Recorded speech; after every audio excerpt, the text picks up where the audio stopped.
Breaking news. The true daughter of the Ruan family has returned. On her way home. Ruan family's third son. I have but one sister. Do not dare to entertain thoughts of usurping her position. The true daughter, feeling wronged, exclaimed, "How unfair." Waaah. The very next moment, a thunderous crash echoed as the third son of the Ruan family was met with a car accident. On her first day back home, at the dining table, the Ruan family, such a lack of decorum. She is utterly incomparable to Xiyue. Ruan Xing gazed longingly at the king crab, tears pooling at the corners of her eyes. "Waaah, it's too cruel not to let me enjoy my meal." The next instant, a deafening crash resounded as the crystal chandelier above the dining table shattered, leaving the family ensnared in a shower of glass, resembling a porcupine.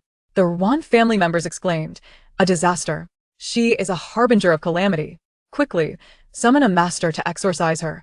The master, singed and smoking from a lightning strike, declared, "I am performing a rite. The thunder has struck, confirming that she is not to be trifled with."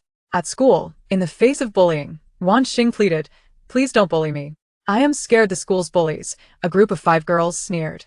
"You're already crying? Do you think tears will summon a savior?" The next moment, the toilet's sewage pipe burst, dousing the 5 bullies in filth, leaving a stench throughout the school. Watching the spectacle from next door, Guchen remarked, "Wow, this true daughter is quite amusing. She bears an uncanny resemblance to my future wife. I shall observe further." Chapter 1. The True and False Daughters. Is this the place? The Ruan family village, where my true sister has lived since childhood. Ruan Xing, the third son of the Ruan family, sat in a luxurious private vehicle, surveying the uneven concrete road and the rows of rustic self-built homes with disdain. The illustrious Ruan family of the capital boasts 5 sons: Ruan Jinhong, Ruan Jincheng, Ruan Jintang, Ruan Jinshu, and Ruan Jinmian. Ruan Jintang, ranked third among them, is known as the third young master of the Ruan family. Given his status, he would never have set foot in such a humble locale under normal circumstances. However, fate had played a cruel jest on the Ruan family. His cherished sister, Ruan Xiyue, was not their biological daughter. The true daughter of the Ruan family, named Ruan Xing, had been switched at birth.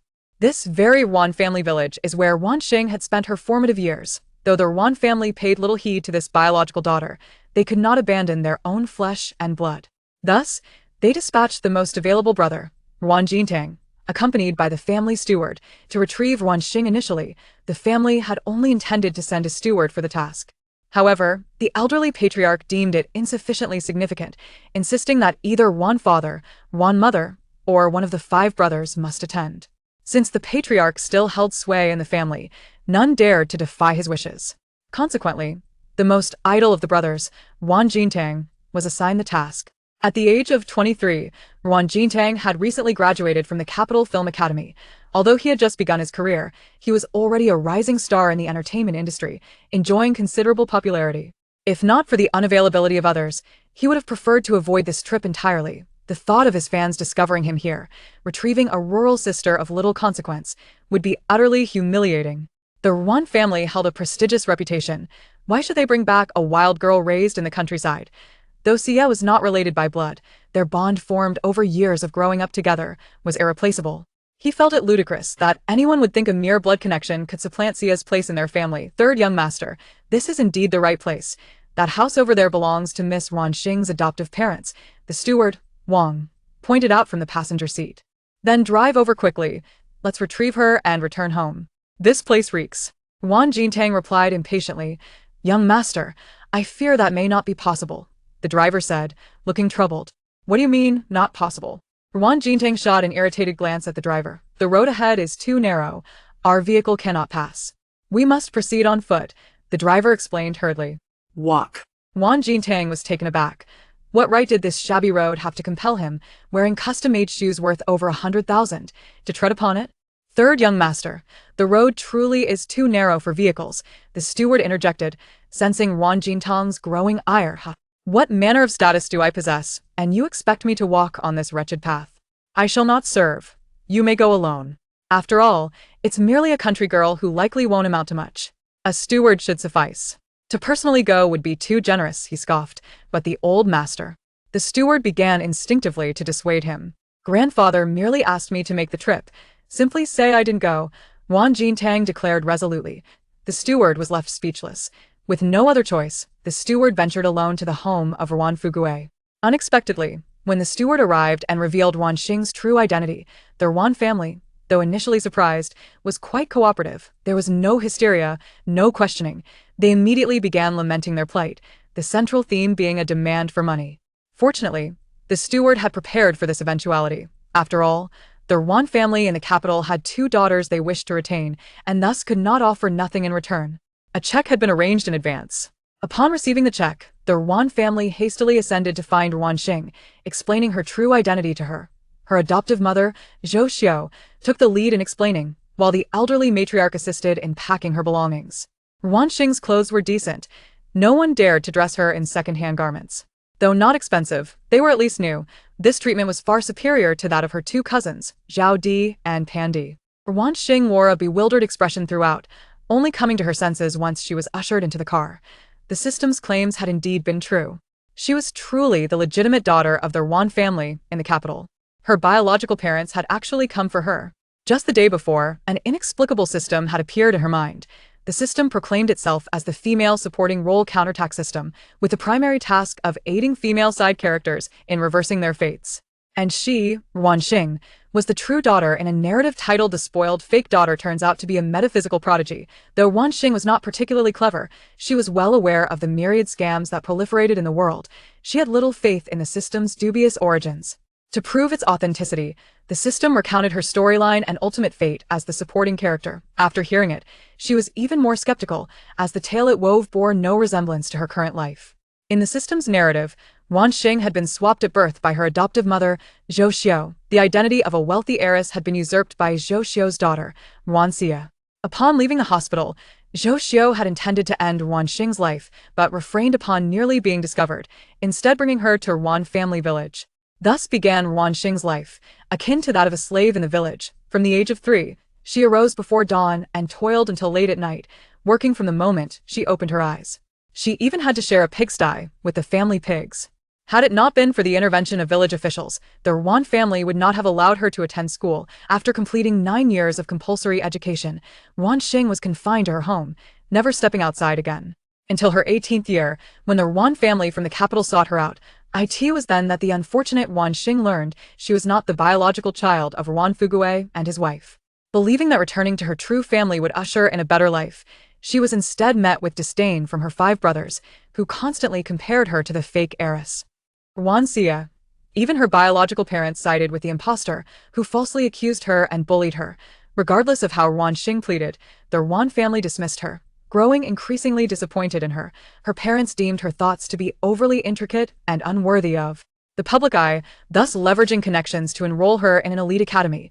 Within the confines of the institution, Ruan Xing was subjected to an array of warnings from the suitors of Ruan Xing, and she became the target of bullying led by Ruan Xing's close companions. According to the system, the narrative foretells that Ruan Xing ultimately succumbs to the relentless torment of both her peers and the indifference of her family, culminating in a tragic leap from the rooftop of the school, thereby extinguishing her fleeting existence. Chapter 2. Is Ruan Xing a calamity? In the narrative, after Ruan Xing's demise, not a single soul shed a tear for her. The masses merely criticized her for being overly sentimental, ungrateful, and lacking in magnanimity. Her funeral was hastily arranged, and thereafter, she faded from their thoughts. Not even during the Qingming festival did anyone remember to burn paper offerings for her. In stark contrast, the false daughter Ruan Xing enjoyed a life of adoration and eventually married the prince of the capital, living a life of unbridled happiness. Upon hearing this tale for the first time, Ruan Xing was nearly moved to tears. How tragic, how utterly tragic it was. Although this was not her own story, the Ruan Xing within it was indeed pitiable, an absolute tragedy of human existence. Until today, she had never considered that Ruan Xing from the story could be a reflection of herself. Firstly, she had been cherished by her parents since childhood, and her other family members treated her with kindness, allowing her to live a life devoid of hardship. Just this alone set her apart from the character in the tale. Moreover, in the system's narrative, her middle school experience was fraught with suffering. Her classmates bullied her, often ordering her to purchase items without providing any money. Due to her inability to procure what her peers demanded, she frequently endured physical attacks from them. They even went so far as to prevent her from studying, tearing apart her assignments and textbooks.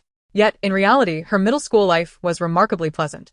Initially, a few classmates were not particularly fond of her, but after witnessing her tears on several occasions, they recognized their mistake and ceased their unkind behavior.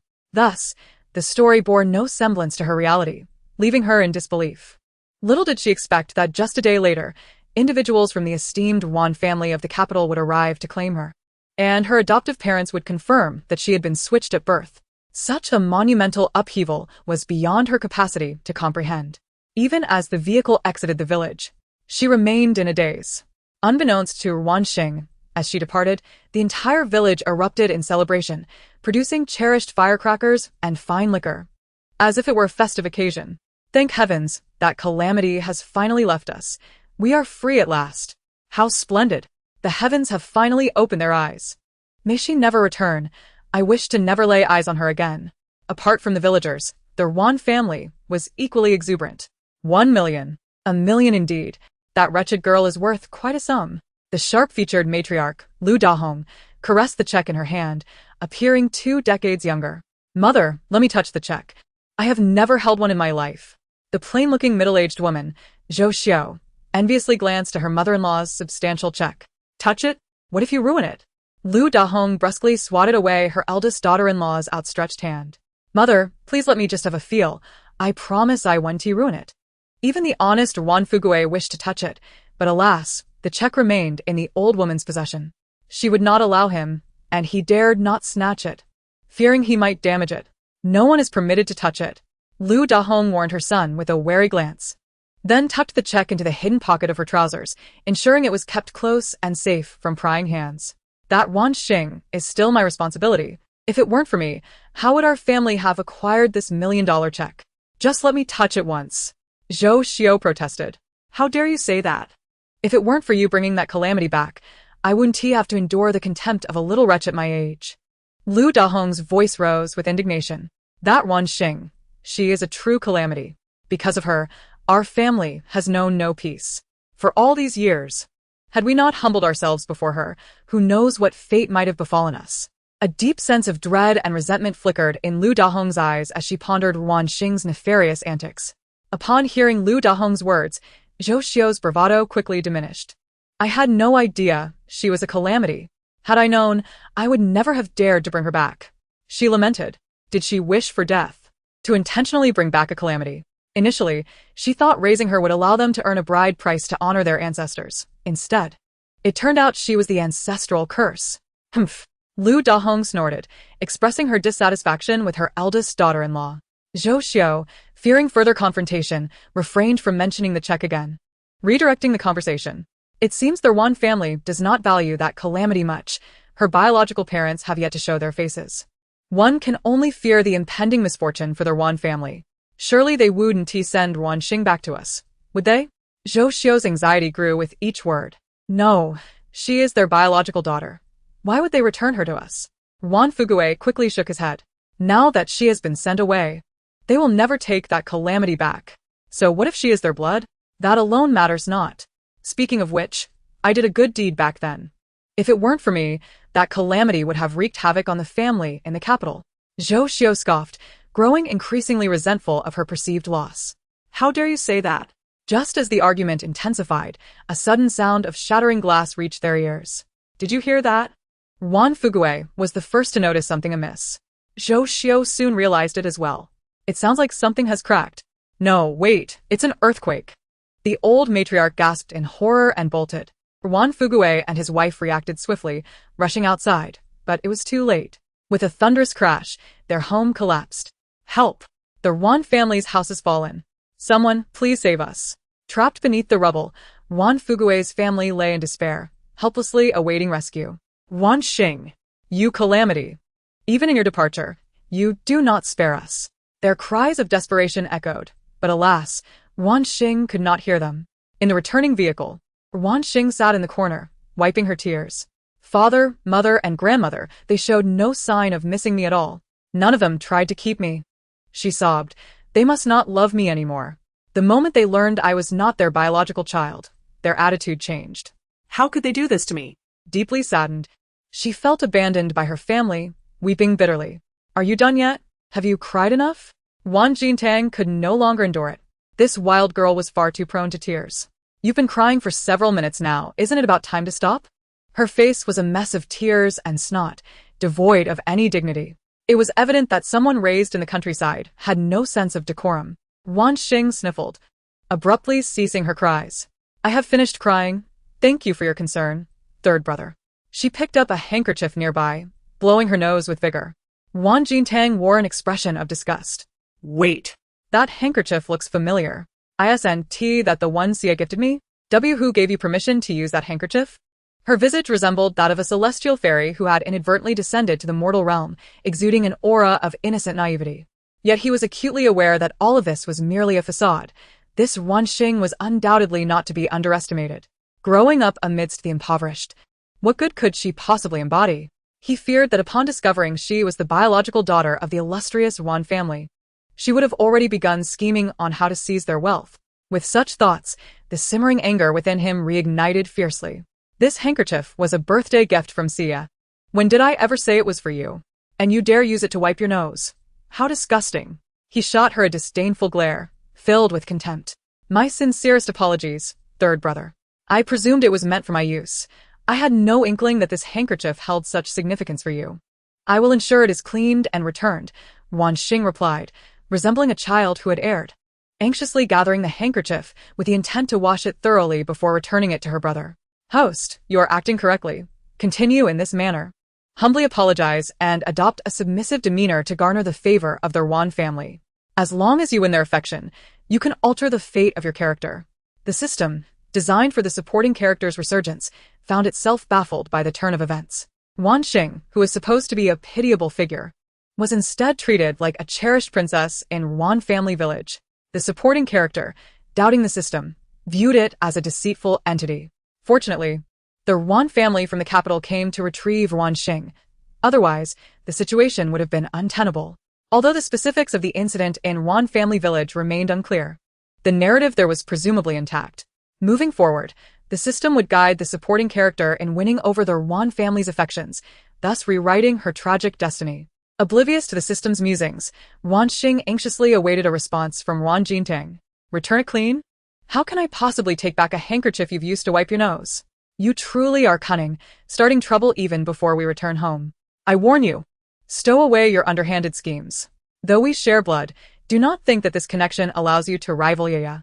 Even if she carries no Ruan blood, in my heart, she is my only sister. Therefore, do not entertain any notions of usurping her place. Do you understand? The words were delivered with ruthless finality, leaving no room for Ruan Xing's dignity. Butler Wang and the driver exchanged apprehensive glances, both opting to feign ignorance. They dared not interfere in their Ruan family's affairs. Nevertheless, Miss Ruan Xing was truly pitiable.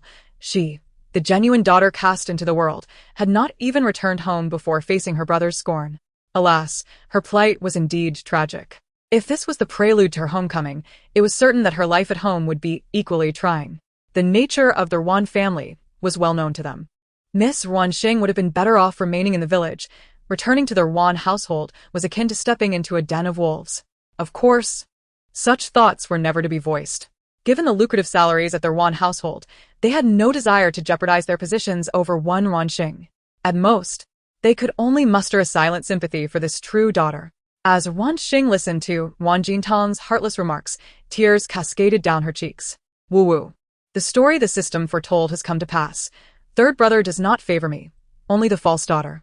How miserable I am. The more she pondered, the more sorrowful her tears became. What are you pretending for? Before she could finish her thought, the vehicle suddenly skidded and crashed into the roadside greenery. Bang! Someone come quickly. There's been an accident. Check on the occupants. Passers-by rushed to the scene, some already dialing emergency services, while others offered assistance. Inside the car, Butler Wang glared at the crumpled front end, demanding, Xiyue, how could you drive like that? Check on young master and Miss Ruan immediately.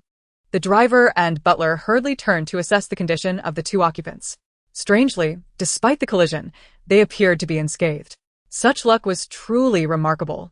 As they turned, they were met with Ruan Xing's bewildered face, her tears still glistening on her cherubic features, giving her an air of innocence. Beside her, Ruan Xing was wailing, my neck, my neck. Hurry, take me to the hospital. It hurts. It hurts so much. Tears streamed down his face as he lamented his misfortune. Why was he the only one injured among the four? Was the heavens conspiring against him? Thanks to the help of bystanders, Ruan Xing was swiftly admitted to a local hospital. Dear, I just received a call from Butler Wang. They were in an accident on their way back. Xing has been taken to the local hospital and will likely not return today. The head of the Ruan family, Ruan Xing, felt a surge of anxiety upon receiving Butler Wang's call. Fortunately, Wang reassured him that Xing was not seriously hurt, merely nursing an injury to his neck. As for Ruan Xing, her fortune held. She had emerged unscathed. What?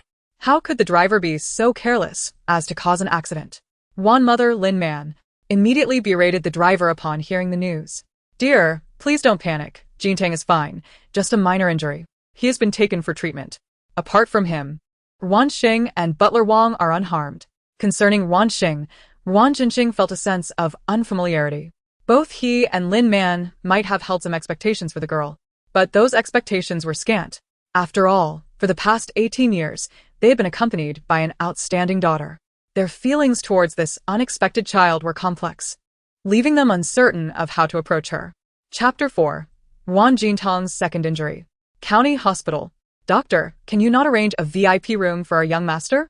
It is far too cramped to share a room with 3 people. Butler Wang glared at the other 2 patients, an elderly man and a middle-aged one, both accompanied by their families. This is the condition of our county hospital. If you find it unsuitable, I suggest transferring to a larger facility, the doctor replied, adjusting his glasses and casting a disinterested glance at Butler Wang. What kind of attitude is that? Do you know my status? Before Butler Wang could respond, Ruan Xing erupted in fury at the doctor. As the 3rd young master of the Ruan family, he was accustomed to being revered, and it was intolerable that a mere county hospital doctor would treat him with such disdain. Yes, a celebrity. Although we are in a small county, we are not without internet access, the doctor thought, unimpressed. Ruan Xing, a rising star, had been recognized by many upon his arrival. He longed to proclaim his identity as the Ruan family's young master. Beyond his celebrity status, he was the 3rd young master of the prestigious Ruan family. Do you understand the weight of that name? Yet, he decided not to stoop to the level of a mere commoner. A doctor from a small county hospital would hardly grasp the significance of the Ruan family. Taking a deep breath, he scowled and continued. Since you are aware of my status as a celebrity, you should arrange a private room for me. Is it appropriate for someone of my stature to share a room with so many others? This is a small county hospital. We have no private rooms available. The doctor, clearly exasperated, thought to himself, what a person, unable to comprehend basic communication. A celebrity? He was not a fan, nor did he care for such pretentiousness. With no desire to waste any more time, the doctor turned and walked away. Upon leaving the doctor's office, Butler Wang hurriedly pursued him. Initially, the doctor presumed that this individual was approaching to scold him. However, to his surprise, the man came to offer an apology. Witnessing the sincerity of the apology, the doctor chose not to take offense. After all, both were merely laborers, and it was undoubtedly arduous for Butler Wang to serve such a prominent star. Where have you been? Upon Wang's return, Ruan Xing immediately questioned him with irritation. I went out to admonish that doctor. Butler Wang replied, his expression unfazed. Enough. There is no need to stoop to the level of such a petty individual. Arrange for my discharge. I must leave at once. He could not abide receiving treatment in such a backward hospital. He needed to return to the capital swiftly and seek the finest medical team for a comprehensive examination. However, the doctor advised, it would be best for you to stay for observation for 2 days. Butler Wang hesitated. What if something were to happen to the young master on the way? He could not bear the responsibility. I refuse to spend even a single day in this wretched hospital. Proceed with the discharge immediately. I am leaving now. As he spoke, Ruan Xing had already risen from the bed, gesturing for the butler to assist him in putting on his shoes. With no alternative, Butler Wang complied, kneeling to help him. Nearby, 2 patients and their families observed the scene, whispering among themselves. That man is indeed a star. I thought he looked familiar. He appears even more handsome in person than on television. Yet his temper seems rather unpleasant. The middle-aged man beside him calls him young master, so his family must be quite wealthy. No wonder he looks down on our county's hospital. He clearly prefers more prestigious institutions. Just then, Ruan Xing returned with water and caught sight of the 2 preparing to leave. Third brother, you're not staying in the hospital? She had bought 2 bottles of cola, one intended for Ruan Xing. Despite her previous hurt feelings from his words, seeing him injured prompted her to forgive him for the moment. How dare you come here? Upon seeing Ruan Xing, Ruan Xing's irritation flared. If it weren't for that girl suddenly crying, the driver wouldn't have crashed into the tree. Though he knew it was unjust to vent his anger on her, he was determined to do so. After all, she was the source of his annoyance. He regretted this trip entirely. Be careful of your neck, Ruan Xing softly reminded him. Ruan Xing, nursing an injured neck, was currently wearing a neck brace, making movement exceedingly inconvenient. And you have the audacity to speak. This is all your fault. If it weren't for you, the car wouldn't have hit the tree. He angrily accused Ruan Xing. Ruan Xing blinked her large eyes, looking pitiful as she protested. It's not my fault, I wasn't driving. How is this related to me? It's entirely because of you. Ruan Xing was not inclined to relent. He desperately needed an outlet for his frustration, and she was the only available target. It has nothing to do with me. Third brother is bullying me again. You're wronging me, she whimpered, unable to contain her tears once more. In an instant, the previously imposing Ruan Xing seemed to weaken, collapsing to the floor. His previously stabilized neck suffered a second injury. Ah! His anguished scream echoed throughout the entire floor. Ruan Xing, who had intended to discharge himself, was instead whisked away by the doctor for emergency treatment. Ruan Xing gazed helplessly at her brother being taken away, appearing utterly forlorn and innocent. No one linked the incident to her. They believed it was merely a coincidence. Only butler Wang cast a contemplative glance at the girl he had just recognized as the true daughter of the family. After delivering the young master to the emergency room, he recalled how Ruan Xing had been injured twice, both times with Ruan Xing in tears. Could there be a connection between his master's injuries and Ruan Xing? Perhaps he was overthinking it. How could that be possible? Wasn't it said that the third young master was to bring Ruan Xing back today? Where was she? It was already past noon, and she had yet to arrive. Having waited for less than an hour, the Ruan brothers grew impatient. To welcome Ruan Xing, the family patriarch, Ruan Xing had gathered everyone together. Ruan Xing and Lin Man had 5 sons and 1 daughter. The eldest, Ruan Xing, aged 28, stood at 187 centimeters with a stern, handsome visage, resembling a domineering CEO from a novel. He worked at Ruan Enterprises and currently held the position of CEO. The second son, Ruan Xing, aged 26, was 188 centimeters tall, ruggedly handsome, and a muscular man. He enjoyed extreme sports and operated several clubs. The third son, Ruan Xing, aged 23, was a popular star in the entertainment industry, standing at 186 centimeters. He was the most handsome among the 5 brothers, with a well-proportioned physique and a charming face that garnered a significant following of female admirers. The fourth and fifth sons were twins, Ruan Xing and Ruan Xingyan, both aged 20. They shared the same handsome, refined features and stood at 183 centimeters. They attended University A, where they were known as campus heartthrobs, the dreams of many female students. As for the youngest daughter, that was Ruan Xing. However, she had been mistakenly swapped at birth, and the true youngest daughter raised by the Ruan family was Ruan Xia.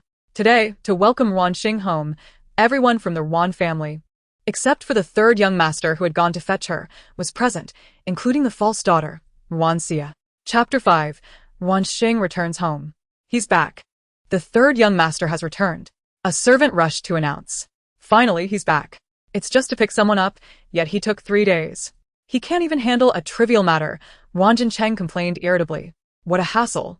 Second brother, today is Ruan Xing's first day back home. Remember to be courteous to her and don't be too harsh, Ruan Xia cautioned, her face filled with concern. We all know your temperament, but Ruan Xing doesn't. It would be unfortunate if she misunderstood. Who cares what she thinks? The Ruan family held no warm welcome for their suddenly revealed sister. All the brothers felt regret in their hearts, wishing that Xia could have been their true sister. She was so wonderful, bringing them honor. What was Ruan Xing, after all? Second brother, Xia is right. Temper your demeanor and don't frighten your sister. Lin Man lightly admonished her son, though her glare lacked any real authority. Ruan Xing understood that his mother did not particularly care for this daughter either, so he dismissed her words. The other brothers, though silent, shared expressions of indifference. For them, welcoming Ruan Xing felt more like a chore. They wished to conclude the encounter swiftly and return to their own affairs. Mother, we're back. In mere moments, Ruan Xing had led Ruan Xing into the house.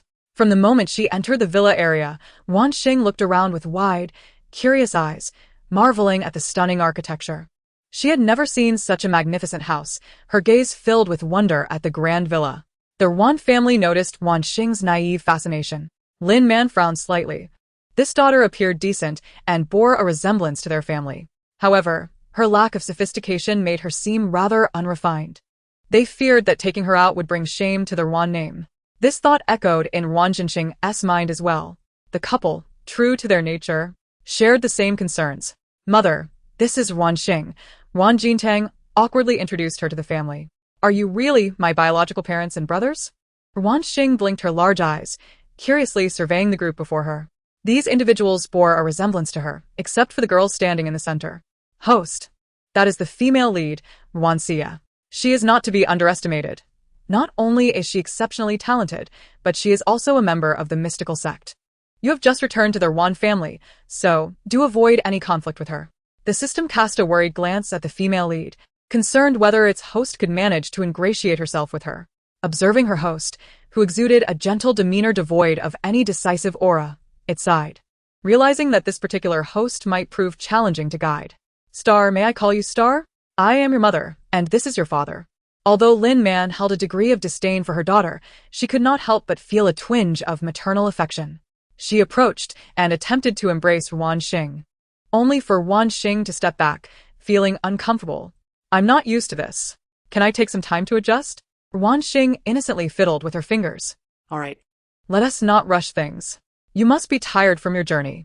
I will have the servants set the table for dinner. And we can eat first before continuing our conversation. It is also a perfect opportunity for me to introduce you to your brothers and sisters." The dining table was adorned with an array of delectable dishes, all culinary masterpieces crafted by the chef. Lobsters and abalone were merely the basics. The centerpiece was a majestic king crab, larger than a basin, exuding an air of grandeur. Numerous home-cooked delicacies were artfully arranged, each plate appearing as though it had been enhanced by a beauty filter. Ruan Xing had never encountered such a feast before and was utterly captivated, her round eyes wide with astonishment. "Wow, I have only seen these dishes on television," she exclaimed, swallowing hard, her eyes nearly betraying her desire to devour them. "Let us sit down and eat. You must be hungry after your journey," Lin Man said, observing her daughter's eagerness without reprimand. After all, the child had just returned, and they could always take the time to teach her later. Pulling Ruan Xing to sit beside her, Ruan Xing complied obediently. Ruan Xia watched as her designated seat was now occupied by Ruan Xing, a flicker of grievance crossing her eyes. She lowered her head and settled behind her fourth and fifth brothers, finding herself at the end of the table. "Mom, that seat belongs to Xia. Why did you let Ruan Xing sit there?" Ruan Jincheng, her second brother, glared at Ruan Xing, unable to bear seeing his sister slighted. Ruan Xing had just returned. What was the harm in her sitting there?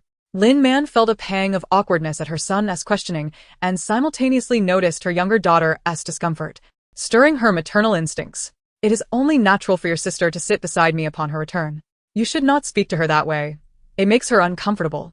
Upon hearing this, the men in the family felt an overwhelming protectiveness towards their gentle and considerate sister. Lin Man felt increasingly proud of Ruan Xia, recognizing her as a daughter of great poise, a testament to her upbringing. Ruan Xing, however, was oblivious to their conversation. She was hungry and could not care less about anything else when faced with such a splendid banquet. "Can we eat now?" "I'm so hungry," she asked, patting her small belly with eager anticipation. Always thinking of food, truly unrefined, Ruan Jinshu scoffed derisively. Clearly, she is just a simpleton raised in the countryside, knows nothing of etiquette. Ruan Jinyan cast a disdainful glance at Ruan Xing before looking away, dismissing her. Her beauty was inconsequential. Her demeanor revealed her true character. She was but a naive individual mesmerized by the grandeur of high society. "Ruan Xing, our family has its rules. You must wait until the elders have begun to eat before you can partake in the meal," Ruan Jinxing remarked, his tone laced with disapproval. "Dad. "Can we not allow Ruan Xing to enjoy a meal in peace? She just returned. Must we really make such a fuss?" Ruan Jintang interjected, causing everyone to pause in surprise. What was he saying? Had they misheard?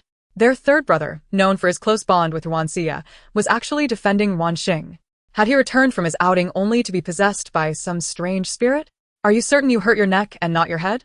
The eldest brother was the first to voice his doubt, suspicion clear in his eyes.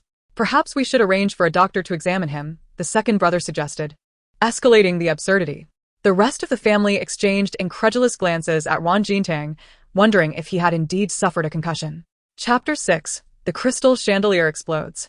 As the Ruan family continued their discussion, Ruan Xing could no longer contain herself and stealthily snatched a large shrimp. Having only seen such delicacies on television, how could she resist the temptation now that they were within her reach? Back in Ruan family village, everyone would wait for her to begin eating before they dug in.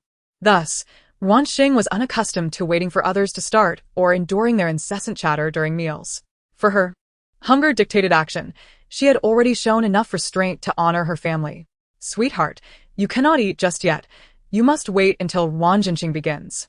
The rules of high society dictated that the head of the family must initiate the meal before others may partake. Ruan Xing needed to cultivate goodwill with her family. How could she eat first? The system screamed in her mind, causing quite a ruckus. Ruan Xing promptly silenced the system, retreating it to a metaphorical dark room. Instantly, tranquility enveloped her world. How dare you eat first? Ruan Xing was the first to spot Ruan Xing's transgression, pointing an accusing finger at her. Why can't I eat? Aren't these dishes meant for us?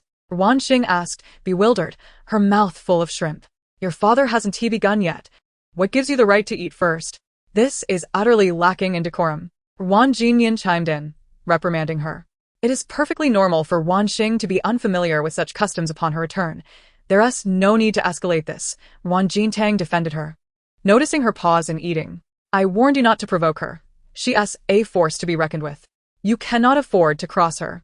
He yearned to convey the gravity of the situation to his family, but alas, Ruan Xing's presence rendered it a poor moment for such discussions. On previous occasions, he had attempted to explain Ruan Xing's perilous nature to his family over the phone. Yet each time they hung up before he could get to the crux of the matter. Even now, they remained oblivious to the true danger they had invited into their home. Let us eat. Today's banquet is in honor of Ruan Xing's return. We shouldn't spoil the occasion, Ruan Xing implored, employing all his acting skills in hopes his family might decipher his unspoken warnings.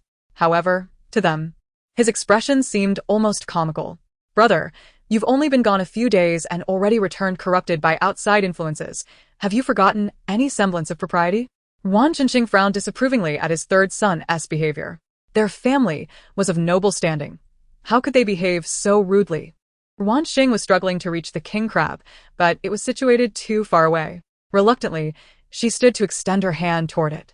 Enough. Look at yourself. Which refined lady would eat in such a manner?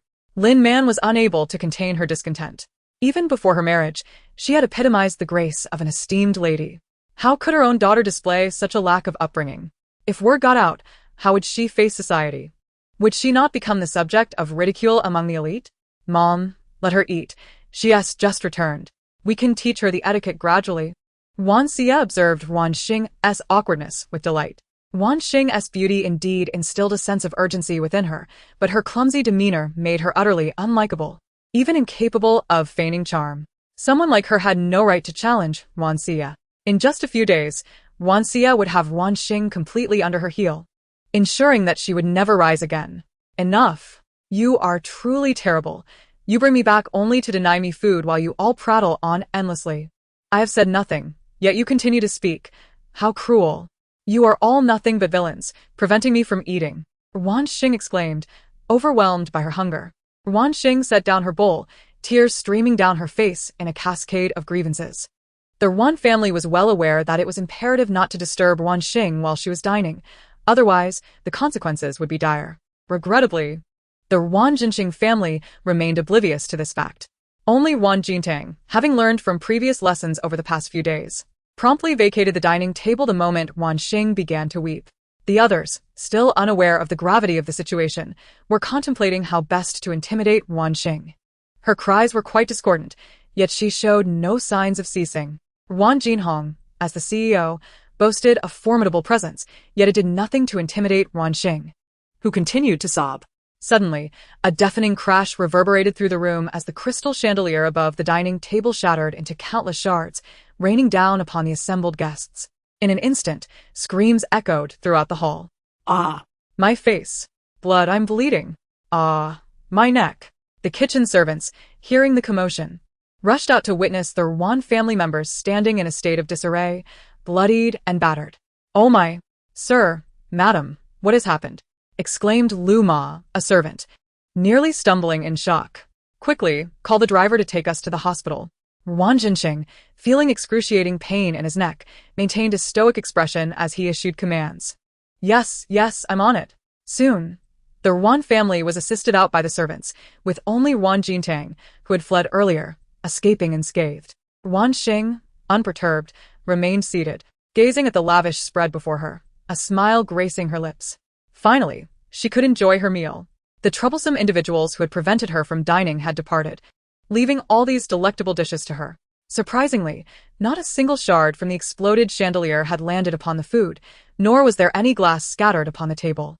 Most of the fragments had accurately struck their Ruan family members, with only a few falling to the ground. Reflecting on the family members rushing to the hospital, Ruan Jintang sighed as he glanced at Ruan Xing, who appeared unaffected as she feasted. "I warned you not to provoke her. You failed to heed my warning. Heavens, you should have seen the state of the master and mistress, along with the young masters and misses. They were in a pitiable condition, covered in shards. I had to take the master to the hospital. How could I not notice? Their injuries looked severe, blood gushing everywhere. The car is a complete mess. The driver just took it for a wash." Miss Ruan Xing returned and caused such a ruckus. Could she truly be a harbinger of misfortune? Remarked a young maid, casually munching on sunflower seeds with a malicious glint in her eye. The Ruan household comprised 5 maids, a butler, 2 chefs, a gardener, and 2 drivers. This maid, named Zhou Tiantian, was the sister of Ruan Xia's high school classmate. When Ruan Xia found her struggling to find work, she introduced her to the Ruan family. Zhou Tiantian harbored unwavering loyalty towards Ruan Xia and bore a deep-seated animosity towards Ruan Xing, who threatened her sister's status. She would be delighted to see Ruan Xing expelled from the Ruan family, thereby eliminating any competition for Ruan Xia's position. After all, she was the one introduced by Ruan Xia. If Ruan Xia's standing faltered, so too would her own. Don't say that. It must just be an accident. Miss Ruan Xing seems rather innocent, countered another maid, expressing her dissent. Uft, she merely looks innocent. I heard she was quite the troublemaker in school. She's hardly a proper person, Zhou Tiantian retorted, fabricating lies to tarnish Ruan Xing's reputation. Are you talking about me? Chapter 7. The Suspicions of the Ruan Family. Are you talking about me? Hours had passed since the Ruan family's incident at the hospital. After their departure, Ruan Xing had devoured an entire banquet on her own and had moved into her new room. As for the room's location, she merely needed to inquire with a servant. After all, it was the servants who had been tidying up. In her new quarters, Ruan Xing endured a lengthy monologue from the system that had released her from the small dark room. As dinner time approached, and the Ruan family had yet to return, with no one calling her down to eat, Ruan Xing, feeling famished, decided to venture downstairs in search of food. However, upon reaching the kitchen door, she overheard someone speaking ill of her. Her own parents are so wretched. Pouting in grievance, Ruan Xing's large eyes began to shimmer with unshed tears. Oblivious to the severity of the situation, Zhou Tiantian first felt a flash of panic at being caught. But when she realized Ruan Xing was merely a pitiful figure no one cared about, her anxiety dissipated. Stop pretending. You're clearly a disaster waiting to happen. If you know what's good for you, get out of the Ruan family. How dare you compete with Miss Xia for the Ruan family's fortune? Look in the mirror and assess your own worth. This sentiment had been voiced before. In terms of appearance, Ruan Xing undoubtedly resembled a true member of the Ruan family more than the imposter Ruan Xia. Yet, how could Zhou Tiantian admit such a thing? She was eager to help Ruan Xia trample Ruan Xing into the dirt. This is too much. Just a maid. And she dares to speak so boldly about my host? She is really testing my patience. Host, go on. Show her what you're made of. The system could no longer tolerate the situation. In the narrative, Zhou Tiantian was merely the protagonist's sycophant, and there was no need to win her favor. Since there was no necessity for that, why bother being polite? Go on? How do I do that? Ruan Xing's voice quivered with a hint of tears. Confront her, insult her, slap her, kick her, just ensure she doesn't have it easy. The system was practically bouncing around in Ruan Xing's mind, nearly urging her to take action. Insult? A fight? I can't do that. Ruan Xing murmured quietly. What? Surely, there couldn't be someone who didn't even know how to insult or fight. Then what can you do? The system was utterly speechless. What kind of useless individual had it bound? One must wonder, was the character of Ruan Xing in the narrative truly this inept? In the story, Ruan Xing had retaliated when bullied, albeit each attempt resulted in even more dire consequences. At the very least, she knew how to fight back. How is it that the host it had bound knew nothing? Had it truly made a mistake in choosing its host? Given the stark contrast between her personality and that of the female antagonist in the novel, I can cry. Ruan Xing replied innocently. The system. Oh no. Then go ahead and cry. There was no hope for this female antagonist. With her demeanor, if she managed to turn the tables, it would undoubtedly be a miracle. I'm talking to you, are you listening? If you have any sense, get out of here. You have no place in this house. Don't be so shameless as to linger here. Zhou Tiantian, noticing Ruan Xing's silence, grew bolder.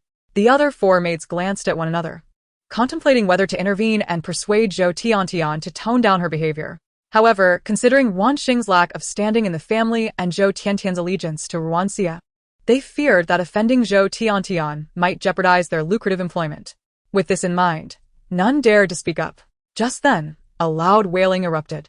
The cries were exceedingly loud, unabashed and unrestrained. Suddenly, a blast shook the kitchen, causing it to explode. Help! Fire!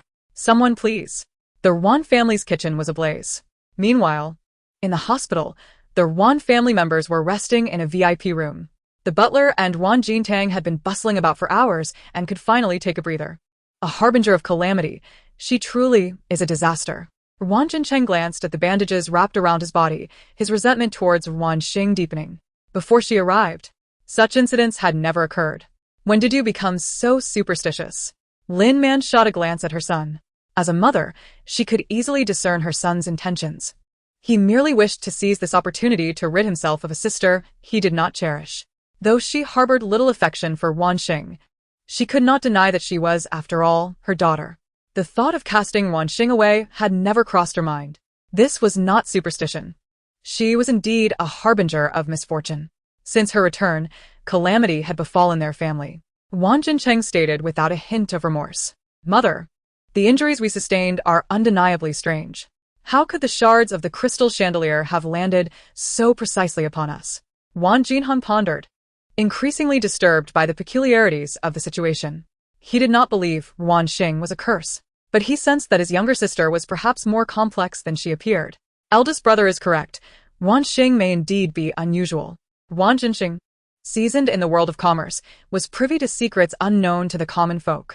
There existed supernatural forces in this world, and perhaps Ruan Xing possessed such power. If that were the case, he would need to reassess Ruan Xing's worth. Third brother, do you know something? Ruan Xie inquired, perplexed. We have all been injured. Yet you seem unscathed.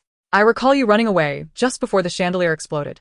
Did you foresee the explosion? Ruan Jingshu recalled the details of that moment, increasingly suspicious of her third brother. Prompted by her observation, the others began to reflect on the matter. Ruan Jintang indeed seemed suspect, as if he had known of the impending disaster. I did surmise that something might go awry, but I had no inkling of what would transpire. Nor did I anticipate the chandelier's explosion, Ruan Jintang hastened to clarify. But third brother, how could you have known we were in danger? Ruan Xie pressed, her confusion evident. Like the others, she had sustained injuries, with shards of glass embedded in her skin, her face and body wrapped in bandages, mirroring the appearance of her other family members. This is precisely what I've been trying to convey. Ruan Xing is truly not right. Ruan Jintang, with a countenance of grievance, recounted his misfortunes. First, he had a car accident, then he fell in the hospital, and subsequently, he was struck by a bicycle in the parking lot, injuring his foot. So, what does that prove? That you are simply unlucky? The others questioned. It indicates that whenever Ruan Xing weeps, those who cause her tears will inevitably encounter misfortune. My 3 unfortunate incidents are all connected to Ruan Xing. During the first accident, she was crying. During the second fall, she was crying. And during the third incident with the bicycle, she was still crying. Moreover, look at your injuries. Each of you was wounded after Ruan Xing had cried. Is that not sufficient evidence? Chapter 8. The kitchen exploded. Ruan Jintang's fingers gestured across the wounds of those present, his excitement mounting. He had long desired to voice his concerns, but each time he attempted to speak, no one listened. Now, however, the facts were undeniable. Butler Wang, is what Jintang says true? Ruan Jinxing asked, looking toward the somber-faced butler. Butler Wang nodded gravely. Miss Ruan Xing is indeed someone to be reckoned with. She is far too ominous. I told you she was a disaster. Mother and father. We must expel her. Ruan Xing's expression shifted to one of exhilaration, seeing this as an opportune moment to rid themselves of Ruan Xing. But this is truly peculiar. How could a normal person S tiers wield such power? Ruan Xie frowned, perplexed. Could it be that she has been possessed by something unclean? She suggested with feigned concern. It's possible. Father, why not engage a master to exorcise Ruan Xing? Ruan Jintang vigorously nodded in agreement. That girl must be possessed. We must summon a master to perform an exorcism. Husband, perhaps we should reconsider, Lin Man observed, her gaze fixed on Ruan Xing, whose eyes seemed to convey everything. After all, having our biological daughter return only to summon a master for an exorcism might draw unwarranted attention from outsiders. Ruan Xing valued his reputation, even if an exorcism was warranted. He preferred to delay the summoning of anyone. Sir, madam, something terrible has occurred. The butler interjected, having just received a call that caused his complexion to pale. What has happened? Ruan Xing furrowed his brow. There's been an incident at home. The kitchen has exploded. 5 maids are injured. One named Zhou Tiantian is critically hurt and is currently on her way to the hospital. The butler had not anticipated that merely a few hours later, another calamity would strike. He instinctively felt that this incident was likely connected to Ruan Xing, for aside from her, he had never witnessed anyone else possessing such destructive power. How could the kitchen explode? Lin Man was incredulous. The kitchen was renovated just last year. It is impossible for it to suddenly explode. The cause of the accident must be investigated. I have been at the hospital and have no knowledge of why the kitchen exploded. However, I heard from one of the injured maids that Miss Ruan Xing was present just before the explosion. Ruan Xing was present. The Ruan brothers exchanged glances. Father, you must not hesitate. If you do, our entire family is doomed to be cursed by her. Look, even the household maids have suffered because of her. Ruan Xing seized the opportunity to advise. In his view, there was no need for a master. Simply expelling Ruan Xing would be far more effective. Butler Wang, call Assistant Zheng over. He is Ruan Xing's aide and trusted confidant. Understood, sir, Butler Wang responded, swiftly placing a call. Unbeknownst to Ruan Xing, a master was soon to arrive at their home for her exorcism. Following the kitchen explosion, the fire department and property management had arrived. After a strenuous effort, the fire was extinguished, but the first floor was rendered uninhabitable, thoroughly soaked. Numerous neighbors had gathered to witness the spectacle, many of whom had prior knowledge that Ruan Xing, the biological daughter of the Ruan family, would be returning that day. Now that Ruan Xing had caused such a ruckus, the entire villa district had ample material for conversation. What on earth is happening with the Ruan family? Such a significant incident occurs, yet not a single family member is present? Are you not aware? The Ruan family members were admitted to the hospital this afternoon. I heard they were injured at home and have been at the hospital since this afternoon, yet have not returned. Those in the know were already informed of the family's hospital visit due to their injuries. How do you know? Someone curiously asked. They went to the hospital run by my brother-in-law. How could I not know? The nearby residents were all prominent individuals, so connections like this were not unusual. That makes sense. Did your brother-in-law mention how they were injured? They were mainly curious about how an entire family could sustain injuries at home and all go to the hospital together. It seems they were cut by shards from the exploding chandelier and they lost quite a bit of blood. A chandelier can explode? This is the first time I've heard of such a thing. Who would dare say otherwise? I've lived for quite some time and have never encountered such a phenomenon. Surely, there must be some mistake. That cannot be. Do not doubt my prowess in gathering information. A group of middle-aged individuals stood at the entrance of the Ruan villa, pointing and discussing the family within. Who could have imagined that these gossip-mongers, gathered to pry into another's private affairs, were either chairpersons of publicly listed companies or directors of various conglomerates? It could only be said that the penchant for gossip among the Chinese transcends all social strata. Everything happening outside had no bearing on Ruan Xing. At that moment, her sole concern was food. With the kitchen explosion, all the food had been destroyed. Ruan Xing was ravenously hungry, exceedingly so. Suddenly, she caught a whiff of something delicious. It was the aroma of barbecued meat. Following the scent, she made her way to her own yard and climbed up onto the wall. She spotted a barbecue grill set up in the neighboring yard, laden with an assortment of meats, steaks, chicken wings, ribs, and pork belly. So fragrant, I want to eat. Host, do not think about eating. Do not forget you have a task to accomplish. Hurry to the hospital to care for the Ruan family. You must enhance your rapport with them to alter your fate as a mere supporting character. The system chattered incessantly for a long while, yet regrettably, Ruan Xing paid it no heed.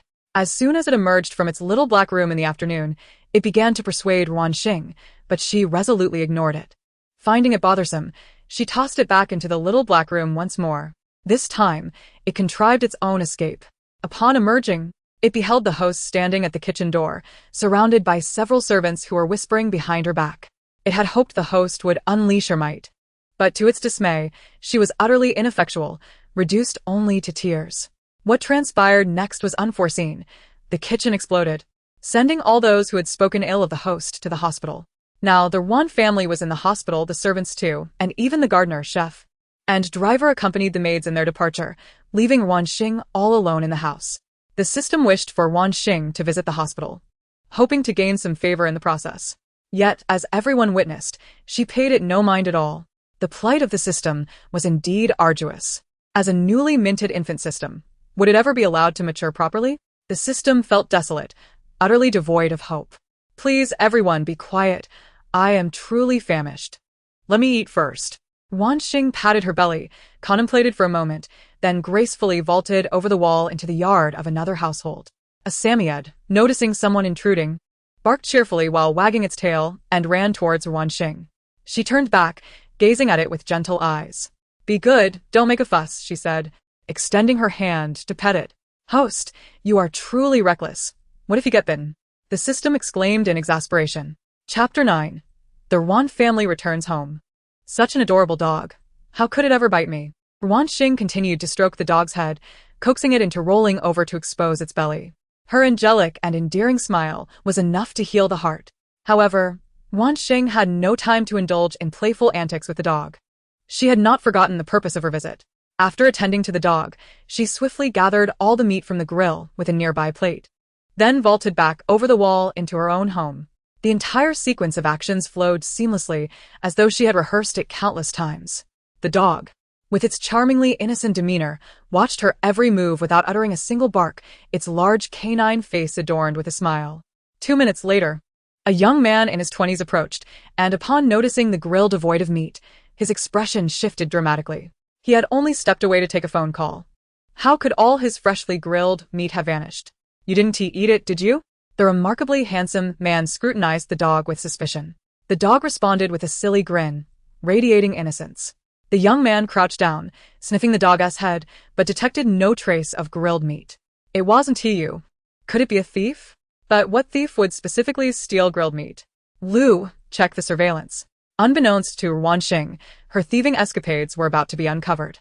She had already returned to her room with the plate, washed her hands, and was now savoring her dinner. Host, is it not inappropriate to steal someone else's food in this manner? The system meekly inquired.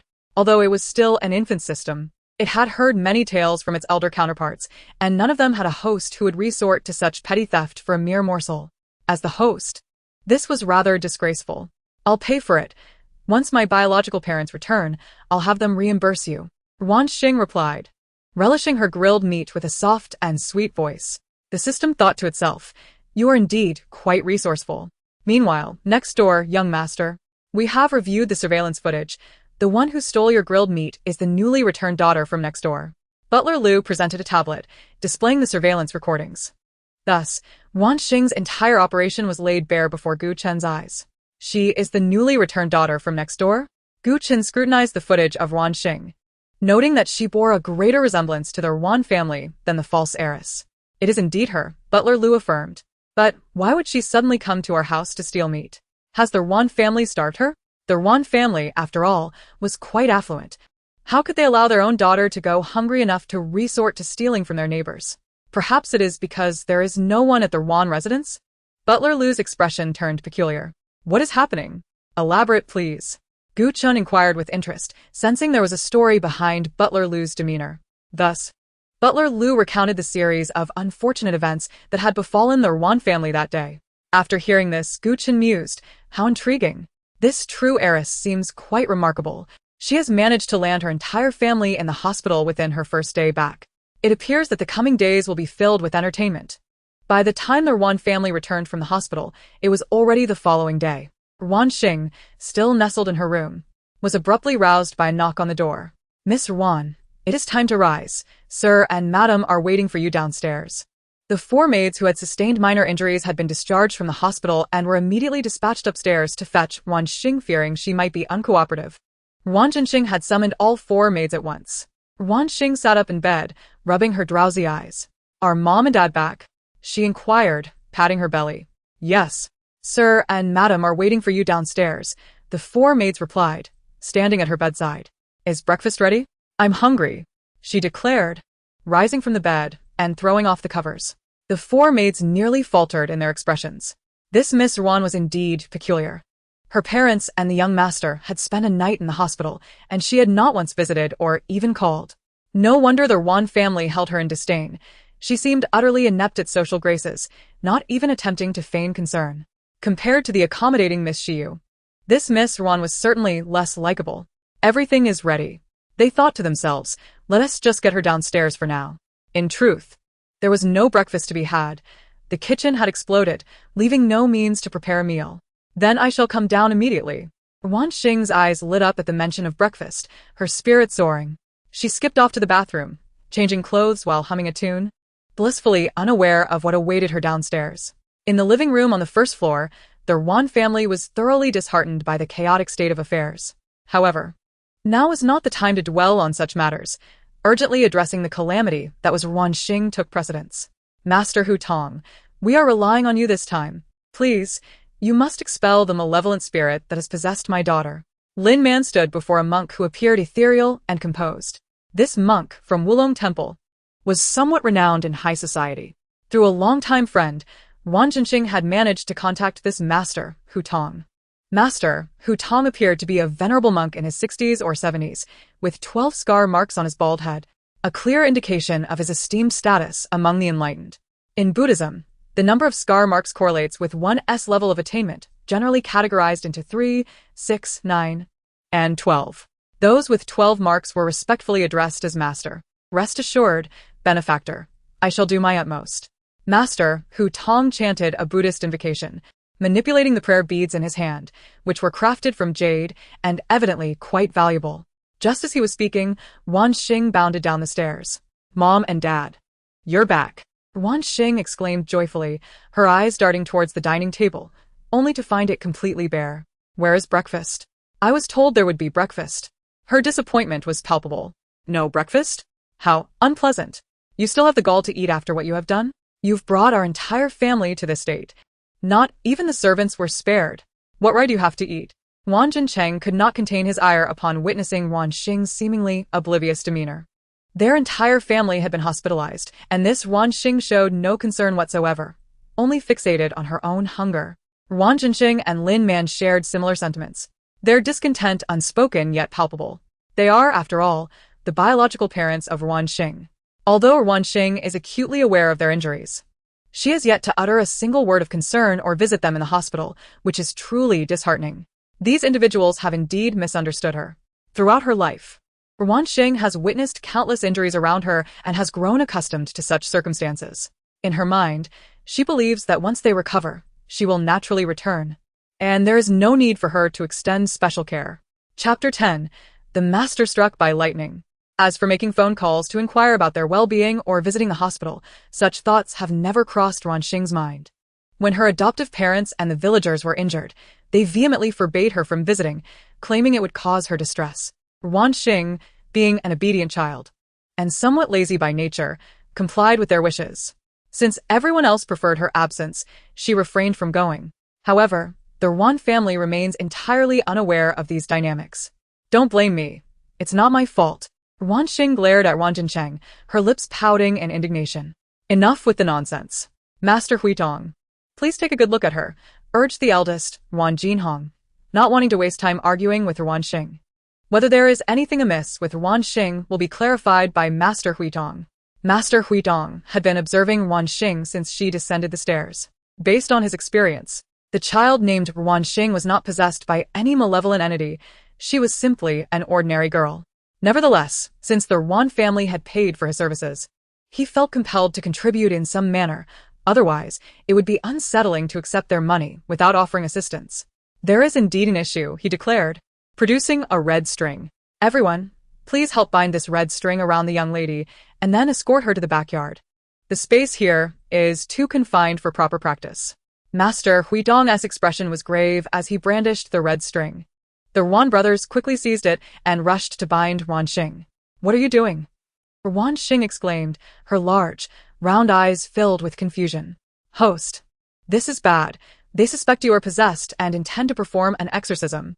The system was utterly speechless, unable to comprehend the Ruan family's reasoning. Surely, it knew whether its host was possessed or not. Ruan Xing tilted her head, her expression utterly innocent. Possessed? Her new family was indeed peculiar. Although she felt slightly wronged, Ruan Xing stifled her tears for the moment. You will find out soon enough, Ruan Jincheng smirked maliciously, then roughly shoved Ruan Xing toward the backyard. Never before had Ruan Xing been treated so rudely, nearly bringing her to the verge of tears. Her large eyes brimmed with unshed tears, threatening to overflow. Stand inside the circle. At some point, Master Huitong had drawn a circle in the garden. This circle, only a meter wide, was just sufficient to contain one person. Ruan Xing was pushed into the small circle by her 4 brothers, who stood guard to prevent her escape. The only brother who refrained from participating, Ruan Jintang, hid behind their parents, unwilling to show his face. Ruan Jintang harbored a far deeper psychological scar from Ruan Xing than the others. He dared not lay a hand on her. Meanwhile, Ruan Xia, typically kind-hearted and sensible, also concealed herself behind their parents, mindful of her reputation. She was curious whether Ruan Xing truly had issues or was simply exceptionally fortunate. As Ruan Xing stood in the circle, Master Huidong began to chant incantations around her. The words echoed in the air, incomprehensible to the ears of those present. Om Banja, sa tua sa maya manu balaya. Banja sa tua de nuaba, di cha, jiduo me bawa. Suvoka me veagwa. Anula du me bawa sa waxidi dayaza. Sa wajie ma su zame. Zidang shili yanggu ruhang. Ruan Xing stood in the circle, watching as the old monk circled her, reciting his chants. I'm so hungry. When can I eat? This was the first time Ruan Xing had ever missed breakfast. During her time with her adoptive parents, they had never allowed her to go hungry or miss a meal. Life with her biological parents felt even less accommodating than in the village, she thought, feeling quite aggrieved. Meanwhile, in the neighboring villa, Guchen stood on the balcony of the 2nd floor, observing the commotion in the Ruan household. Young master, they have invited Master Huidong. Could they truly believe their biological daughter is a demon? Steward Lu struggled to comprehend their Ruan family's thought process. It's only been a day since their daughter returned, and they're already making a spectacle of summoning a master for a ritual. They genuinely seem unbothered by the ridicule. Who knows what they are thinking? However, that girl truly seems to be suffering. Treated this way just a day after her return, her future appears bleak. Steward Lu, go fetch a bag of chips and some cola. I wish to watch the spectacle, Guchen commanded. Steward Lu remarked, it seems the young master lacks any sympathy. The girl is in distress, yet he is only interested in entertainment. Just as Steward Lu turned to retrieve the requested snacks, a sudden clap of thunder resonated through the air.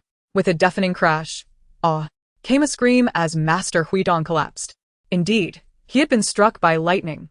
The atmosphere turned instantly silent. Then everyone rushed forward. Master, are you alright? Master Huitong, please don't be dead. The Ruan family, alarmed, gathered around Master Huitong, terrified he might perish within their home. Cough, I'm fine. I'm still alive. Just as he spoke, a plume of black smoke billowed from his mouth. Master Huitong was now charred black, his monk's robe tattered and singed. Master, are you alright? Ruan Xia hesitantly inquired. I'm not dead yet. If possible, please have Ruan Shizhu call an ambulance. I would be most grateful. After speaking, he slumped unconscious. Master, quickly call an ambulance. A quarter of an hour later, Master Huitong was whisked away by the ambulance. It was only after his departure that the Ruan family realized Ruan Xing was missing. Where is Ruan Xing? Where has she gone? Lin Man stared in shock at the empty circle drawn by Master Huitong. Miss Ruan Xing stepped out. She said she was going to buy breakfast, a servant reported, revealing Ruan Xing's whereabouts. Why didn't you stop her? Ruan Jincheng bellowed. I didn't dare. Even Master Huitong was struck by lightning. Who would dare to stop her? The servant protested.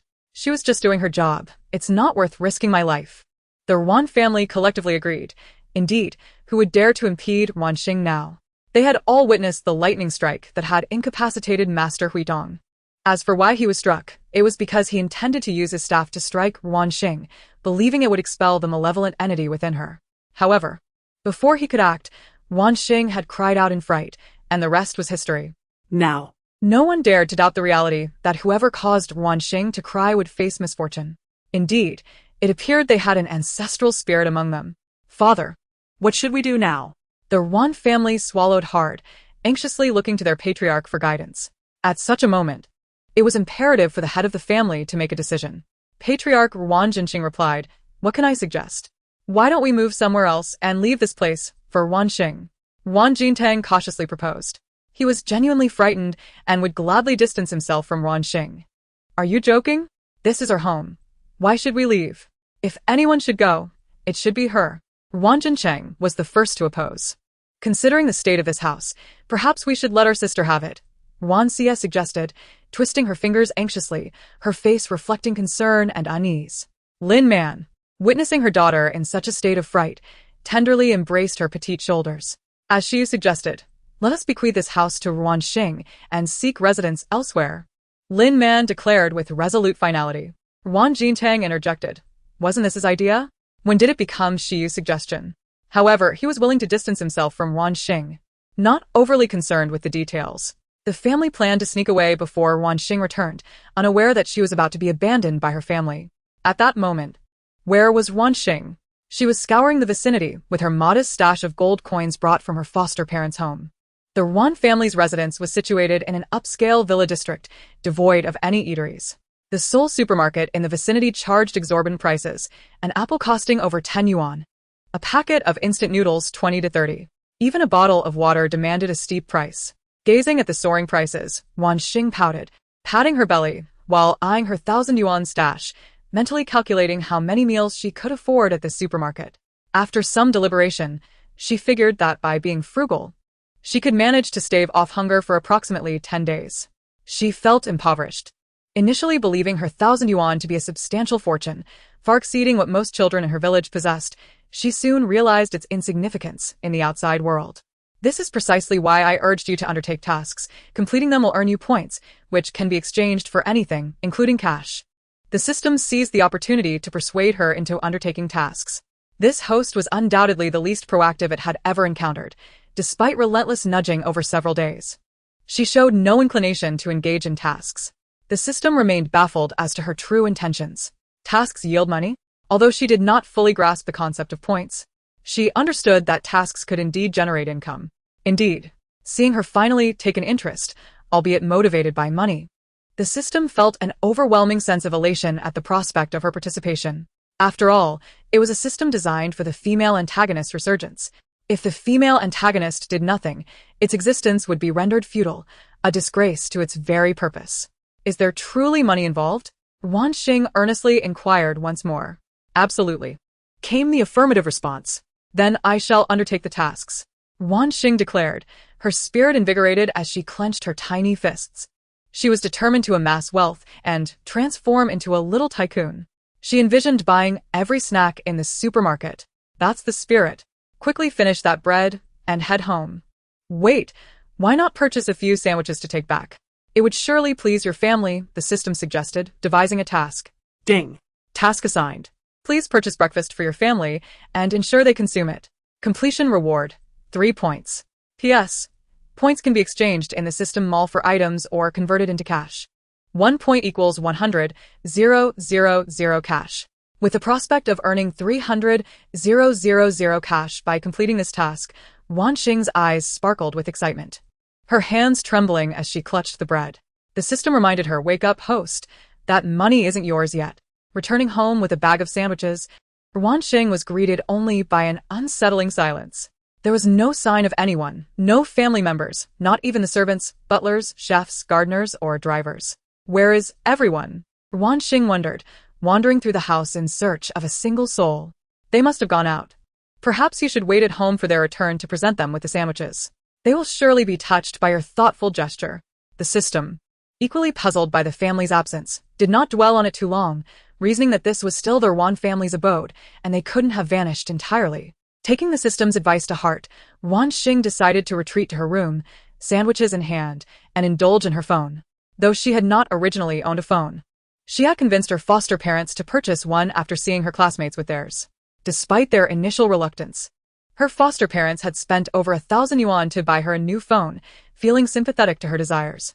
As she played on her phone, time slipped away unnoticed until noon arrived. Noticing her family still had not returned, Ruan Xing felt an urge to eat the sandwiches she had bought. However, remembering their worth of 30,000, she restrained herself.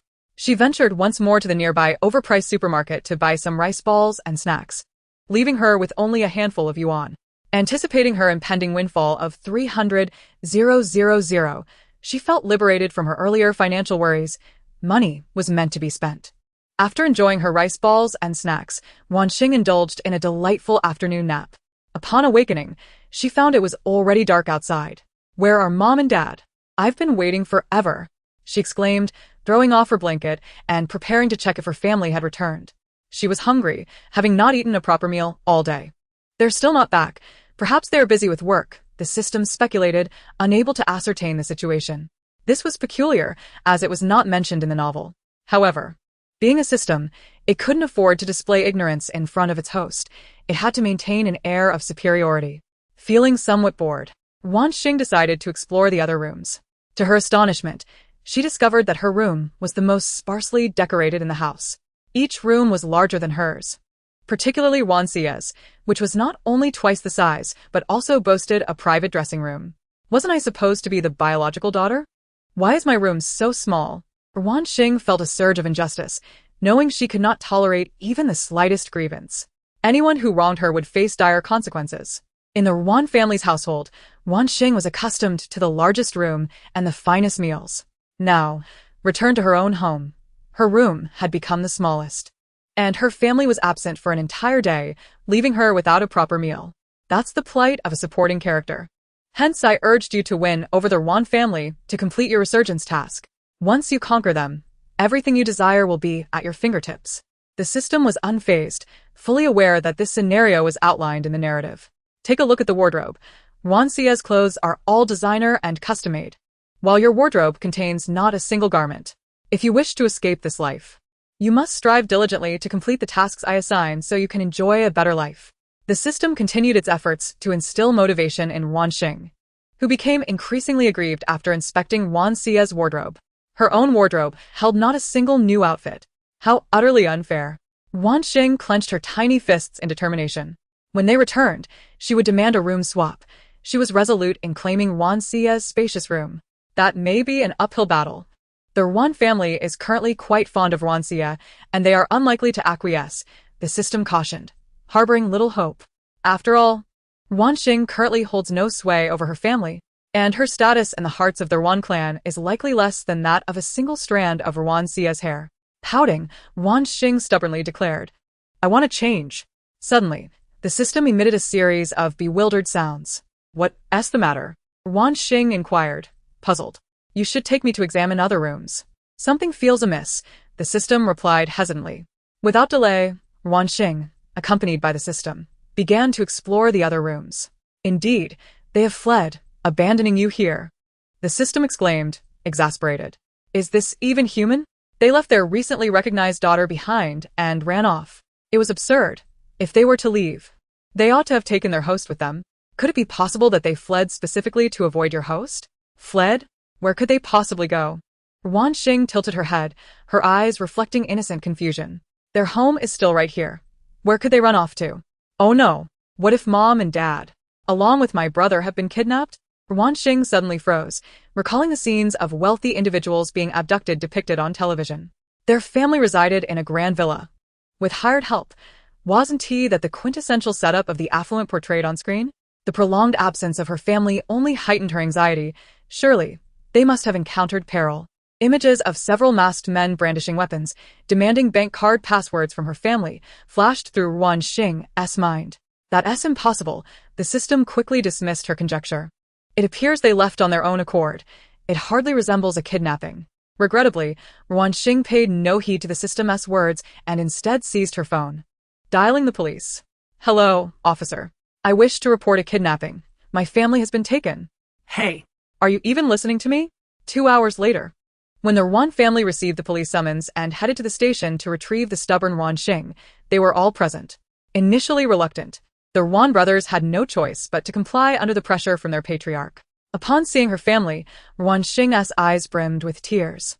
Mom, Dad, I'm so relieved you're safe. I thought you had been kidnapped. The sight of her family unharmed instantly made her feel overwhelmed with emotion. Do not cry, dear. Please do not cry. The Ruan family members, startled by her impending tears, were thrown into a frenzy. Lin Man quickly enveloped Ruan Xing in her embrace, soothing her with gentle reassurances until she calmed down. How could you, as parents, leave your child alone at home? She hasn't eaten anything all day. The police officers assigned to this case were thoroughly displeased with the Ruan family. What kind of people are you? You were notified to come pick her up, yet we had to call multiple times before you finally showed up. Apologies, we are all quite busy with work and simply couldn't find the time, Lin Man declared, attempting to explain. Child, you could have called your parents if something was wrong. Why did you resort to calling the police? Ruan Xing, maintaining a friendly demeanor in front of the officers, appeared as though he could never abandon his daughter. Ruan Xing blinked innocently and replied, But I don't have Mom and Dad's phone number. The officers were incredulous. How could you, as parents, not even provide your child with your phone number? Officer A gazed at the Ruan family in disbelief. Ruan Xing was truly unfortunate to have such biased parents. Why was it assumed that the Ruan family favored one child over another? This conclusion was drawn from their observations as law enforcement officers. Among the Ruan family was another girl, similar in age to Ruan Xing, yet adorned in designer brands, her bag an exquisite Hermes. In contrast, Ruan Xing's attire, though not shabby, consisted entirely of inexpensive items, worth little more than a few dozen yuan. Her only possessions included a cheap backpack and a reasonably priced phone.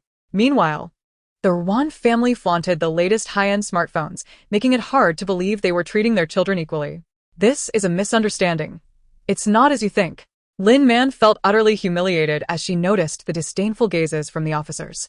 Clearly, Ruan Xing seemed to be the source of her troubles. Enough.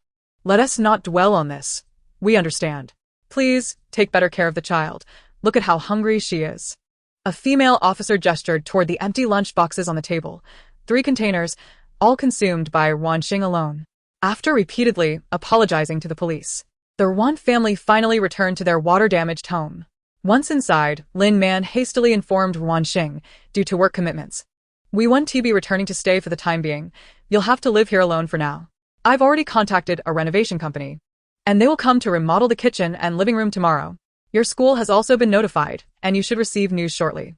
Lin Man rambled on while Ruan Xing listened silently. Ruan Xiyue, observing her newly returned but seemingly unwelcome sister, lowered her head slightly, a subtle smile tugging at her lips.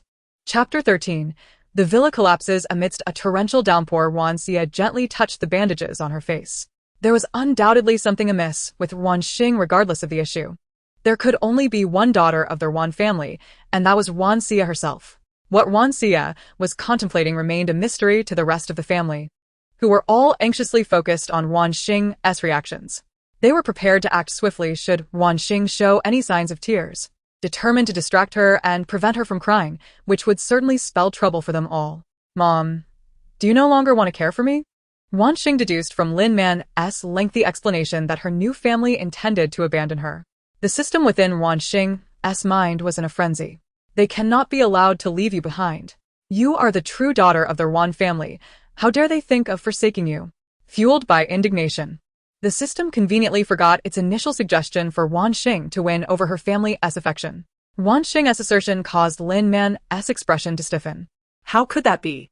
Your father, mother, and brothers are all very busy. They either work or study, which is why they haven't had time to return home. Since you have some free time, why not help oversee the renovations? Once the house is ready, your father and I will bring your brothers and sister back to keep you company. Lin Man's smile was painfully insincere. Her dwindling compassion and guilt for her daughter had evaporated after the ordeal. If not for the fear of Ruan Xing crying and causing distress to the family, she would have long since sent her away. No, the family should stay together. If you leave, I will go with you. Ruan Xing pursed her lips, her gaze unwavering. Star, your parents are truly busy. Can't you be a bit more understanding? Ruan Xing responded, his impatience evident. This biological daughter was proving to be exceedingly troublesome, and he lamented that she couldn't be more compliant like Xiyue. With the burden of her existence weighing heavily upon him, Ruan Xing felt that his willingness to keep her around was already a testament to his compassion. Sensing the impatience in Ruan Xing's voice, tears cascaded down Ruan Xing's cheeks. You all are abandoning me and still say, I am unreasonable. You are so cruel. I no longer wish for you to be my parents. With that, Her wails erupted like a tempest. The entire house began to tremble as if an earthquake had struck. Ah, An earthquake? No, I have said nothing. I am Innocent. Ruan Xing screamed in terror and fled outside.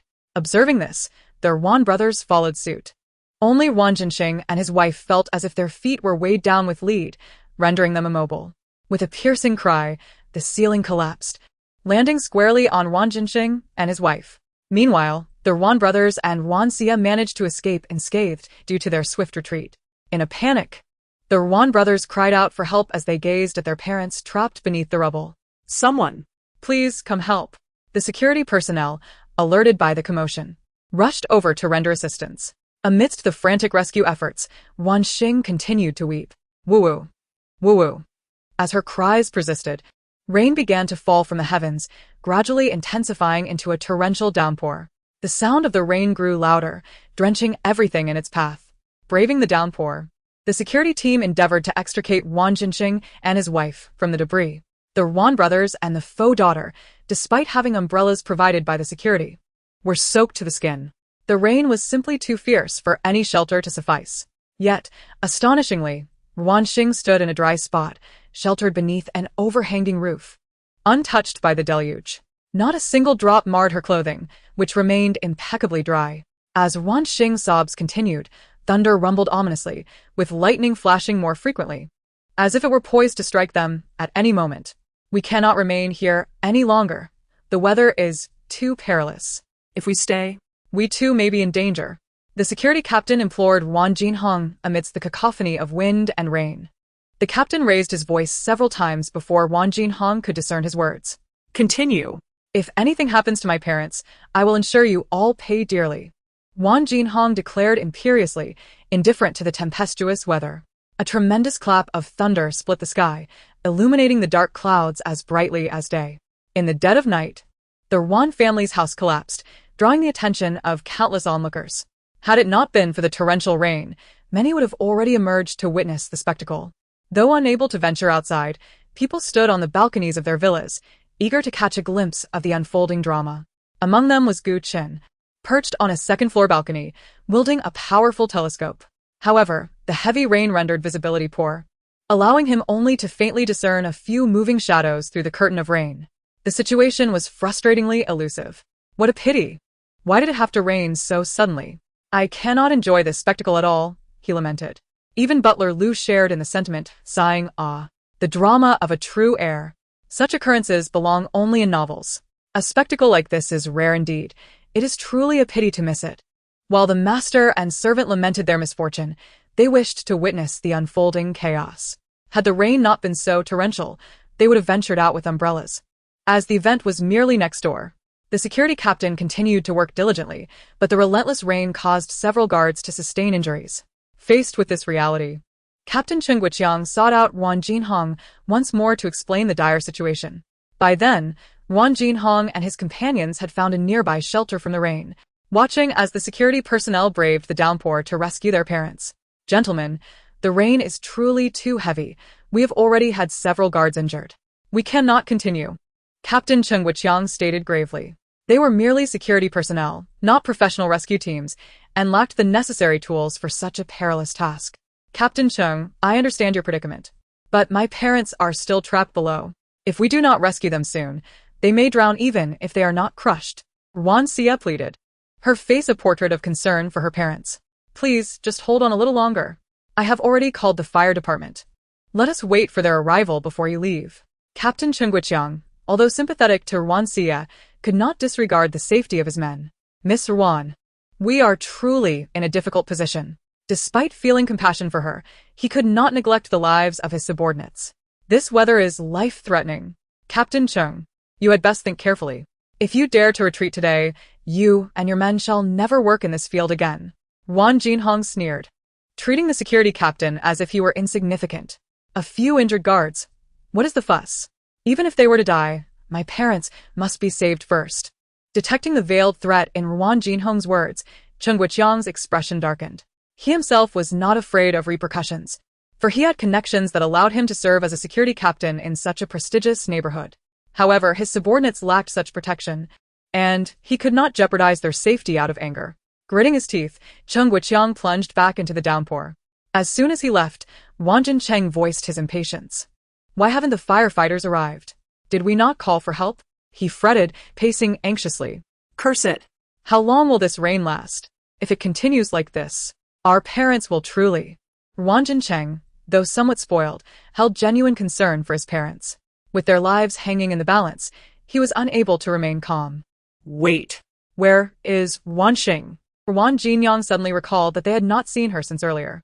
In this torrential rain, where could she possibly be? Who knows where that calamity has run off to?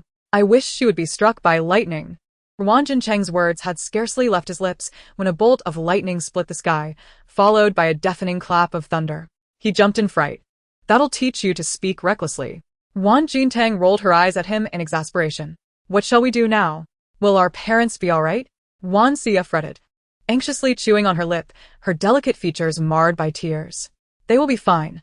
I am certain of it, Ruan Jinhong reassured, though uncertainty lingered in his heart regarding their parents' fate. Wait. This incessant rain, could it possibly be related to Ruan Xing? Ruan Jintang gasped in realization. How could that be? Can she truly influence the weather? Ruan Jincheng was the first to express disbelief. It is not beyond the realm of possibility.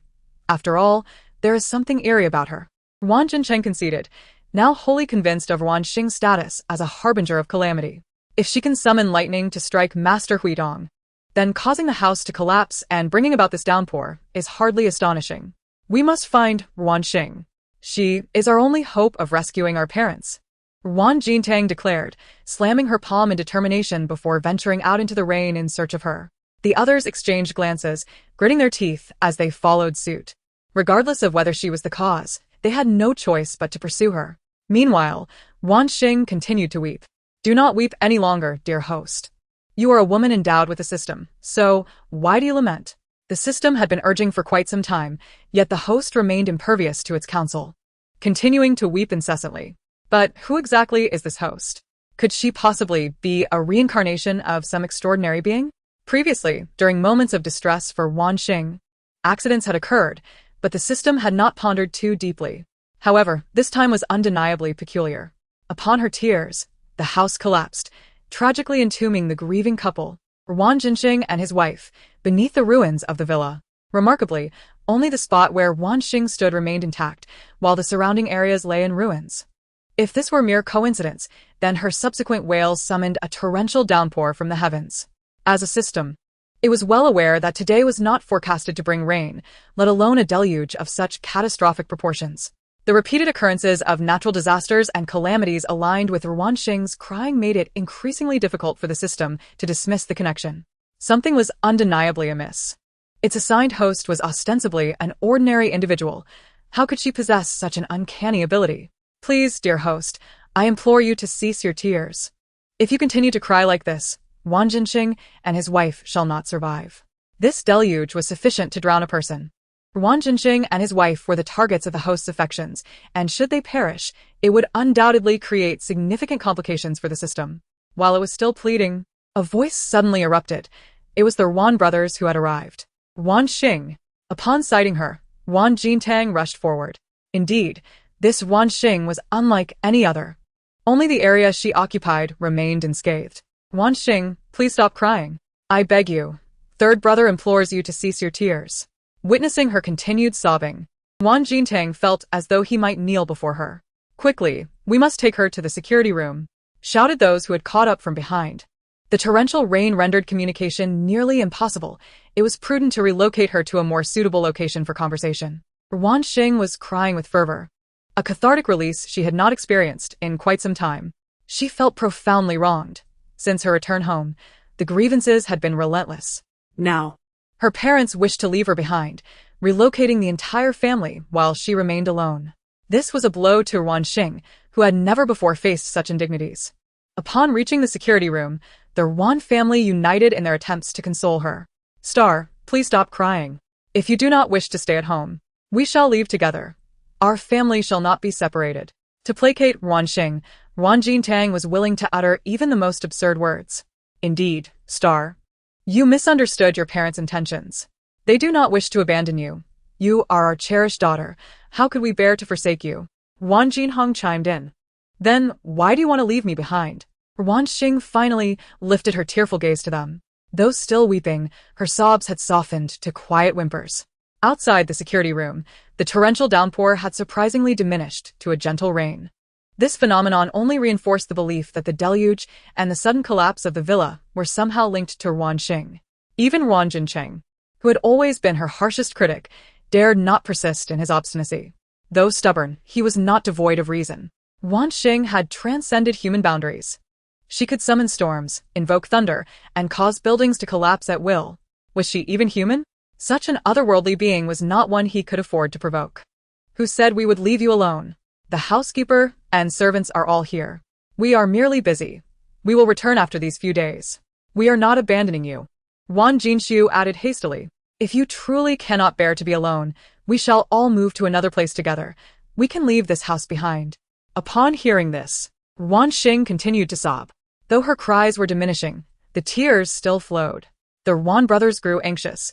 Why was she still crying? "What must we do for you to cease your tears? Just tell us plainly. Star, I beg you, what will it take for you to forgive us and stop crying?" "Whatever you ask, we shall fulfill," Ruan Jintang pleaded, exasperation evident in his voice. "You must promise me, never leave me alone again," Ruan Xing said, her large, watery eyes fixed on the anxious Ruan brothers as she articulated her condition. "Very well, we promise," the brothers replied without hesitation. Ruan Xie dared not voice any dissent. At this moment, saving lives took precedence. Even if they wished to cast Ruan Xing out of the family, they could not afford to do so now. "Also, I want the biggest room. The room you previously assigned me is too small," Ruan Xing stated earnestly, even gesturing with her tiny hands. "All right, you shall have the largest room," the brothers grumbled. "It's fine. Let her have it. Compared to our parents' safety, these matters are trivial." After a moment's consideration, Ruan Xing added, "My allowance cannot be less than hers. I want everything she has, only more and better." She pointed at Ruan Xie, without hesitation. "You." Ruan Jincheng was about to chastise her for being unreasonable, but was restrained by his brothers. "Agree to her demands? All of them?" They insisted. "At worst, we can compensate Yaya later." At this juncture, ensuring Ruan Xing's satisfaction was paramount. Only by doing so could they hope to secure their parents' safety. The Ruan brothers acquiesced to all her conditions, which brought Ruan Xing joy. In truth, she was quite easy to please, as long as she was content. She was generally amenable. With her conditions met, Ruan Xing beamed. She produced a bag she had been clutching. "I forgive you. Let me treat you to breakfast." She generously opened the shopping bag to share breakfast with her family. Breakfast. Looking outside, it was nearly 10 in the evening.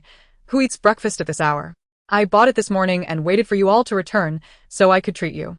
Hurry and eat. These sandwiches are quite expensive, costing several dozen yuan each." I couldn't even bring myself to eat one. These sandwiches were procured from an exorbitant supermarket. Although she had chosen the cheapest option, it was still nearly 70 yuan apiece. As Ruan Xing gazed expectantly at them, the smiles on the faces of the Ruan brothers nearly faltered. In this sweltering weather, had she truly carried these sandwiches around? Were they still suitable for consumption? Yet Ruan Xing watched them closely, eager to witness them eat. "If you don't eat, is it because you dislike the breakfast I brought?" Ruan Xing pouted, her expression tinged with disappointment. Tears threatened to spill once more. The brothers were alarmed and hastily each grabbed a sandwich. As they unwrapped the packaging, a foul odor wafted forth, signaling that the sandwiches had spoiled. Consuming them would surely lead to a stomachache. Ruan Xie hid behind the Ruan brothers, her face betraying her wish to remain unseen. "Sister, this is yours." Although Ruan Xie seemed less than fond of her, Ruan Xing considered herself a generous child. She would not omit her from breakfast. "I think I'll pass," Ruan Xie said glumly. No one wanted to eat spoiled sandwiches. "Please, eat up. You all enjoy your meal while I watch. The system has mandated that I must observe you finish your food to complete the task." The Ruan family, apprehensive of her tears, could only grimace as they consumed the unpalatable sandwiches, nearly gagging in the process. Despite their expressions resembling those forced to consume excrement, Ruan Xing remained blissfully unaware, her little face adorned with a cheerful smile. It brought her great satisfaction to see her gift appreciated by her family. Found them. I discovered Mr. Ruan and his wife. They are unharmed. At that moment, Captain Chengguoqiang burst into the security room, flanked by firefighters. It turned out that while they were conversing in the security room, the fire brigade had already arrived. After gathering information from Chengguoqiang, they tirelessly initiated the rescue. Fortunately, the rain had ceased, alleviating the difficulty of the rescue, and the individuals were ultimately saved. My parents have been rescued. The sons of the Ruan family, disregarding their nausea, rushed forward upon hearing the news of their parents' salvation. Yes, they have been rescued. Mr. Ruan and his wife have already been transported to the nearest hospital. Chengguoqiang felt a genuine relief wash over him. The Ruan villa had collapsed, trapping Mr. Ruan and his spouse. If there had been any fatalities, the implications would have been far-reaching. Now that Ruan Xing and his wife were safe, and with only minor injuries sustained by the security personnel, it was indeed the best outcome. As for the cause of the villa's collapse, authorities would send personnel to investigate. After all, the residents of this community were either affluent or influential, and clarity was essential to provide all homeowners with an explanation. Chengguoqiang's thoughts went unnoticed. Upon learning of Mr. Ruan and his wife's rescue, the Ruan family swiftly made their way to the hospital, accompanied by Ruan Xing. Upon their arrival, they found Mr. and Mrs. Ruan already in a VIP room receiving 4 fluids. Curiously, despite the collapse of their home, the couple only sustained minor injuries, non-fatal but undoubtedly uncomfortable. Additionally, having narrowly escaped drowning in the heavy rain, they were likely to experience psychological repercussions for some time to come. Thank goodness you're all right, Mom and Dad. The Ruan brothers lingered anxiously outside their parents' room, relief and excitement evident on their faces. This time, my husband and I truly escaped death. We thought we were finished. If we hadn't been buried together, encouraging and supporting one another, I honestly don't know how I would have managed. The sensation of being trapped underground was utterly terrifying. Thankfully, they had been rescued. Mom and Dad, the quality of our house is abysmal. In the future, we must prioritize quality over size when purchasing a home. Ruan Xing shook her head as she looked at her injured parents lying in the hospital beds. Could you please leave? The Ruan couple grumbled from their beds. Chapter 16. These sandwiches are spoiled. Why are you still holding that shopping bag? Ruan Jinshu suddenly noticed Ruan Xing clutching a supermarket bag. The mere sight of it reminded him of the sandwich he had just consumed, causing a wave of nausea. You should just throw it away, chimed in Ruan Jinyan. I can't. Inside are the breakfast sandwiches I saved for Mom and Dad. Ruan Xing reached into the bag and retrieved the last 2 sandwiches. She still has some. The Ruan family fell silent in disbelief. Even the hospitalized weren't spared. Was she even human? Surely, she couldn't be doing this on purpose. Yet, her innocent and naive demeanor suggested otherwise. Breakfast for us? Isn't it a bit early for breakfast? Mr. Ruan glanced at the sandwiches and then at the clock on the wall. It was still before 11 at night. Breakfast seemed inappropriate. Perhaps a late-night snack would be more fitting. It's not early at all. I specifically saved these for you. Everyone else has already eaten. You're the last to have your meal. With a beaming smile, she handed each parent a sandwich. Once they finished eating, her task would be complete. And she would earn 300,000. Ruan Xing giggled. Ruan father and mother did not share her amusement. I want to eat. These sandwiches are spoiled. Lin Man, having been pampered since childhood, refused to consume anything subpar. After enduring such a harrowing ordeal, she certainly wouldn't eat spoiled sandwiches. Mom, I specially bought these breakfast sandwiches with my saved pocket money. I wouldn't even indulge in such an expensive breakfast myself. This is my heartfelt gesture. If you want to eat, does that mean you don't love me? Ruan Xing gazed at Lin Man with a wounded expression, completely disregarding her protest about the sandwiches being spoiled. Well, dear, your mother and I are still receiving 4 fluids. Perhaps we should eat another day? Mr. Ruan was also averse to the idea of consuming the spoiled sandwiches. However, Ruan Xing's pleading demeanor made him hesitant to refuse. Upon hearing the suggestion of postponing their meal, Ruan Xing's eyes glistened with tears. You really don't love me, do you? You want to even eat the breakfast I bought with my allowance? The Ruan family panicked at the sight of her tears. Fine, we'll eat. Who said we wouldn't? He certainly did not wish to be buried alive again. He still had a few more years to live. Lin Man, too, joined in, and together they hastily shoved the spoiled sandwiches into their mouths. Although the taste was revolting, the thought of Ruan Xing crying propelled them to swallow the disgusting sandwiches. The moment they finished, Ruan Xing's task was completed. Ding. Task has been issued. Please ensure your family consumes breakfast while you observe. Completion reward, 3 points. P.S. Points can be used in the system mall to purchase items or exchange for cash. 1 point can be redeemed for 100,000 in cash. Once Ruan Xing received her points, she immediately exchanged 3 points for Huaxia currency. Upon hearing the system notification that 300,000 had been deposited into her bank account, Ruan Xing's smile radiated. The Ruan family, perplexed by her laughter, assumed it was simply due to Mr. and Mrs. Ruan consuming the sandwiches she had purchased. This Ruan Xing was certainly not doing this on purpose, was she? It certainly seemed deliberate, didn't it? To avoid having Ruan Xing appear before them, the Ruan family called for Butler Wang to take her to the villa they were currently residing in. Shortly after Ruan Xing's departure, the family began rushing to the restroom. Throughout the night, everyone was left weak and pale. The entire family, without exception, took the day off the following day. Fortunately, they were already at the hospital and received immediate treatment. Otherwise, they might not have made it there. According to reports, last night, a sudden torrential downpour occurred in the Nanshan area of the city, with rainfall reaching unprecedented levels. Such a deluge was considered a once-in-a-century occurrence. Renowned meteorological experts suggested that this extreme weather could be attributed to the escalating effects of global warming. Ruan Xing savored the ice cream in her hand while casually changing the channel with the remote. Ever since moving into a new villa, her spirits had soared. The Ruan family no longer dared to set traps for her. They obediently provided her with pocket money and allowed the butler to take her shopping. As long as she didn't appear in the hospital, the Ruan family had relocated to a different, more prestigious affluent area where the residents were similarly prominent individuals. The Ruan family typically spent most of their time in their villa in Nanshan, so their sudden move to this neighborhood had caught the attention of others. In high society, news travels quickly, and any incident within the circle is easily disseminated. Moreover, ever since the true daughter of the Ruan family returned, it has only been a matter of days, yet she has already been hospitalized twice, and her residence has collapsed. Businessmen, who are generally quite superstitious, have begun to speculate whether the true daughter is indeed cursed. For instance, is she fated to bring misfortune? Regardless of whether the issue at hand pertains to her legitimacy, it has not prevented the elite from advising their offspring to keep their distance from the true daughter. After taking her medication and finishing her 4-drip, Ruan Xiyue was arranged to rest in another ward. Following 2 days of purging, her insides felt entirely emptied. She harbored a seething hatred for Ruan Xing, yet found herself powerless against her. Although she possessed numerous tactics to incite the Ruan family's disdain for Ruan Xing, there was no need to employ them now. For the entire Ruan household had already come to despise her thoroughly. Ruan Xing, I will not let you off easily, she murmured to herself, retrieving her phone to send a message to a certain individual. After a brief moment, a call came in from the other end.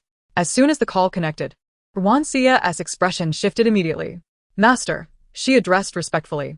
Xia, why the urgency in contacting me? Is there a matter at hand? Came a woman's voice from the other side.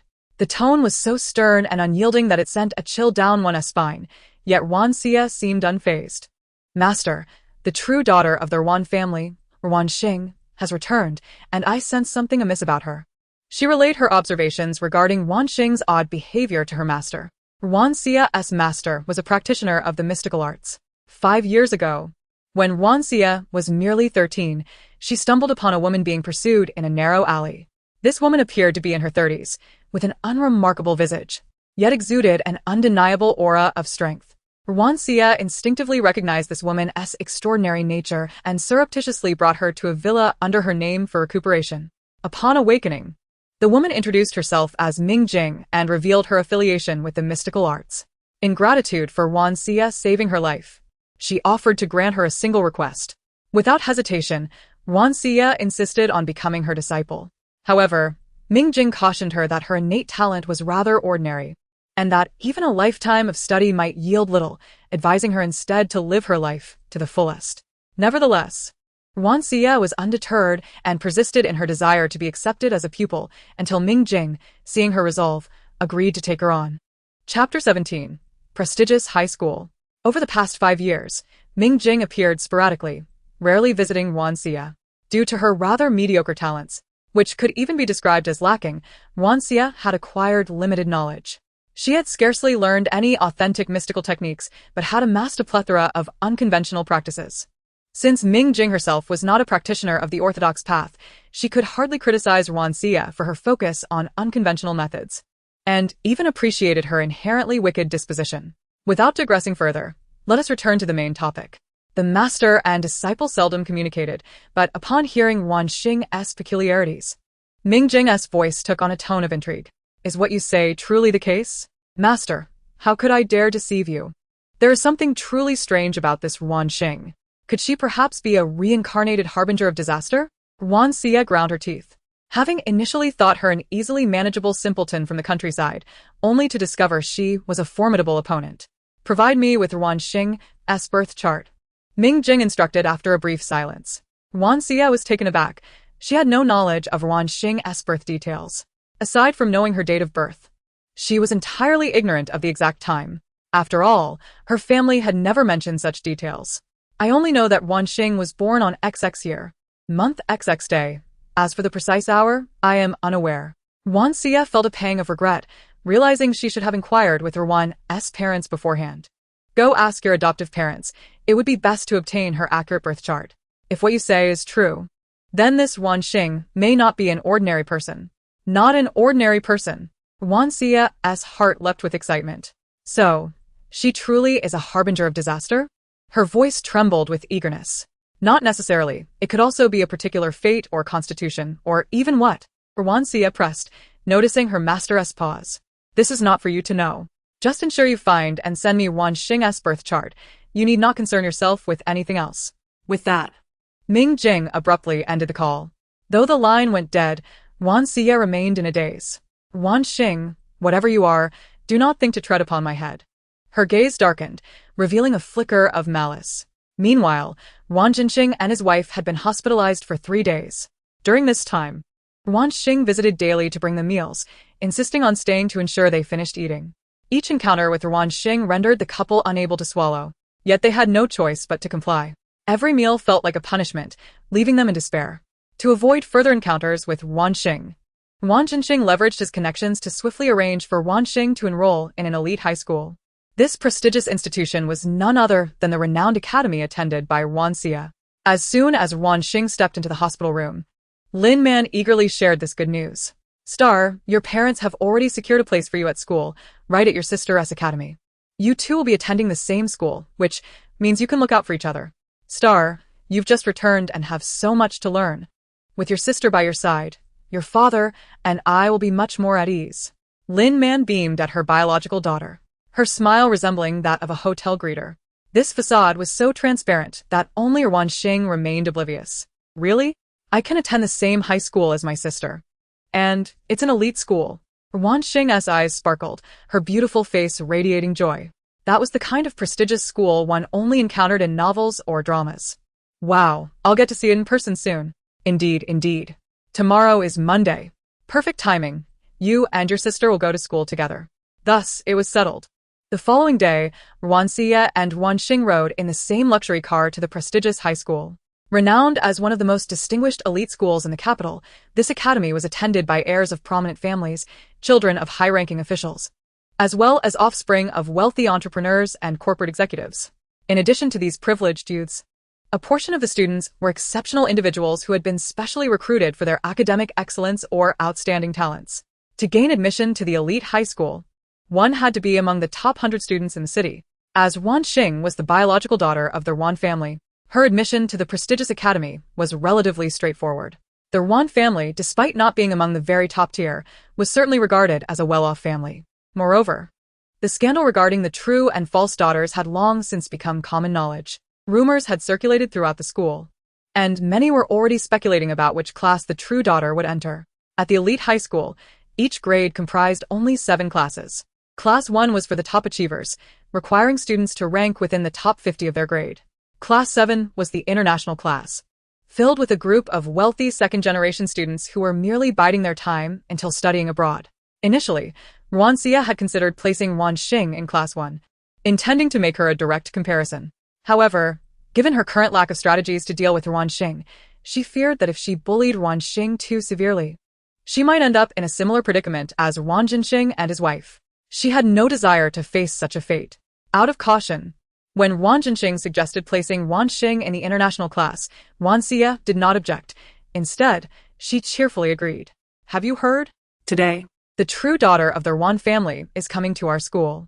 I had heard about it long ago, but I never expected that the Ruan family would act so swiftly. With the return of the genuine heiress, Ruan Xia's status will undoubtedly be affected. There will be quite a spectacle to behold. I have long found Ruan Xia's pretentious demeanor intolerable, and now that the real heiress is back, let's see what she has to be so proud of.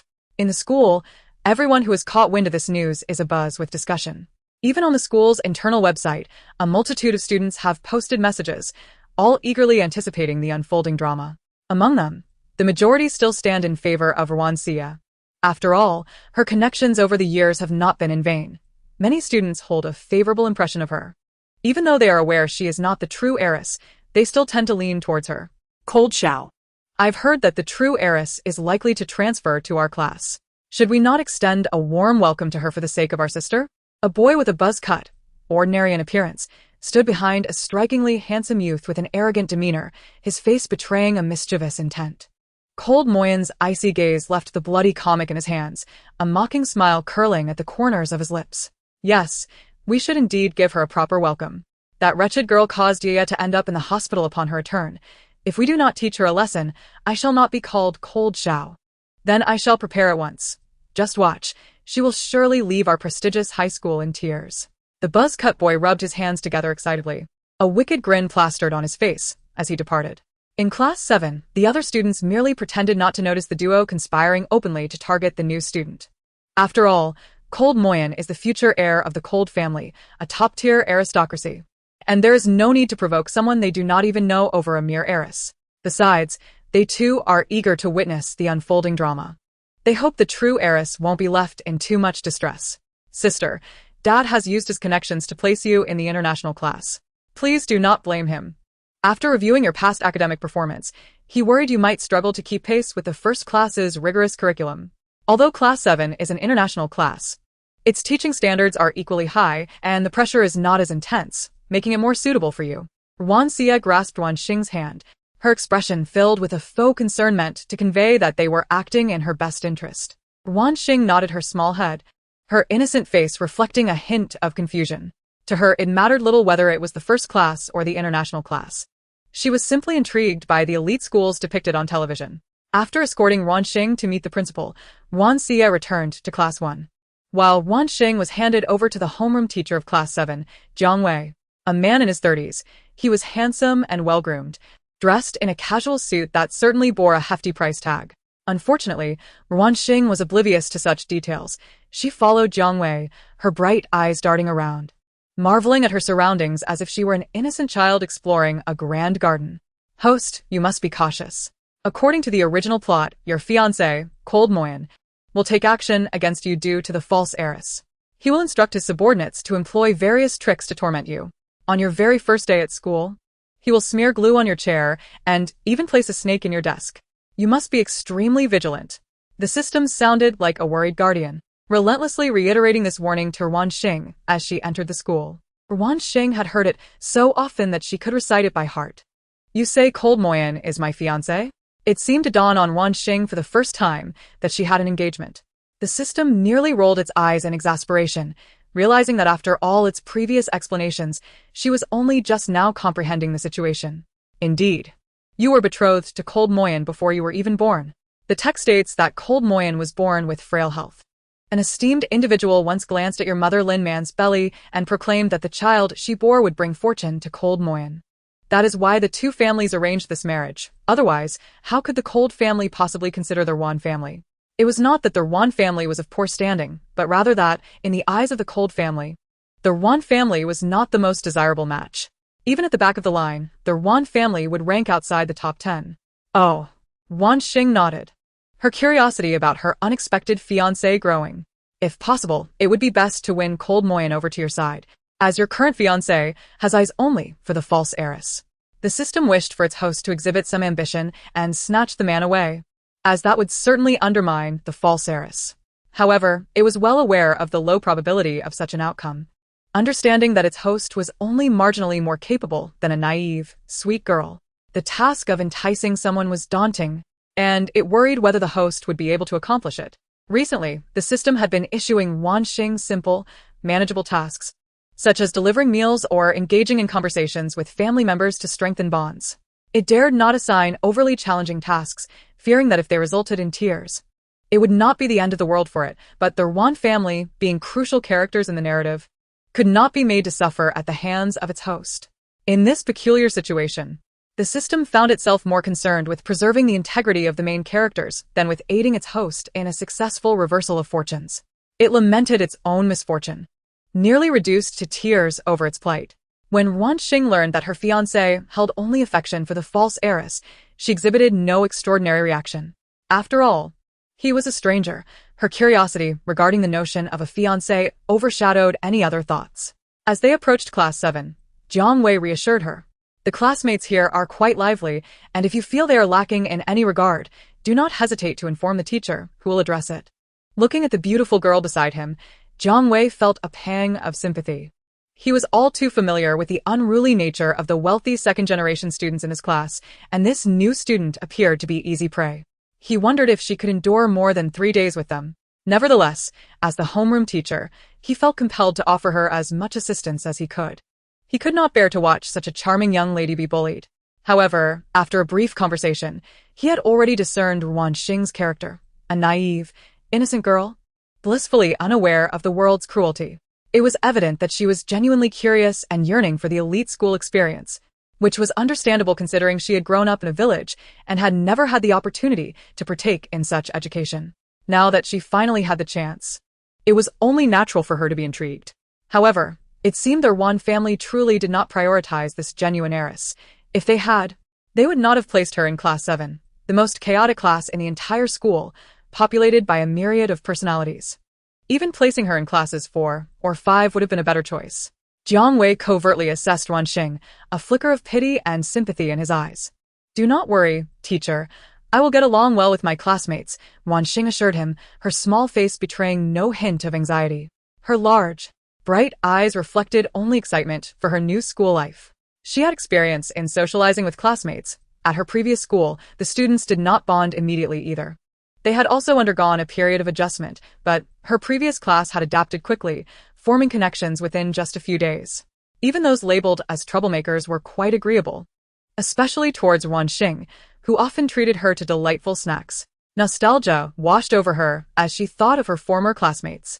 Suddenly, a boy from Class 7 let out a loud sneeze. "Who was that? Is someone talking behind my back?"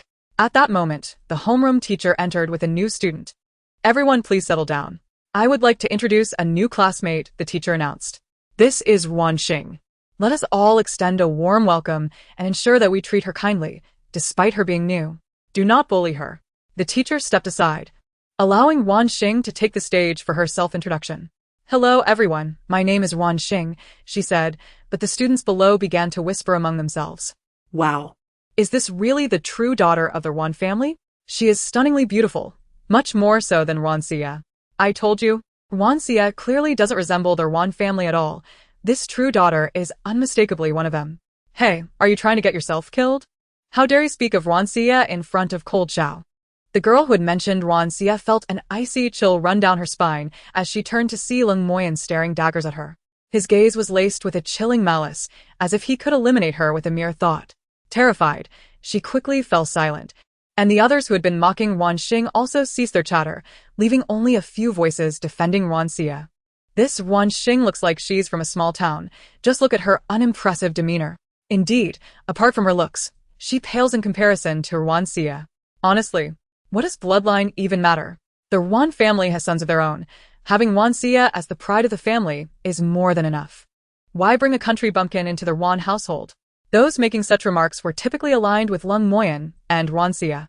Xiyue, overhearing their comments, cast a displeased glance at the offending students. Fortunately, Xiyue still held some authority, and those who had been mocking Ruan Xing finally fell silent under his gaze. Though their expressions remained malicious, After Ruan Xing briefly introduced herself, Jiang Wei assigned her to an empty seat, the only one available in the classroom. As she sat down, an immediate hush fell over the room. No way, how could old Jiang have her sit next to Guyi? That's Guga.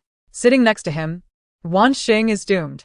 Unaware of the sympathy directed her way, Ruan Xing innocently shouldered her bag and took her designated seat. As Jiang Wei departed, several classmates began to scrutinize her. After a short while, two girls approached her. So, you are the true daughter of the Ruan family? You don't seem all that impressive. Dressed in pristine white uniforms from a prestigious high school, their ponytails swayed as they spoke with an air of arrogance. I think I'm prettier than you, Ruan Xing remarked earnestly, comparing herself with the girl who had spoken. The class erupted in suppressed laughter. You? Who asked for your opinion? Wang Xiaoling exclaimed, clearly flustered. The insult stung, and she found herself unable to counter it. One could deny everything about Ruan Xing, but to deny her beauty was to lie egregiously. Who could honestly claim that Ruan Xing was unattractive? Don't get too cocky. Do you really think you can secure a place in the Ruan family solely based on your looks? You've been relegated to class 7. Which clearly indicates that you aren't valued by the Ruan family. You'll surely be kicked out in no time. Zhang Moli chimed in. These two were close companions of Ruan Xie, and often walked alongside her. How unfortunate for you two. It seems none of our classmates are esteemed by their families. Ruan Xing replied, her eyes filled with sympathy. But don't worry, I won't look down on you. I believe your parents would never cast you aside. She cast them a compassionate glance, then swept her gaze across the entire class. The classmates collectively thought, who is not valued by their family? They haven't offended anyone. Ruan Xing, however, had never felt undervalued by her family. She was charming and lovable, receiving praise not only from her adoptive parents, but also from relatives in her village and childhood friends. Having grown up surrounded by compliments, Ruan Xing was blissfully unaware of feelings of inferiority. She firmly believed that her placement in the international class was merely due to her academic performance not aligning with the first class's pace. After all, her grades had always been quite average. She had often found herself at the bottom of her previous classes.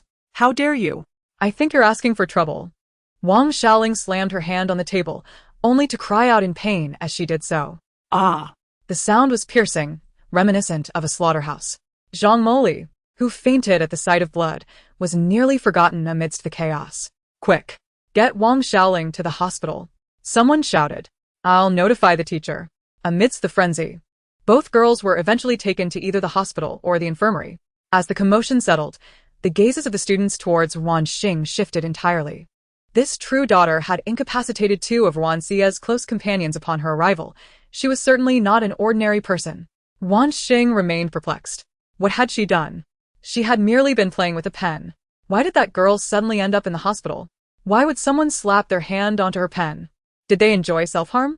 Ruan Xing blinked, confusion etched across her face. Well done, host. This is how you confront all those who seek trouble. The system cheered in her mind, utterly astonished by her prowess. Host, what other surprises do you have that this system is unaware of? Wait, something seems amiss. The system suddenly realized, panicking. The main task appeared to be for the host to replace the false daughter, becoming the beloved of the group and achieving a turnaround in life, not to slap down everyone in sight. Oh no, I've stumbled into the wrong narrative. Ruan Xing, oblivious to the system's turmoil, was simply delighted. What was she so happy about? She had discovered a friend in class. Xiao Ming, it's really you. Am I dreaming? Ever since you transferred, we lost contact, and I never imagined I would find you here. Ruan Xing exclaimed enthusiastically, her large eyes sparkling with joy at the reunion. You two actually know each other? The surrounding students gasped in disbelief, staring at Li Ming. Li Ming wore a pained expression, forcing a smile that resembled a grimace. I never expected to see you here either, haha. Truly unexpected. If he had such luck, why had he never won the lottery? He recalled the moment Ruan Xing walked into the room, and he nearly lost control of his bladder. The memories of being dominated by Ruan Xing in their earlier school days flooded back, bringing tears to his eyes. Once a formidable figure in middle school, he had become a mere shadow in high school, overshadowed by the peculiar Ruan Xing. As he reflected on the tangled fate that bound him to Ruan Xing, Li Ming found himself at a loss, caught between laughter and tears. Once upon a time, when he had just entered high school, he was a spirited and vibrant youth, brimming with confidence, believing he would continue the legendary tales of his middle school days. Little did he expect that upon joining his new class, he would find himself at a disadvantage, and in a moment of misguided bravado, he chose to confront the seemingly most vulnerable student, Ruan Xing, in an attempt to assert his dominance. However, those around him cautioned him against provoking her, warning that she was rather ominous. Yet Li Ming, who had already established himself as a bully in middle school, dismissed such superstitions. Determined to assert his will, he sought to trouble Ruan Xing, eager to discover just how formidable she truly was. On the first day, he deliberately withheld payment from her when she went to buy lunch for him. As Ruan Xing pleaded for her due, he slammed his hand on the table and unleashed a torrent of rage upon her. His ferocity rivaled that of a thunderous tyrant, leaving Ruan Xing in tears, while he, in a moment of clumsiness, tripped over his own feet and knocked out his front tooth. The following day, convinced that Ruan Xing was the cause of his misfortune, he sought revenge by ambushing her with a few friends outside school, intending to teach her a lesson. Yet, once again, Ruan Xing cried, and they found themselves struck by a runaway motorcycle, earning them a week's stay in the hospital. At that time, he remained oblivious to the extent of Ruan Xing's terrifying reputation and continued his antics.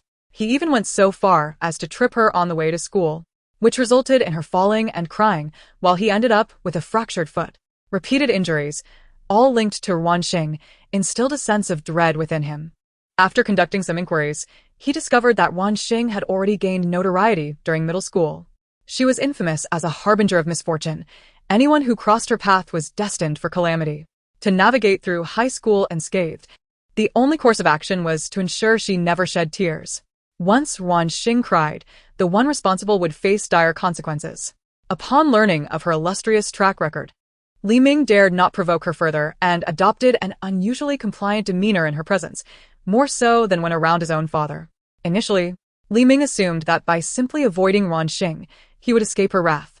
However, he soon realized the futility of such hopes, even when he attempted to distance himself. She perceived his avoidance as isolation and would weep, leaving him in a predicament. It was as if she were an unassailable ancestor. To maintain her cheerful disposition and minimize her wrath, the entire class endeavored to curry her favor, providing her with emotional support as if they were devoted attendants to a princess. Truth be told, the entire class was hardly exemplary. The girls were mostly rebellious, and the boys were predominantly delinquents or bullies. After all, their high school was rife with troublemakers, with few dedicated to their studies. In stark contrast, their class, due to Ruan Xing, seemed to operate under an entirely different paradigm. Everyone acted submissively around her. No one dared to flaunt their status as a bully in her presence. This rather stifling existence persisted for an entire year.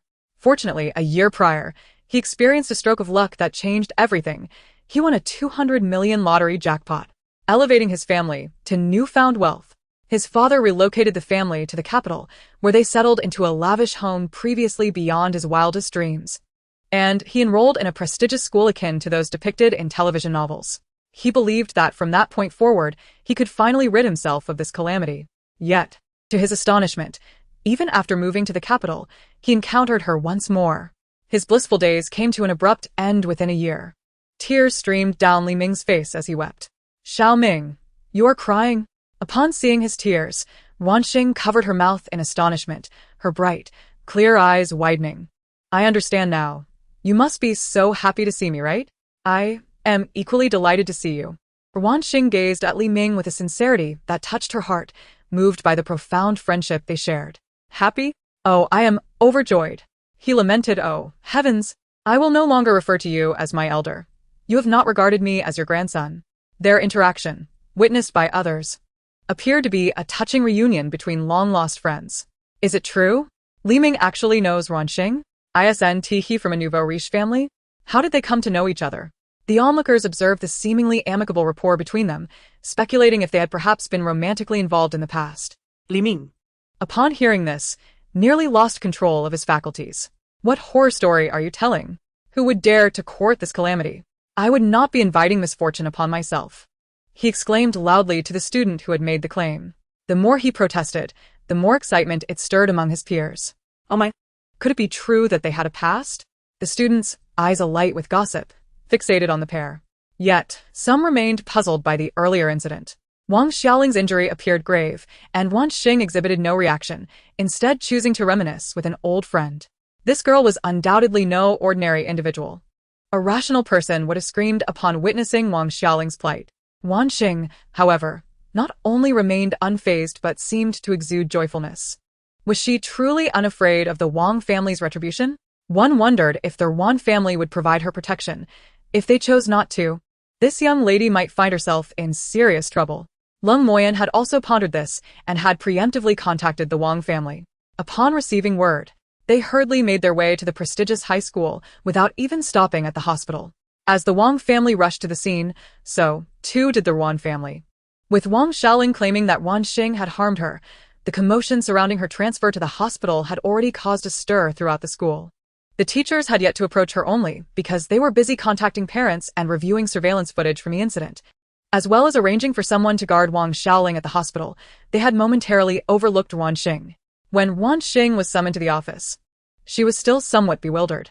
"You are Ruan Xing, the wretch who harmed my daughter. My daughter's hand is ruined because of you."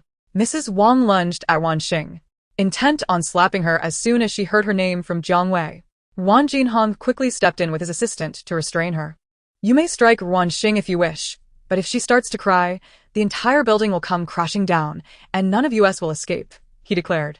Jiang Wei also intervened, desperately holding back the robust Mrs. Wang while loudly insisting, "Dear parent, please remain calm. The matter is not yet clear, and we must not wrongfully accuse the child." "Accuse? There's nothing to accuse. My daughter explicitly stated that this wretch harmed her. Today, I will tear this wretch's face apart." Mrs. Wang was set on vengeance, her demeanor intimidating to Ruan Xing, who cowered behind her elder brother, appearing like a frail and helpless creature. "I did not. It wasn't me. I swear it wasn't me," she whimpered, seeking solace behind Ruan Jinhong. Chapter 21. The Wang Family's Mischief. Ruan Jinhong shielded Ruan Xing and endured several blows from Mrs. Wang. Even the assistant found himself caught in the fray. Mrs. Wang's strikes were merciless. One might suspect she had trained in martial arts. Assistant Luo lamented inwardly, as he was merely an aide and not a bodyguard. Had he known, he would have advised President Ruan to bring a bodyguard along.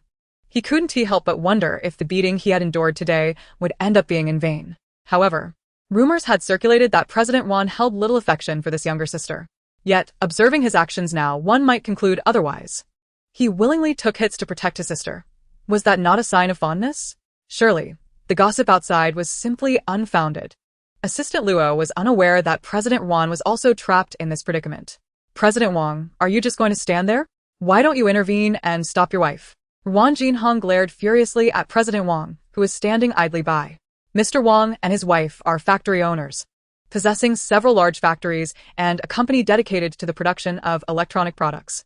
Under normal circumstances, the Wangs would not dare to provoke their Ruan family. Yet they have incurred the wrath of young Master Leng. In comparison to him, the Ruan family is but a trifling matter. Young Master Leng has proclaimed that as long as they can make Ruan Xing's life difficult, he will reward them with a lucrative business deal, allowing them to thrive under the protection of the Leng family. Cough, cough, Mr. Ruan, I must say, my wife is also deeply concerned for our daughter. As parents, who can remain calm when witnessing their child suffer at the hands of others? Mr. Wang, resembling a jolly Buddha with his beer belly, expressed his dilemma with a furrowed brow. "Mr. Wang, you would do well to contemplate this thoroughly. Are you truly willing to let your wife continue this ruckus?" Ruan Jinhong's face darkened, his eyes glinting with a hint of menace. However, Mr. Wang seemed oblivious to the threat in his gaze, pleading for Mr. Ruan to empathize with the feelings of a parent, insisting that they merely seek justice for their child. Such words were spoken with heartfelt sincerity. One might easily believe they were devoted parents. Outside the office, a group of students from Class 7 had gathered at the door, eavesdropping on the unfolding drama. Oh no! Ruan Xing is in deep trouble. Just look at how determined Wang Xiaoling's parents are. They won't let Ruan Xing off the hook. How bold of Wang Xiaoling's parents to offend their Ruan family. Someone remarked, sensing the gravity of the situation. "I must tell you this in secret, so keep it to yourself. Earlier, I saw Leng Maxian making a phone call, and I suspect that call was significant." The students huddled together, whispering amongst themselves, occasionally revealing expressions of sudden realization. After all, how many children raised in affluent families are truly naive? They quickly grasped the crux of the matter. Ruan Xing is doomed. That family is from the Leng clan.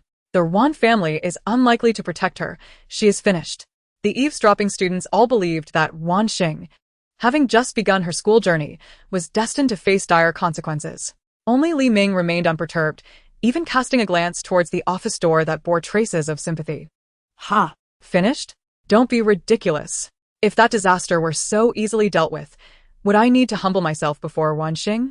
Li Ming couldn't help but reveal an expression of enlightenment amidst the chaos. At that moment, a boy wearing his school uniform rather loosely approached them. Noticing the crowd gathered at the principal's office door, he frowned and stepped forward. What are you all doing here instead of attending class? The boy, named Xiyue, was Ruan Xing's new deskmate and a prominent figure in the school. No one in class 7 dared to provoke him, not even Lung Maxian. Brother Yi, you're late. You missed quite the spectacle, exclaimed one of Xiyue's sycophants, known as Su Fei, who was both Xiyue's closest follower and his front-row seatmate. What spectacle? Wasn't it just someone arriving late to school? Su Fei excitedly recounted the details of Ruan Xing transferring from their Ruan family and Wang Xiaoling's unfortunate incident with a pen. The surrounding students chimed in, the volume rising as they forgot to lower their voices. Just as their chatter reached a crescendo, the office door swung open. You lot are quite something. How long has the class bell been ringing? Why aren't you in the classroom? Jiang Wei, visibly irate, glared at the unruly students. Teacher, we were just concerned for the new student. One student protested. Concerned? You don't need to be.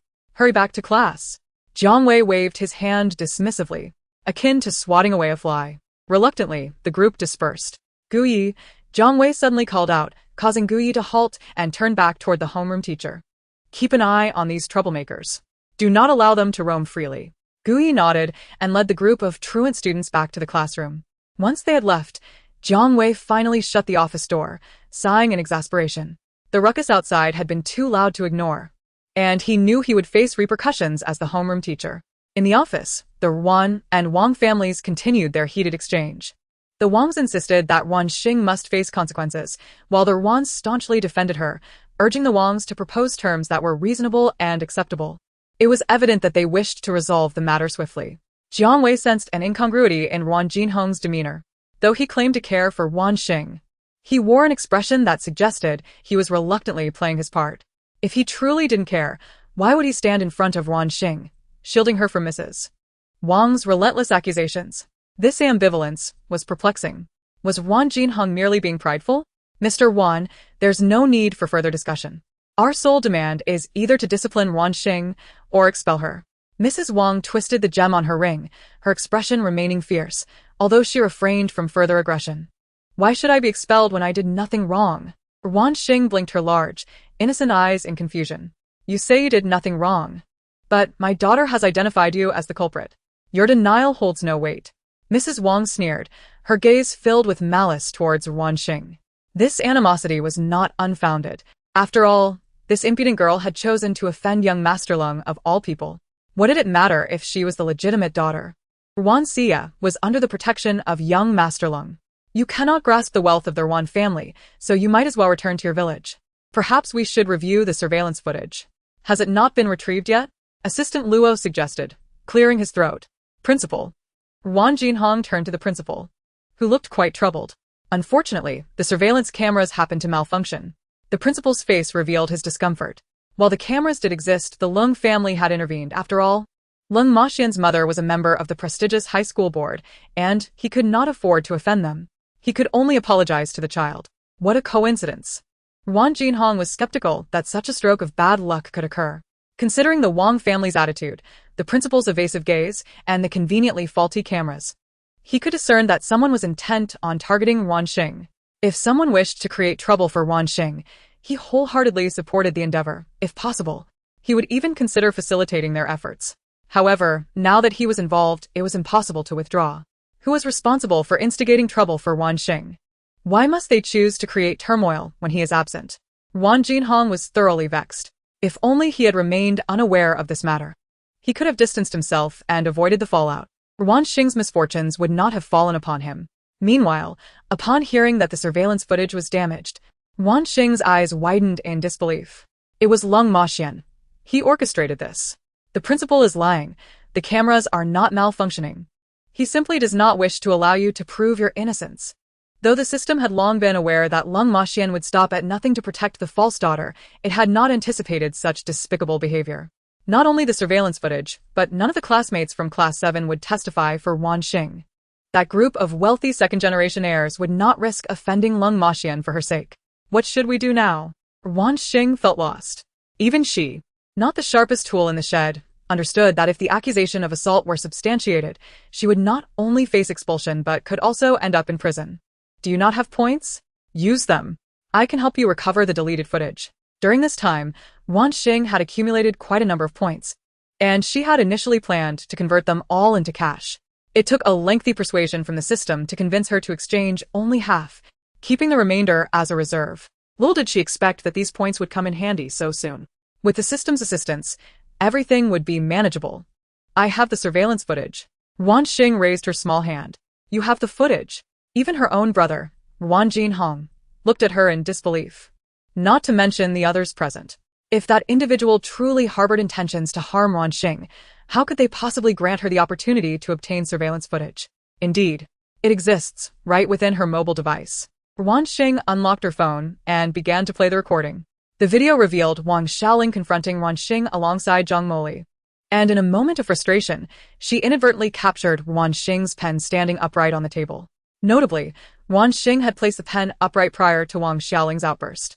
It would be far-fetched to assert that she intended to injure someone, as Ruan Xing could not have foreseen Wang Xiaoling's actions. Given the prowess of their Ruan family's legal team, the most they could hope for would be a monetary settlement. Incarceration was out of the question. Jiang Wei observed as Ruan Xing unveiled the video, executing a remarkable counterattack that left him utterly astonished. Had he misjudged her? What appeared to be a meek little lamb was, in fact, a wolf in sheep's clothing. With the footage as evidence, the Wang family could no longer claim that Ruan Xing had deliberately harmed Wang Xiaoling. Their attempts to expel her from the school had transformed into an insurmountable challenge. Nevertheless, they were not prepared to let Ruan Xing off the hook so easily. Otherwise, they would have a difficult time explaining themselves to the Lung family. She didn't act with intent, so she shouldn't bear any responsibility. My daughter's hands are meant for playing the piano. Mrs. Wang bellowed, clearly intent on creating a ruckus. If it wasn't my fault, why should I be punished? Ruan Xing felt increasingly wronged under Mrs. Wang's fierce gaze. When she produced evidence only to be met with continued hostility, Ruan Xing decided she would no longer tolerate it. Chapter 22. A Snake. My daughter was injured because of you, and you think you can simply walk away? Not a chance. Mrs. Wang's voice grew louder still. Mr. Wang remained steadfastly behind his wife, presenting a united front. As Ruan Xing's eyes began to redden, threatening tears, Ruan Jinhong's expression shifted dramatically. In an instant, he maneuvered himself behind his slender assistant for cover. Assistant Luo exclaimed, "What on earth is happening here?" Just then, a large bird, seemingly out of nowhere, flew in through the window and launched a fierce assault on Mr. and Mrs. Wang. It was an eagle. How could such a magnificent creature possibly appear in the city? Jiang Wei instantly recognized the bird as a golden eagle, a species that would never be seen in an urban environment. Help! Someone, please. Mrs. Wang cried as a chunk of flesh was torn from her face, leaving her bloodied and disfigured. Mr. Wang fared no better, his face also marred with blood. Quickly, security. Call for security in the principal's office. The principal hastily dialed the security room, urging them to respond immediately. However, it would take time for security to arrive, and the sight of Mr. and Mrs. Wang was truly tragic. Surely, they wouldn't succumb before help arrived. Teacher Jiang, save them. The principal, lacking the courage to intervene himself, could only plead with Jiang Wei for assistance. Jiang Wei glanced at the golden eagle, then at the principal, and finally at his own modest stature of 183 meters. He chose to ignore the situation and retreated to the corner. Had he not remembered his teacher's authority, he would have fled the scene immediately. Oh my goodness! Assistant Luo gasped, horrified by the gruesome spectacle before him. It was utterly dreadful. Even if those two survived, they would likely end up in the ICU, their faces irrevocably ruined. Meanwhile, Ruan Jinhong, hiding behind Assistant Luo, felt a surge of relief. He had anticipated such chaos. Little did he know that Ruan Xing not only had control over the weather but also commanded animals. Even the eagle had come to her aid. He shuddered at the thought of provoking his sister, who was clearly a force to be reckoned with. He was grateful he hadn't foolishly aligned himself with the Wang family against Ruan Xing. He couldn't bear the consequences. After what seemed like a sufficient beating, the golden eagle finally took flight, departing with one last act of defiance. It swooped down before the principal, plucking the few remaining strands of hair from his head and delivering a swift kick. A new claw mark appeared on the principal's face, oozing blood. Though the scene was grim, it paled in comparison to the plight of Mr. and Mrs. Wang. When security finally arrived, they were met with a scene of utter chaos, with Mr. and Mrs. Wang lying incapacitated, the principal in despair, and Ruan Xing standing aside, seemingly unscathed.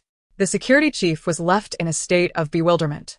Quickly, get them to the hospital, Jiangwei remarked, glancing at the incessantly moaning Wang couple and the distraught principal. How unfortunate. One must not engage in wicked deeds, for retribution is swift. The security chief hurriedly arranged for transportation to the hospital, temporarily halting any inquiries into Ruan Xing's situation. Ruan Jinhong departed the school, returning to his office. On the surface, it appeared that the incident had passed. Just as Wang Xiaoling emerged from the emergency room, she intended to call her parents to inquire if they had secured justice on her behalf. However, before she could make the call, she received news that her parents had been admitted to the hospital. What on earth happened? I thought my parents went to school to support me. How could they end up in the hospital? Wang Xiaoling was perplexed, shouting at the maid assigned to care for her. I'm just a maid, not a fortune teller.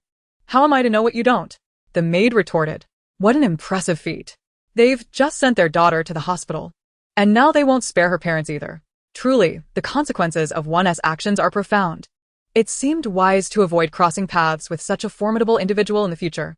The classmates in Class 7 were soon aware of the Wang couple's hospitalization, and their perception of Ruan Xing had shifted dramatically. Is she a harbinger of misfortune? Those who cross her surely meet with calamity.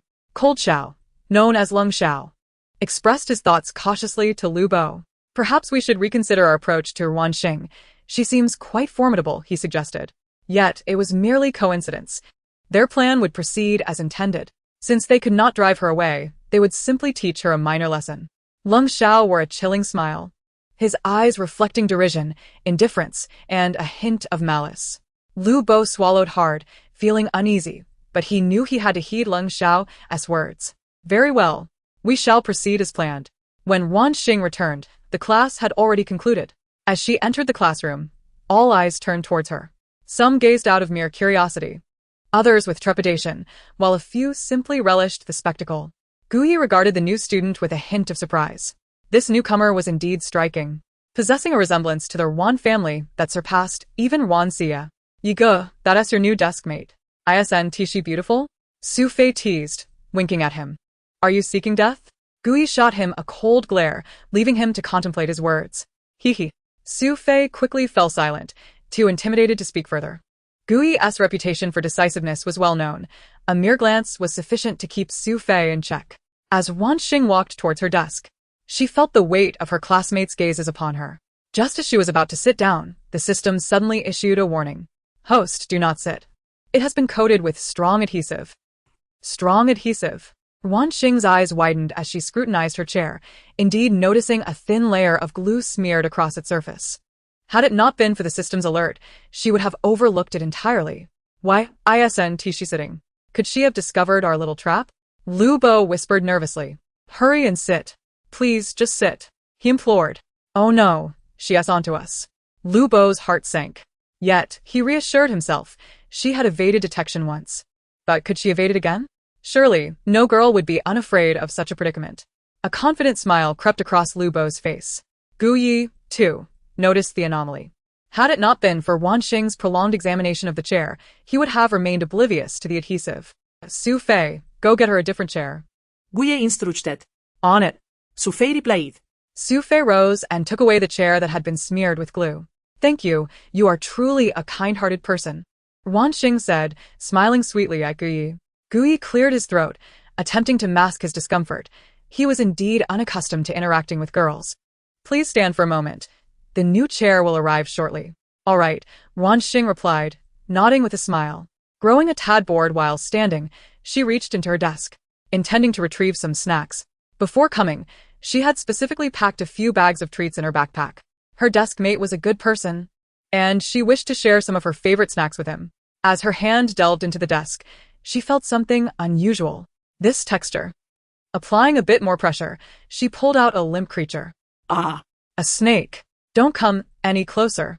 The classroom erupted into chaos, with some students frightened enough to flee the room. Others scrambled to the podium or the back of the classroom, huddling together in a panic. Even Xiyue took several steps back, distancing himself from Ruan Xing. Quickly throw the snake out of the window. Be careful not to get bitten. Xiyue exclaimed, his face pale with anger. Naturally, he would never admit that his outrage stemmed from his profound fear of such soft-bodied creatures. The thought of having sat beside a snake just moments ago made his skin crawl. Throw it away. Don't hold on to it. Hurry. Where's the security? Call them to catch the snake. The students were in disarray.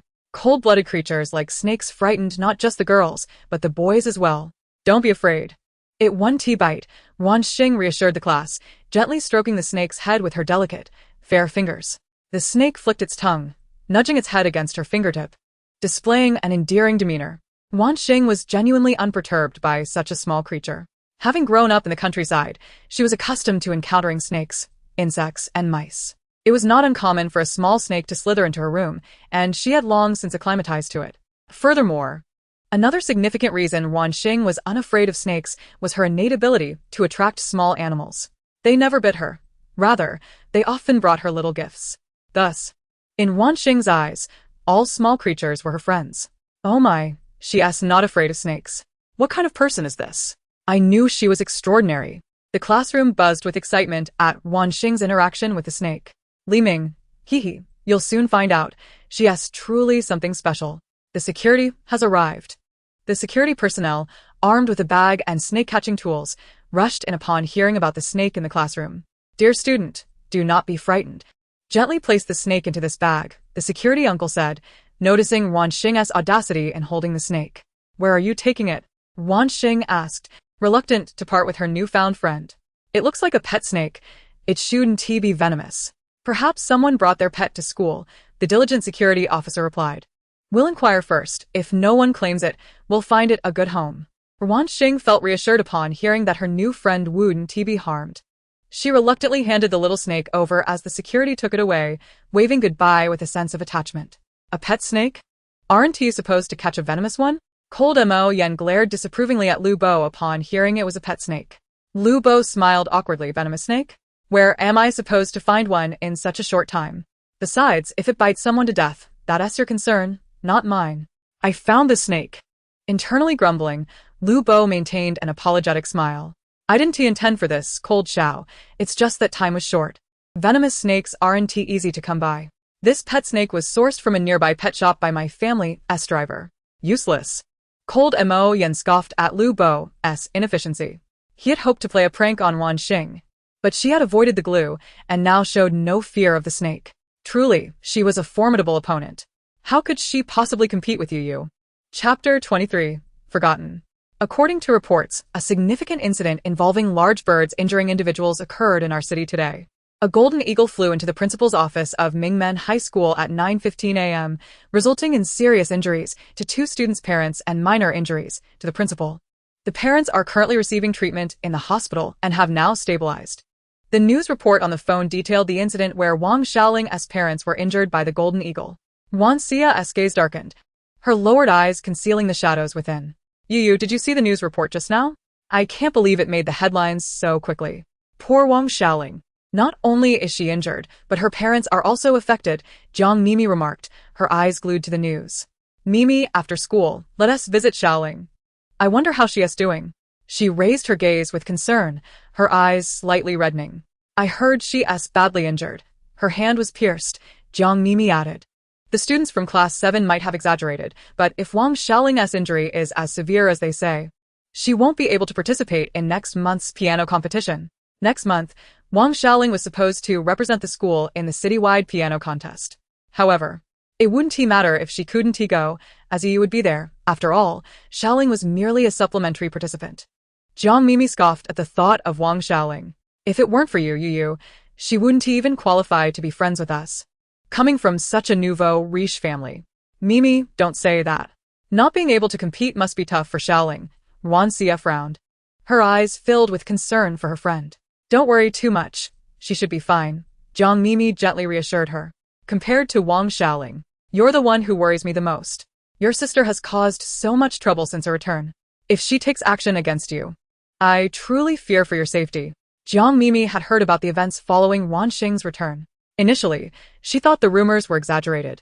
But now it seemed they were not. On her first day at school, Ruan Xing had already put Wang Xiaoling out of commission, resulting in her parents ending up in the hospital. Those who had crossed her had not fared well, indicating a rather ominous presence. We should keep you as far away from her as possible. You're overthinking it. My sister is very kind. Everything that happened was just an accident. She certainly didn't mean any harm. Ruan Xie smiled, looking innocently at Jiang Mimi. You're just too kind. I see that Ruan Xing is quite extraordinary. You should stay vigilant and not trust others too easily. Observing her dear friend's seemingly harmless demeanor, Jiang Mimi couldn't help but worry, fearing that Ruan Xie might follow in Wang Xiaoling's unfortunate footsteps. Unbeknownst to Ruan Xing, who had stirred up quite a commotion on her first day at Mingmen High School, her classmates were already forming opinions about her behind her back. Despite the rocky start to her noble school life, she had a pleasant deskmate who kindly helped her switch chairs, and she had also reunited with an old friend. Overall, Ruan Xing's spirits remained high. While Ruan Xing was feeling quite cheerful, Ruan Jinhong felt rather less so. Why does he feel compelled to assist Ruan Xing with these matters when she has more than one brother? Next time, let the second or third brother handle it. After all, they are all siblings, and it is unreasonable for only one of them to bear the burden. None of the others should expect to escape unscathed. The four brothers of the Ruan family ponder, why has the atmosphere suddenly grown so frigid? Could someone be plotting against him? As soon as school ended, Ruan Xie accompanied Jiang Mimi to the hospital to visit the injured Wang Xiaoling and her family. Each member of the Wang family seemed to be afflicted with their own misfortunes. The sight of their suffering left Jiang Mimi somewhat shaken, prompting her to resolve to keep her distance from Ruan Xing, lest she be drawn into the same calamity. Upon seeing Ruan Xie, Wang Xiaoling burst into tears, lamenting incessantly while also taking the opportunity to berate Ruan Xing. Her tongue flapped continuously, never pausing. After visiting Wang Xiaoling, Ruan Xie proceeded to see her foster parents. Fortunately, they were admitted to the same hospital, sparing her the inconvenience of making an additional trip. Mother, next month is my sister's birthday. We must celebrate it grandly this time so that everyone recognizes her status as the Ruan family's heiress. Ruan Xie cheerfully remarked while sitting beside Lin Man and diligently peeling an orange. There's no need for such fanfare.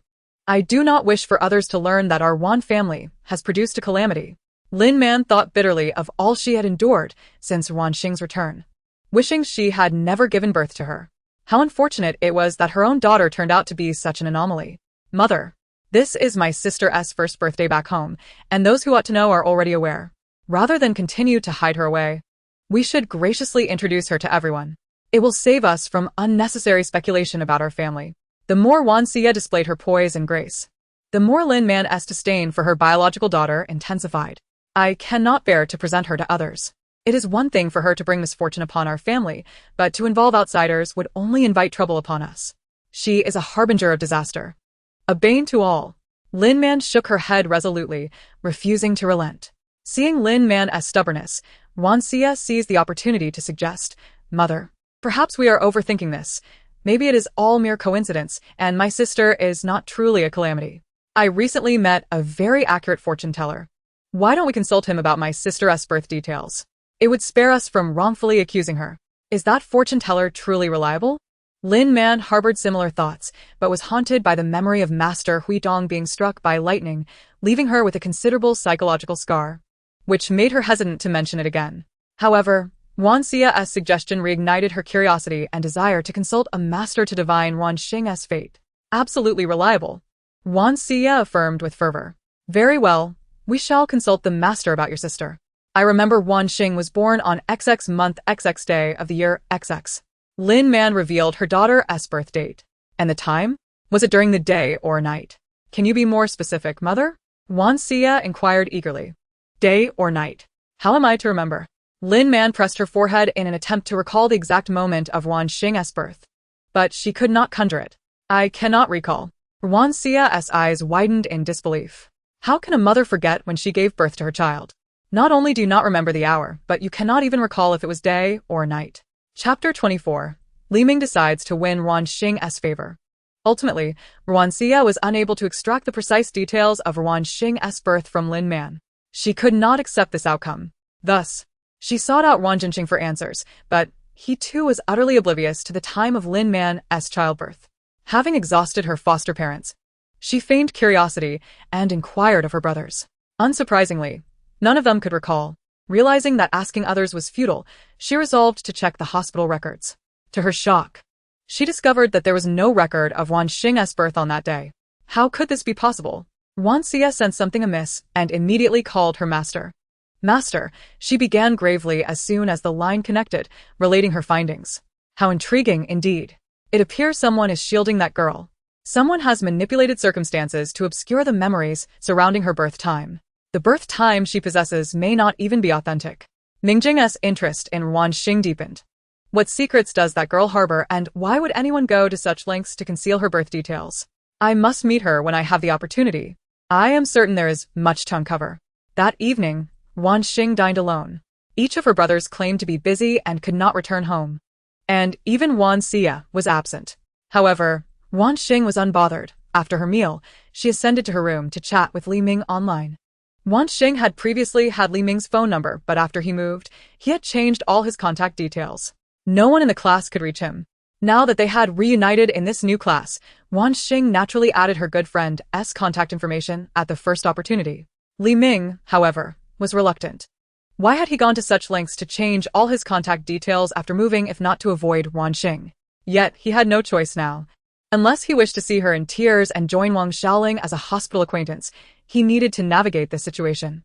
Having no escape, Li Ming decided to rekindle their friendship with Ruan Xing based on his past experience. Maintaining a good relationship with her would reduce the frequency of her tears. It had been a year since they last met, and their bond had undoubtedly faded. He needed to rekindle her affection. The first step to doing so was integrating Ruan Xing into their class group chat. A dead friend is better than a poor Taoist. With the support of others, I can appear more refined. The second step was to inform her about the power dynamics within the class. In our class, the two dominant factions are Lung Moyan and Guyi. Lung Moyan is quite close to your false sister, so be cautious of him. Today, Someone applied glue to your chair and set a trap. Most likely, he orchestrated it. As for Guyi, although he is a school bully, he typically does not bully girls and has little interaction with others.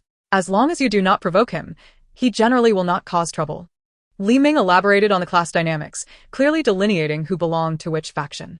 As for me, I previously was not aligned with any faction. But now that you are here, I will certainly stand with you. Seizing the opportunity, he pledged his loyalty. Ruan Xing smiled broadly at Li Ming's messages, her eyes sparkling with joy. It's truly wonderful to have friends by my side.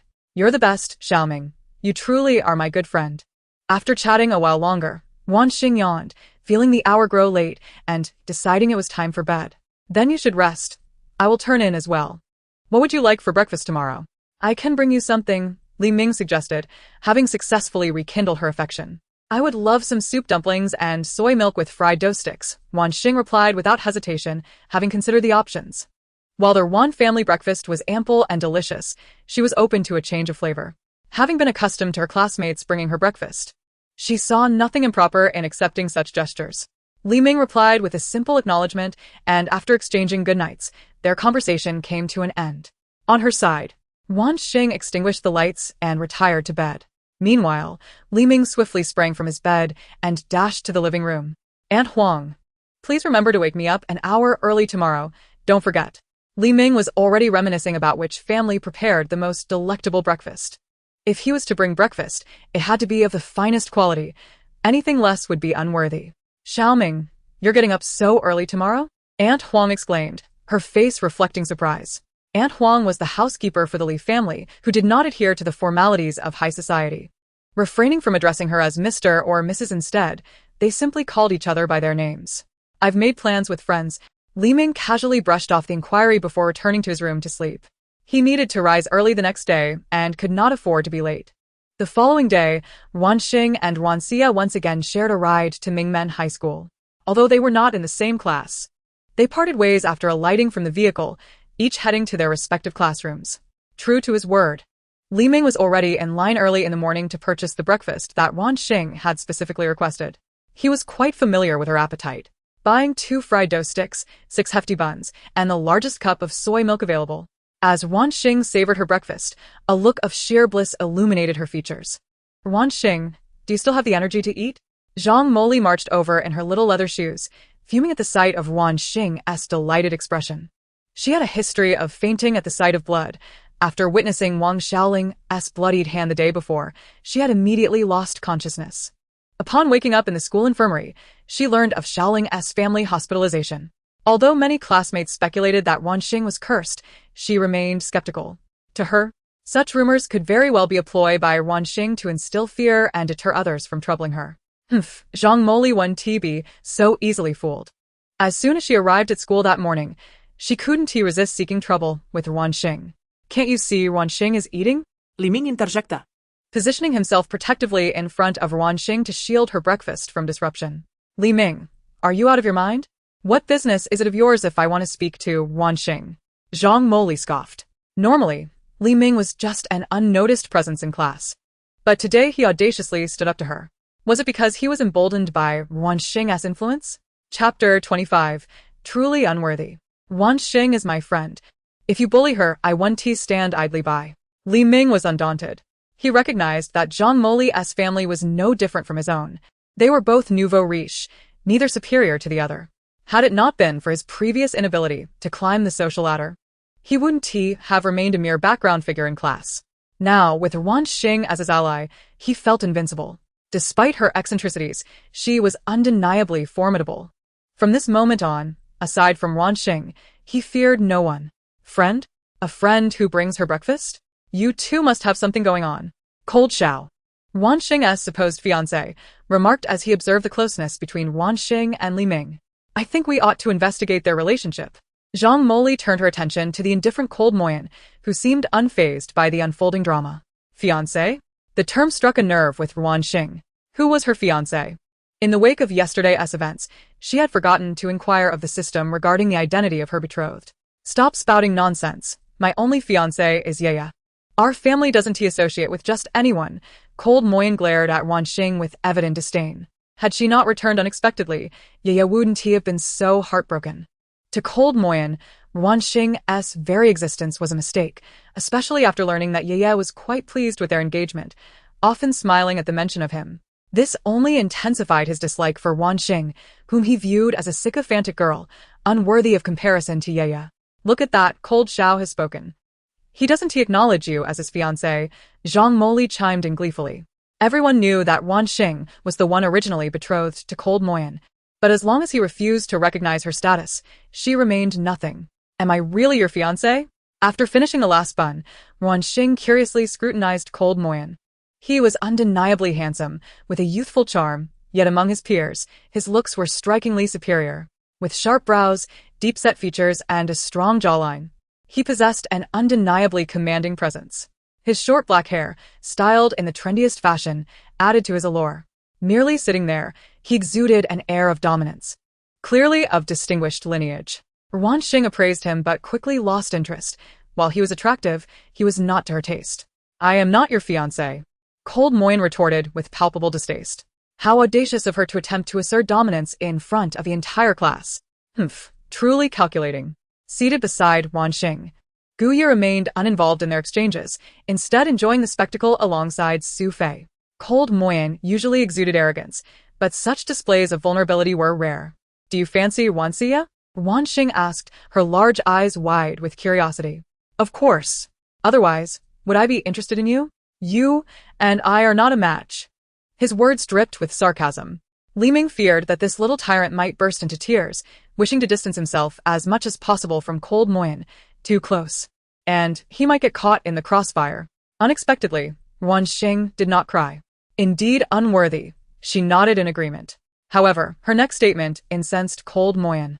You're far too fierce. You seem to have a bad temper, and I fear you might become abusive in the future. Additionally, I'm not particularly fond of your looks. I believe my fiancé should be gentle and considerate, possess a pleasing appearance, and treat me well without bullying me. You do not meet any of my criteria for a future partner, so we are simply incompatible. Since you like Xia, I wish you both happiness. You must not break up. I do not wish to be forced into a marriage with you. Ruan Xing spoke earnestly, prompting stifled laughter throughout the classroom. It was amusing to see Cold Moyen, who had feared Ruan Xing would cling to him and interfere with his relationship with Ruan Xia, discovering instead that she had no interest in him whatsoever. She found him intimidating and was afraid of domestic violence. Ha! Look at her.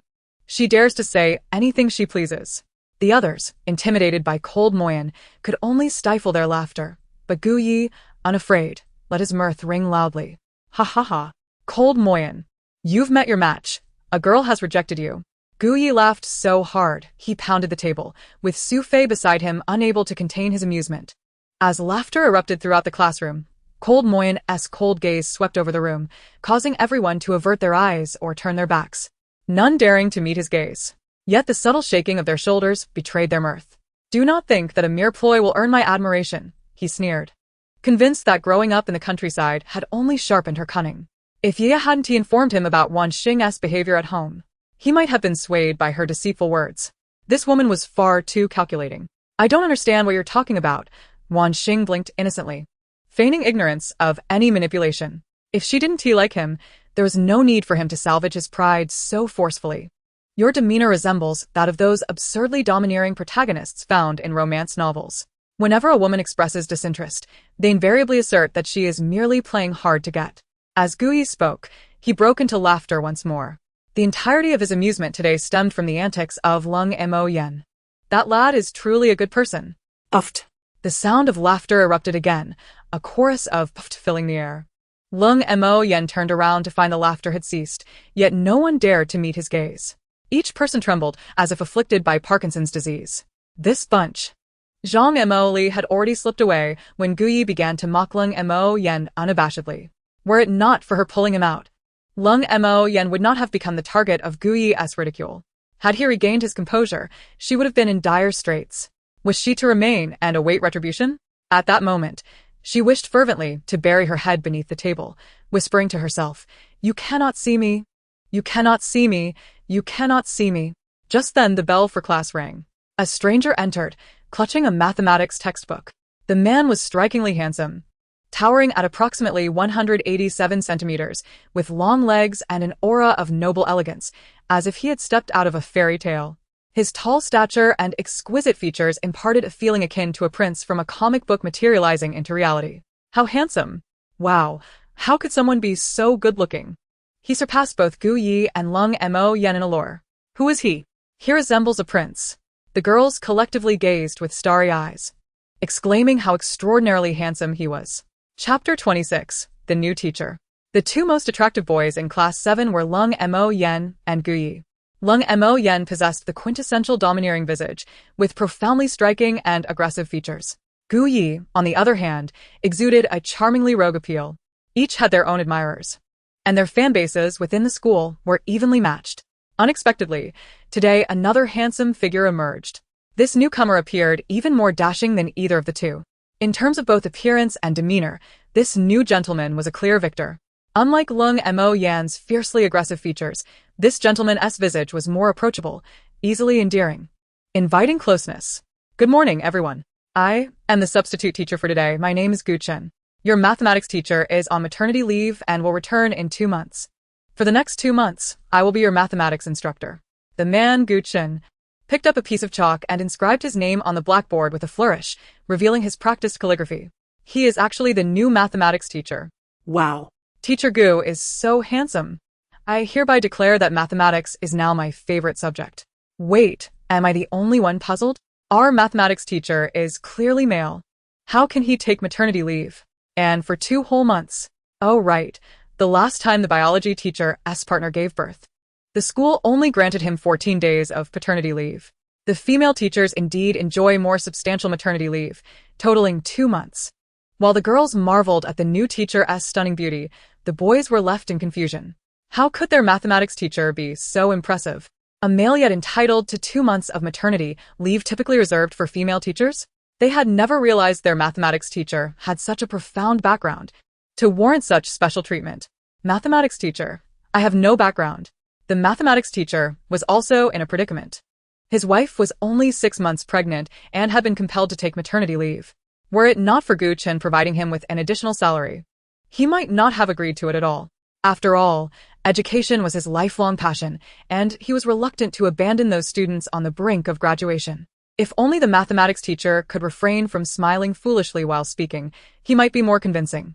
Gu Chun stood at the podium, smiling down at the assembly of high school students.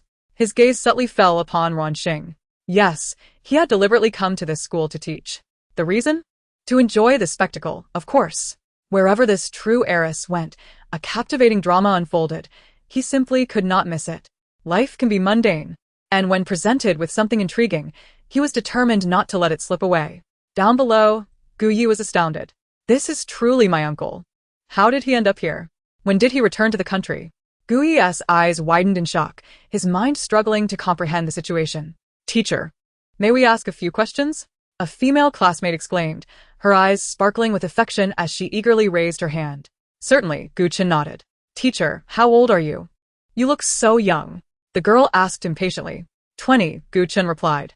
This answer left everyone astonished. Could it be true? He was only 20, younger than the legal marriage age, yet he was already teaching. Moreover, in their prestigious high school. What a powerful background he must have. Teacher, did you graduate from university? A male student inquired. This question drew all eyes to Gu Chun, awaiting his response. I graduated a few years ago. By the way, I studied abroad, he revealed. So, he had returned from overseas. It seemed Teacher Gu was indeed a prodigy. 20 years old, how astonishing, the youngest teacher anyone had ever encountered. Noticing the students still murmuring among themselves, Gu Chun tapped the desk in front of him. Tap tap. The sharp sound quickly silenced the classroom. All right. I have answered your questions. Let us commence with the lesson. You are now in your final year, facing the Gaokao. It is crucial to reinforce the knowledge you have previously acquired, so today we shall continue with the review.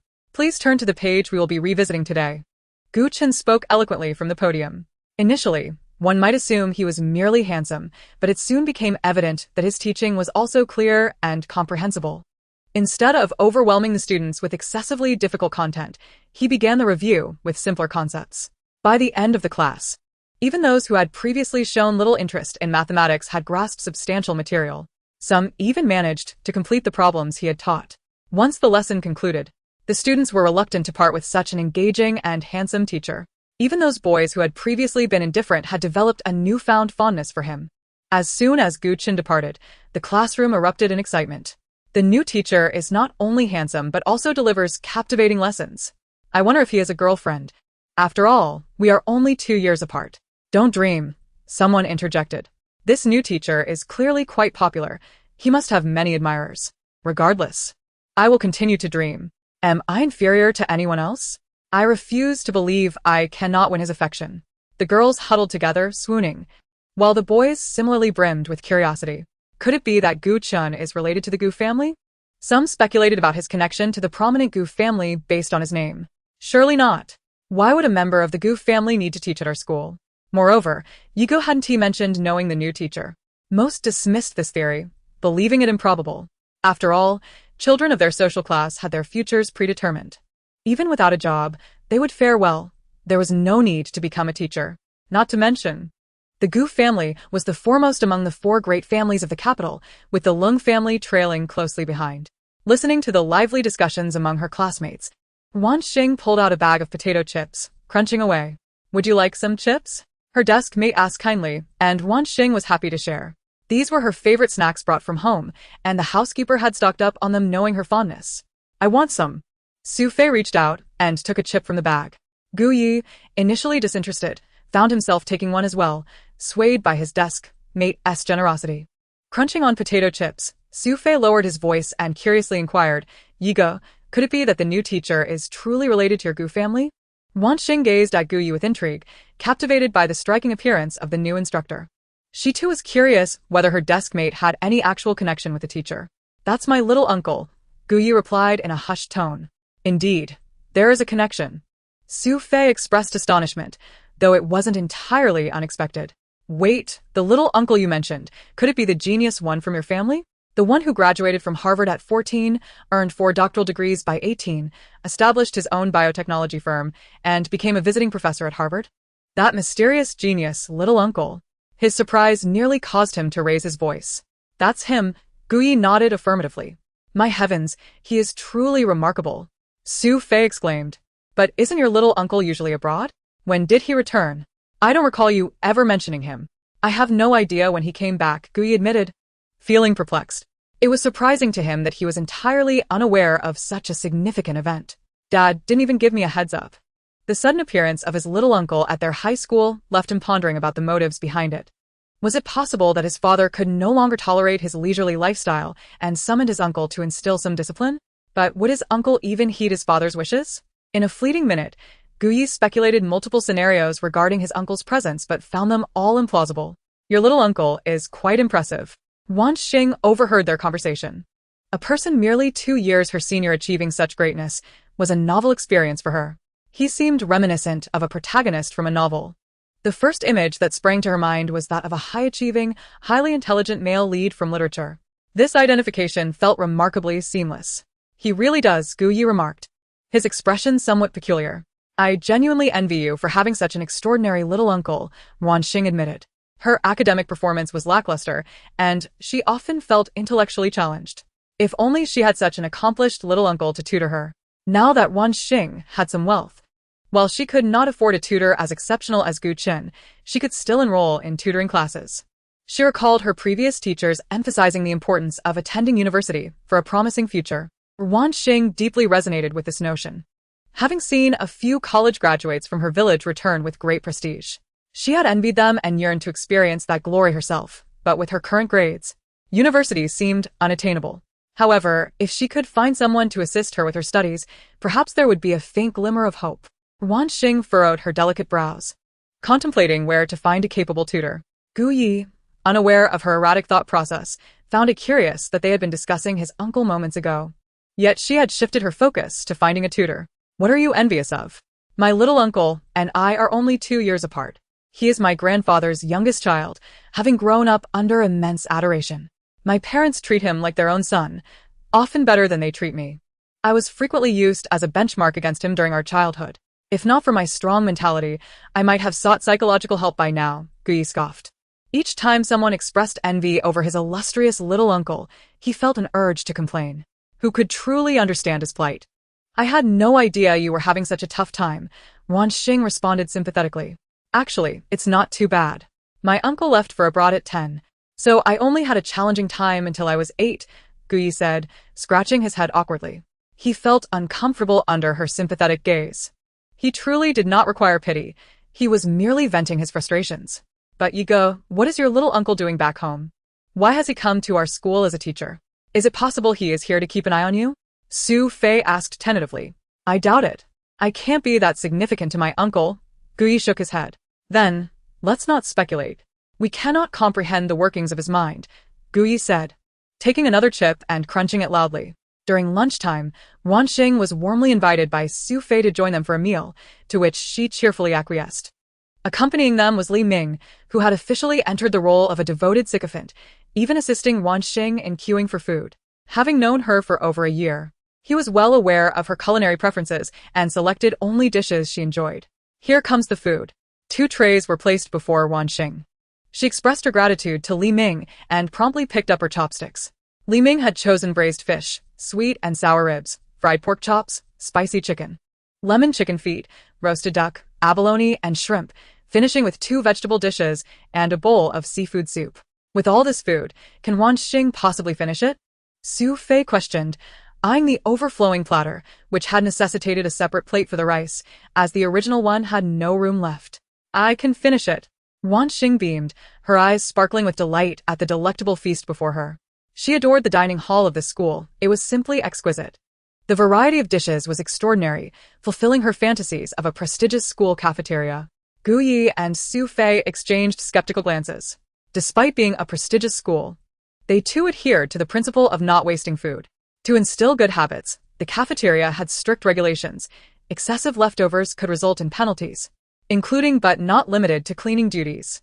Previously, a student had faced punishment for defying these rules, and because of their initial refusal to accept the consequences, the penalties had doubled. How about if you go and I help you eat a bit? I'm genuinely worried you won't finish, Su Fei suggested, picking up his chopsticks to serve himself some of her food, only to be blocked by Ruan Xing's chopsticks. This is mine, she warned, her expression adorably fierce. As if to say, if you dare take my food, I shall bite you. I'm just trying to help. Su Fei sighed, feeling somewhat exasperated, and cast a pleading glance at Guyi. Let her be. If she doesn't finish and gets punished, it'll be a good lesson for her, Guyi replied, clearly skeptical about Ruan Xing's ability to finish the meal. However, since Ruan Xing insisted she needed no assistance, he was not inclined to press the matter further. After all, he was the school bully. It would not reflect well on him to offer unsolicited help. You guys are overthinking it, Li Ming interjected. As it turned out, they had indeed overestimated the situation. Ruan Xing deftly wielded her chopsticks, consuming every morsel of food and leaving her plate spotless, with not a single grain of rice remaining. The sheer volume she managed to consume left not only Guyi and Su Fei, but also onlookers utterly astonished. Impressive, girl. You could be a competitive eater, Su Fei exclaimed, giving her a thumbs up. Not too shabby, Ruan Xing said, patting her belly happily, her eyes squinting with satisfaction. Ruan Xing had piled her plate the highest, yet finished her meal the fastest, while the others had barely made a dent in their food. Ultimately, she waited for the others to finish before they all returned to the classroom together. After lunch, Guyi treated them to milk tea. Although he called it a treat, it was more a matter of having Su Fei fetch it from the beverage station. The cafeteria boasted a variety of drinks from around the world, including freshly brewed milk tea made from premium black tea and milk airlifted from New Zealand. A cup of this milk tea would fetch at least 100 yuan if sold outside, yet it was complimentary within the cafeteria. Holding a cup of milk tea, Guyi made his way to Gu Chen's office. Arriving a tad late, he had expected his uncle to seek him out immediately after class ended. Upon the appearance of Guyi, Gu Chen exhibited no semblance of surprise. He had anticipated the arrival of this young fellow. Sipping his coffee, Gu Chen reclined languidly in an office chair worth tens of thousands. Indeed, dear uncle, the principal has truly indulged you. Your office appears even more opulent than the principal's own. The furnishings within this office must collectively be valued at least several hundred thousand. The principal is quite generous to spend such wealth on his uncle. Although this amount may be insignificant in the eyes of the Gu family, what truly matters is the sentiment behind it. However, it is hardly surprising that the principal would extend such preferential treatment to his uncle, given that he possesses considerable renown in the educational field, with numerous prestigious universities vying to recruit him as a professor. Now that he has chosen to grace Mingmen High with his presence, how could the principal not treat him with the utmost respect? Your principal is indeed quite magnanimous. Gu Chen nodded in agreement. Uncle, when did you return? Why have you come to our school? What is your purpose? Guyi pulled out the chair opposite his uncle and plopped down, taking a sip of his milk tea. Rest assured, I'm not here for you. Then what for? You need not know. Gu Chen did not deny that he indeed harbored intentions for his visit, yet he would not divulge a single word to his young nephew regarding anything else. Seeing his uncle's silence, Guyi resigned himself to the situation, as he had never managed to gain any advantage over his uncle. As long as his uncle chose not to speak, any inquiries on his part would be futile. Before long, the school day concluded, and Su Fei called out to Ruan Xing, who was about to leave, inquiring whether she wished to join them for some fun. Go out for fun? Ruan Xing's eyes brightened. Since arriving in Jing City, she had yet to venture out for leisure. Her older brothers were often busy, and her parents were hospitalized, while Ruan Xia had not taken the initiative to bring her out. This was the first time a friend had invited her out since her arrival in Jing City. As she contemplated this, a smile of uncontainable joy crept across Ruan Xing's face. Yes, a few of us are planning to explore the haunted house and do a live stream tonight. If you want to come, you're welcome to join us. Su Fei, in a moment of enthusiasm, extended the invitation to Ruan Xing. This time, they would be accompanied by Yi Fan, the school bully from the neighboring aristocratic high school. Indeed, that high school was aptly named Aristocratic High. The rivalry between these two schools, Mingmen and Aristocratic, was evident, as their founders, once a married couple, had become bitter enemies after their separation. You are not referring to that infamous haunted house that has been trending online, are you? Li Ming interjected upon hearing the term haunted house. This particular structure had recently gained notoriety, with several exploration streamers fleeing in terror from its interior.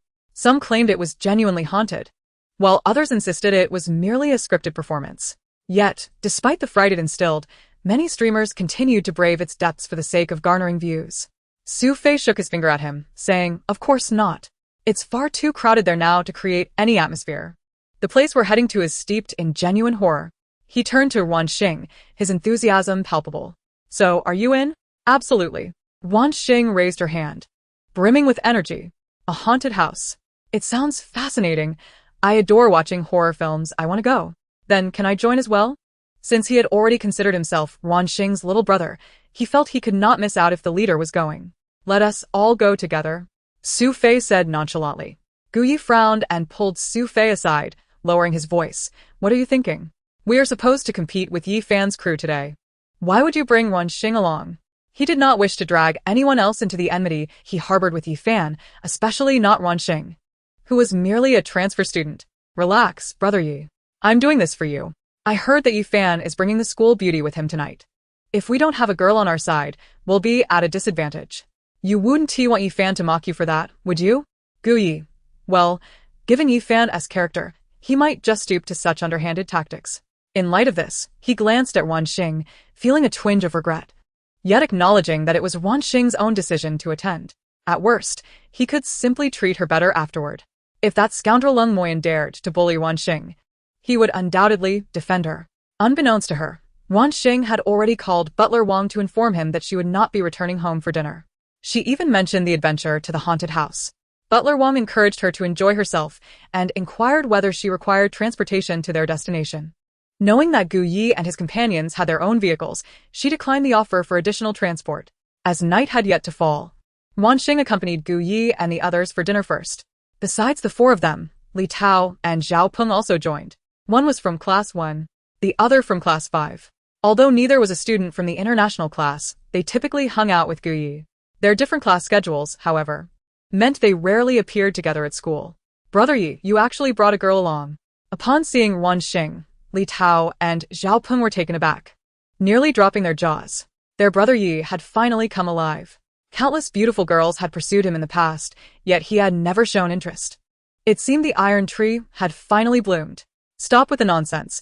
She's my desk mate, Ruan Xing. He shot a warning glare at the two, cautioning them against speaking out of turn. She is the genuine heiress, the two exclaimed in unison. Indeed, she is the true heiress, Gu Yi replied with a cryptic smile. Hello, Ruan Xing waved her hand, greeting the two with poise. Hello, we're both brother Yi's little brothers. I'm Li Tao, and he's Zhao Peng. Just call us by our names. Wow. The true heiress is indeed a great beauty. She surpasses Ruan Xie by leaps and bounds.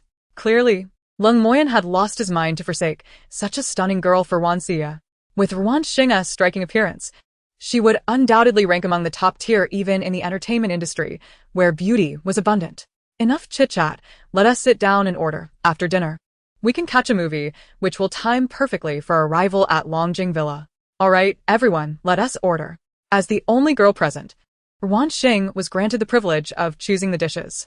Upon receiving the menu and glancing at the pictures, she nearly exclaimed for fried rice. Fortunately, her reason prevailed, and she settled on over 20 dishes instead. Staring at the vast array of food before them left the newcomers in stunned silence. Not a girl. You've ordered so much that we won't be able to finish it. Although we're not short on money, wasting food isn't ideal. Li Tao's family had endured hardship, and he had always been taught to detest wastefulness. Growing up under his grandfather's guidance, he had learned the virtue of not squandering food. When dining out with Gu Yi and the others, they typically ordered only what they could consume, adding more if needed, but never wasting. Yet, he was taken aback by the new heiress's complete disregard for whether they could finish the dishes she had selected. This made it difficult for Li Tao to remain silent. Don't worry, Taozi, she can finish it all, Su Fei assured him, patting his shoulder calmly. What kind of joke is that? There's no way she can finish this much food. She doesn't strike me as an insatiable eater. Li Tao remained skeptical. The informed parties at the table simply smiled quietly. In the end, Li Tao witnessed Ruan Xing's remarkable appetite firsthand. Despite the sizable feast before them, most of the food was devoured by Ruan Xing. She truly possesses the remarkable ability to consume an entire table of dishes all by herself, ultimately devouring 2 bowls of rice. Such an appetite is indeed quite astonishing. My dear girl, could it be that you have worms in your stomach? Observing Ruan Xing's flat abdomen, Li Tao couldn't help but comment. You're the one with worms, retorted Li Ming, immediately stepping up to defend Ruan Xing. She simply has a naturally large appetite. I met her in my first year of high school, and she has always eaten like this. So, she is indeed a natural glutton. Zhao Peng exclaimed in awe. This is the first time I've encountered a living glutton. I must gaze upon her for a bit longer. The group chuckled at his remark, wondering if there existed a dead glutton. After finishing their meal, they settled the bill and departed, having spent several thousand yuan on dinner. Gui swiped his card without batting an eye. Following their meal, they proceeded as planned to watch a movie. Since they were to explore the haunted house later that night, they specifically chose a horror film, obtaining Ruan Xing's consent beforehand. Alas, this horror flick turned out to be nothing more than a deceptive ploy. In the end, they witnessed no real specter. The male lead was merely the victim of a prank orchestrated by the production team. The familiar old tropes left them utterly disinterested. Aside from an initial moment of mild fright, the remainder of the film contained nothing that could genuinely instill fear. It is no wonder that domestic horror films draw little attention. If there is no actual horror, who would bother to watch? At 9 o'clock in the evening, the streets thrummed with life as several luxury cars wove through the traffic, making their way toward their destination for the night, Longjing Villa. This villa, 2 decades prior, was the residence of the renowned tycoon, Long Dahai. However, the Long family met a tragic demise one fateful night, and even 2 decades later. The police have yet to uncover the identity of the perpetrator. All the family's assets were inherited by Long Dahai's illegitimate son, Long Yuanhao. Since then, Longjing Villa has remained uninhabited, left to decay. At this moment, 4 young men and 1 woman stood before Longjing Villa. The 4 boys, clad in designer casual wear, still bore traces of youthful exuberance. Yet, their appearances and demeanor were anything but ordinary. The lone girl among them, young Xiyue, the belle of the prestigious high school, was strikingly beautiful, to the point that a mere glance could leave one entranced. Leaning against their car, the group engaged in various activities. Some played video games, others scrolled through videos, while a few took selfies. Fan Ge, come over and let us take a selfie. Yang Xiyue beckoned as she approached Yifan, having exerted considerable effort to win him over, triumphing over numerous rivals in the process. Now that she had captured his heart, it was essential to flaunt their affection and evoke envy in other girls. Leave me alone, Yifan replied brusquely, raising a hand to shield his face while pushing her away, showing no inclination to pose with her. Though he didn't harbor any deep affection for Yang Xiyue, her beauty was undeniable and certainly enhanced his image. He chose to overlook her subtle manipulations, turning a blind eye to her antics. As for public displays of affection, he had no desire to engage in such sentimental theatrics. If you don't want to take a picture, then fine, Yang Xiyue pouted, retreating to take photos with Yifan's luxury car instead. Afterward, she shared a post on her social media, which quickly garnered a flood of likes, all filled with envy. Delighted by the green-eyed comments, Yang Xiyue basked in the pleasure of being the center of admiration. They're here, Yifan announced as he glanced ahead, spotting headlights in the distance. 2 luxury vehicles approached Longjing Villa, one following the other. As the door swung open, everyone exited in sequence. Yifan was taken aback to see Guyi had brought a girl along. He scrutinized Ruan Xing closely, narrowing his eyes. Could this girl possibly be Guyi's girlfriend? She bore an enchanting resemblance to a fairy. While Yang Xiyue exuded a desirability that captivated men, Ruan Xing radiated an aura that inspired a desire to protect her. One was a temptress, the other a celestial being. Though Ruan Xing was indeed attractive, Yifan found himself more drawn to Yang Xue's type. Our nighttime sanitary napkin duo has finally arrived, Suyong quipped with a carefree grin as he put his phone away. The mention of this moniker elicited laughter from those with Yifan. Shut it, Guyi snapped, his brows furrowing with barely concealed anger. What do you mean by nighttime sanitary napkin duo? Ruan Xing inquired curiously of Li Tao, who stood closest to her. Lowering his voice, Li Tao explained, that's just our boss, Guyi, and Su Fei, who often tags along with him. The name is a play on a sanitary napkin brand, meant to mock them. You definitely shouldn't call them that. Guyi will explode. He refrained from mentioning that when the name was first coined, Su Fei had indeed been sidelined for a while. After all, which man would want to be associated with such a moniker? It took Su Fei whining and recounting their shared experiences to the point of annoyance before Guyi finally relented and allowed him to stay. However, the name Nighttime Sanitary Napkin Duo was one that would remain forever attached to them. Are you two looking for a fight? Su Fei began rolling up his sleeves. If it comes to blows, I'm not afraid of you. Yifan's group began to flex their muscles in response. Enough. Let us not forget why we're here, Guyi interjected, while Yifan casually shoved his hands into his pockets, exuding an air of arrogance. That's what I was about to say. You manage your people. Guyi shot back defiantly, their gazes clashing like sparks igniting in the air. The two glared at each other for a good 2 minutes. Li Ming, standing behind Ruan Xing, felt a pang of fear and silently prayed for peace. Yi Fan suddenly burst out laughing. "Guyi, aren't you going to introduce her?" he asked, gesturing toward Ruan Xing, who stood by like a curious child. Her innocent and naive demeanor made her seem easily manipulated. So, Guyi actually has a preference for this type. Chapter 30. The live stream commences. Yi Fan's scrutinizing gaze carried a sense of aggression, bordering on rudeness, as if appraising a piece of merchandise. "Don't lay your hands on her. The grievances between you and me have nothing to do with her," Guyi thought to himself, regretting bringing Ruan Xing along. Had he known better, he wouldn't have listened to that brat Su Fei. Now that Ruan Xing had entered the line of sight of Yi Fan and his companions, although Yi Fan wouldn't resort to violence against a girl, being the focus of their attention was still a nuisance. "You're quite protective of her," Yi Fan remarked. Noticing Gu Ye's fierce defense, his gaze softening slightly. Yet his interest in Ruan Xing only intensified. "You two seem quite close," Ruan Xing chimed in, peeking from behind Gu Yi and playfully poking his shoulder. "What makes you think we're close?" Gu Yi replied, his mouth twitching in confusion, unable to fathom how Ruan Xing arrived at such a conclusion. He and Yi Fan hardly resembled the best of friends. "But I feel like your relationship is good," she insisted. Despite their constant banter and the palpable tension, she sensed an underlying camaraderie between them. "Guyi, Yi Fan, that's your misconception." The two were taken aback by their simultaneous response, glaring at each other in annoyance. "See? I told you they're close. They're so in sync." Yet they won't admit it, Ruan Xing declared with a triumphant expression. "Guyi, Yi Fan. Infuriating. By the way, when are we going in?" Su Fei asked hesitantly. Sensing the charged atmosphere, "Let us head in now. You all find someone to start the live stream." Since they had agreed to broadcast their exploration, the live stream was a must. Zhao Peng was in charge of the live stream on Guyi's side, as he often dabbled in streaming due to his status as a wealthy second-generation heir, accumulating over 50,000 followers.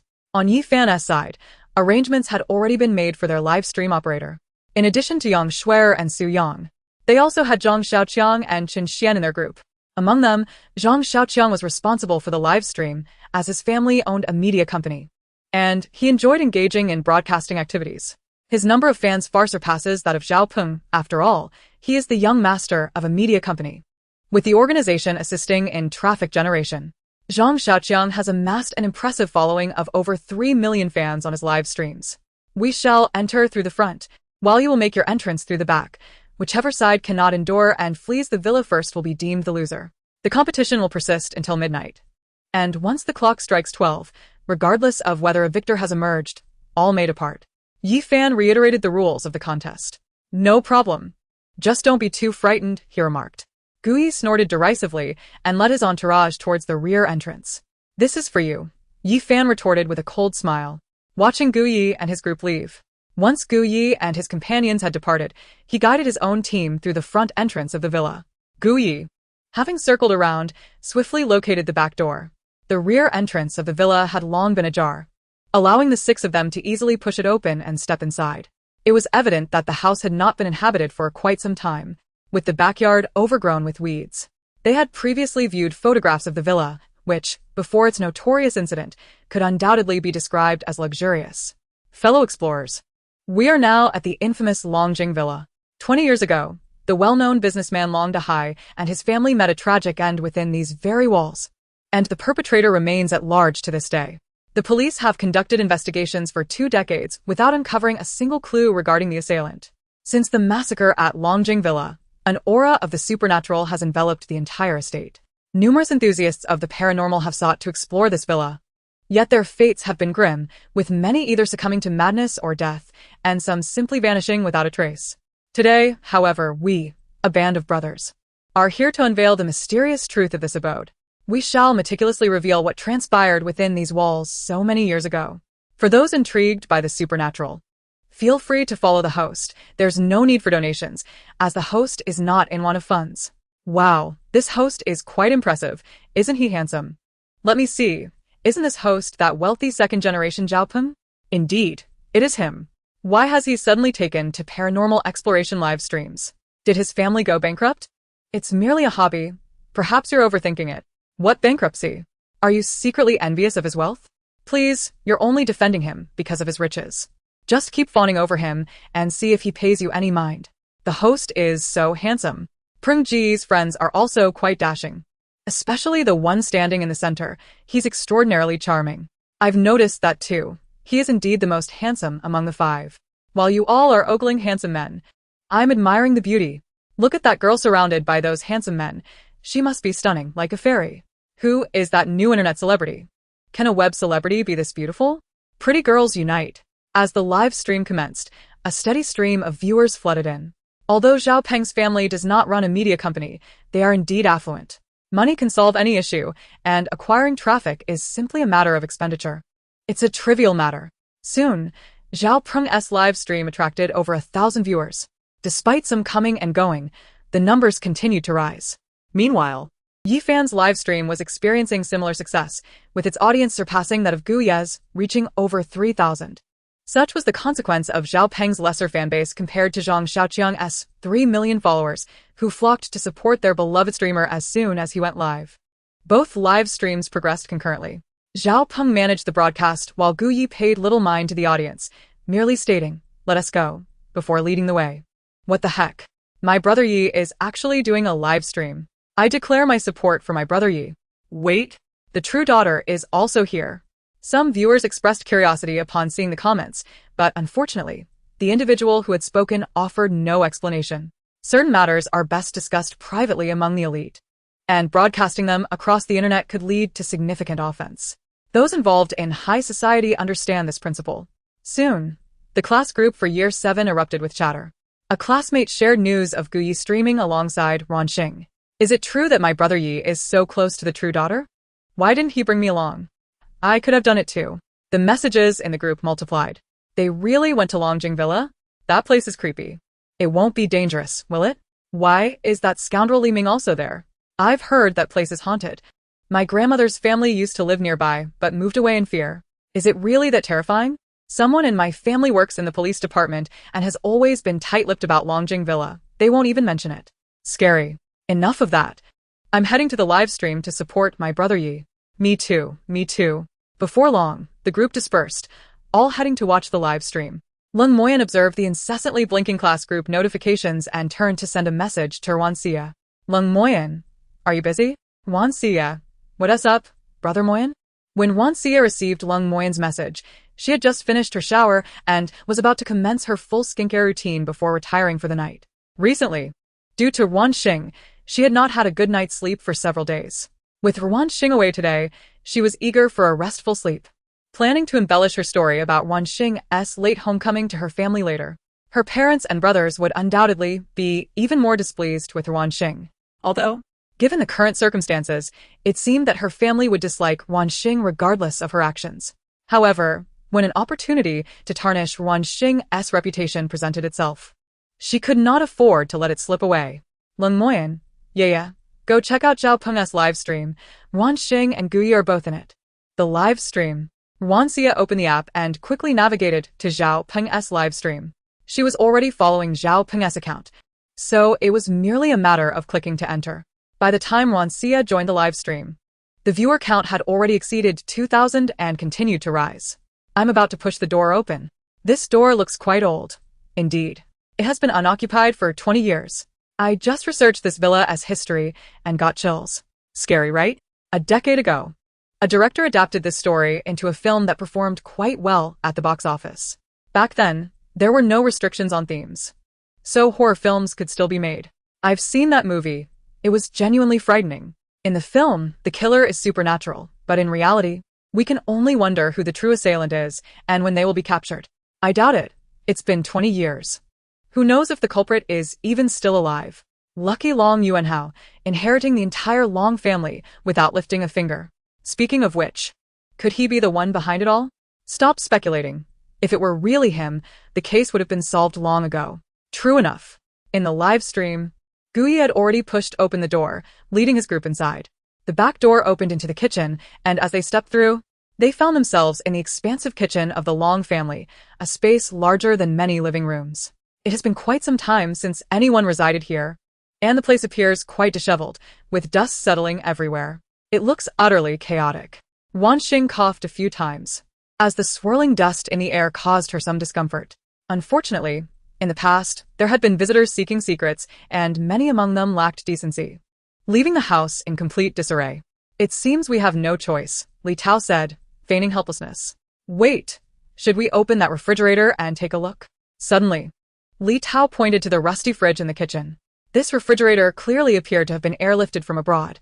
In those days, such appliances were not available for purchase domestically. What is the point of opening the fridge? Su Fei asked, perplexed. To see if there are any hidden corpses inside. From my experience watching horror films and reading terrifying novels, the trope of hiding bodies in refrigerators is quite prevalent. Li Tao, an avid horror film enthusiast, was the most excited about their live broadcast here tonight. Are you out of your mind? Gui shot him an exasperated glance. Perhaps we should just leave it alone. Li Ming's body language screamed resistance. Open it, open it. This young man has a point. Let us have a look. Host, I'll donate if you open the fridge. As he spoke, an effect of a yacht suddenly filled the entire screen. Brother Yi, we have a fan donation urging us to check the fridge, Zhao Peng said with a troubled expression. It seems unfair not to, considering the donation. Then let us open it. Gui glanced at Li Tao, signaling for him to take the lead since it was his idea. Under the gaze of the crowd, Li Tao approached the fridge, yanked it open with force, and Inside, he was met with a human head placed upright within the fridge. It was a woman's head, her eyes wide open, staring fixedly at those before her, as if attempting to drag them into the depths of hell. Help! Li Tao stumbled back to Guyi, his legs trembling in fear. I can't believe it's a real head. Li Tao, did you put a hex on your mouth? Even Guyi's complexion turned pale, but thankfully, the dim lighting obscured the details. Call the police. Quick. Zhao Peng fumbled to retrieve his other phone to report the incident. Wait. Ruan Xing suddenly grasped Zhao Peng's arm, preventing him from calling for help. After stopping him, she slowly walked toward the fridge. Come back. What are you doing? Don't go near it. Ruan Xing. The 5 boys attempted to deter her from approaching the fridge, but Ruan Xing paid them no heed. She stood before the fridge, reached in, and grabbed the head. Indeed, it's a fake. As she spoke, she tossed the head up and down like a ball. Gu Yi and the others watched in astonishment. The live stream audience exclaimed, she's not afraid at all. This girl is amazing. Pungo, you guys are less observant than this little girl. As a medical student, I can tell this head is obviously a prop, typically used in film production. Why didn't you say so earlier? Now that the girl has declared it's fake, you decide to chime in, you latecomer. This girl is impressive, much more useful than these guys. The group swallowed hard. The sight of Ruan Xing playfully tossing the head momentarily, making her appear more frightening than the eerie object itself. Of course it's fake. If you don't believe me, you can touch it. Ruan Xing had also been startled initially, but her system informed her that the head was merely a prank prop, alleviating her fears. With newfound curiosity, she held the head in her hands. Seeing her confidence, the others bravely extended their hands to touch it, noting that it indeed felt quite realistic in texture. That scoundrel Yifan. This must be their doing. Gu Yi seethed, quickly piecing together the situation. It's all your fault. You must be a spy for Yifan's side. If you hadn't shown interest in that fridge, we wouldn't have been startled by the fake head. Zhao Peng glared at Li Tao, suspicion evident in his eyes. With Zhao Peng's words, Su Fei and Gu Yi also regarded Li Tao with similar skepticism. I'm innocent. I was just curious. I swear it wasn't me. I haven't betrayed the group. I'm blameless. Li Tao protested vehemently, even resorting to mock tears. Brother Yi, this kid is too suspicious. Perhaps we should take action. Su Fei made a hostile gesture mimicking a throat-cutting motion. Indeed, he cannot be spared. Zhao Peng followed suit. You're going to kill someone. Ruan Xing exclaimed in fear, covering her mouth in shock. Murder is illegal. This is not right. It's fine. We're just joking around. Li Tao hurriedly clarified. Realizing Ruan Xing took them seriously. Yes, we're merely lightening the mood. Only then did Ruan Xing understand, her face flushing slightly with embarrassment. Let us go settle the score with Yifan. After their playful antics, Gu Yi was determined to seek retribution. There's no need to rush. Although they played tricks on us, we are not easily intimidated. I anticipated their mischief and have prepared a backup plan. Li Tao pulled out his phone, revealing Yifan's live stream. On the screen, Yifan and his crew were in the first floor hall, examining a painting. Suddenly, the painting began to bleed, accompanied by horrific sound effects. In the live stream, Yifan and his friends exclaimed in shock. Fortunately, one among them, a top student, quickly discerned the painting secret and disabled the prank device. Otherwise, they would have been frightened away by mere artwork. Yang Shuer nearly fainted from the fright. Ha ha ha. Serves them right. Karma.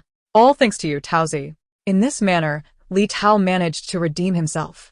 Yet your contraption was too crude to fool Qin Xian, that academic powerhouse. After the laughter subsided, Su Fei expressed a hint of regret. Is that Qin Xian really that formidable? Ruan Xing, intrigued by their praise of Qin Xian, blinked her large eyes curiously. Though he is average in a fight, he possesses a sharp mind, ranking first in academics. Su Fei replied with a shrug. Wow. Impressive. Ruan Xing's eyes widened in admiration. She envied those with good grades, unlike herself, who struggled academically and felt average in intellect. With this thought, she couldn't help but feel a tinge of disappointment. The boys, oblivious to Ruan Xing's emotional shift, continued forward after witnessing the spectacle. Passing through the kitchen led them to the living room, where Yi Fan and his companions awaited. However, upon entering the living room, they were met with an empty space.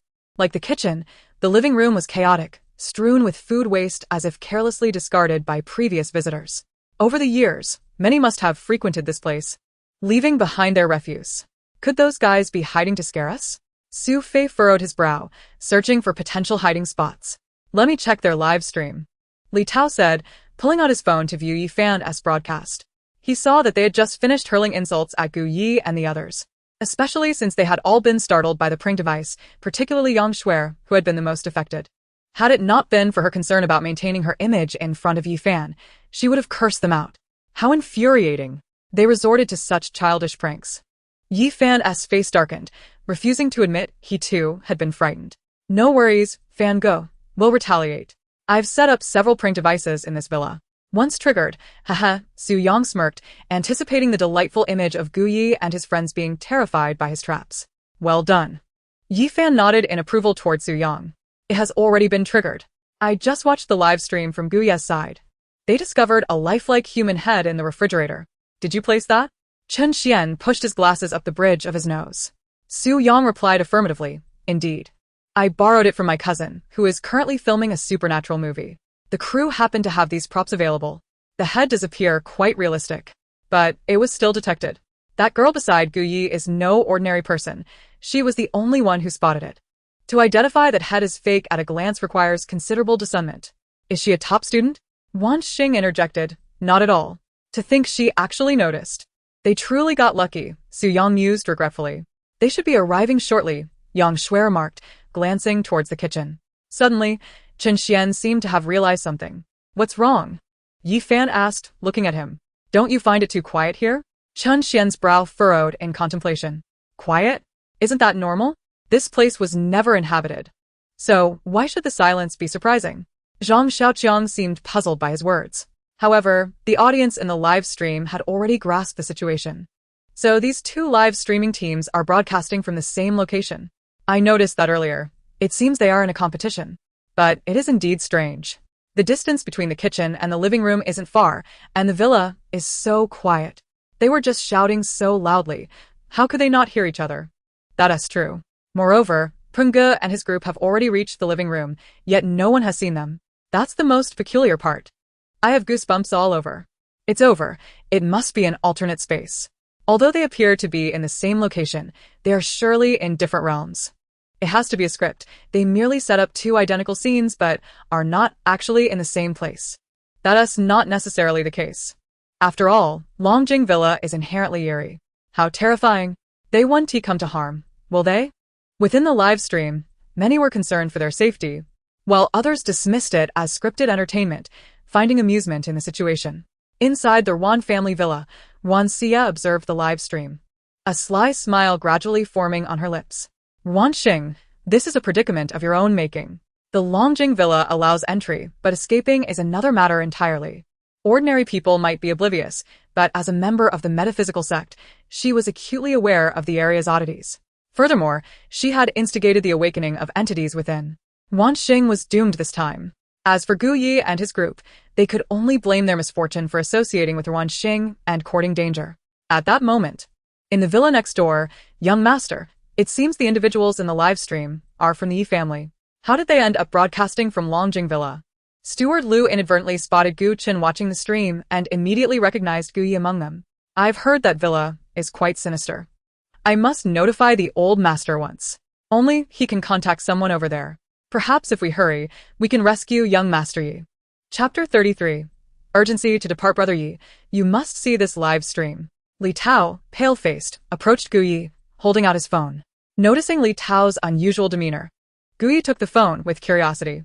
To his astonishment, he saw their own figures standing in the living room of Yi Fan's stream. Despite being in the same room, they had failed to notice Yi Fan and his group. No wonder Li Tao looked so frightened. Is this not a ghost encounter? Gu Yi exclaimed, nearly tossing the phone aside. Observing Gu Ye's reaction, Li Ming also retrieved his phone and opened the live stream from Yi Fan's side. Another shock coursed through him. How is this possible? Li Ming gasped. Meanwhile, Yi Fan's group, alerted by Chen Xian, also recognized the anomaly. They were in the same space yet could not hear each other's voices. In the live stream, they occupied identical positions but were blind to one another. Yi Fan and his companions were equally alarmed. This must be a trick. Could it be they staged this to frighten us by pretending to enter through the back door to a prearranged set? Su Yang's eyes lit up with realization. Unlikely. Yi Fan promptly dismissed the notion. I know that guy well. Having agreed to compete in this manner, he wouldn't resort to such underhanded tactics. He is not one to break promises. After all, those who understand you best are your adversaries. Yi Fan and Gu Yi had been rivals since childhood, their understanding of one another rivaling that of their closest kin. The same held true for Gu Ye's side. When Li Ming suggested that Yi Fan might be toying with them, he too quickly refuted the idea, reasoning similarly to Yi Fan. If neither side was playing tricks, it meant they were encountering genuine supernatural phenomena. Both groups felt a chill run down their spines, instinctively swallowing hard. This implication was infinitely more terrifying than being pranked by the opposing team. At that moment, they found themselves hoping that Yi Fan and Gu Yi were mistaken, and that their respective groups were merely indulging in playful antics. Aren't we going up? Didn't we say we were going to explore? Ruan Xing maintained her enthusiastic demeanor. While they had gathered to discuss earlier, she had thoroughly inspected the first-floor living room. It was filthy and disorderly, with remnants of police markings from years past still visible on the floor. Even after 2 decades, those lines remained discernible, untouched by time. In addition to these markings, there were bloodstains from the past and various refuse brought in by others, layered beneath decades of accumulated dust. Such a scene, a crime scene yet to be resolved, typically forbids entry. However, given that the incident occurred 20 years ago, it seemed even the police had abandoned their investigation. The absence of any watchful eyes outside made it unsurprising that curious onlookers had come and gone. The bloodstains were chaotic, indicative of a horrific massacre that had taken place. Just gazing at the darkened, congealed blood was enough to instill a sense of dread. Nevertheless, Ruan Xing felt no fear. After all, she was not alone in this eerie villa. You still want to go up? Do you understand how dire the situation is? Li Tao gestured for Ruan Xing to look at her phone. How could she remain oblivious to the gravity of the circumstances? Was she simply slow to catch on or inherently bold? What? They're here too? Why can't I see them? Ruan Xing stared at the live stream featuring Yi Fan and his group, then curiously scanned her surroundings, eager to find them. At that moment, Yi Fan and his companions were still in the living room, occupying the very spot where Ruan Xing and her group stood. Yet, neither party could see the other. You're finally realizing it. With things like this happening, why on earth would you want to go to the second floor? Hurry and leave. Li Tao was now covered in goosebumps. Though he was an enthusiast of supernatural films, that did not mean he wished to encounter real horror. Brother Yi, let us go. This place is truly too eerie. Li Ming trembled in fear. He regretted coming, terrified for his life. I am the sole heir of 8 generations in my family. If I die here, our lineage will end. He lamented, a look of despair on his face. Had it not been for Gu Ye's group remaining still, he would have fled long ago. How intriguing. Why can't we see each other? Ruan Xing boldly extended her hand, attempting to touch Yi Fan's group, only to find nothing but air. On the other side, Yang Shui was also urging Yi Fan to leave promptly. Fan Ge, I implore you, take me away from here. I truly cannot bear to remain in this dreadful place. It terrifies me to the point of tears. Had I known, I would have feigned illness to avoid coming. What possessed me to follow along? I merely wished to ensnare the heir of the Yi family and bask in the envy of others, not to court death. Who knows what malevolent entities lurk here? The more I think, the more my fear intensifies. Fan Ge, let us depart. This place is profoundly unsettling. Even Chun Xian has voiced similar sentiments. Yes, indeed, let us leave instantly. The others nodded in agreement, yet Yifan remained lost in thought. The comments in the live stream were abuzz with fervor. Why are you still hesitating? Do you wish to perish here? What do you mean leave? We must stay. If we capture something truly supernatural, these individuals will undoubtedly become national sensations. But they are merely wealthy scions, not celebrities. Why would they desire fame? I concur. We should not leave. Now that we are here, we must ascend the stairs and perhaps unveil the truth from 20 years ago. Indeed, my sentiments align with yours. No way, did Yiga truly encounter a ghost? No, my dear Fan Shao, you must not perish. Fan Shao, come out quickly, do not engage. It is far too perilous. Not only students from prestigious high schools, but even those from elite academies had gathered to witness the spectacle. It was hardly surprising, given that both were prominent figures in their respective schools, naturally attracting fellow students. Did anyone see that? I swear I saw a figure standing at the corner of the staircase. I saw it too. It nearly made me lose my dentures. My glasses have already fallen off in fright. How terrifying. At this moment, I must summon my blanket for protection. Gu Chen was still watching the live stream and had also noticed the shadow that appeared at the staircase corner. Intriguing, quite intriguing indeed. He rested his chin on his hand, his eyes gleaming with interest. Young master, the steward has just contacted Dawa Songhua. We hope he arrives in time. Just then, the butler returned from his phone call. Dawa Songhua? The esteemed master whom my father has always held in high regard? Gu Chen, who had not returned home in a decade, knew little of Dawa Songhua, save that he was a figure of immense respect in his father's eyes. Besides his father, many influential individuals in high society were also among his clientele. Chapter 34, Trapped. It was indeed he, fortunate that the old master shared a profound friendship with Dawa Songhua. Under such pressing circumstances, it would not have been easy to summon him otherwise. Butler Liu wore a look of relief. Although he had spent many years accompanying his young master abroad, he held great affection for the younger generation of the Gu family. While Gu Yi was mischievous, he was still a good child, and Butler Liu certainly wished for his safety. Prepare the vehicle. I must step out, Gu Qin declared suddenly. The butler's eyes brightened, realizing that the young master intended to personally retrieve Gu Yi. Gu Chen did not respond but headed straight for the basement. There, he possessed a private laboratory stocked with what he required. The young master is indeed serious about bringing Gu Yi back. Butler Liu thought to himself, overwhelmed with emotion. Woe is me. Who says that affluent families lack genuine affection? Their young master is truly remarkable. Unbeknownst to Gu Chen, his seemingly casual gesture had stirred such thoughts in the butler's mind. Had he been aware, he would likely have merely rolled his eyes. Meanwhile, Long Yuanhao, president of the Long Corporation, was watching the live stream from the comfort of his spacious residence. The broadcast he was viewing was, astonishingly, the same one featuring Gu Yi and Yifan. With a smartphone in one hand and a tablet in the other, he was simultaneously following two streams. Sir, should I go and inform the team at Woyan to shut down these two broadcasts? The assistant inquired solemnly, standing beside Long Yuanhao. This assistant had been with Long Yuanhao for a decade and was well aware of the intricacies surrounding the Long family. Mentioning the Long Dezai family was a taboo in his presence. The fact that someone was brazenly live-streaming from the Long Jing villa was tantamount to courting disaster. Observing the president's taciturn demeanor, the assistant felt a wave of anxiety wash over him. After a prolonged silence, Long Yuanhao finally spoke. No need, let them be. He gestured for the assistant to pour him a glass of wine, then instructed him to leave, preferring to watch the live stream alone while indulging in his drink. His memories drifting back to his childhood. He had returned to the Long family at the age of 5, following the passing of his mother due to illness.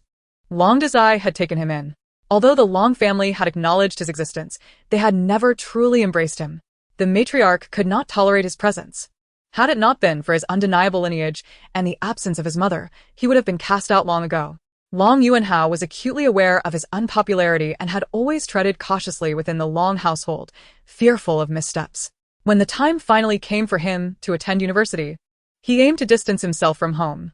In his sophomore year, while attending classes as usual, he was suddenly approached by the police. It was then he learned that his biological family had been annihilated, with no survivors left in their villa, not even the servants or pets. The deaths of the Long family members caused a significant uproar in society. As the sole survivor, he transitioned from being an unacknowledged illegitimate child to the sole heir. Yet, This was not a blessing. It brought an avalanche of speculation and scrutiny. For a long time, he was regarded as the mastermind behind the massacre. The police considered him a primary suspect, scrutinizing all his social connections and financial transactions. It was only after extensive investigation confirmed his innocence that they eased their watch over him. Even though the police no longer suspected him, whispers and pointed fingers followed him wherever he went. The notion that he was the true culprit never fully dissipated, lingering even to this day. In truth, he had heard whispers of the haunting at Long Jing Villa.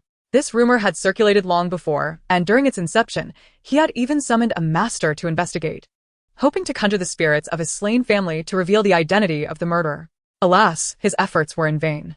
As for Long Jing Villa, he had only visited it once in the 2 decades since, just days after his family's demise. Following that visit, he endured a month filled with nightmares.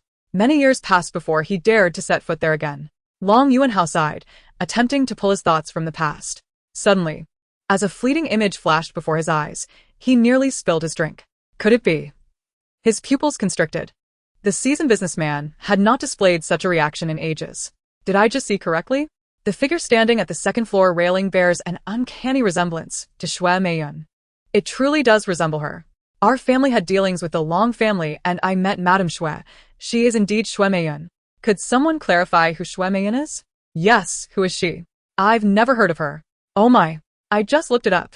This Xiyue Meiyun is Long Desai's wife. I heard she was formidable in her own right. Despite her husband's notorious infidelity and her modest background, she managed to maintain her position as the president's wife at Long Corporation, showcasing her remarkable prowess. Goodness. This is indeed uncanny.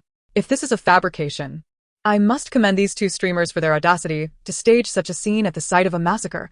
I could never muster such courage. I don't believe this is fabricated. It may very well be a genuine supernatural encounter. Yigo, you must look at the comments. They're saying there's a woman at the second-floor railing, and moreover, Zhao Peng was so frightened that he could barely articulate his words. Could it be this ominous? Who could it be? Guyi furrowed his brow and inquired.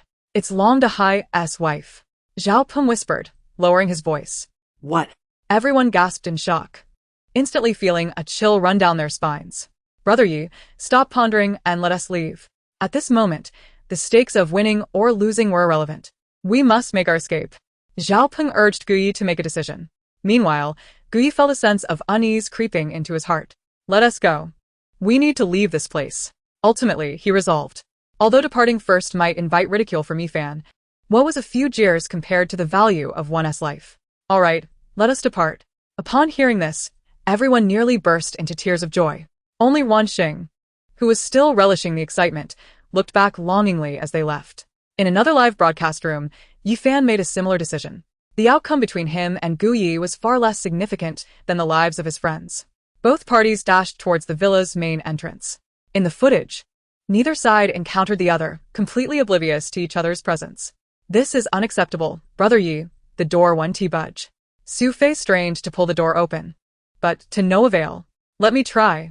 Zhao Peng and Li Tao hurried forward to assist, while the mobile phone for the live stream had been temporarily entrusted to Ruan Xing. Despite the combined efforts of the 3, they failed, prompting Li Ming to join in.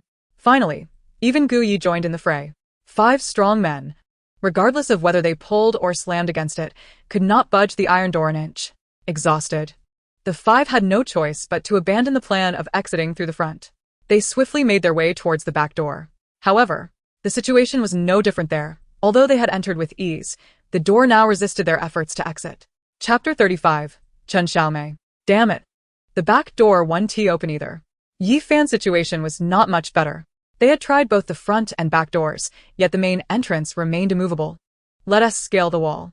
Su Yong pointed towards the surrounding courtyard wall. I can't do that. I can't climb over. Yang Sui lamented.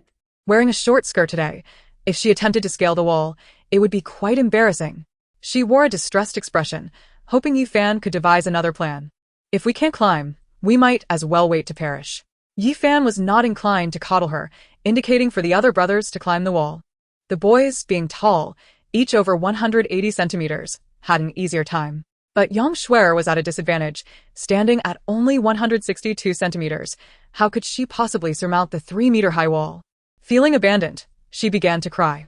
It's not that I don't want to climb, It's just that the wall is too high for me to manage. She sobbed, trying to explain. Go find a ladder.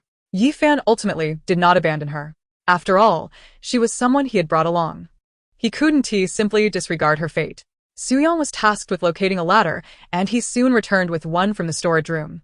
With the ladder in hand, climbing the wall became significantly easier. Yang Shuer stepped onto the ladder and finally reached the top of the wall.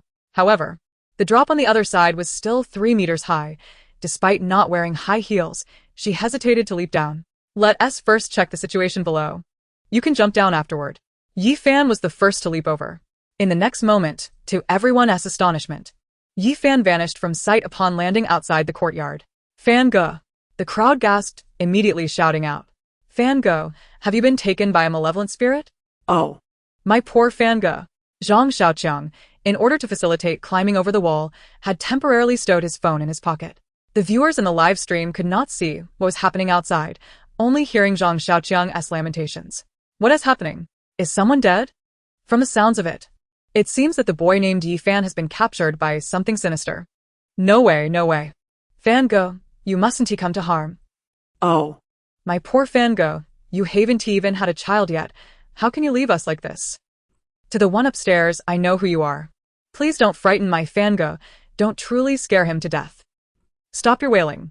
A voice suddenly rang out. It was unmistakably Yifan's voice. However, the direction from which it came seemed peculiar. Everyone turned to see Fan had inexplicably returned to the backyard, now standing in the center of the garden. Fan Ge, when did you return? Yes, Fan Ge, you're trying to scare us to death without a word. But wait, how did you get in? Wasn't the door supposed to be locked? The group exchanged excited yet bewildered remarks. If you're curious about how I got in, just jump down and find out for yourselves. Yifan offered no further explanation, simply gesturing for them to leap outside. Soon, the confused Su Yang and Zhang Xiaoqiang took the plunge. In the next instant, both appeared beside Yifan. What on earth is happening? Yang Shuer screamed in fright. Still don't understand? We can't exit. Just come down without wasting your energy. Chen Xian shrugged nonchalantly and promptly jumped over the wall, instantly appearing beside Yifan.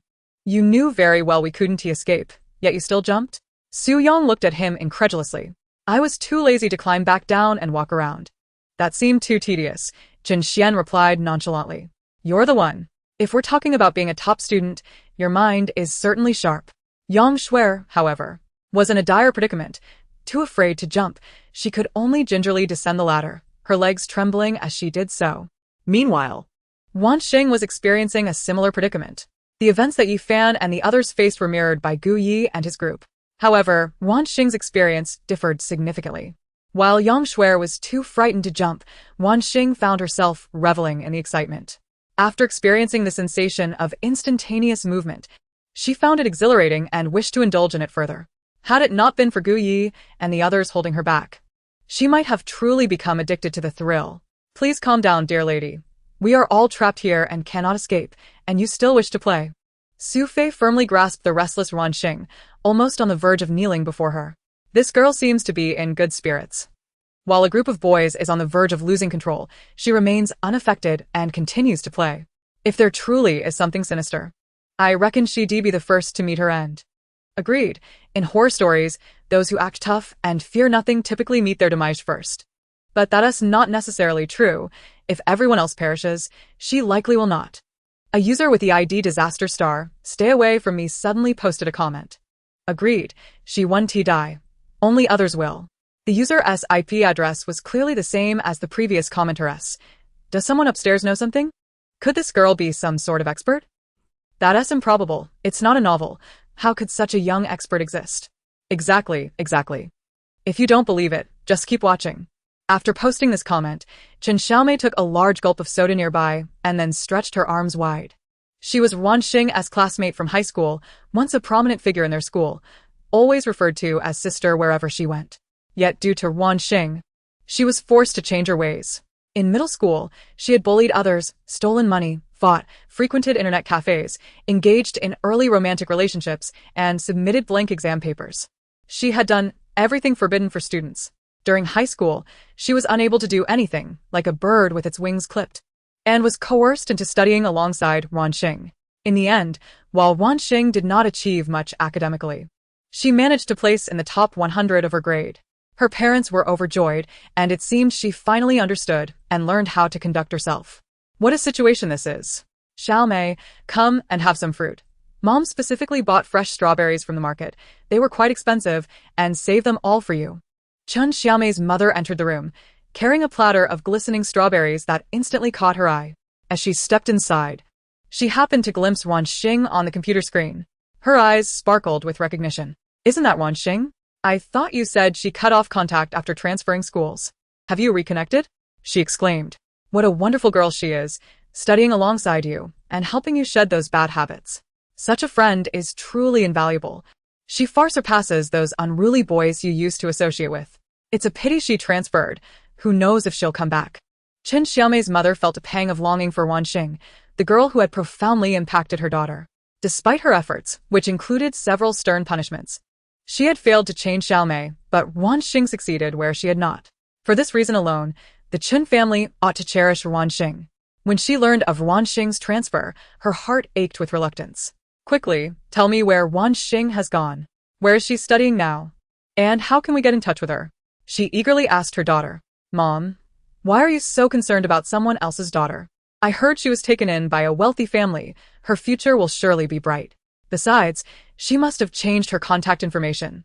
I can't reach her. Chen Xiaomei replied. Ruan Xing's number hadn't changed, but she wasn't masochistic enough to initiate contact. There was no way she would provide her mother with Ruan Xing's contact details.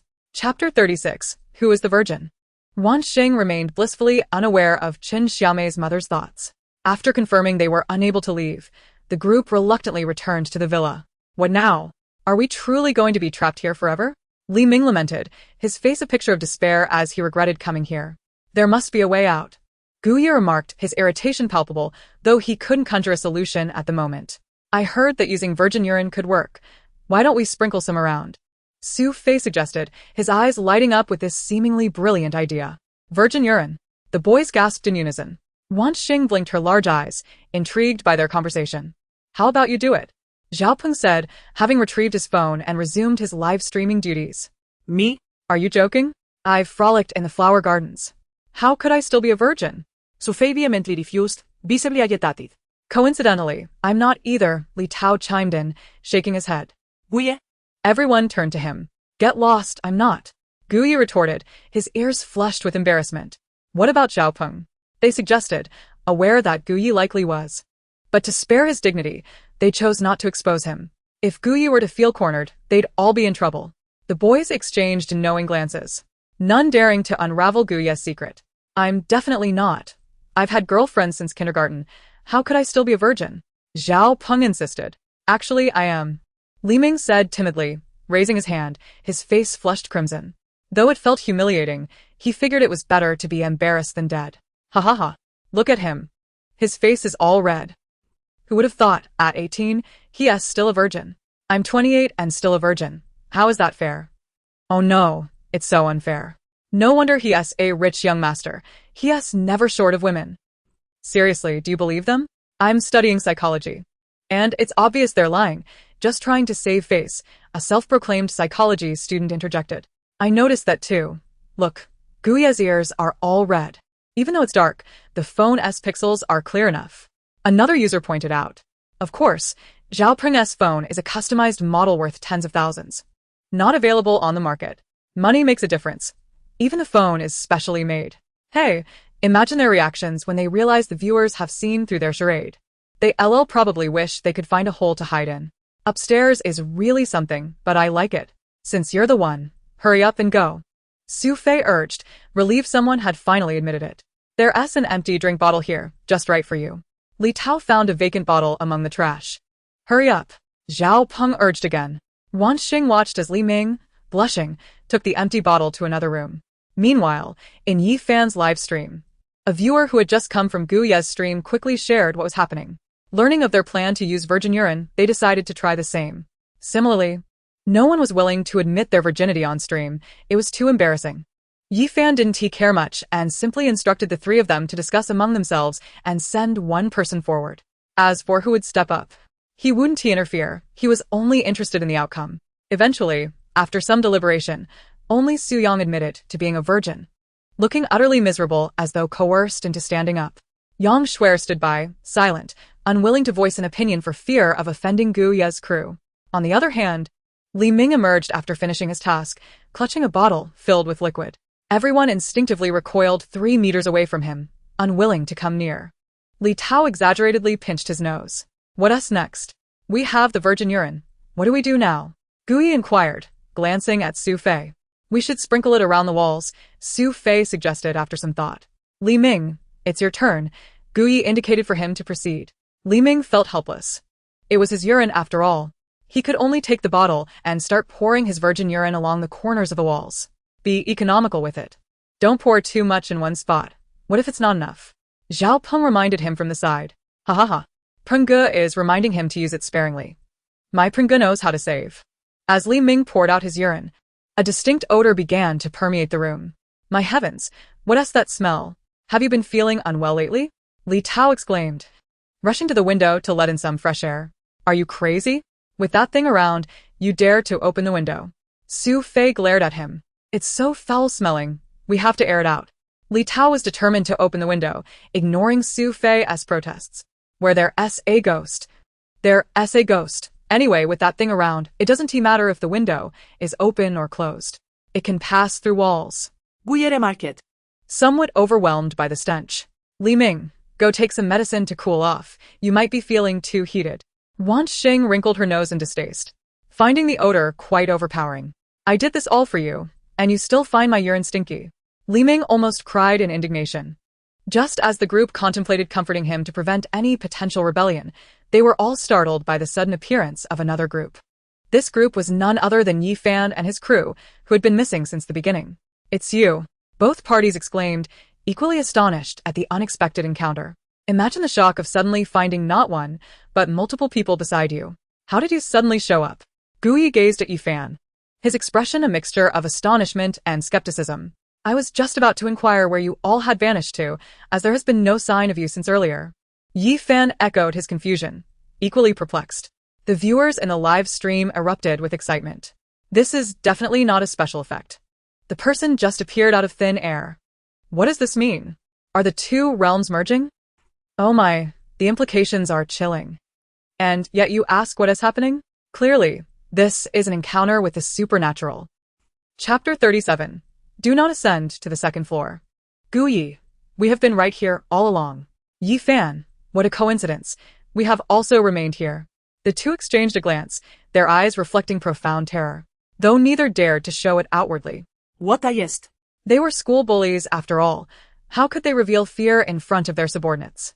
It must have been the boys' urine from earlier that shattered the barriers of space, allowing them to perceive one another. Li Tao struck his left palm with his right fist, exuding a certainty that this was indeed the case. Unable to fathom any other explanation for their sudden visibility to one another, the group felt at a loss. What now? We must find a way out. I cannot bear to remain here any longer. Yang Shuer cried, her sobs incessant. It was already vexing enough without her incessant weeping. Gu Yi cast an irritated glare at Yi Fan, urging him to manage the girl he had brought along. Silence. Yi Fan shot a cold glance, prompting Yang to stifle her sobs. Ruan Xing was fixated on Yi Fan and the others, her curiosity palpable. Their sudden appearance felt almost like magic. Oh, dear host. This place is truly unsettling. The oppressive aura is thick with malevolence. You must exercise utmost caution. The system whimpered in Ruan Xing's mind. Indeed. It was no surprise that a narrative steeped in mysticism would harbor genuine supernatural elements. How frightening! The system, still in its infancy, felt overwhelmed by such terror. Clutching its diminutive self tightly, Ruan Xing, however, remained unperturbed, even finding the time to reassure the trembling system. Fear not, I shall protect you, my dear system. Ruan Xing whispered softly in her mind. Oh, how kind her host was, wanting to shield it. What a benevolent and endearing soul. Host. I sense that the second floor harbors the most intense malevolence. You must absolutely refrain from ascending. Staying on the first floor should provide temporary safety.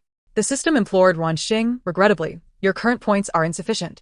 Otherwise, you could acquire a protective talisman to wear. Talismans produced by the system were undoubtedly valuable, but such worth implied high costs. The most basic talisman required 10 points. Yet, Ruan Xing possessed fewer than 10 points. What were they to do? If the system had hair, it would likely be turning gray with worry. No. Host, what are you doing? I told you not to go upstairs. The system shrieked in alarm as it observed Ruan Xing's actions. Ruan Xing deemed the system's cries excessive and silenced it. The system, you're doing it again. However, something felt amiss. Did the host possess the authority to confine the system to a small dark room or silence it at will? According to the elder systems, they were not bound by the host's whims, as their relationship was merely cooperative, often with the system holding greater authority. The host could not harm the system, nor could the system harm the host or disengage voluntarily. Why, then, did her host wield such extensive power? This was indeed peculiar. The system, now grasping the gravity of the situation, resolved to lodge a complaint upwards.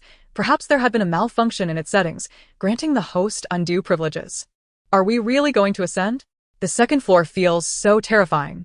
Li Ming stood beside Ruan Xing, looking as if he wished to hide behind her. Can you not muster any courage? Look at Ruan Xing. She hasn't uttered a word of fear. Gui shot him a disdainful glance, his eyes brimming with contempt. Though Li Ming felt a tinge of embarrassment, the others refrained from mocking him, as they too sensed the dread permeating the environment. Who could predict whether the next to tremble in fear would be themselves? One must always leave a path for retreat, lest they become ensnared by their own boomerangs. Ruan Xing regarded the trembling Li Ming with gentle reassurance. Fear not, there's nothing here to be afraid of. Her voice was soft and soothing, akin to a gentle coaxing. Ruan Xing, you are remarkably brave. Li Ming nearly wept, feeling utterly diminished in comparison to her courage. Ruan Xing, renowned for her tears, had proven to be braver than he. Ruan Xing puffed out her chest proudly. She was indeed quite courageous. I truly do not comprehend why we must ascend to the second floor. Earlier in the live stream, Yifan hesitated to utter those ominous words. Didn't you just hear? We are trapped here, and the other party undoubtedly has a motive. Since we cannot escape, we might as well investigate upstairs. Perhaps on the second floor, we will discover a means of egress. Chun Xian adjusted his glasses, speaking with a calm demeanor. This is madness. If you remain here, there might still be a glimmer of hope, but if you ascend to the second floor, you will surely meet your demise. A user by the name of Lu Dazhuang, a disciple of Long Hushan, abruptly interjected with this dire warning. No way. The disciples of Long Hushan have joined the fray. Is this for real? Surely it cannot be true. It is indeed true. I am a fan of Dazhuang. He is a genuine disciple of Long Hushan with proof. This script is becoming increasingly authentic. Even disciples from Long Hushan are appearing. The upstairs occupants cannot still believe this is merely a script, can they?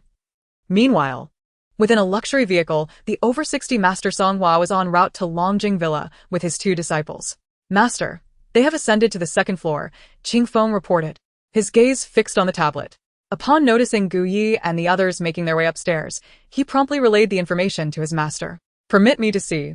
Master Songhua commanded, and before he could finish speaking, the tablet was already presented before him. Indeed, in the live stream, Gu Yi and his companions were seen advancing toward the second floor, having ascended halfway up the staircase. Driver, please accelerate, Master Songhua urged, a frown etched upon his brow, a hint of grave concern in his eyes. Let us hope we arrive in time. Long Yuanhao also monitored the live stream, his expression increasingly tense as he watched them ascend. The figure that had appeared earlier was undoubtedly Xiyue Meiyun, the wife of Long Dahai. At this moment, she was situated on the second floor. Xiyue Meiyun was not to be trifled with. If they proceeded, they might never emerge alive from Longjing Villa. Unable to bear witness to their reckless endangerment, Long Yuanhao sent a message from his account. Do not go. You must not ascend. If you remain on the first floor until dawn, you will be able to leave. Long Yuanhao knew of this escape route because those who had previously ventured inside and survived had done so by adhering to this method. Yet, those who had ventured upstairs had invariably vanished without a trace, as if they had been swallowed by the earth. Despite the secrecy surrounding these events, as the head of the Long family, he possessed knowledge that surpassed that of others. When Long Yuanhao made his presence known, a golden dragon descended upon the live stream. This was the exclusive effect bestowed upon him as a Black Diamond user. Users of the platform were categorized as ordinary users, Black Iron users, Silver users, Gold users, Diamond users, and Black Diamond users. Only those who had tipped over 100 million could attain the status of Black Diamond user. Chapter 38. Who are you? Each Black Diamond user was afforded a unique entrance effect, a special benefit crafted specifically for them by the platform after consultations. The emergence of the Golden Dragon immediately captivated the audience. Wow. The Black Diamond Magnate has made their entrance. Impressive. Even the illustrious Black Diamond has arrived. It's actually the eminent Ruan Xing. As the barrage of comments flashed incessantly, a hint of impatience flickered in Long Yuanhao's eyes. Fortunately, as a Black Diamond user, his messages would never be drowned out by others. Otherwise, his previous remark would have been in vain. Brother Yi, look. Long Xing just sent a message advising us to remain on the first floor until dawn to escape. Zhao Peng was the first to notice this special effect-laden comment, promptly voicing it aloud. I have one too. Also from Long Xing, Zhang Xiaoqiang raised his phone. The effect's glaringly obvious. Why don't we just head downstairs then? No need to go to the second floor. Let us listen to him and wait on the first floor until dawn. Li Ming exclaimed, the prospect of avoiding the second floor appealing to him. It seems Long Xing knows something. It's best to heed his advice. Zhang Xiaoqiang nodded in agreement. Then let us go. Yi Fan and Gu Yi exchanged glances. A silent consensus reached. Just as they were about to descend, they realized, to their shock, that the staircase they had come from had vanished. They found themselves inexplicably in the corridor of the second floor. What on earth is happening? Su Yang exclaimed. It must be that thing. It doesn't want us to leave. Li Tao replied. If I had known, I wouldn't have come up. Long Xing could have warned us earlier. Li Ming burst into tears. Ah. I don't want to die here. Yang Shuer joined in. Her sobs echoing alongside Li Ming's enough. We're not dead yet. There's no need to mourn prematurely. Yi Fan couldn't help but shout at the two. Gu Yi coldly reprimanded, silence. Both Yang Shuer and Li Ming obediently shut their mouths, resembling two pitiful children, too frightened to provoke either of them. What do we do now? We are trapped. Panic began to ripple through the group as the exit was cut off. What else can we do? We can only take it one step at a time. I hope my family sees our live stream and sends help. One suggested. Surely someone will call the police for us.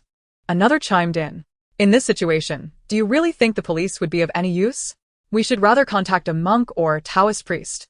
Su Fei shot a disdainful look at the person who suggested calling the police. That was indeed hard to refute. The police would be powerless in such circumstances. There were 7 rooms on the second floor, each door firmly shut. The corridor lights flickered intermittently, creating a distinctly eerie atmosphere. Didn't the power go out earlier? How can there still be lights? Li Tao questioned, swallowing hard. When we were on the first floor, we relied solely on our phones and flashlights, since there was no electricity.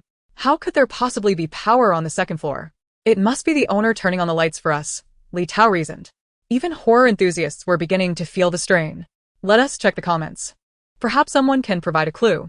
Su Yang suddenly recalled and hastily looked at Zhang Xiaoqiang. Zhang Xiaoqiang's expression darkened. They disappeared. What do you mean disappeared? Su Yang asked, puzzled. The viewers are gone. There isn't a single comment. The live stream is still active, but there's no one left. He turned his phone so everyone could see. On the other end, Zhao Peng was doing the same. I'm experiencing the same thing. Sure enough. Both live streams had not a single comment, yet the viewer count indicated there were still 18 viewers online. 18? If there's no one, then where did these 18 come from? Su Yang murmured. At that moment, Jin Xian interjected, when the Long family was annihilated years ago, including that dog that was killed. There were 18 victims in total. Suddenly, a loud clap of thunder resonated outside. Ah. It's here. The sudden thunder terrified everyone, prompting a chorus of screams. Even the usually composed Gu Yi and Yi Fan couldn't suppress their reactions. Don't be afraid. It's just thunder, the system reassured the frightened Ruan Xing. Ruan Xing, clutching her chest, appeared visibly shaken. You scared me to death. She detested such abrupt thunder. Covering her ears, she waited until the sound subsided before cautiously lowering her hands. It's just thunder. Is it really that frightening? We find calmness. Don't pretend. You screamed louder than me just now. You were scared out of your wits. Su Fei couldn't help but expose him. Yi Fan chuckled from the side. What are you laughing at? You screamed far louder than I did. Don't think I didn't notice. And you dare mock him? If you had the guts, you wouldn't have screamed either. Gu Yi retorted defiantly. Uffed. Yi Fan disregarded him, turning his head away. Standing here won't help. We might as well find a room to rest in, Chen Xian suggested. Scholar, are you alright? I wouldn't dare enter any of these rooms. And you want us to rest there? Li Tao exclaimed, eyes wide in disbelief. Chen Xian, are you alright? Su Yang and Zhang Xiaoqiang exchanged concerned glances. Chen Xian's lips twitched, exasperated. We don't have other options, do we? We might as well find a place to rest. I'd rather stand in the corridor than enter a room, Zhao Peng stated firmly. Same here, Li Ming nodded vigorously. I don't want to either. Yang Shuer raised her pale hand, tears still glistening on her cheeks. Who are you? Ruan Xing asked. The others responded in unison. Ruan Xing. Haven't you seen him before? This is Chen Xian. How could you forget so quickly? Su Fei looked at Ruan Xing in confusion. He's not Chen Xian. Absolutely not. I feared that someone around you might be problematic, so I specifically utilized the system's scanning feature to examine everyone present.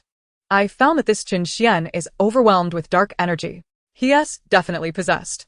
The system almost screamed. But just keep it to yourself, don't mention it. Who knows what might happen if it gets revealed. Just as the system was speaking, Ruan Xing suddenly declared, He's not Chen Xian. His dark energy is heavy. He's been possessed. Ah. Don't be reckless. The system shrieked. Ruan Xing promptly muted it. Poor system, which had just found its voice, was silenced once more. Is there any entity more unfortunate than the system? Chapter 39. Daoist Songhua. Possessed. Whether true or false, everyone present instantly distanced themselves from Chen Xian. Possessed. Is that for real? They murmured, keeping their distance from Chen Xian, unwilling to take any risks. Ruan Xing, are you perhaps a practitioner from the legendary sect? Li Tao asked, astonished. Wow, a big shot is right beside me. No wonder everyone who opposed this girl met a grim fate. I'm not.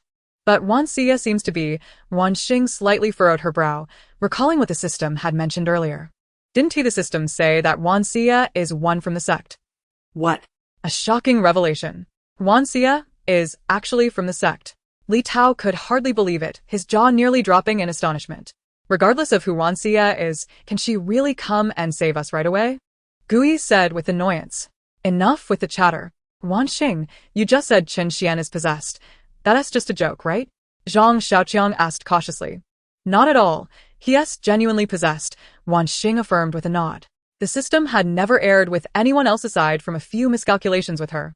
You can't possibly believe that. How could I be possessed?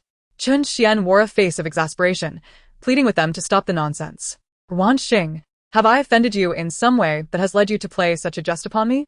He adjusted his glasses on the bridge of his nose, gazing at Ruan Xing with a puzzled expression. It is no jest, Ruan Xing replied, her small face etched with seriousness. I have sensed something amiss with him for quite some time. It was he who suggested we ascend to the second floor. And he even attempted to usher us into a room. Li Ming exclaimed, standing behind Ruan Xing and pointing accusingly at Chen Xian. His reminder sparked a recollection among the others. Indeed, it was Chen Xian who proposed that since they could not exit, they might as well explore the second floor for an escape route. With no other options, they had ascended without hesitation. Moreover, just moments ago, Chen Xian had expressed a desire to lead them to a room to rest. Could it be that this person was not truly Chen Xian? Was he instead a malevolent entity residing within this house? The group's initial skepticism deepened with this revelation. They took a step back. Their resolve to keep their distance from Chen Xian solidified. If they were mistaken, they could always apologize later. But if their fears were justified, the thought of a sinister presence standing among them sent shivers down their spines. How did you perceive it? Chen Xian's voice suddenly transformed, adopting a gruff timbre that starkly contrasted with his previous refined demeanor. He had indeed become possessed. This was not the voice of the Chen Xian they knew. The group shrieked in terror. Ruan Xing, confronted with his inquiry, showed no inclination to respond. The entity had instructed her not to reveal its existence. And having promised to uphold her word, she remained silent. Choose not to speak? Then you shall perish. Chen Xian advanced menacingly towards the trembling group, his eyes now a haunting shade of white, far from the gaze of a normal human being. Run. Gui urgently grasped Ruan Xing's arm, propelling her into a frantic escape. The others followed suit. Even the timid Yang Shuer dashed away, fearful of being left behind. Yet, the confines of the second floor were limited. Where could they possibly flee? Soon, they found themselves cornered at the end of a corridor, which opened onto a spacious balcony that should have overlooked the garden below. However, they were ensnared on the second floor, engulfed in darkness that obscured all sight. The abyss below seemed to beckon, ominous and foreboding. Yang Shuer wept uncontrollably, and this time, no one dared to silence her. for they too were overwhelmed with despair. Chen Xian had pursued them to the balcony, and they huddled together, realizing that retreating further would mean jumping into the void. Brother, we were wrong. We should not have disturbed your rest. Please, allow us to leave. We will offer sacrifices in your honor. Whatever you desire, houses, cars, beautiful women, or even paper money, we will provide it all. Su Fei pleaded desperately with the malevolent force inhabiting Chen Xian. Indeed, we can provide all of that. Please, let us go. The others echoed in frantic agreement. To leave. You must first surrender that little girl behind you, Chen Xian replied, a peculiar smile creeping across his face. What made this smile unsettling? Who had ever witnessed a normal person smile so wide, as if their mouth could stretch to the back of their head? Absolutely not. Guyi stepped protectively in front of Ruan Xing, standing firm against the malevolence before them. Ruan Xing was his responsibility. He could not abandon her. Indeed, I, Yi Fan, would never sacrifice a woman's life for my own survival, Yi Fan declared, positioning himself beside Guyi, shielding Ruan Xing with unwavering determination. Since you refuse, then all of you shall remain behind. Chen Xian's grin widened unnaturally. The group quaked in fear, questioning whether his smile might indeed stretch around his head. Stay back. Just as Chen Xian lunged toward them, an imposing voice resonated through the air. Heaven and earth in harmony, the foul energy dissipates. In the depths of the cave, the profound void stirs. Powers of the 8 directions, heed my call. Spirits of the treasure, announce it to the heavens. With the decree of the natural order, I sever demons and bind evil, guiding countless souls. The incantation of the central mountain, the primordial jade text, recited once, grants longevity. Traverse the 5 mountains. Knowledge of the 8 seas. The demon king is subdued, guarding my Xian. As the voice echoed, a cacophony of shattering filled the air. Who dares to thwart my plans? Chen Xian bellowed in rage, the sound piercing like a blade through the eardrums. It is Daoist Songhua. Guyi recognized the voice. It belonged to his grandfather's esteemed friend, Daoist Songhua. Surely, his grandfather had sent him to rescue them. They were saved. Previously, Guyi had harbored doubts about Daoist Songhua's abilities, viewing him merely as a charlatan. Now, however, he realized the man possessed genuine power capable of saving them from Chen Xian's grasp. As the shattering subsided, an elderly Daoist appeared on the 2nd floor, accompanied by 2 young apprentices, Qingfeng and Mingyue. Qingfeng, Mingyue, take them to safety. I shall handle this, Daoist Songhua instructed, relieved to see the group still alive. Understood, master. You foul Daoist. Since you seek death, I shall grant it. Chen Xian abandoned Ruan Xing and prepared to charge at Daoist Songhua. Seeing Chen Xian approach, Daoist Songhua raised his peachwood sword in defense. However, Chen Xian feigned an attack, then abruptly turned to lunge at Ruan Xing. Guyi and Yi Fan remained steadfast in their protection, but Chen Xian merely waved his hand, sending the 2 towering youths flying effortlessly. Fortunately, Qingfeng and Mingyue acted swiftly, each catching one of them and pulling them back, otherwise, they would have plummeted from the 2nd floor. As the 2 regained their footing, they witnessed Chen Xian gripping Ruan Xing's neck, poised to strangle her. Ruan Xing's face flushed crimson, tears welling in her eyes. It hurts. I can't breathe. She whimpered, feeling utterly wronged. Stop. Release her. Ruan Xing, hold on. Li Ming, Zhao Preng Li Tao, Su Fei, and even Su Yang and Zhang Xiaoqiang from Yi Fan's side rushed forward to assist. The boys employed every method they could think of against Chen Xian, with Li Ming even resorting to biting him, yet their efforts proved futile. Amidst their futile struggle, Chen Xian remained unscathed, while they inflicted pain upon themselves. Li Ming's teeth ached as if he had bitten into stone. Everyone, stand back. Daoist Songhua commanded, and the group instantly retreated, clearing the battlefield. In mere seconds, from Ruan Xing being choked to the others rushing to her aid, and finally to Daoist Songhua's intervention, everything transpired in a heartbeat. Without further ado, Daoist Songhua thrust his peachwood sword toward Chen Xian. Chen Xian, ever cunning, clung to Ruan Xing, using her body as a shield against the advancing blade. The sword struck Ruan Xing several times, and the grip around her neck tightened like a vice. Finally, Ruan Xing reached her breaking point. Tears streamed down her face, like a cascade of pearls. It's over. Ruan Xing is crying. Everyone, retreat. Li Ming exclaimed, hastily retreating into the room, unwilling to remain on the balcony. The others remained momentarily stunned, bewildered by the scene before them. Confused as to why Ruan Xing's tears warranted their retreat, they pondered whether they should be concerned about witnessing her sorrow. Suddenly, a bolt of lightning struck Chen Xian, accompanied by a deafening clap of thunder. Ah! The malevolent force within Chen Xian shrieked in agony, writhing in torment. In the next moment, a ghostly figure of a man tumbled out from Chen Xian, struggling to escape. Lightning inherently restrains all malevolent entities, and this malevolent spirit, having endured a strike, appeared tattered and ragged, resembling a mere rag doll. Cursed be it, consider yourselves fortunate. The spirit turned to flee.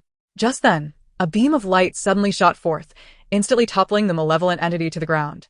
The already damaged soul was ensnared by a rope that shimmered faintly with silver light.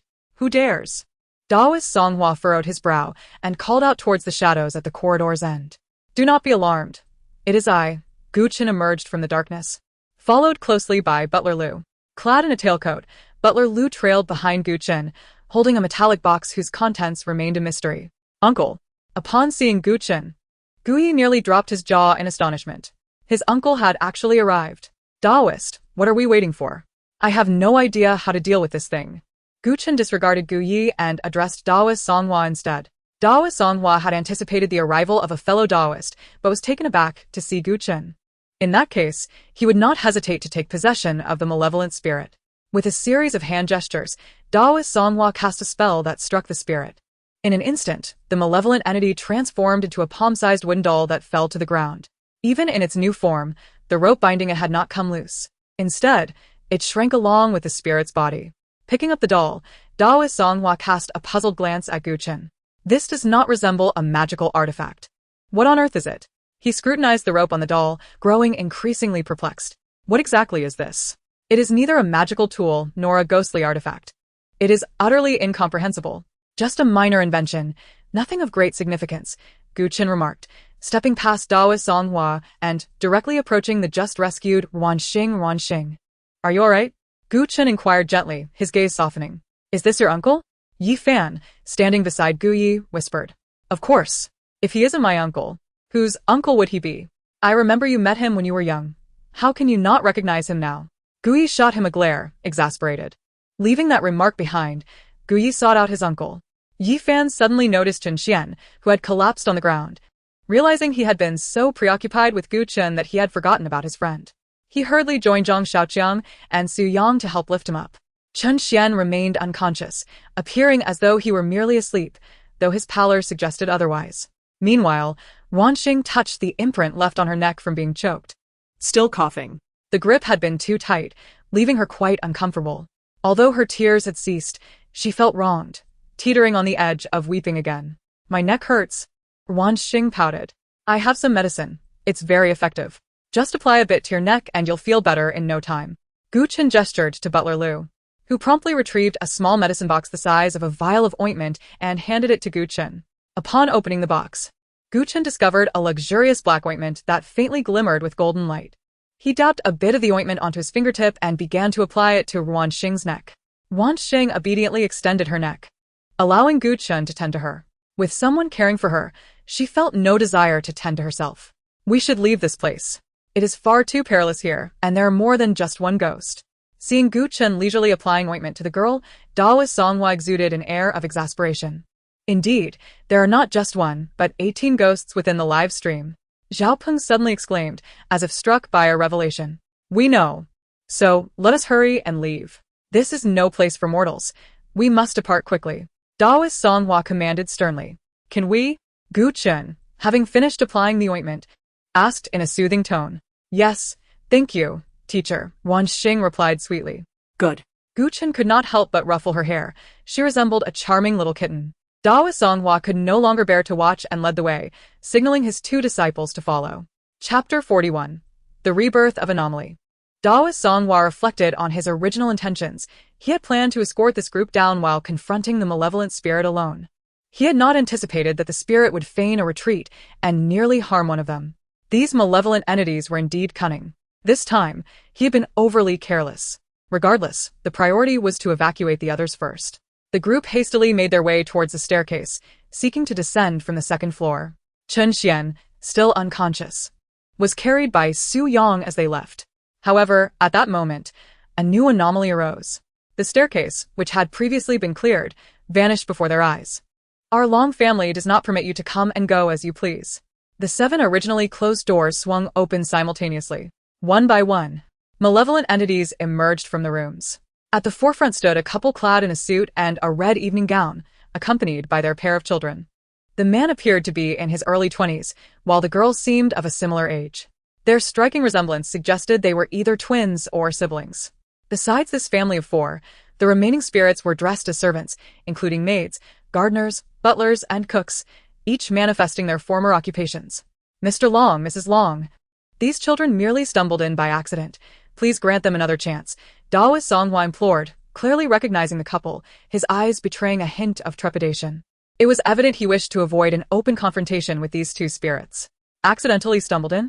They did not come here by mere chance, Mrs. Long, Xue Meiyin replied with a smile that held an edge of mockery.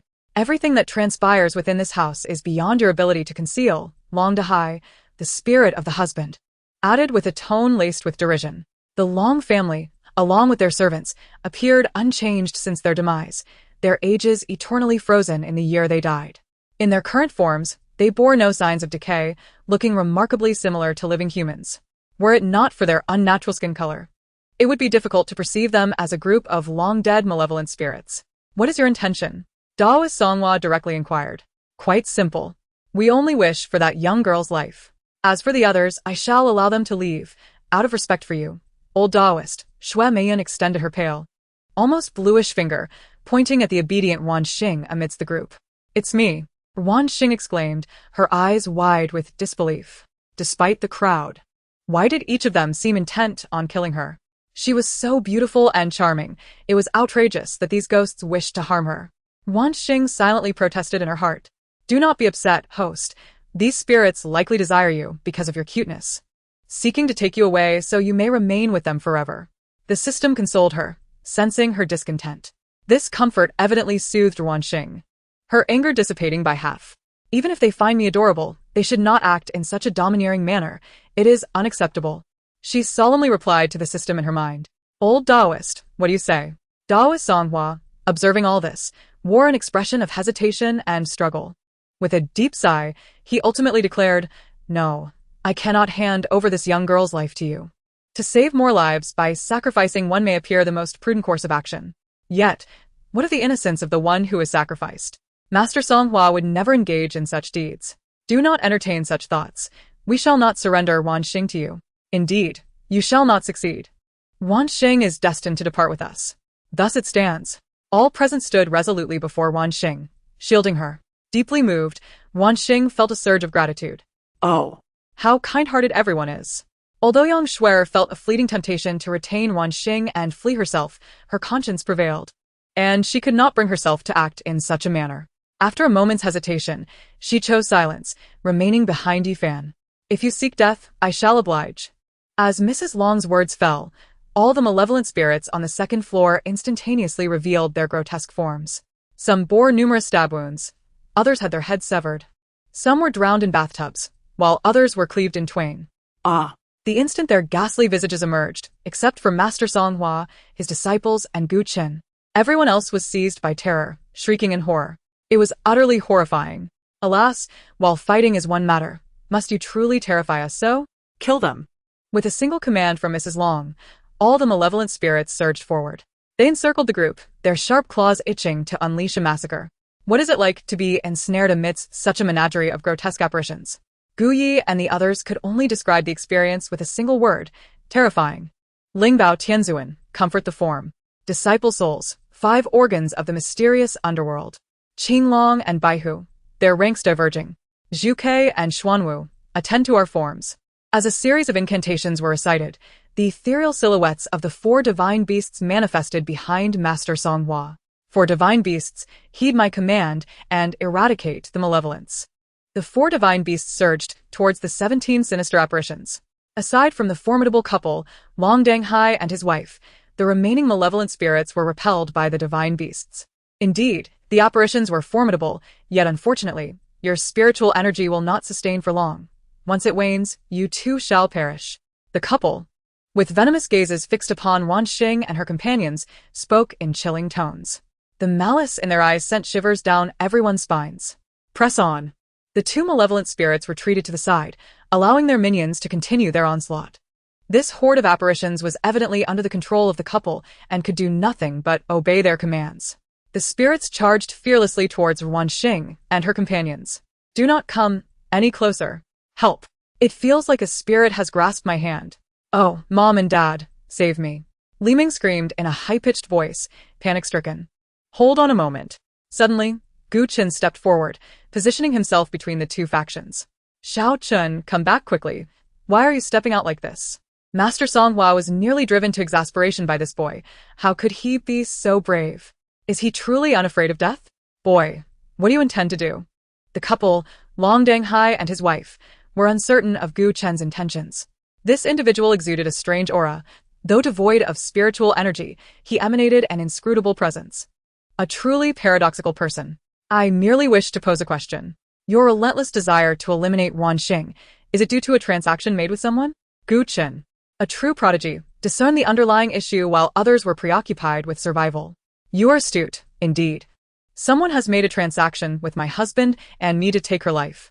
Xue Meiyan had no intention of shielding that individual. After all, the transaction's contents did not include a confidentiality fee. Chapter 42. The terms of the transaction. Even under the watchful gaze of the malevolent couple, Gu Qin remained unfazed. Addressing the two spirits with a bemused inquiry, what, pray tell, do Mr. Long and Mrs. Long hope to gain from this transaction? His demeanor exuded calmness. Imbued with the confidence of a master strategist, Steward Liu wore a proud expression. Their young master had always excelled. What could mere malevolent spirits pose as a challenge?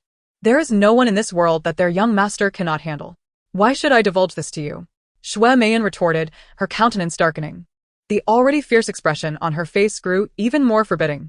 Nearby, Gu Yi and the others were puzzled, unable to fathom Gu Chen's intentions. Why was he questioning the malevolent spirits? Was it merely a tactic to buy time?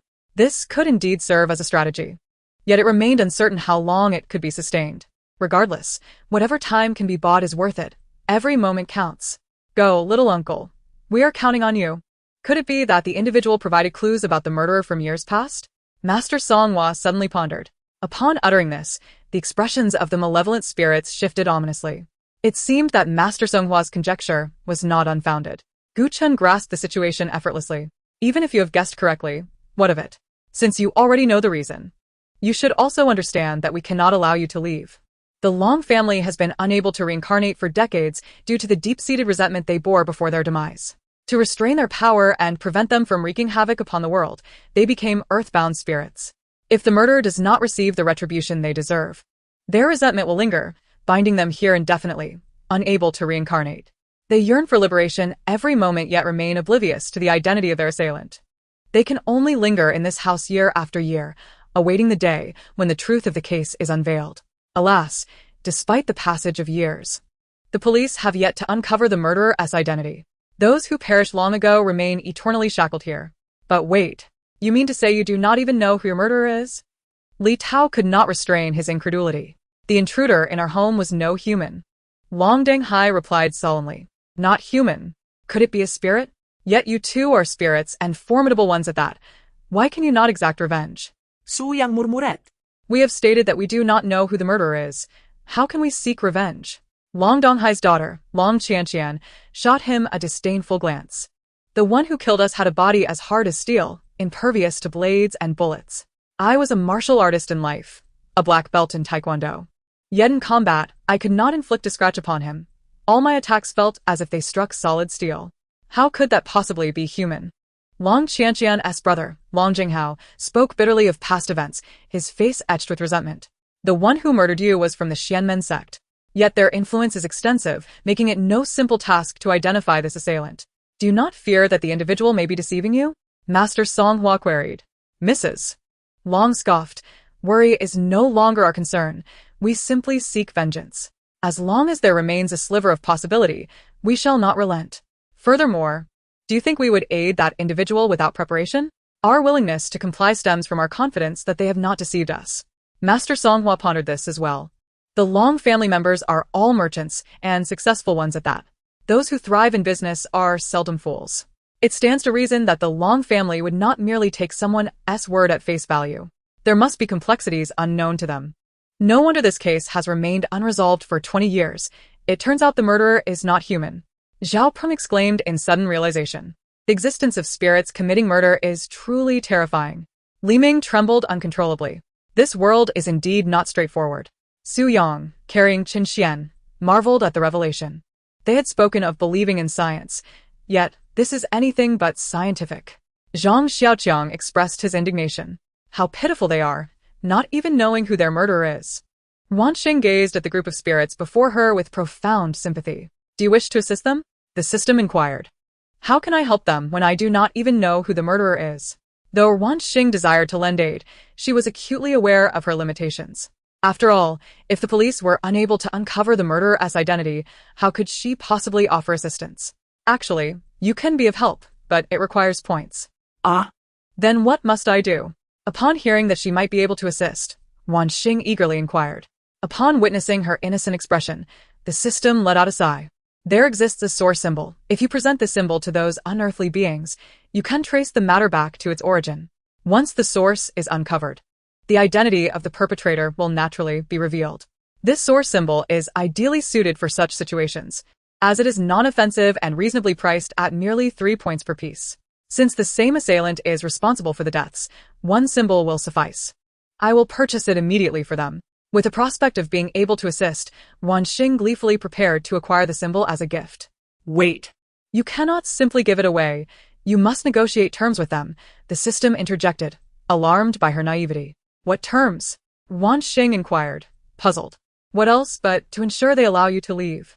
That old Taoist priest cannot contend with so many spectral entities. He can only manage to take 1 or 2 of you. There are simply too many of you for him to handle. The system observed keenly. Recognizing that while Master Songhua was powerful, the strength of the malevolent beings was equally formidable, their grievances capable of nurturing 10 malevolent sword immortals. Relying solely on the old priest's strength to rescue everyone present was utterly implausible. His 2 disciples were of little assistance, and as for the enigmatic Gu Qin, the system could not ascertain his prowess. It would be wiser to depend on its own capabilities rather than on them for salvation. I understand now. Ruan Xing's eyes sparkled with clarity. System, you're so clever. You truly are the wisest of all. She sweetly praised, her sincerity evident in her tone. Devoid of any pretense. The system felt gratified. Rest assured, host, with me by your side, I shall ensure your safety. The rapport between the two was delightful. Now that you comprehend our reasons for wanting to keep this girl, you must realize that we cannot allow her to leave. If you wish to depart from this place, as I previously mentioned, there is but one way. You must surrender her to us. We only desire her. If she remains, you all may leave. Xue Meian toyed with her crimson nails, her murderous intent deepening. The malevolent beings possessed little patience, and after such a delay, their pent-up fury was nearing a breaking point. Chapter 43. The Source Symbol. Once again, Master Songhua shook his head resolutely, stating, "That is unacceptable. Then let us all perish." A battle was on the brink of reigniting. Just as both sides were about to engage once more, a small hand was raised high. I have something to say," Ruan Xing spoke softly. The crowd gasped in astonishment at Ruan Xing's audacity to raise her hand at such a moment. Li Tao exclaimed in panic. "You're not considering sacrificing yourself to save us, are you?" "No, don't be foolish." Yi Fan frowned, stating, "We're a group of strong men. How can we allow you, a girl, to sacrifice yourself?" Guya's voice resonated firmly. "Since I brought you here, I will ensure your safe return." Yang Shuer, on the other hand, seemed rather hopeful that Ruan Xing would step forth to make the sacrifice, thus sparing them from the role of villain. Seeing so many attempting to persuade her, her gaze darkened. "Alas, we are all facing death. Why bother with kindness? They say I'm a school bully. Yet my heart seems too tender." It seemed absurd to her that if they merely handed over the girl, everyone could survive, yet they remained unwilling. Unable to contain herself any longer, Yang Shueda spoke up, "Ruan Xing, don't worry. If you sacrifice yourself for us, we will forever be grateful. Once you're gone, we will burn paper for you." Unfortunately, before she could finish, Yi Fan interrupted. "Yang Shuer, be quiet." His displeased glare caused her irritation. "Why must you feign righteousness and drag me into it? You're so noble. It's remarkable. Enough of the quarrel. I do not intend to sacrifice myself. I merely wish to inquire of these spectral uncles and aunts across from us. If I reveal the identity of the murderer, will you let us leave? I heard you mention that you sought me because someone traded information about the original perpetrator. If I directly inform you of the murderer's identity, Will you allow us to go? Ruan Xing earnestly questioned the assembly of vengeful spirits before her. You claim to know the murderer? Ha ha ha. The assembly of vengeful spirits erupted in laughter, though the malice behind their smiles intensified. For the sake of your own life, you dare to weave such lies? You weren't even born 20 years ago. How could you possibly know who the murderer is? Xiyue Meiyan mocked, her tone dripping with scorn. Not only the dragon family but even Guyi and the others doubted Ruan Xing's words, believing she was merely attempting to fabricate a tale to deceive the spirits for her own survival. But could the spirits be so easily misled? One could only fear that in her attempt to deceive, she might endanger her own life. Young lady, something should not be said lightly. Master Songhua sensed the impending danger. The spirits were already harboring murderous intent towards them. Ruan Xing's actions would only serve to incite their fury further, providing no assistance to her or her companions. Let us not jump to conclusions. Allow her to finish, Gu Chen interjected. Though he did not fully believe Ruan Xing's words, he was intrigued to hear what she might reveal. In his eyes, this true-born daughter of the Ruan family was no ordinary girl. Perhaps she possessed genuine abilities. Seeing that they had finally quieted down, Ruan Xing continued, "This is a source symbol. It can trace the origins of events. It will reveal the truth of that year to you. I shall give you the source symbol, and in return, you will allow us to leave." Ruan Xing produced a piece of yellow talisman paper, adorned with intricate patterns drawn in red cinnabar. This is the source symbol. Such a talisman is not merely a legend. How could you possess it? Master Songhua gazed incredulously at the talisman in Ruan Xing's hand. Such symbols did indeed exist in ancient times, but the method of their creation had long been lost to time, hence the belief that they were mere myths. What say you? Will you agree to my terms now? Ruan Xing nervously clutched the talisman. All the malevolent beings fixated on the yellow paper, their expressions a mix of greed and skepticism. How can we be certain this isn't a ruse? Long Dahai furrowed his brow, his voice tinged with doubt. I can allow you to use the source symbol first. However, if it proves effective, you must let us go without any deceit. Should anyone dare to renege, they shall be reborn as a puppy in their next life. Ruan Xing declared earnestly. The crowd responded, very well, I agree. Xiyue Meiyan ultimately nodded. The mysterious individual could only provide them with a clue. If this truly was a source symbol, it could directly reveal the murderer. While there was a chance the talisman could be a forgery, they were still within the realm of the spirits. Should they attempt treachery, they could easily eradicate all present. Mother, let me handle this. Long Qianqian placed her hand on her mother's shoulder, expressing concern. Long Qianqian had been dead for many years, her demise rather gruesome. Half of her head had been severed, with remnants of her brains still visible. Yet, Xiyue Meiyan showed no disdain for her daughter's appearance, gently caressing her small face. It's all right, dear. I shall take care of this. We have waited long enough for this moment.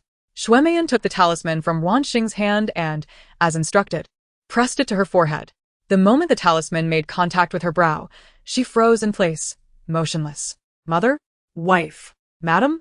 The members of the Long family called out anxiously, fearing for her well-being. Do not fret, this is entirely normal. She is currently tracing back the origins of past events, and once she identifies that origin, she will undoubtedly awaken. Ruan Xing exhibited no signs of anxiety, addressing the assembly of fearsome apparitions with remarkable composure. Initially, upon encountering these ghastly visages, Ruan Xing felt a twinge of fear, but over time, her trepidation dissipated. The terrifying appearances were indeed chilling, yet they bore no malice. After all, she was a good child, untainted by prejudice against the deceased. After hearing Ruan Xing's explanation, the apparitions expressed their lingering concern, inquiring how long their mistress would remain in this state. No more than 10 minutes, she replied after consulting the system. Merely a span of 10 minutes, which was hardly lengthy. The apparitions decided to bide their time. Should Xiyue Meiyan remain unresponsive after 10 minutes, they would exact vengeance upon Ruan Xing and her companions.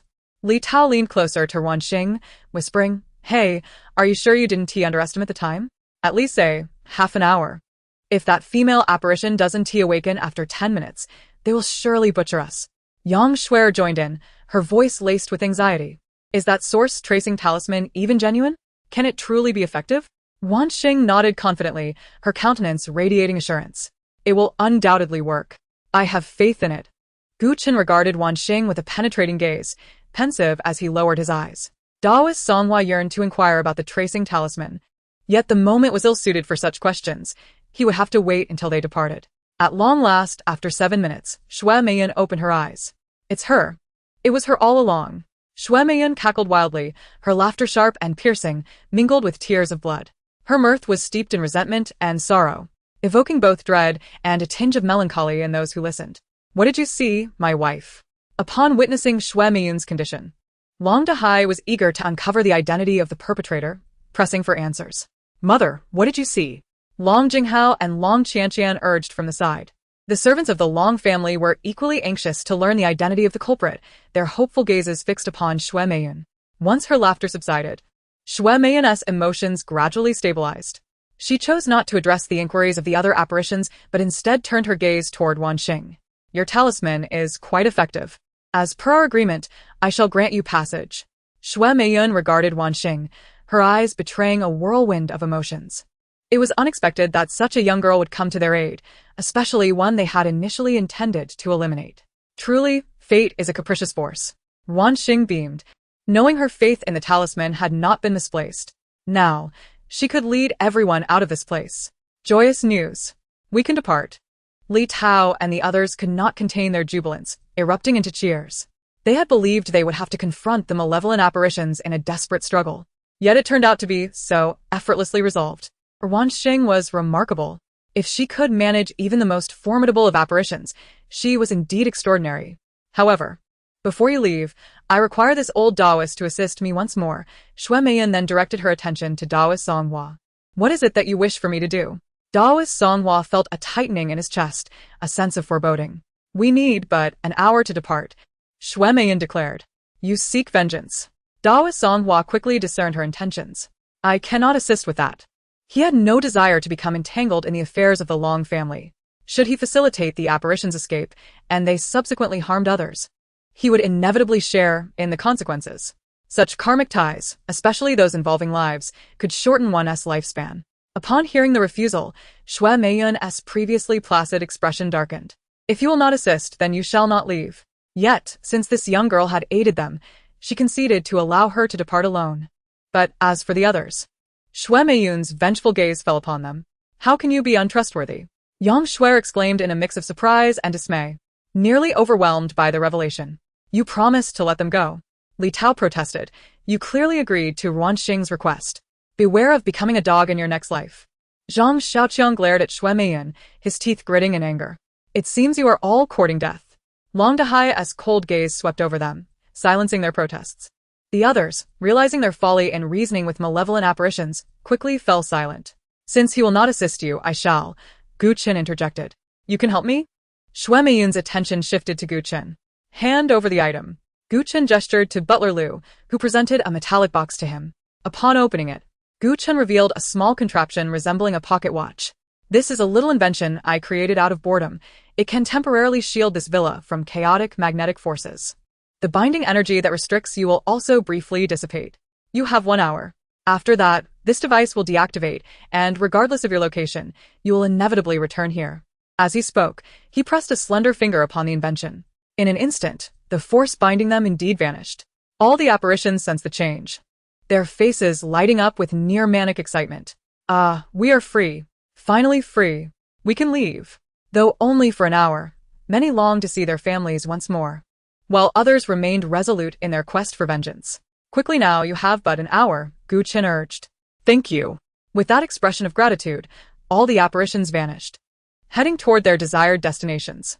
As they disappeared, the villa returned to its normal state and the exit reappeared, signaling that they could finally depart.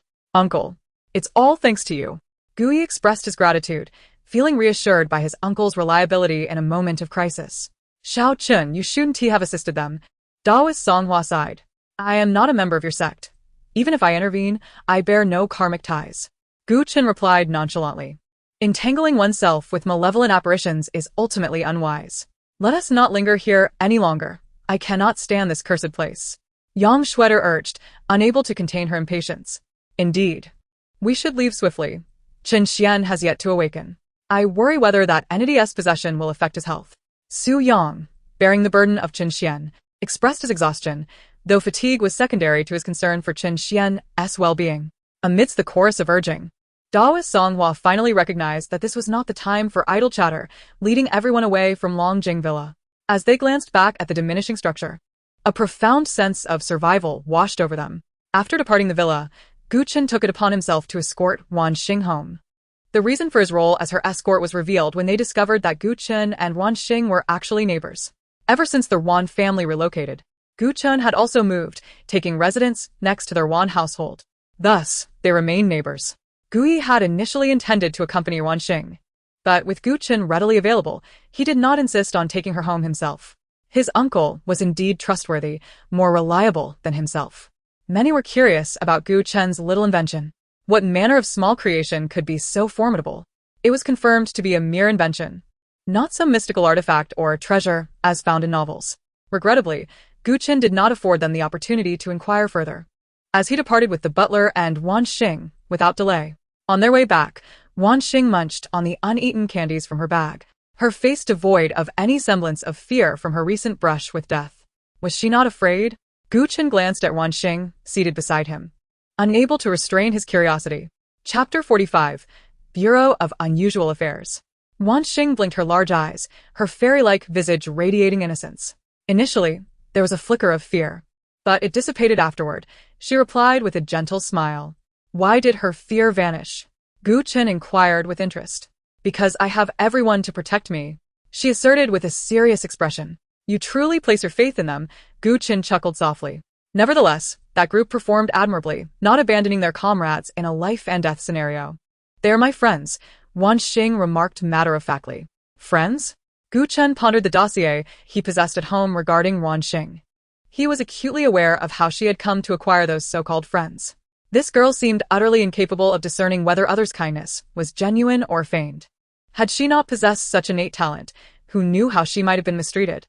Yet, given her capabilities, a touch of innocence seemed harmless. Sometimes, living with too much clarity was not necessarily a boon. And what about me? Am I your friend? Gu Chen could not help but ask. Ruan Xing was slightly taken aback. You are my teacher. Can a teacher not be a friend to their student? Gu Chen winked at her. Is that allowed?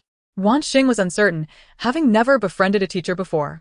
Of course, outside of school, we can be friends, Gu Chen stated earnestly. That does seem quite agreeable, she nodded. Not averse to having another teacher as a friend. Butler Lu discreetly peered through the rearview mirror, observing the situation in the back seat. Aha! It was evident that the young master had taken an interest in Miss Ruan Xing. This was the first time he had witnessed his master proactively approaching a girl. Although the Ruan family's background was somewhat lacking, as long as the young master was enamored, it was likely that the lord would not object. Damn it! Ruan Xie seethed in her room, her frustration unresolved. The protective spirit her master had given her had vanished. She had attempted countless times to summon it back, but to no avail. She was at a loss for how to explain this to her master. That spirit was exceptional, specifically subdued by her master for her protection. The process of subjugation had not been easy, and now it was gone. If someone managed to discover that spirit was linked to her, the mere thought sent shivers down her spine. No, she could not be found out.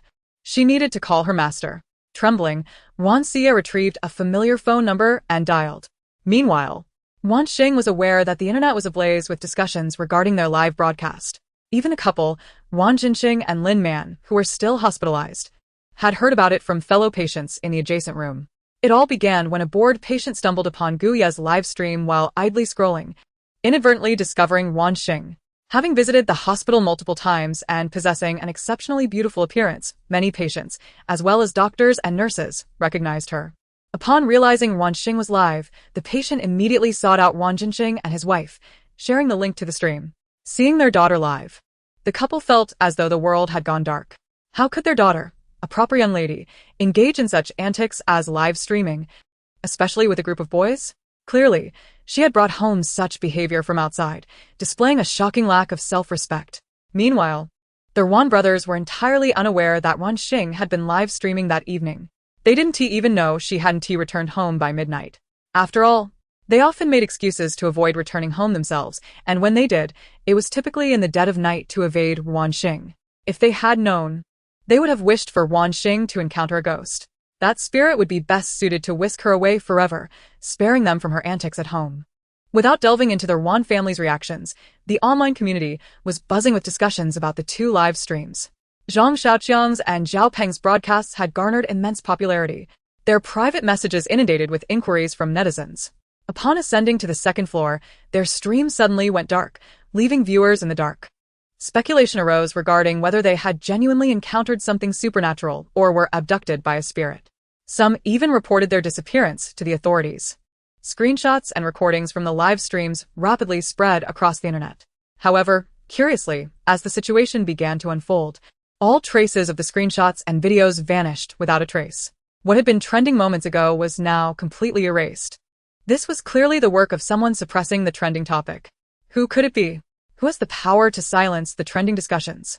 It's evident someone doesn't want them to become famous. No, I heard it was the authorities taking action. A seemingly informed individual revealed. It must be the authorities. Who else possesses such influence? Of course, the authorities would intervene. Those two streamers were promoting superstition. Isn't it all scripted? Before the authorities stepped in, I believed it was scripted too.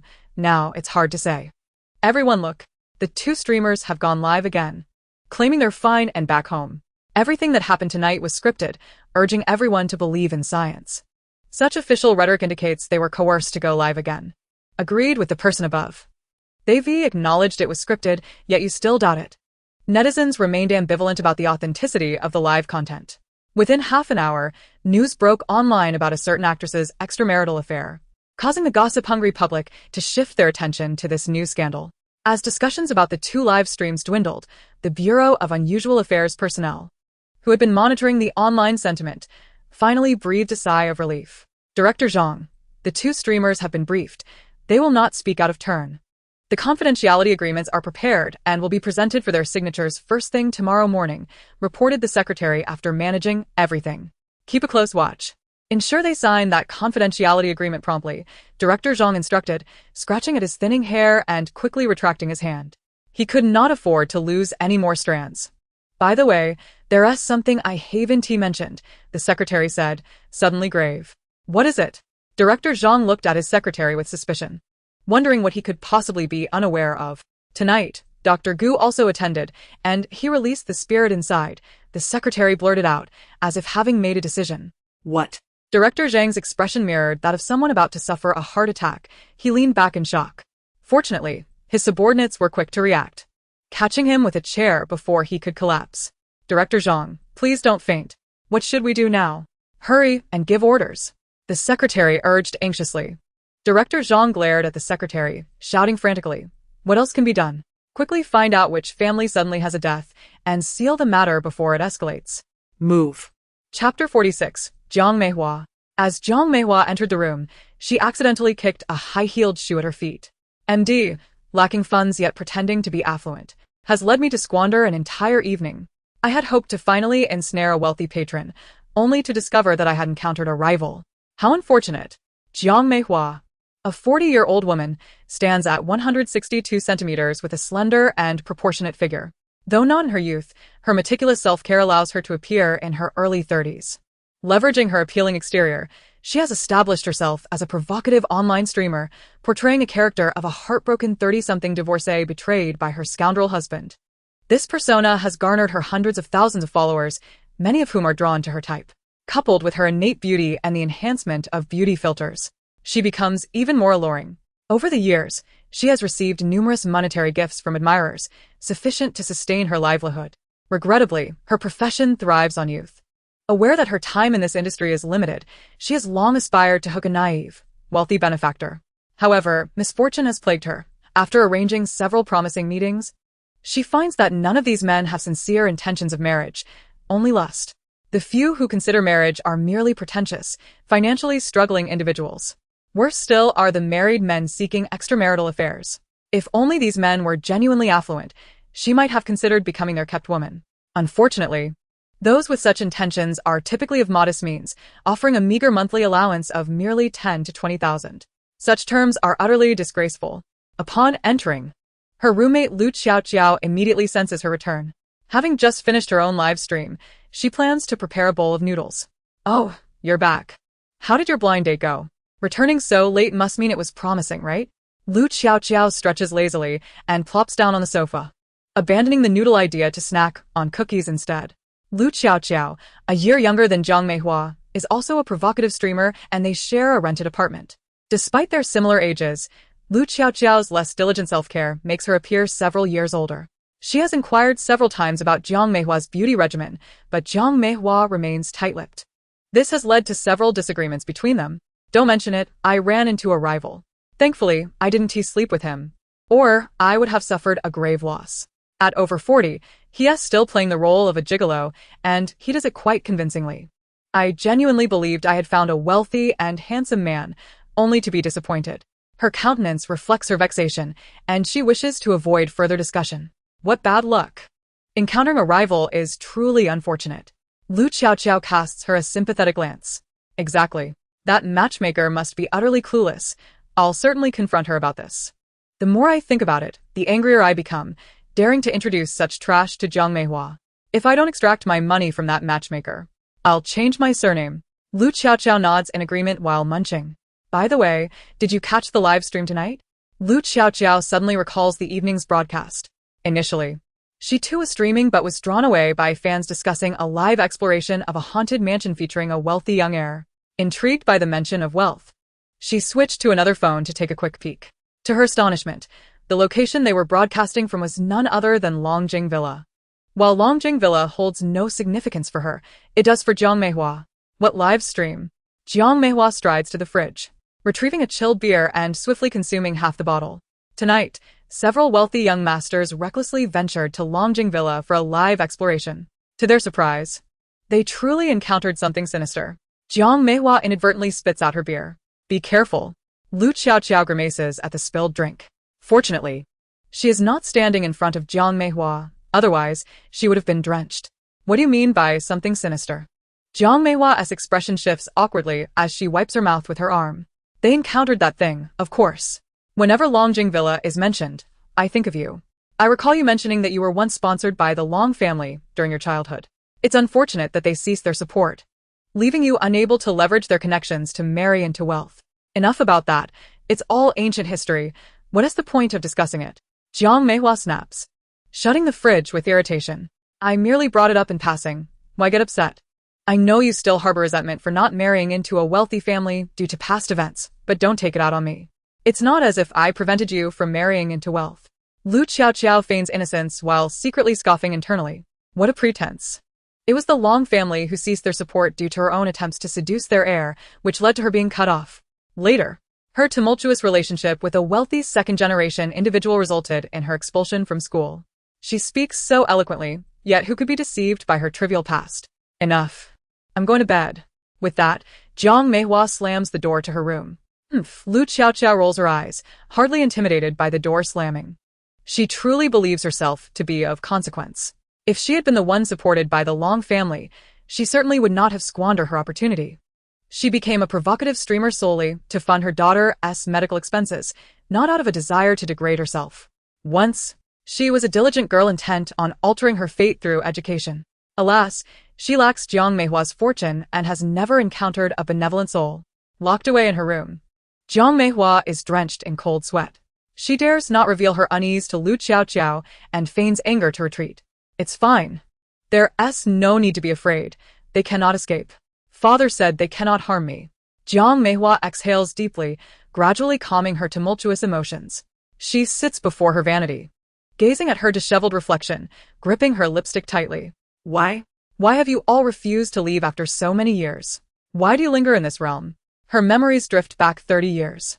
30 years ago, the Long family sought to support a destitute girl with no education. By fortunate chance, she was chosen to be that lucky recipient. At that time, her father was missing, her grandparents were ill, and her mother was the sole provider. They were the poorest family in the village. Once the Long family became her benefactors, she was afforded an education, new clothes, and a better life than many children in the village. By 18, she achieved outstanding academic results and secured a place at a university in the capital. Chapter 47. The Revenge begins. Lost in her recollections, Zhang Meihua suddenly feels a chill wash over her. Why is it so cold? She shudders and glances toward the window. Indeed, the window has been blown open by the wind. Rising, she approaches the window, shutting it and drawing the curtains. How strange. Why is it so cold tonight? I didn't feel this way while walking on the street. Muttering under her breath, she shakes her head to dispel her thoughts and begins to remove her makeup. Just as she removes her wig, she catches sight of a familiar face in the mirror. That face is smiling back at her.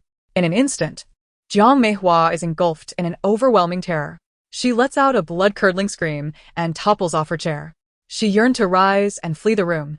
Yet her trembling legs betrayed her, rendering her incapable of standing. In sheer terror, she could only shield her face with her hands, repeatedly murmuring, "Don't find me. It's not my fault. It's not my fault." For several minutes, she uttered these words, but the surroundings remained eerily still, as though nothing had transpired. Cautiously, Jiang Meihua lowered her hands, peeking through a narrow slit. Indeed, there was nothing amiss. No otherworldly beings lurked within the room. A profound sigh of relief escaped her lips. What a fright. Perhaps I was merely overly sensitive after hearing Lu Xiao's words, leading me to misinterpret the situation. With this thought, her heart felt considerably lighter, and she shakily rose from the floor. She dared not sit before the makeup mirror to remove her cosmetics. Instead, she retreated to the bathroom, where another large mirror waited to assist her in her endeavor. She turned on the faucet, intending to splash cold water on her face to calm her frayed nerves. The harrowing scene from moments ago had thoroughly shaken her. However, to her bewilderment, no water flowed from the tap. She stared quizzically at the faucet, wondering when the water had been shut off. Why hadn't the management notified her? As she muttered to herself and prepared to turn away, she suddenly noticed something within the faucet. Instinctively, she reached in to extract the object. To her horror, she pulled out an alarming quantity of hair. Hair. How could there be so much hair in the faucet?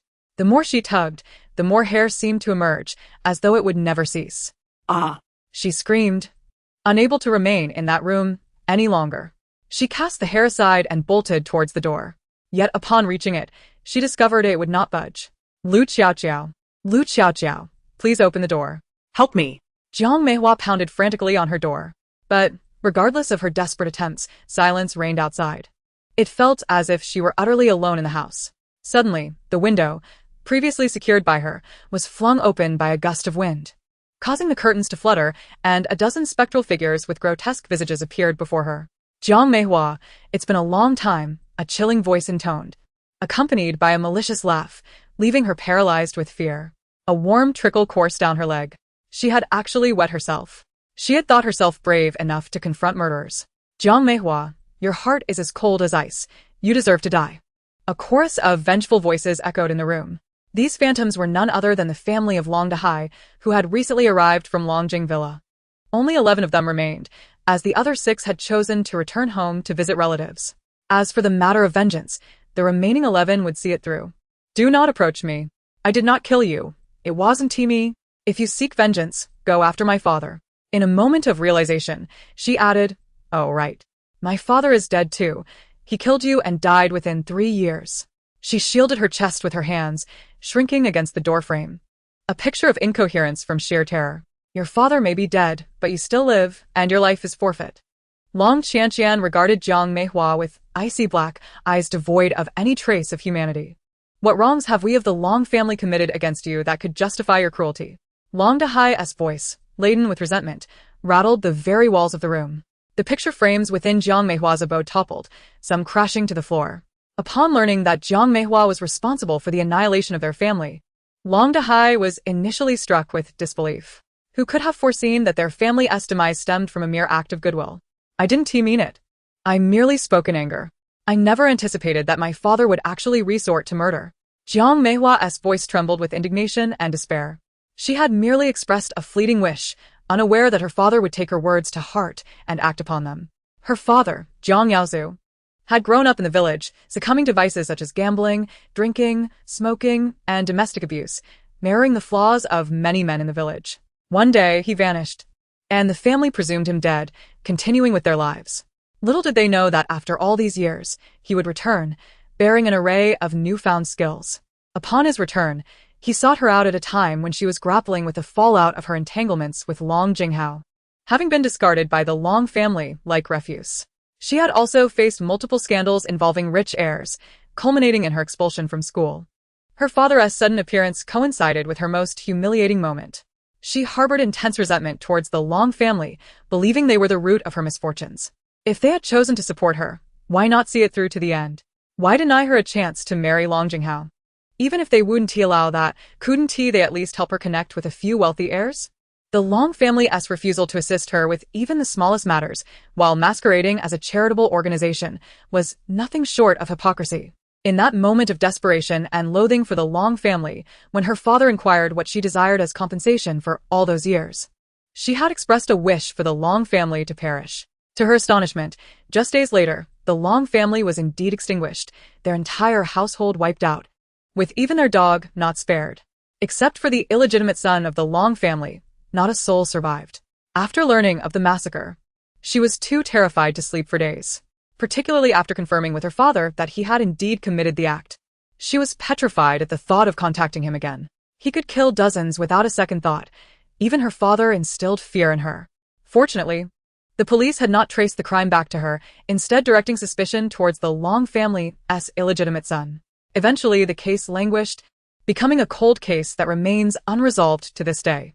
She had thought everything was behind her, yet the Long family had found her. How could they have returned? Her father had claimed that the Long family was unaware of their killer and that their spirits were merely confused. Why? Why had they suddenly appeared at her door? And why had they recognized the connection between their demise and her? Jiang Meihua, your time has come. Everything you have inflicted upon us will be returned to you in kind. Xue Meian approached with a malevolent grin, flanked by her malevolent companions, inching closer to Jiang Meihua. Overcome with panic at their advancing presence, Jiang Meihua flailed her arms desperately. Stay away from me. Don't come any closer. Chapter 48. Morning News. Time had arrived. Gu Chen gazed at the small invention of a pocket watch in his hand, murmuring softly. As his words fell, the watch's time reset to 0.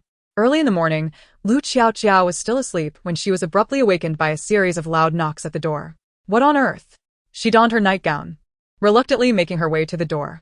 To her astonishment, upon opening it, she found 2 men in suits standing before her, accompanied by several police officers in uniform. Officers, what is the meaning of this? Lu Xiaoqiao stammered, a wave of surprise washing over her. Panic gripped her heart as she feared that Jiang Meihua had run afoul of the law and that the police had come to her door. Please step aside. The 2 men in suits pushed past Lu Xiaoqiao into the house. The group of police officers behind them offered her apologies before following suit into the living room. Hey, the police can't just barge into someone's home like this. She protested, feeling her anger rise, but she knew better than to confront the officers. This is the room. One of the suited men scrutinized the compass in his hand, his expression turning grave as he regarded Jiang Meihua's room. The other man, hearing this, attempted to twist the doorknob. With a mere flick, the door swung open. As soon as it did, a wave of metallic scent flooded the air. Following closely behind the police, Lu Xiaoqiao was horrified by the gruesome scene inside the room, letting out a piercing scream that nearly lifted the roof. The man in the suit holding a compass signaled to the nearby officers, who promptly escorted Lu Xiaoqiao back to her room, demanding that she sign a confidentiality agreement. Confused and bewildered, Lu Xiaoqiao could not fathom why she, who knew nothing of the events, was required to sign such a document. At the very least, you should inform me of what I am to keep confidential, she protested. Meanwhile, on the other side of the room, 2 agents from the Bureau of Extraordinary Affairs, Zhang Jia and Zhang Yi, were utilizing instruments to measure the density of negative energy present. The atmosphere was thick with malevolence, indicating that more than one malevolent spirit had visited this place the previous day. We must promptly investigate the background of Jiang Meihua, Zhang Jia instructed. The assisting officer swiftly retrieved a laptop and pulled up Jiang Meihua's file. Jiang Meihua, female, born on XXXXXXXX, aged 40 and divorced. Her profile revealed that she had received support from the Long family, suggesting that even if she was not the perpetrator, she was likely connected to them. Zhang Jia, retracting the compass, remarked solemnly, it seems the Long family harbored a deep-seated hatred for her. This place resembles a slaughterhouse. Zhang Yi nodded in agreement. The room, measuring only about 12 square meters, was exquisitely decorated but now stained entirely with blood. The interior was a macabre tableau, featuring severed limbs, a dismembered head, scattered teeth, and a solitary eyeball.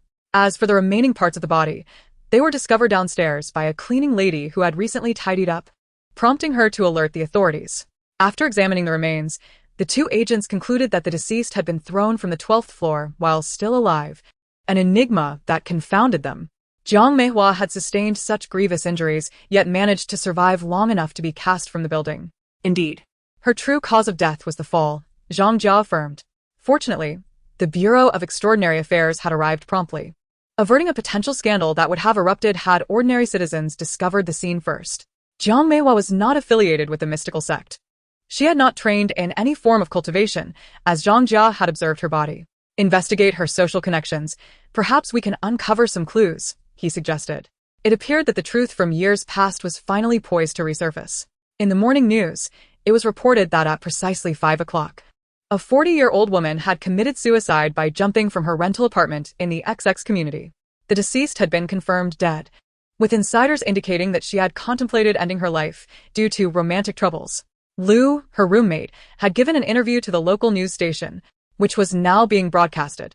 As she watched the news while enjoying her breakfast, Ruan Xing felt a pang of sympathy. How tragic for that auntie. How painful it must have been to take such a step. She mused that she would never consider suicide as she feared pain. Human psychology is inherently fragile. Individuals often resort to drastic measures over trivial matters. Yet, simply because of a romantic issue, one feels compelled to end their life. It reflects a weakness in their emotional resilience. The system, observing the news, chimed in with its own commentary. It prided itself on being exceptionally resilient, distinctly different from fragile human emotions. You make a fair point. We must remain steadfast and not be defeated by minor setbacks, it concluded, finishing the sandwich prepared by the chef and wiping her fingers of salad dressing. Ruan Xing was interrupted as Ruan Xia descended the stairs in her loungewear. Good morning, Xia.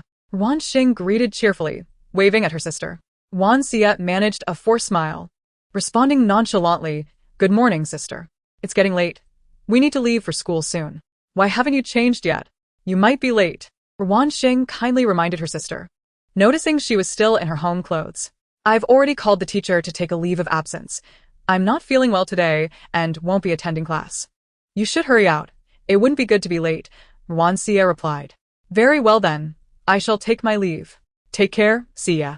If you feel unwell, do see a doctor, Ruan Xing said before skipping away with her backpack. Watching her sister's retreating figure, Ruan Xia's eyes burned with resentment. Although her master had smoothed things over, he had also scolded her, leaving her in no mood for school. Ruan Xing, fully aware of her discomfort, bounded about with glee, clearly relishing her sister's plight. What a wretched person. Arriving at school, Ruan Xing greeted her desk mates with a bright smile. Good morning, Xiyue. Good morning, Xiaofei. She called out, sitting down without waiting for their reactions. Wait, did you just call me Xiyue? Did you just call me Xiaofei? They were taken aback, wondering when their relationship had become so close that she could use their nicknames. What's wrong?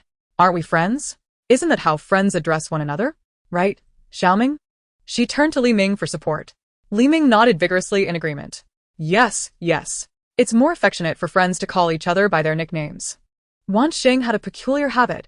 Once she considered someone a friend, she would affectionately refer to them by their nicknames. Li Ming had been quite displeased when he was first called Xiaoming, yet since it was Ruan Xing who addressed him, he had no choice but to accept it. Any refusal would surely provoke tears from her. She would genuinely cry. Should I call you Xingxing or perhaps Ruan Ruan? That sounds pleasant too, Su Fei chimed in, welcoming the idea. He preferred being called Xiaofei over his full name, as many associated it with feminine hygiene products. Xiaofei seemed much more favorable. Call me whatever you like. Ruan Xing beamed brightly. Then I'll stick with Xingxing. Your smile makes your eyes sparkle like stars, Su Fei remarked, captivated by the brilliance of her gaze. He had never seen such beautiful eyes before. Gu Yi, watching the two of them exchange nicknames right in front of him, could only shake his head in disbelief as he took a large gulp of his oolong tea. At that moment, Ruan Xing suddenly turned to him. Xiaoya, how is that classmate Qin Xian who fainted last night? Is he all right? Chapter 49. Confidentiality Agreement. Ruan Xing recalled Qin Xian, who had accompanied them to the eerie house the previous evening. Although he had unexpectedly attempted to harm her, she bore him no ill will, attributing his actions to the malevolent entity that had possessed him. He is fine. With Daoist Songhua present, he wouldn't have come to any harm. He woke up before returning home, Gu Yi replied. The conversation reminded him of another incident from last night. Just before he returned home, He received a call from the authorities, requesting him to conduct a live stream to clarify that everything that transpired in the stream was scripted. Thus, he had ended up live streaming once more en route. According to the official narrative, it was all a staged performance. Yi Fan had undergone a similar procedure, having been informed that the officials would arrive at school that morning to have them sign confidentiality agreements. He had heard that everyone who participated in the live stream had received prior notification from the officials. Yet, observing Ruan Xing's demeanor, he couldn't discern whether she was aware of the situation. Did she know? Of course she did.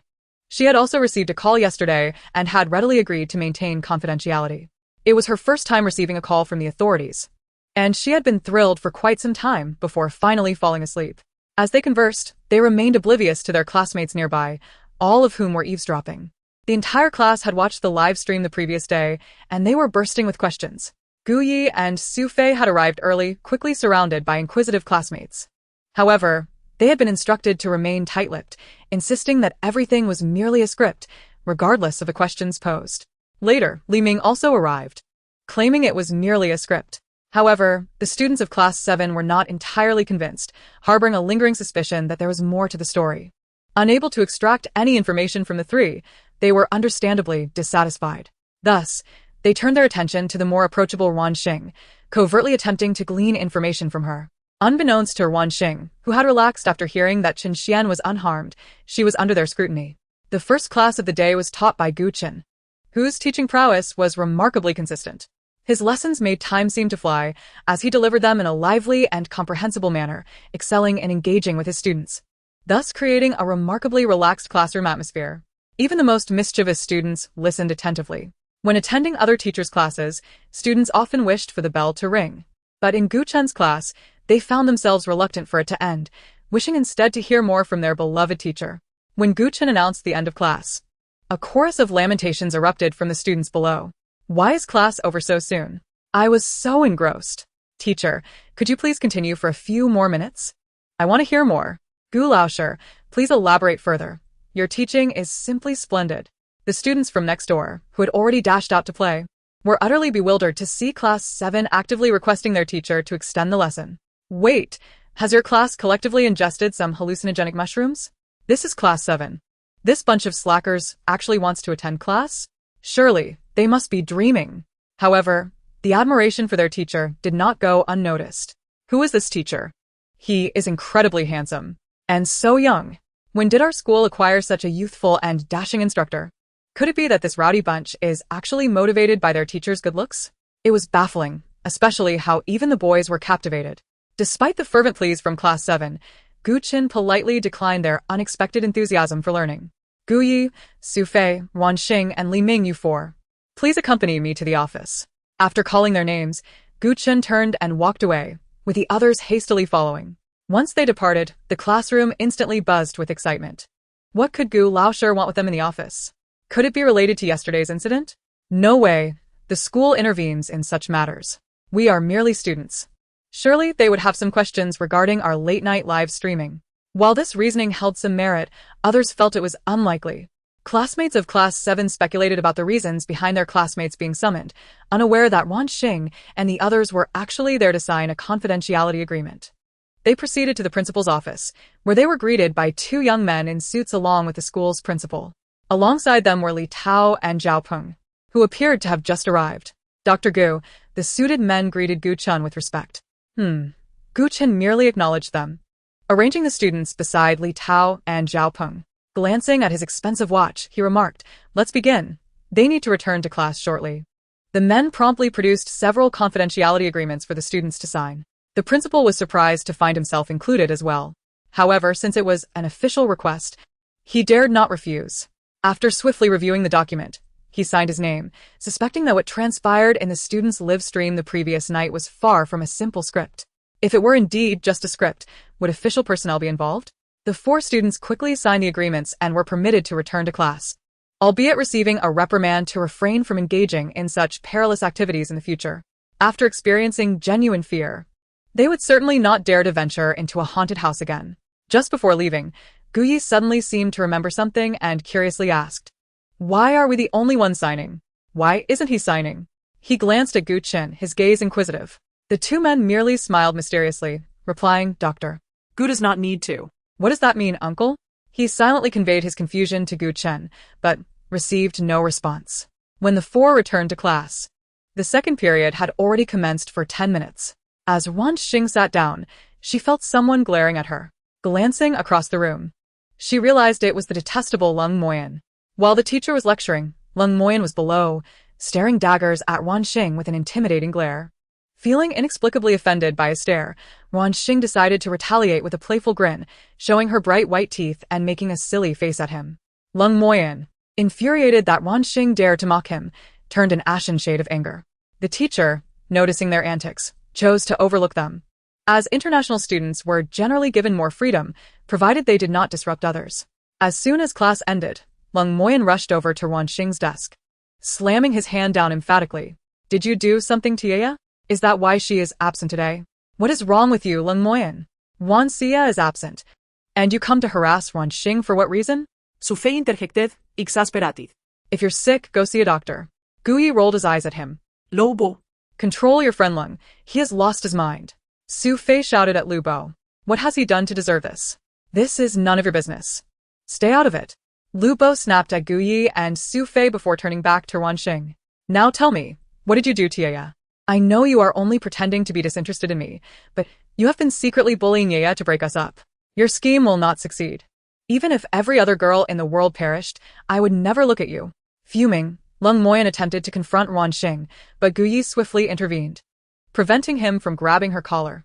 What kind of skill is it to resort to violence against a girl? Guyi positioned himself protectively in front of Ruan Xing, blocking Lung Moyan's approach. The other students in the classroom quietly observed the spectacle, occasionally whispering to each other. While many were intrigued, none dared to record or take pictures. Fully aware that both young men were not to be trifled with and that provoking them could lead to dire consequences. Step aside. Lung Moyan glared at Guyi, gritting his teeth in frustration, unable to comprehend what Ruan Xing had done to earn Guyu's protection. Before Ruan Xing's arrival, he had never witnessed Guyi defend any girl in such a manner. Not a chance, Guyi retorted, his presence unwavering. As their eyes locked, a palpable tension filled the air, escalating into an intense standoff. Look at that fierce energy. It's like a duel between masters in a historical drama. The classmates mused, eagerly speculating on who would emerge victorious. You two are making so much noise. Do you think we are dead? They both turned, silencing their voices instantly. Hey, Xiyue. In the suddenly quiet classroom, Ruan Xing's voice cut through as she initiated a video call with Ruan Xiyue. On the other end, Ruan Xiyue, who had just been preparing to leave, frowned but answered the call. Sister, what is it? Xiyue, your boyfriend is looking for you. He claims that your sick leave is my fault and even wants to confront me. Clearly, you took leave due to your own ill health. You should clarify this with him. He is utterly unreasonable. As she spoke, she aimed her phone at Lung Moyan. Ruan Xiyue, what on earth is going on? Why is Lung Moyan provoking Ruan Xing? Though perplexed, she feigned confusion, asking, Brother Moyan, what are you both doing? Xiyue, are you alright? I heard you took leave. Is this woman bullying you? If so, tell me, and I will certainly seek justice for you. Lung Moyan glared fiercely at Ruan Xing, his gaze laced with a hint of warning. Ruan Xing, this person is truly unreasonable. As my sister said, I took leave because I was feeling unwell. It has nothing to do with her. Please do not create discord with my sister over this. You are engaged after all. It is not worth it to quarrel over me. On the other end of the phone, Ruan Xiyue softly replied, No, Xiyue, my heart belongs only to you. The only person I will marry is you. I will marry no one else. Upon seeing his beloved distressed due to this engagement, Lung Moyan immediately pledged to her with deep affection. No, you cannot say that. What about my sister? I can do anything for you. There is nothing I cannot do. No, that is too selfish. We cannot be so self-centered. But love is inherently selfish. The surrounding classmates observed the two through the phone, exchanging overly sentimental lines akin to a melodramatic soap opera, and felt somewhat uncomfortable, casting sympathetic glances at Ruan Xing. It was evident that she held no genuine interest in Lung Moyan, especially considering her close relationship with Guyi. With effort, she could perhaps become Guyu's girlfriend. There was absolutely no need to engage in a love triangle with Lung Moyan and Ruan Xiyue. Yet, both Ruan Xiyue and Lung Moyan remained oblivious, continuing their theatrical performance as a couple in a melodrama. While many internally criticized the scene, they dared not voice their thoughts. However, one individual stood out. Observing the dramatic display, Ruan Xing tilted her head slightly, wondering if they were aspiring to become stars, as their conversation resembled a scripted drama. Puffed. Guyi and Su Fei were the first to burst into laughter. Lu Bo, however, refrained from laughing. He was under the thumb of Leng Xiao and knew the consequences of such an act would not be forgiving. The other students struggled to contain their laughter, bowing their heads low, shoulders shaking. Upon hearing the voices on the other end, Ruan Xie suddenly realized there were others beside Ruan Xing and Leng Moyan, and quite a few at that. Her complexion paled instantly, suppressing a surge of murderous intent within her. She gently told Leng Moyan, "Brother Moyan, I feel a bit dizzy. Let's pause our conversation for now. We can talk more later." With an apologetic smile directed at Leng Moyan, she ended the call. Looking at the disconnected phone, Leng Moyan expressionlessly returned it to Ruan Xing. After receiving the phone, Ruan Xing took out a wet wipe and carefully cleaned it. This was the most expensive phone she owned, and she would be heartbroken if it were damaged. It needed to be well cared for. "You. How dare you disdain me?" Upon witnessing Ruan Xing's dismissive gesture, Leng Moyan could not contain his fury. "You know you are being looked down upon, so why do you keep bothering Ruan Xing?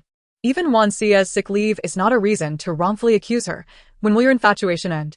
Guyi was truly perplexed. This Leng Moyan, who had seemed quite normal in childhood, now appeared utterly brainless, save for his pretentiousness. Had his original intellect run away, replaced by an infatuated mind? Fortunately, Leng Moyan was blissfully unaware of Guyi's thoughts. Otherwise, a confrontation would surely ensue. "You are the one with a love-struck brain. Your entire family is infatuated." Recognizing Guyi's unwavering defense of Ruan Xing, Leng Moyan knew he could not sway her. Moreover, Ruan Xie's sick leave was indeed unrelated to Ruan Xing. So, he could only feign indifference and leave with a cold huff. Thus, the farce came to an end. During the lunch break, Ruan Xing went to the restroom alone before returning to class. After finishing, as she attempted to exit, she discovered the door had been blocked from the outside. "Is anyone there? Please open the door." Ruan Xing knocked on the restroom stall door, raising her voice in desperation. Chapter 51 Help.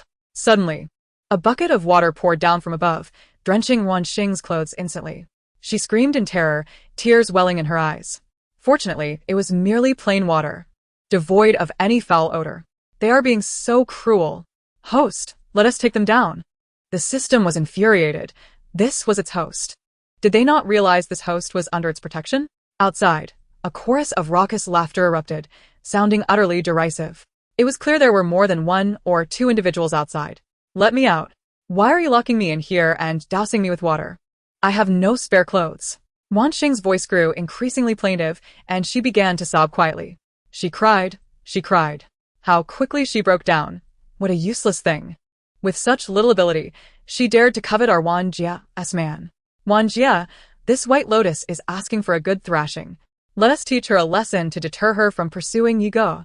The girls' laughter came from 5 unfamiliar figures, with the one in the center, slightly harsh in appearance, being the infamous Ruan Jie. Lin Lejuan, a notorious delinquent at Mingmen High, was known for rallying a group of like-minded girls to bully others. Many soft-spoken girls from less affluent families had fallen victim to her. This time, Ruan Xing had caught her eye simply for being too close to Guyi. "Foul creature, Yigo belongs to Ruan Jie. How dare you, a mere White Lotus, even think of him? You truly do not know your own mortality." What began as a mere appetizer would turn into something far worse if she dared to approach Guyi again. If she did not wish to become the star of an X-rated film, she better comply. Through the door, Ruan Jie and her gang taunted Ruan Xing, completely unaware of the calamity that awaited them. Drenched and threatened, Ruan Xing's quiet whimpers escalated into loud sobs. "Why are you bullying me? You are all bad people." Ruan Xing wailed. The more Ruan Xing cried, the more triumphant Ruan Jie and her cohorts became. Indeed, a useless White Lotus. Your tears will not summon any savior. There are no men here to pity you. You shall remain here until this class concludes. With a triumphant sneer, Ruan Jie turned to leave. At that moment, a sudden explosion rang out. Bang! The restroom's sewage pipe burst. A torrent of golden liquid gushed forth, spraying wildly within the restroom. Get out of here. The door is covered in filth. Forget everything. Just open the door."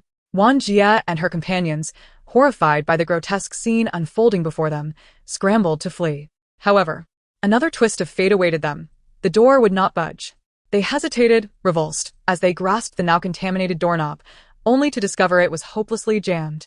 A collective scream erupted from the 5 of them. Ah! With a piercing cry, a mixture of liquid and solid matter splattered upon them, some even slipping into their mouths and nostrils. The 5 of them, caught in a grotesque and pitiable state, cried and retched simultaneously. How foul. Though Ruan Xing was spared the deluge of filth, the stench was inescapable. I'm afraid the sewage pipe has burst, and the outside has become so filthy that one cannot step outside. You might as well wait patiently for someone to come to your rescue. Fortunately, it is a system that can suppress the sense of smell.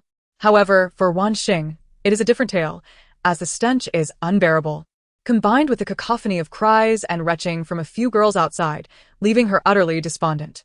She curled her feet inward, relieved that the foul yellow substances had not seeped into her vicinity. Otherwise, she would have nowhere to stand. Why must they be so malicious, sabotaging the sewage pipe and creating such a mess? Ruan Xing wiped the remnants of her tears from her face, but the overwhelming odor stifled her ability to cry. She believed that the sewage pipe had been deliberately damaged by those girls outside, intended to scare her and trap her here until the stench suffocated her. What a vile and horrendous scheme. To think that there truly exists such malevolence. System. Perhaps it is you who is more fearsome. Just look at how those outside are flailing about. They likely won't be able to show their faces at school again. The commotion from the restroom ultimately attracted the attention of those outside. What on earth is that smell? I caught a whiff of it during class. Someone exclaimed. I just heard a loud bang. It sounded like something exploded. Surely, the restroom pipes can't be clogged. It shouldn't be. Our school's plumbing is regularly inspected. Some teachers, curious about the ruckus, approached the door, while students peered in inquisitively. The headmaster, hearing the commotion, summoned the maintenance staff and the cleaning lady to investigate. A chorus of desperate cries erupted from within. Help! Save us! Teacher, please!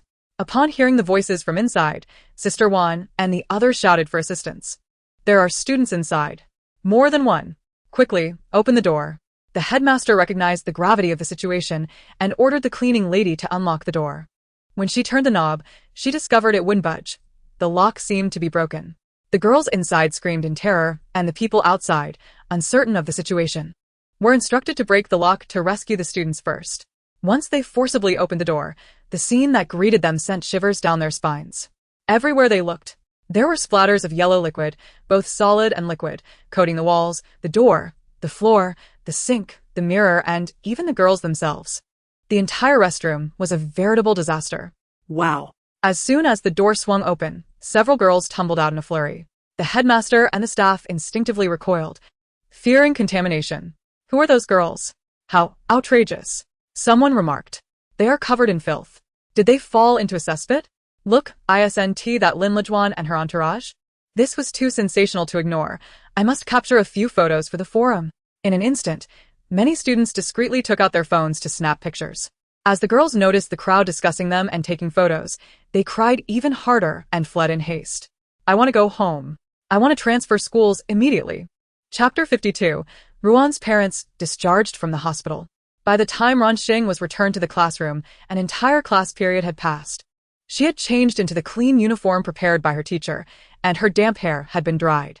Due to the ruckus caused by Sister Ruan and her group, everyone's attention was fixated on them. Ruan Xing had disappeared for a class, and apart from Xiyue and Li Ming, no one else seemed to notice her absence. Where have you been, Xing? I tried calling you, and when you didn't respond, I thought something had happened. We were about to report you missing. Su Fei was the first to notice Ruan Xing as she entered the classroom and immediately spoke up. Ruan Xing, where were you? Xiyue asked, frowning. Only Li Ming remained composed, piecing together the gossip circulating throughout the school regarding Sister Ruan and her crew's unfortunate encounter in the restroom. I encountered some wicked individuals. Not only did they drench me, but they also locked me in the restroom stall, preventing my escape. To terrify me further, they even destroyed the sewage pipe. The girls made such a mess that there was nowhere to step, but thankfully, the headmaster came to rescue me. Ruan Xing's eyes glistened with tears as she recounted her grievances, recalling the stench she had endured. Oh my goodness, how can people be so cruel? Here, have a piece of chocolate to calm your nerves, then sit down so we can discuss this properly. Li Ming promptly retrieved a piece of premium chocolate and guided Ruan Xing to her seat. Thank you, Xiaoming. The presence of chocolate quickly alleviated Ruan Xing's sense of injustice, allowing her to suppress her tears. Li Ming quietly sighed in relief. This tactic had worked. If even food couldn't soothe her, the situation would have escalated significantly. Wait a moment, if I'm not mistaken. The group that vandalized the sewage pipe and locked you in the restroom must be that Lin Lijuan and her entourage mentioned on the campus forum. Su Fei quickly pulled out his phone and opened the lively forum, which was buzzing with posts about Sister Wan and her followers, complete with images and animated clips of them running through the campus in a state of disarray. Ruan Xing tilted her head in confusion as she looked at the pictures. Who are they? Her big, beautiful eyes were filled with bewilderment. Those are Lin Lijuan and her crew. What? They locked you in the restroom? Gui took the phone, glanced at it, and handed it back to Su Fei, finding the images too repugnant to bear. I don't know. I was separated from them by a door and couldn't see their faces, but I recognized their voices, Ruan Xing replied earnestly. Those are the girls who bullied you in the restroom. The system interjected, exasperated. So, it was indeed them. Ruan Xing couldn't help but glance back at the images, then averted her gaze. Indeed, villains are often filthy individuals who revel in such disgusting antics. Did they say anything to you? They accused me of trying to seduce Xiyue and claimed I was competing with Sister Wan for a man. They said this was merely a warning, and next time, they would scar my face and strip me to take lewd photos, turning me into the lead actress in an adult film. But what is an adult film? Ruan Xing blinked, confusion etched on her face. She understood romance films and action films, but had never heard of an adult film. Unbeknownst to her, Guiya's expression darkened upon hearing her words. Did they truly say that? He asked, his tone grave. Ruan Xing nodded affirmatively. I understand now. I've brought you trouble. Don't worry, I'll ensure this is addressed. With that, he exited the classroom, leaving Ruan Xing bewildered. Now, with Xiyue seeking vengeance for you, Lin Lijuan and her crew are doomed. Su Fei exclaimed excitedly, pumping his fist. Just wait for the show. The Lin family will face the consequences. Xiyue has long desired to deal with them and will not let this opportunity slip by. Ruan Xing let out a soft sound of confusion. Could it be that Xiaoyi intended to assist her in dealing with those nefarious individuals? Sir, madam, welcome home, announced Butler Wang, standing at the entrance with the household staff to greet the recently discharged male and female heads of the family. Mom and Dad, you're finally back. We've all missed you so much, exclaimed the twins, Ruan Jinshu and Ruan Jinyan, as they rushed forward to embrace Ruan Jinxing and his wife. Good boys. Lin Man smiled affectionately, tousling their hair. Mom, I'm so happy to see you back home, Ruan Xia chimed in, stepping forward to embrace Lin Man after the twins. The mother and daughter shared a warm and harmonious moment in their embrace. Butler Wang, please have everyone return to their duties. There's no need for them to linger here, Ruan Jinhong instructed. Understood, young master. Butler Wang replied, promptly leading the staff away to attend to their tasks. Meanwhile, the Ruan family gathered in the living room, as today marked the day of Ruan Jinxing and his wife's discharge from the hospital. An occasion that brought the brothers of the Ruan family together. Everyone was present in the hall except for Ruan Xing. Where is Ruan Xing? Ruan Jinxing inquired as he took a seat. She went out to play with friends. She should be back by evening, Ruan Xia replied. Humph. Knowing that her father and I were being discharged today, she chose to wander off instead of staying home. Truly, a thankless wolf. I regret ever bringing her back. Lin Man's tone turned impatient as she spoke of Ruan Xing. All right, you can voice your grievances in front of us. But do refrain from saying such things in front of Ruan Xing. I certainly don't wish to visit the hospital again, Ruan Jinxing interjected, raising his hand to halt Lin Man's passionate outburst. Of course, I know better than to provoke that disaster, Lin Man retorted with irritation. Look at the life I'm living. How is it that a mother must constantly watch her daughter's mood? After so many years, with the children grown, I'm still enduring such an oppressive existence. What other lady lives such a miserable life as I do? Jin Hong, how did the matter I entrusted to you go? Ruan Jinxing turned his attention to Ruan Jinhong. During Ruan Jinxing's absence from the company, Ruan Jinhong had managed affairs in his stead. However, the inquiry today pertained not to corporate matters, but to something of greater significance. Dad, I have contacted 3 renowned masters in the industry. They will be coming to our home in 3 days, Ruan Jinhong replied. The task Ruan Jinxing had assigned to him was indeed this. Although Master Huidong had met with an unfortunate fate, there were still other masters in the world. With sufficient funds, one could surely find more capable individuals. To find someone who could restrain Ruan Xing, Ruan Xing had spent a considerable sum to invite a renowned master from the Hong Kong entertainment circle. In total, he had secured the assistance of 3 masters, convinced that not one of them could handle a single Ruan Xing. Ruan Xing nodded repeatedly at this news, relieved. That's excellent. That's excellent. If it weren't for our desire to avoid Ruan Xing, we wouldn't have stayed in the hospital for so long. We are leaving now due to the troubling rumors circulating, suggesting that our injuries were so severe we were near death. We couldn't allow such tales to escalate and affect the company as stock prices, thus we had to discharge ourselves. Now, with the support of 3 masters, we need not fear Ruan Xing any longer. Having resolved a significant issue, Ruan Xing's mood markedly improved. Dad is in high spirits today. Let us celebrate with a nice meal out, he declared, gesturing expansively to take the whole family out for dinner. Naturally, Ruan Xing and the others had no objections, and the family set out together in high spirits. Meanwhile, Ruan Xing remained blissfully unaware of all that had transpired. She didn't even know that their Ruan couple had been discharged that day, as Ruan Xiyue had deliberately kept this information from her to create difficulties. It was a Saturday, and Ruan Xing, along with Li Ming and Su Fei, had made plans to go out together. Xiyue had stayed home for some matters and did not accompany them. After enjoying a film, the trio prepared to find a place for lunch, and Ruan Xing suggested they have KFC. Why must we have fast food? Today I'm treating. You can choose whatever you want to eat. No need to hold back. Su Fei replied. Coming from a well-off family, he had no qualms about treating his friends, having been around Xiyue for many years. But I really want to eat it. My foster parents' hometown doesn't have KFC or McDonald's. I've only seen it on TV and heard about it from classmates. I've never had it myself. Ruan Xing pouted, raising a finger in a pitiful gesture. Su Fei looked at her with sympathy. You've never had fried chicken. How tragic, he exclaimed. Let us go. Today we'll eat to our heart's content. However much you want, I'll cover it all. How unfortunate.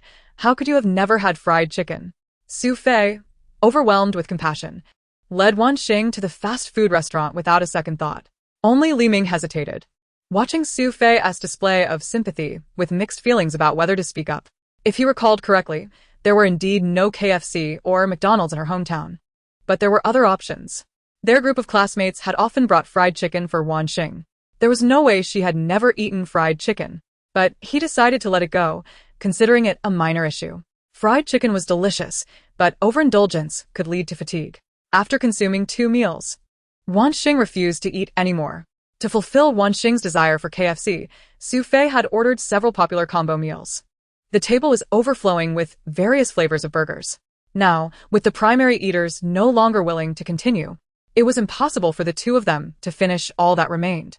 They had intended to leave the leftovers, but Ruan Xing despised wasting food. She had been taught from a young age that wastefulness was shameful. Whenever the 2 expressed their intention to leave, she fixed her eyes on them until they capitulated. What could they do with the leftovers? They simply called in reinforcements. Thus, Su Fei summoned Li Tao and Zhao Peng. Upon hearing that Su Fei was treating, the 2 eagerly had the driver take them over. However, upon arrival, they discovered they were there to help finish off the mountain of fried chicken, and their faces turned green. Although they were visibly displeased, they still helped consume a significant portion of the food under Su Fei's imploring demeanor. Any that remained uneaten was shared with some children at the adjacent table. Once they exited the KFC, the group felt as though they were about to burst from the fried chicken. So full. Can you please be more mindful when ordering next time? Ordering so much at once, if not for us, you 3 would never finish it. Li Tao groaned, clutching his stomach. Seriously, don't do that again. If you treat next time, I want to come, Zhao Peng chimed in. Got it. That was an accident, Su Fei replied sheepishly, realizing he hadn't considered whether they could finish it, only wanting Ruan Xing to enjoy herself. Who could have known he would inadvertently order too much? Now that we're out, where to next? We'll accompany you, Li Tao suggested, glancing at the time. It was only 1 in the afternoon, leaving ample time to continue their outing. There's an arcade up ahead. How about we go there? I think we should go to an amusement park instead. Or perhaps the zoo. The 4 boys discussed their next plans as they walked towards the parking lot. I can't join you guys this afternoon. I have other matters to attend to. Ruan Xing suddenly stopped. What could you possibly have to do? Su Fei asked, his curiosity piqued as he halted beside her. As far as he knew, Ruan Xing had just returned to the Ruan family, and apart from their small circle, she had no other acquaintances. It was hard to fathom what else she could be preoccupied with. I have enrolled in a tutoring class and will attend a trial lesson this afternoon. Upon hearing about the tutoring class, Ruan Xing's eyes sparkled with excitement. It was her first experience with such an institution, and her heart brimmed with exhilaration. Was it truly necessary to be so thrilled about attending a tutoring class? Su Fei and the others exchanged puzzled glances. Did the Ruan family enroll you in this tutoring class? Li Tao inquirat. No, I signed up myself. Just a couple of days ago. Someone handed me a flyer near the school. The flyer mentioned that I could attend a trial lesson before paying, so I registered, intending to decide after the first class whether to continue. What do you think? Am I not clever? Ruan Xing beamed, her eyes crescent-shaped, exuding an aura of softness and sweetness. Clever indeed, exceedingly clever. Zhao Peng nodded in agreement, giving her a thumbs up while secretly exchanging glances with the others. Zhao Peng, Ruan Xing seems a bit naive. Could she be deceived? Li Tao. Many tutoring institutions have recently been masquerading as legitimate classes to perpetrate fraud. It's not safe for Ruan Xing to go alone. Su Fei, since we're classmates, we should accompany her. Li Ming, although I doubt anything will happen, it's best we go with her. 40 minutes later, the 5 of them found themselves gathered outside a certain tutoring agency. Chapter 54. Someone jumped. The sign of the Little Genius Tutoring Agency appeared quite exquisite, exuding an air of sophistication. However, the location of this agency caused the 4 boys to furrow their brows. This is the place. Let us go in, Ruan Xing said, leading the way into the imposing building. Following the address on the flyer, the group entered the elevator and pressed the button for the 22nd floor. The building comprised 30 floors, all available for rental. The interior was bustling with a myriad of occupants, including logistics personnel, a frozen meat warehouse, a maid cafe, foot massage parlors, and various small studios and companies. Even a hotel. Such a place was hardly suitable for a tutoring agency. Unlike Ruan Xing, who was oblivious to these nuances, the others were fully aware. Before they even reached the so-called Little Genius Tutoring Agency, they sensed something amiss. Xing, perhaps we should leave. This place feels off. Su Fei suggested after exchanging glances with the others, resolved to avoid any risks and escort Ruan Xing away. However, Ruan Xing hesitated. Sweetheart, this environment is chaotic. The quality of teaching is bound to be poor. If you wish to study, I can recommend a good tutor. There's no need to attend this class. There are many scammers out there targeting children from affluent families like us, Su Fei coaxed, gently leading Ruan Xing back to the ground floor. Just as they were about to leave, a shadow suddenly plummeted before them with a deafening thud. In an instant, blood erupted. Ah! Someone jumped. Call the police. Although Su Fei was equally terrified, his legs trembling, he shielded Ruan Xing with his body. Don't look. It was a narrow escape. Had she taken another step or 2 forward, the girl would have landed on him. What a close call. Ruan Xing was equally frightened, her face ashen. She clutched Su Fei's shirt tightly, her eyes too fearful to gaze ahead. The group retreated, distancing themselves from the girl's lifeless body. Who could have imagined that they merely wished to accompany Ruan Xing to ascertain the legitimacy of the tutoring class, only to witness a suicide? What an extraordinary stroke of bad luck. Let us leave. I feel like I might vomit up the fried chicken I just ate. As he spoke, Li Ming began to retch. Ultimately unable to contain himself, he rushed to the roadside and expelled his stomach's contents. However, he was not alone in his distress. The gruesome sight of the girl's death proved too much for many onlookers, prompting several to succumb to nausea. As Li Ming heaved, Su Fei, Li Tao, and Zhao Peng followed suit. Only Ruan Xing remained unaffected, though her complexion was far from healthy. At the moment the girl fell, Ruan Xing seemed to have caught a glimpse of her smiling at her. Though fleeting, that smile etched itself vividly in her memory. The young girl was terrified, her heart crying out to the system. System, did she just smile at me? How frightening, how terrifying. I'm so scared. While Li Ming and the others were occupied with their retching, Ruan Xing could only confide her fears to the system. At that moment, she felt that the girl who jumped was even more terrifying than the eerie beings she had encountered in the Long family's abode. Indeed, she did smile. The system, perceiving what Ruan Xing could, felt a tinge of fear itself, despite not being human. After all, Ruan Xing was such a tender and adorable little girl. But fret not, for I shall protect you. There are talismans available in the shop. Purchase one, and as long as you carry it, you need not fear anything. But I have no points left. Ruan Xing despondently gestured at her fingers. Recently, she hadn't lacked for money, her funds had been sufficient. and thus she had not been diligent in completing tasks, resulting in a stagnation of her points. Currently, her points were insufficient to acquire a talisman. No worries. We shall diligently complete tasks later. Suddenly, the system paused. What is it? Ruan Xing asked anxiously. Those individuals over there, are they your parents? Following the direction indicated by the system, Ruan Xing indeed spotted several familiar figures approaching. One must say, the Ruan family was also unfortunate. They had just finished their meal and were about to head home when they received a call from the building manager, informing them that someone had jumped from their building. The southeast building had been plagued with misfortune for the past half a year. Initially, a male corpse was discovered in the frozen meat warehouse on the 10th floor, shortly followed by a madman who attacked employees in a company within the building, leading to the death of 2 staff members. Subsequently, a report was made regarding a high school student who went missing from the Little Genius tutoring agency. Although the missing girl was never found, the police searched the entire building and discovered that someone had been hiding drugs within, further tarnishing the building's reputation. Although the Ruan family had attempted to suppress the news, it was clear that such information could not be contained for long. Now, with another suicide occurring, it was truly disheartening. Fortunately, when they received the news, they were already nearby. It took them less than 5 minutes to arrive. Had they been farther away, they would have needed to drive, which would have wasted even more time. Mom and Dad, when did you get out of the hospital? Ruan Xing exclaimed as she spotted her parents, rushing towards them. Seeing Ruan Xing present, the expressions of the Ruan family turned somewhat uneasy. Xing, I thought you were out having fun with your friends. What brings you here? Ruan Xing asked, feigning a gentle smile.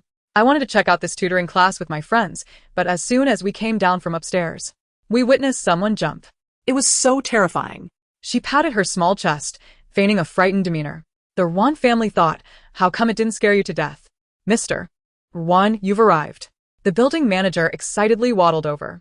Have the police been called? Ruan Xing inquired. The manager nodded. Yes, they were notified long ago. The police should be arriving shortly. No sooner had he spoken than the sound of police sirens reached their ears, with several police cars arriving in succession. The officers disembarked, skillfully setting up the cordon, investigating the scene, and gathering information from those present. You are Mr. Ruan, the owner of the Southeast building? A middle-aged police officer in his 40s approached Ruan Xing. I am. Ruan Xing acknowledged with a nod. Hello, I am Chen Feng from the Municipal Public Security Bureau, and I need to inquire about some matters. Chen Feng directly showed his credentials. Ruan Xing glanced curiously at the identification, realizing he was the captain. No problem. I will cooperate with the police investigation, Ruan Xing responded with a very accommodating demeanor. As the owner of the Southeast building, Ruan Xing was summoned for questioning, and Ruan Xing, being one of the first discoverers of the body, was similarly called in, especially since the corpse had been so close to them moments ago. Alongside them were Su Fei and a few others, who after providing some information, were merely asked to leave their contact details before being let go. By this time, the body had already been removed, leaving only a pool of blood and brain matter mingled within it. Chapter 55, Southeast Building. After witnessing someone leap from a height, Ruan Xing and the others lost all desire to go out and play in the afternoon. After giving their statements, they each returned home to their respective families. Ruan Xing arrived home ahead of Ruan Xing and the others, and by the time her family returned, it was nearly 4 in the afternoon. Mom and Dad, why are you so late? She had initially intended to wait for her parents to return together, but her family, concerned that she might wait too long, insisted she come back to rest first.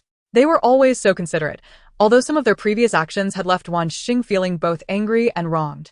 However, during this period, they had all been making efforts to change. Ruan Xing resolved to be magnanimous and forgive her family. From now on, she would strive to get along well with them. As long as they showed her a little more affection, she would overlook the rest. She truly was a kind-hearted and generous girl. Seeing Ruan Xing casually watching television in the living room as if nothing had happened, the Ruan family felt somewhat reluctant to engage with her. However, ignoring her was not an option, so they could only force smiles. Captain Chen kept us longer to gather more information about the Southeast building, which is why we were delayed and made you wait. Xing, Ruan Xing said with a feigned smile, his voice as gentle as that of a loving father. What would you like for dinner tonight, dear? Mom will have the butler prepare it right away. Today is your parents' first day back from the hospital. Let's have a nice family gathering tonight. Lin Man chimed in, her tone slightly tense. All right. I want abalone and lobster. Ruan Xing's eyes sparkled with excitement as she ordered. Sure, Mom will have Butler Wong prepared immediately. We are a bit tired from our outing, so we'll head back to our room to rest for a while. You behave and watch TV, alright? Lin Man said gently to Ruan Xing. Ruan Xing nodded obediently. Ruan Xing and his wife immediately ascended the stairs, as if they were being pursued by a dog. Elder brother has work to attend to. I will return to the study. Ruan Jinhong followed suit, hastily making his exit. Elder brother, I have something to discuss with you. Let's go together. Ruan Jincheng quickly caught up. Third brother has an important phone call to make. I'll head upstairs first. Ruan Jintang greeted Ruan Xing and dashed up the stairs. We have homework assigned by school to complete. Xing, you can watch TV by yourself. We need to get busy. Ruan Xiyue and Ruan Jinyan said before following the others upstairs. I also have homework, sister. You go ahead and be busy. I want to keep you company. With everyone having left, Ruan Xie did not wish to remain alone. Staring blankly at Ruan Xing, noticing everyone had departed, Ruan Xing blinked her large, dark grape-like eyes, filled with confusion. Do universities have homework too? I thought once you entered college, you wouldn't have to do assignments anymore. Of course there is homework. How could students be without it? The system replied matter-of-factly. Ruan Xing nodded her little head and resumed watching television. Currently, she was engrossed in a wildly popular drama, starring her third brother Ruan Jintang, with a very pure-looking female lead whose name she did not know. The plot had captivated Ruan Xing entirely, especially the female lead, who was not only beautiful but also exceptionally kind-hearted. Ruan Xing was nearly becoming her fan. Meanwhile, the Ruan family members who had previously claimed to have matters to attend to were now gathered in the room of Ruan Jinxing and his wife, their expressions dark as if someone owed them countless debts. What on earth is going on? Why has our room been moved here? Upon ascending the stairs, Ruan Jinxing and Lin Man instinctively sought their own room to rest and temporarily avoid Ruan Xing.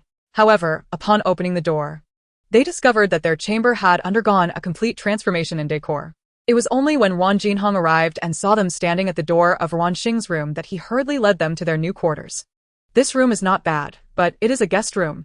How can the heads of the family be relegated to sleeping in a guest room? Dad. Your and Mom's original room has now become Ruan Xing's, Ruan Jintang said, his expression slightly awkward. And you just stand there and watch her run rampant, allowing her to take over my and your father's room.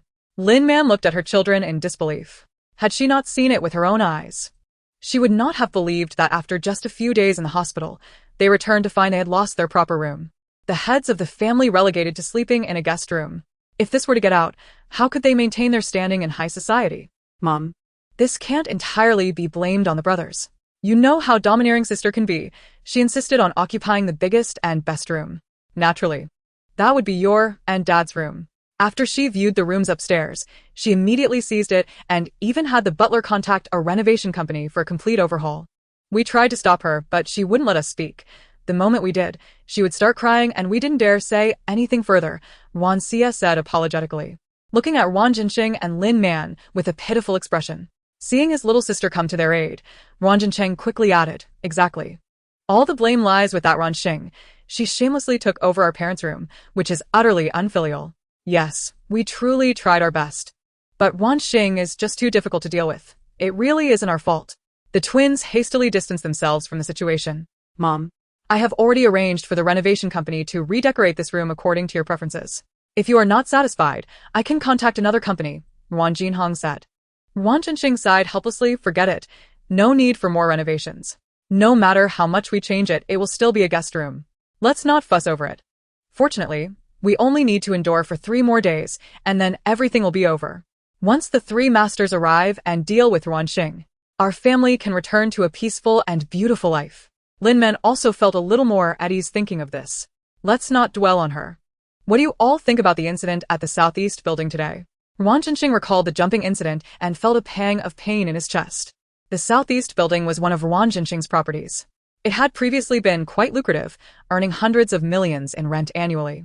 However, due to a series of unfortunate events, the rent had to be continuously reduced. Even so, tenants were still constantly seeking to terminate their leases, leaving Ruan Jinxing overwhelmed. Dad, didn't we consult Master Huitong previously? He mentioned that the building's feng shui had been disrupted, and anyone residing within would face continuous calamity. Since the Southeast building is now so cursed, why not sell it to a fool and mitigate our losses? Ruan Jinshu suggested. But, brother, this matter regarding the Southeast building is not a secret among high society. Who would be foolish enough to take it on? Ruan Xing innocently replied. Chapter 56. A gift for Ruan Xing. Ruan Xing thought what Ruan Xing said was not a significant issue. Such a simple matter, isn't it? Just find a nouveau riche or a wealthy individual recently returned from abroad, still bewildered by the circumstances, and persuade them to purchase the building. With a diligent search, one is bound to discover such a fool. Yet, perhaps it is best to abandon this notion. Where might one locate a tycoon willing to spend billions on a property? Moreover, those investors returning from overseas, who among them lacks their own connections. The method you propose is utterly impractical. Ruan Xing outright dismissed the idea. Then, what do you suggest? Master Huidong has stated that whoever possesses this building will inevitably see their fortunes decline. Even if one does not reside there, the owner of the southeast building is intrinsically linked to its fate. In my view, the calamity that is Ruan Xing entering our lives is likely a result of our family being adversely affected by that very building. Ruan Xing's words, surprisingly, hold a degree of truth. Even Ruan Xing and his wife speculate that Ruan Xing's arrival at their Ruan household may indeed be due to the southeast building. Ruan Xiaoxi, do you think my father and I haven't considered selling that building? From the moment Master Huidong warned us about the detrimental feng shui of the building, both my father and I began seeking a buyer. Unfortunately, news of the southeast building's issues must have been leaked by someone, as no one is willing to take on this financial burden. If it weren't for this, do you believe my father and I would still be unable to resolve the building's fate? Ruan Jinhong said with a stern expression. The tenants are manageable if necessary. They can simply vacate. However, as the owners of the building, Ruan Xing finds it exceedingly difficult to divest himself of it. A structure of such magnitude cannot just be sold at will. Even after half a year, there is still no sign of a prospective buyer. If all else fails, we could transfer the building to someone else, even without compensation. Ruan Jintang mused. After all, money is not as vital as life itself. Transfer it to whom? Surely we cannot simply hand it over to a random passerby. Ruan Jingxi replied, exasperated. A building of that scale cannot be given away without consideration. Even if the edifice is deemed unlucky, it still possesses a market value of billions. Suddenly, Ruan Jincheng's eyes sparkled. What if we were to gift it to Ruan Xing? Gift it to Ruan Xing? Everyone stared at him with incredulity. Why do you all look at me like that? I merely suggested it. I thought, given that the building is so cursed and Ruan Xing is our family's calamity, let them contend with each other and see who perishes first. The more he thought about it, the more he felt he had hit upon a brilliant idea. However, Ruan Jinxu believed that even if the building was unfortunate, its value remained significant. You must realize that our collective wealth, including Ruan Xia, does not even amount to several billion. If we were to bestow this building upon Ruan Xing, she would immediately become the wealthiest among the younger generation of their Ruan family. Even if the property is in disarray, a price of several billion would still attract a buyer. Ruan Jincheng shot him a disdainful look. I find the second brother's suggestion rather astute. Let us indeed give it to Ruan Xing. After all, she is a calamity. And this would be a fitting use of her misfortune. To Ruan Jincheng's surprise, the first to support him was Lin Man. Ruan Jinxing pondered silently for a moment before finally nodding. This matter is settled then. Eldest brother, instruct the lawyer to draft the documents and have Ruan Xing sign as soon as possible to transfer the southeast building into her name. Unbeknownst to Ruan Xing, she was soon to acquire an entire building under her name. After finishing her television program, she retreated to her room to play on her phone, coincidentally coming across news concerning a girl who had jumped from a building. This incident had garnered widespread attention online, with many joining the discussion. Ruan Xing, having been present at the scene, engaged in heated exchanges with netizens. Meanwhile, next door at the Gu household, Butler Lu peered through binoculars with an air of mystery into the neighboring yard. What did you see? Gu Chen approached, stretching his neck for a glimpse. Nothing at all. Butler Lu reluctantly lowered the binoculars. If there's nothing to see, why bother looking? Gu Chen replied, exasperated. Young master, when did you return? Butler Lu suddenly realized that the young master, who had not been home, had returned without him noticing. Gu Chen elegantly reclined on the balcony chair. If I had not returned, and the neighbors reported you for peeping, would I then have to bail you out of jail? Rest assured, young master, I am exceedingly discreet and would never be discovered. Butler Lu declared with confidence. For he had previously served in the Flying Dragon Special Police and had only joined the Gu family as a butler after retiring over a decade ago.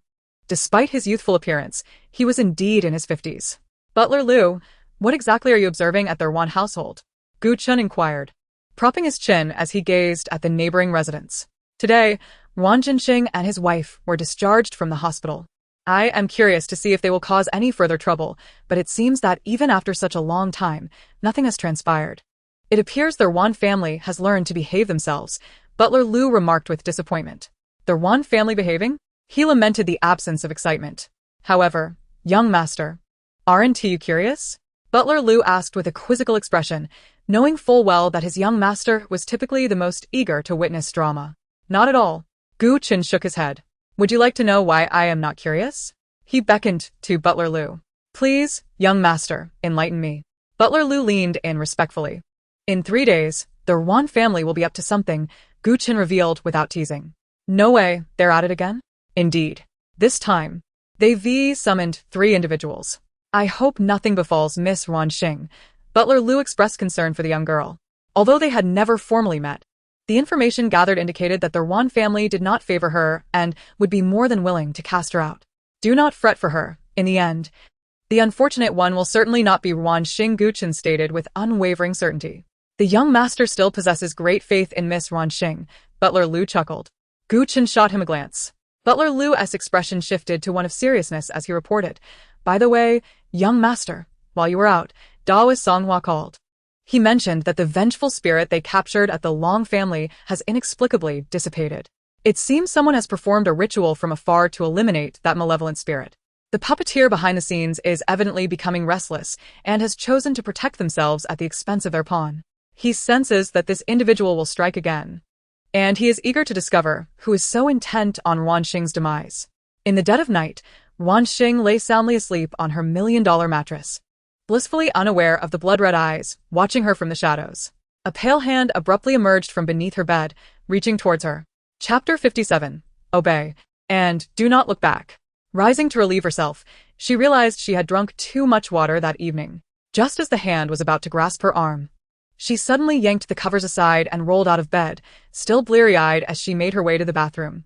After relieving herself, she felt a pang of hunger and decided to head downstairs for a snack. The refrigerator held the delectable treats she had instructed the chef to prepare, all of which were her favorites. No one else was allowed to touch them.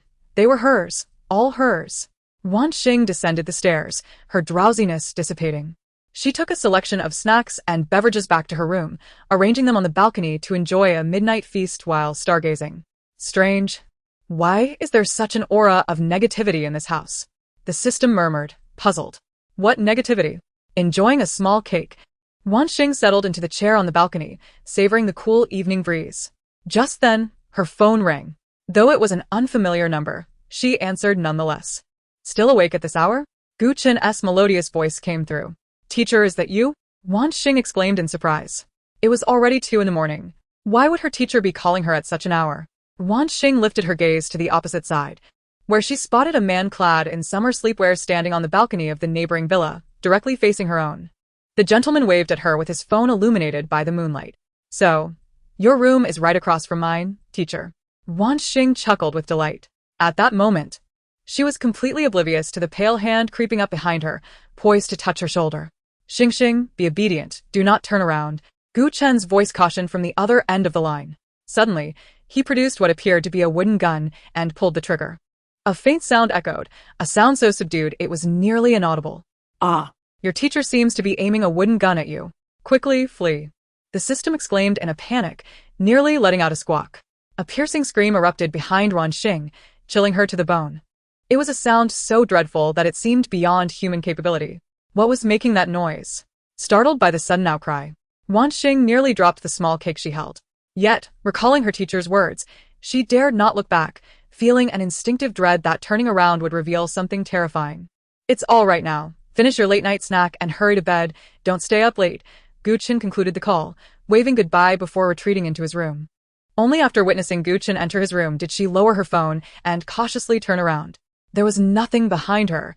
Her cozy and elegant room bore no signs of intrusion. She closed the floor-to-ceiling window and drew the curtains, murmuring her confusion to the system. System, how peculiar. I can't shake the feeling that something was behind me just now. Could it have been a mere illusion? Indeed, there was something behind you. And it's partly my fault for not noticing sooner, allowing those vile entities to approach you, the system replied somewhat sheepishly. So there truly was something in my room. Was that horrid scream from my teacher? Ruan Xing furrowed her delicate brows, only to break into a joyous smile moments later. How impressive! My teacher saved me. The system had to concede, acknowledging Gu Chen's remarkable abilities. He was certainly no ordinary individual. You might as well cultivate a closer relationship with him, seeking to have him as your ally. However, it is indeed strange. What exactly was that weapon he brandished? It resembled a wooden gun, but was not quite one. It bore some resemblance to a magical artifact, yet could that truly be possible? Given the technological standards of this world, how could a weapon of the soul be manufactured? Enough of this. In the neighboring villa, having drawn the curtains, Gu Chen immediately dialed a number. Where did Ruan Xing go today? Did she encounter anything out of the ordinary? Gu Yi, roused from slumber in the dead of night by the ringing phone, was thoroughly disoriented. Are you serious, uncle? It's past 2 in the morning. What sane person calls someone at this hour? Just answer my question, Gu Chen replied, unfazed by his complaints, his tone steady.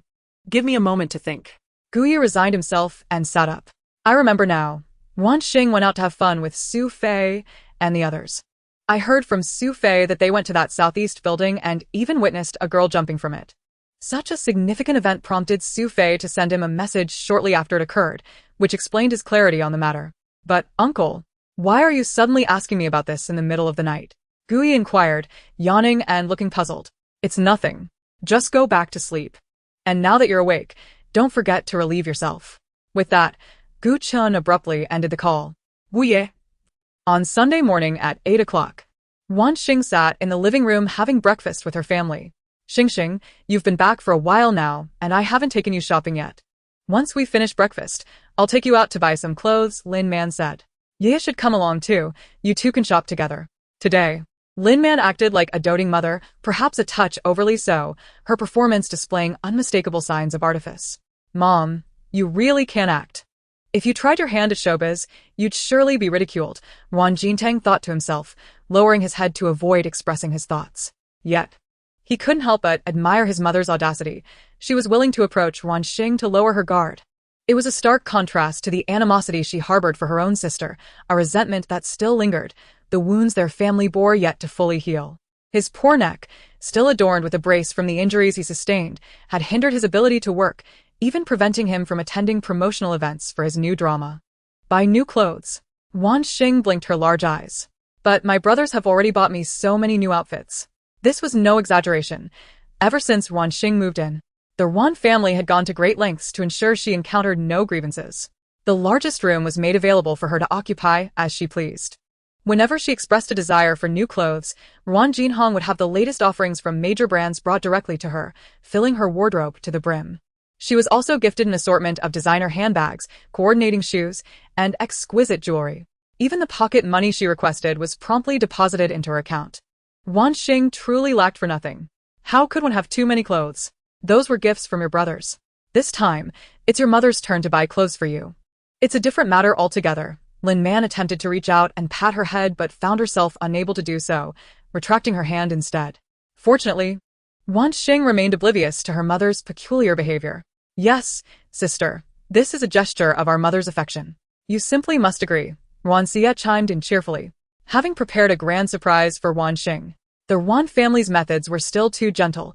She could not afford to wait any longer.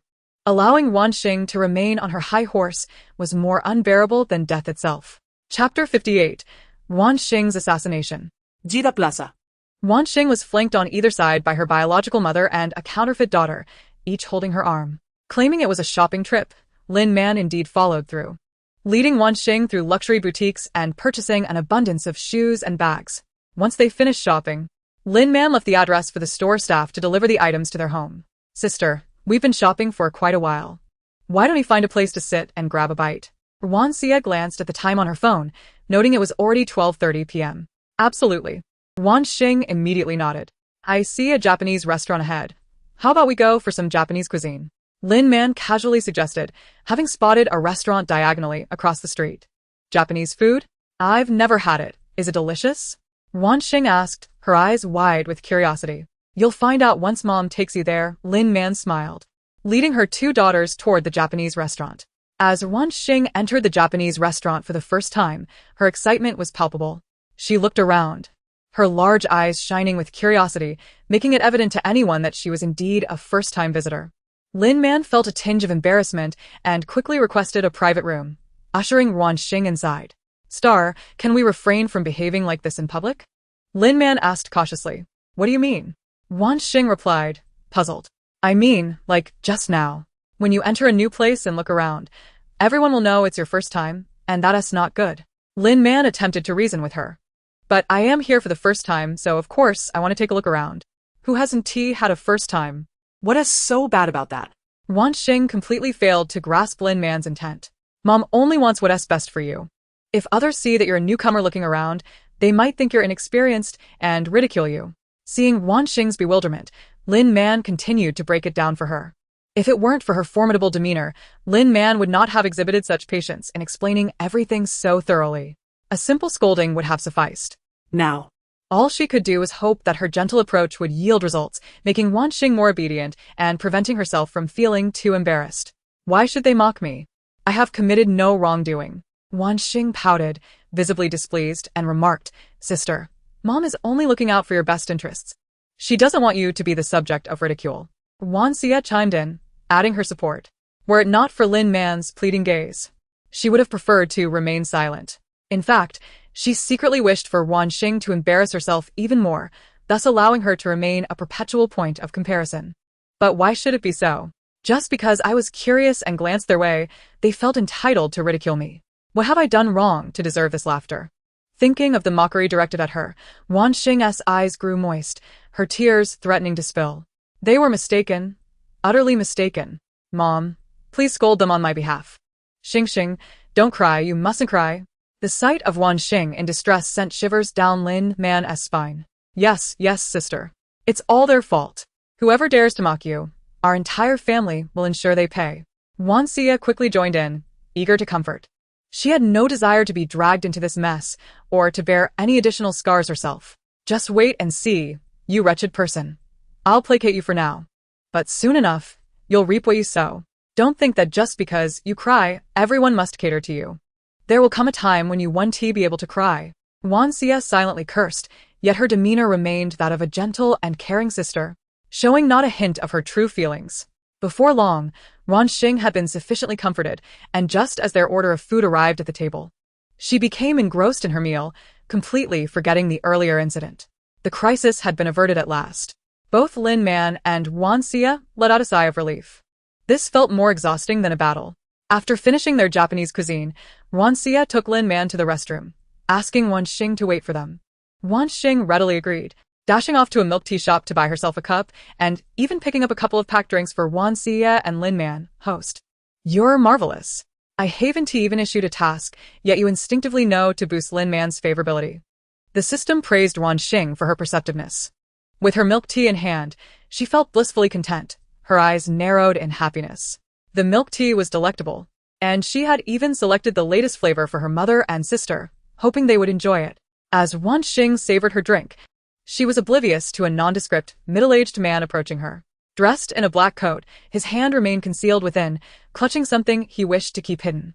It wasn't until he stood before Ruan Xing that he brandished his weapon with malicious intent, lunging at her. Heiress. The man wielded a sharp knife, thrusting it violently toward Ruan Xing, repeatedly stabbing her. "Ah." Killing someone. Help, call the police." On this weekend, the bustling mall quickly became aware of the commotion, with screams echoing as people fled in panic. The scene descended into chaos. The man, convinced he would witness Ruan Xing's demise, was abruptly confronted with an unexpected reality. "Uncle, what are you doing?" Ruan Xing stood there, milk tea in hand, completely unharmed. Not even a scratch marred her skin. This was impossible. "You were supposed to be wounded." The man's expression twisted in disbelief. Glancing at his knife, he realized in shock that only the handle remained. The blade had fallen to the ground. Looking down, he understood why she had shown no reaction. His knife had merely struck her small handbag. Rendered speechless, he thought, "What the hell is this? No. This girl must die, otherwise I won't receive my payment. If I don't get the payment, how will I care for my daughter's illness?" With that in mind, he discarded the knife handle and seized Ruan Xing by the throat. Die, you will die. Let go." Ruan Xing gasped, her delicate legs instinctively kicking toward the man's vulnerable area. The man recoiled in pain, sweat beading on his forehead as he let out a cry. You wretched girl. Despite the agony, he refused to relent. As long as this girl perished, the money would still be his. He tightened his grip, causing Ruan Xing to cry out in distress. Her petite feet kicked desperately. At that moment, a decorative light from the mall's ceiling suddenly fell, ensnaring the man's neck. So consumed by rage, he failed to notice the additional burden around his throat. A powerful tug yanked him backward, and before he could react, he was sent flying into the air, crashing into the mall's grand crystal chandelier amidst a chorus of screams. Chapter 59. What is this?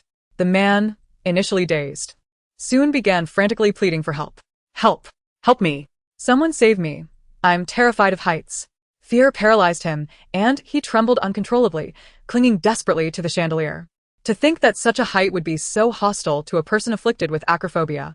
Before long, a pool of yellow liquid dripped down from the chandelier. He had urinated himself in fright. No way can this even happen? Good heavens, how did this man end up there? Surely, this isn't a movie. Guests and mall staff who had yet to flee watched the surreal scene unfold, each feeling a sense of unreality wash over them. Some even speculating if it was part of a film shoot. Finally, security arrived. Are you all right, young lady? Do you need us to take you to the hospital? The mall manager rushed in with security, immediately expressing concern for Ruan Xing's well-being. Ruan Xing touched her neck, noting only slight discomfort. The man had gripped her too tightly, leaving her skin reddened. That despicable man. Xing, he intended to kill you. You mustn't let him go. Call the police and have him arrested. Fortunately, Ruan Xing's luck held. The blade of the man's knife had fallen off, sparing her from serious injury. Had she been harmed, the system would have ensured that man faced dire consequences. Initially, the system had sensed something amiss as the man approached Ruan Xing but was unable to alert her in time due to the rapidity of his attack. Oh. If only I had reacted more swiftly. My host wouldn't have had to suffer. Look at her poor neck, all red. It's so pitiful. Uncle, could you please help me call the police? That bad uncle just tried to stab me. He wanted to kill me. Ruan Xing earnestly addressed the mall manager. Don't worry, young lady. We've already called the police. I'm truly sorry that you had to endure such a fright in our mall. Why don't you come with us to the lounge to rest while we wait for the police? The manager, a man in his 30s, recognized Ruan Xing as a student and felt a pang of sympathy. Such a young girl, yet she encountered a deranged murderer. Fortunately, she had escaped unharmed. Had that lunatic acquired a proper knife, it could have been a tragedy. Just as he was about to mention that he had relatives nearby, he heard someone calling for him. Xing, my dear Xing, are you all right? I heard you encountered a psycho. Are you hurt? Linman rushed in, anxiously examining Ruan Xing. Relieved to see only a bit of redness on her neck, though she secretly felt disappointed. She maintained a facade of concern. Are you okay, sister? I heard you were in trouble, Mom, and I were so worried. Ruan Xia echoed, her voice filled with anxiety. She stepped forward intending to grasp Ruan Xing's hand, only to have it deftly evaded. Instead, 2 cups of takeout milk tea were offered. Mom, sister, this is specially for you. Fortunate that scoundrel didn't manage to spill it. So, you are indeed this child's family. She is quite remarkable. Even when she was being choked earlier, she protected these 2 cups of milk tea, which were meant for you. Indeed, this child is truly filial. A splendid young lady. The patrons who had witnessed the entire ordeal immediately flocked to them once safety was ensured. Help! Someone, please save me. Amidst the clamorous cacophony, there were not only praises for Ruan Xing but also the desperate wails of the deranged assailant begging for mercy. Alas, no one had the inclination to attend to him. Let him hang there until the police arrived. With the milk tea in hand, Ruan Xing and her companions were escorted to the surveillance room. Each held a cup of milk tea, and Ruan Xia and Lin Man wore expressions of profound gratitude. Xing, rest here quietly. We will surely finish the milk tea you bought for Mom and sister. This is your heartfelt gesture. Lin Man gazed at Ruan Xing with immense tenderness, akin to a loving mother cherishing her daughter. Little did anyone know that when Ruan Xing was in peril, she and Ruan Xia had already arrived, secretly standing aside, too frightened to approach. In fact, they secretly wished that the deranged killer would lend a hand, thus eliminating Ruan Xing, this troublesome prodigy. Sister, you are so kind to Mom and me. Even in such danger, you prioritize protecting these cups of milk tea. I am genuinely touched. Though her words were laden with sentiment, her thoughts were quite the opposite. You lucky wretch. Is that man insane? If he is going to commit murder, Couldn't he at least procure a decent knife? Her meticulously crafted plan had faltered over something as trivial as a weapon. This left Ruan Xing feeling as if she were reading a thrilling novel, only to be abruptly fed excrement. Such a waste of money. What a misfortune. Accepting the praise from her mother and sister, Ruan Xing sipped her milk tea, her eyes sparkling with joy. The fact that simply bringing 2 cups of milk tea could evoke such emotion in her mother and sister inspired her to assist them more in the future. Observing the scene of maternal affection and filial piety, the security personnel felt a twinge of emotion. What a blissful and harmonious family. Thankfully, the perpetrator had not succeeded. Such a joyous household almost faced the tragedy of burying their loved ones. Truly, it was an abomination. To genuinely express their gratitude, the mother and daughter inserted straws and took hearty sips. However, in an instant, a foul stench assaulted their senses. Their faces paled dramatically, nearly retching at the horrid taste. What is this? Ruan Xing's expression transformed into a tapestry of hues. Lin Man, too, found herself in a similar predicament. Had there not been so many bystanders present, she would have undoubtedly succumbed to her impulse to vomit. It's milk tea, Ruan Xing replied nonchalantly. Why does it taste so peculiar? After managing to swallow, Ruan Xing felt as though her mouth had been sullied. She had never encountered such revolting milk tea in her life. It tasted akin to excrement. This is a fusion flavor of durian, stinky tofu, and herring milk tea. The shop assistant claimed it's the latest concoction, and I specifically bought it for you to try, Ruan Xing said with a cheerful smile. The security staff interjected, durian, stinky tofu, and herring milk tea? Are those 3 items truly meant for human consumption? Xing, Mom finds this milk tea a bit unpalatable. How about Lin Man began, only to notice Ruan Xing's eyes glistening with tears, on the verge of an emotional outburst. Mom means to say that it's just a matter of getting accustomed to it. Once you do, it will be fine. Thankfully, she salvaged her statement and, to show sincerity, took several hearty sips. See, Mom is earnestly drinking. Ugh. Ruan Xing's tears were instantly stifled. Mom, as long as you enjoy it, please drink up. The ice will melt soon. She kindly reminded them. All right, we will drink it now, right away. The mother and daughter exchanged a glance, seeing in each other's eyes the resignation and anguish akin to being forced into prostitution. Taking a deep breath, they downed the concoction in one go. Ugh. The manager and security remarked, what a loving family. Chapter 60. Expensive snacks. The police arrived promptly. Just as they finished the last sip of milk tea, they were there. Taking statements went smoothly. After completing their reports and leaving with a plethora of gifts from the mall intended to calm Ruan Xing's nerves, she, carefree, entirely forgot about the choking incident earlier and bounced into the house, dragging her mother and sister along. Once home, the trio was met with a stark contrast. Ruan Xing was lively and spirited while Ruan Xing and her mother appeared as if they had endured a great ordeal. Pale and lethargic. What happened to you two? Ruan Xing stared at them in disbelief, wondering if they had been duped by Ruan Xing once more during their outing. Dad. I'm heading upstairs. You needn't call me for dinner. With that, Ruan Xing rushed upstairs. Honey, I'm going upstairs too. No need to call me for dinner. She needed to retreat to purge. She could no longer hold it in. Watching the mother and daughter hastily ascend the stairs, Ruan Xing sniffed the air. What is that smell? Is there a blocked toilet in the house? After a delightful weekend, Monday arrived once more. As soon as she entered the classroom, students gathered around Ruan Xing. Ruan Xing, I heard you were targeted by a deranged murderer at the mall on Sunday. Is that true? One curious classmate inquired. Ruan Xing, this must be about you, right? Is it you? Someone had already pulled out a video, captured by an unknown individual, documenting the moment Ruan Xing was stabbed by a stranger and the assailant being hurled into the air, colliding with a light fixture. Though Ruan Xing's face was blurred, those who recognized her could easily identify her.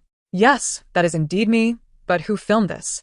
Ruan Xing innocently tilted her head, peering at the video. No one knows who recorded it. The video has gone viral online, with views exceeding 10 million. A classmate shared that someone had posted it in their class group, which is how everyone became aware of the incident. This really is you. Your luck is astonishing. You were stabbed and emerged unscathed. Indeed, with such luck, you could buy a lottery ticket. Is that man foolish? Attempting to stab someone with a broken knife.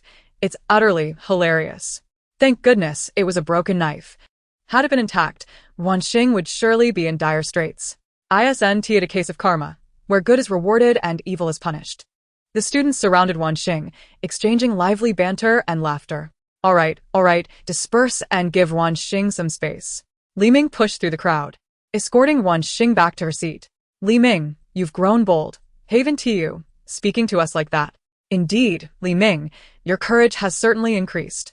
Have you forgotten how to appease me? Two boys, who regularly flattered Li Ming, looked at him with displeasure. I'm only sticking with my sister Xing now. Li Ming rapidly adafianli. With Ruan Xing around, why would he need to associate with anyone else? Let us see what you can achieve by sticking with Ruan Xing. The boys exchanged glances at the adorable Ruan Xing, thinking he had lost his mind. Perhaps he noticed that no one wanted him as a lackey. So, he decided to abandon all restraint. Li Ming paid them no mind. The strength of Sister Xing was beyond the comprehension of ordinary folk. Ruan Xing, see what I've brought you. He produced a large bag of imported snacks from abroad, souvenirs from his mother's travels. Here, take your time enjoying them. Wow. Thank you, Xiaoming. Ruan Xing exclaimed with delight at the sight of the delicious treats. Having stuffed an abundance of snacks into her desk, she discovered it was insufficient to contain them all, and even commandeered Guye's desk. When Guye arrived, he was met with the sight of his desk half filled with snacks. Who put these here? His piercing gaze swept the room, seeking the culprit. It's me, Ruan Xing. With a biscuit clenched between her teeth, raised her hand. Guye's expression turned complex, and his demeanor softened. Ruan Xing, I harbor no such feelings for you. Please take back these snacks. He felt a bit conflicted. Ruan Xing was a friend he esteemed, but he hadn't anticipated her harboring such sentiments. To think she had begun to mimic other girls, leaving snacks and love letters on his desk as a confession. There was likely a love letter hidden among those snacks. And he resolutely decided against her taking them back. Ruan Xing shook her head in refusal. Where would I put all these snacks if I took them back? Su Fei watched with keen interest. Wow. Star is impressive. So assertive. Who knows, she might just win over Yiga. Go for it, Star, I support you. Ruan Xing. I cannot accept your affections, He was about to articulate his thoughts when Li Ming interrupted him softly. Yege, Juve misunderstood. Ruan Xing merely needed space for her snacks, so she borrowed your desk. None of these are for you. He finished awkwardly, turning his gaze away. What a predicament. He had once again made someone else feel uncomfortable. The classmates in the room exchanged knowing glances. Oh dear. Guyi misread the situation. What a scene. Too bad we can't record it on our phones. Ruan Xing nodded. Ming is right. I just borrowed your desk for my snacks. All these treats are gifts from Ming. I plan to take them home after school. Then, she looked at Gu Yi with some confusion. What were you saying earlier about not being able to accept my feelings? Gu Yi felt as if he could sink into the ground under her steady gaze. Yet, as the school bully, he couldn't afford to lose face in front of so many people. Taking a deep breath, he feigned nonchalance. I meant to say, these snacks are too precious. I cannot accept them. I thought the snacks on my desk were meant for me. He carefully omitted the part about thinking Ruan Xing was confessing through her snacks. Oh. Is that so? Ruan Xing nodded in understanding. But are these snacks really that precious? She turned to Li Ming. Ming didn't mention they were particularly valuable. Gui shot him a warning glance, his eyes filled with caution. They are somewhat expensive. Our family buys them occasionally, but we don't dare to purchase in excess. Yigo, you are so generous to gift me such valuable snacks. Ruan Xing exclaimed, her eyes sparkling with gratitude. What can I say? That's what friends are for. He scratched his head awkwardly. These snacks weren't exorbitant, but rather expensive for an ordinary family. For families like theirs, it was merely a matter of choosing to indulge. Of course, he couldn't voice that. He had to maintain Yi Ji's reputation. The rest of the class thought, is this how one lies with their eyes wide open? If these snacks are so precious, I shall cherish them and savor them slowly. As for returning them, that's out of the question. Once given, they are mine. I shan't give them back to anyone. Ruan Xing, you should hide those snacks well. They're too valuable, and I fear someone might steal them. Lu Bo couldn't contain his laughter, holding his stomach as he spoke. Puffed. Someone might steal them. Ha ha ha. Instantly, Class 7 erupted into a sea of laughter. Guye lamented. I regret saying that. Why did I have to say such a thing? Chapter 61. Caught in the act of a midnight meeting. That night, Ruan Xing was sound asleep in her bed, blissfully unaware that her entire family was clandestinely convening in the study. Speak up, who instigated this? Ruan Xing sat in a chair, his expression grave as he surveyed the assembled family. Except for Ruan Xing, the entire Ruan family was present. Dad, what are you talking about? Who instigated what? What have we done? Ruan Xing asked, utterly perplexed. Yes, Dad. What on earth is going on? Can't you be a bit clearer? The twins wore expressions full of questions. The others echoed similar bewilderment. Ruan Xing nearly slammed the table in frustration. His family was playing dumb with him. If it weren't for the fear of making too much noise and waking Ruan Xing, he surely would have.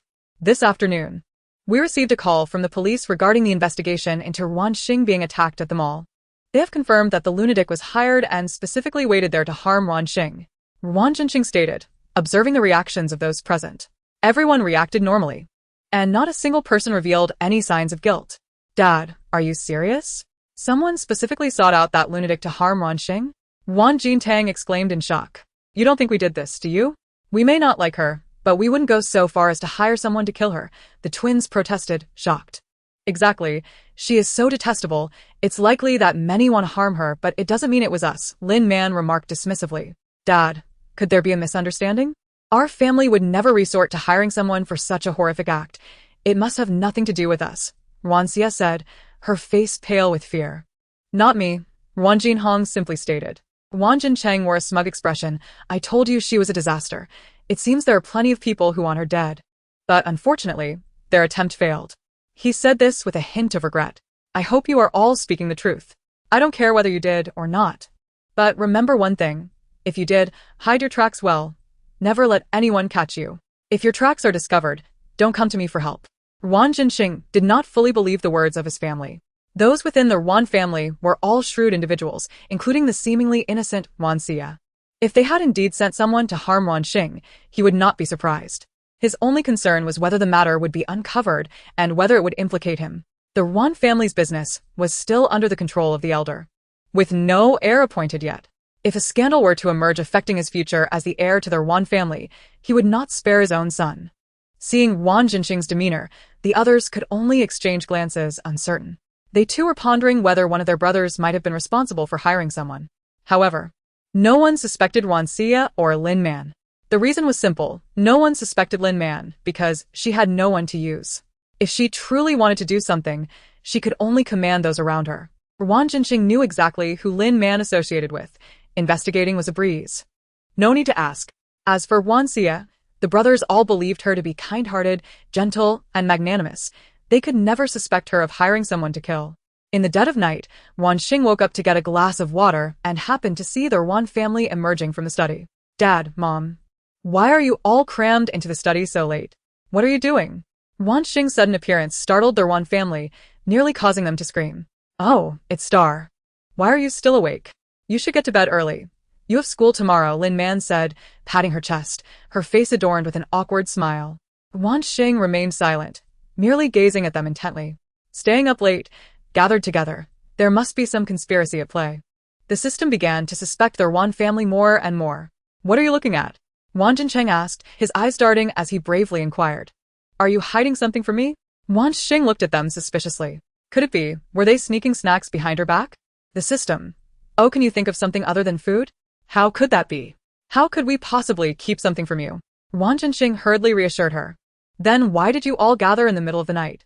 The entire family is here, yet I wasn't invited?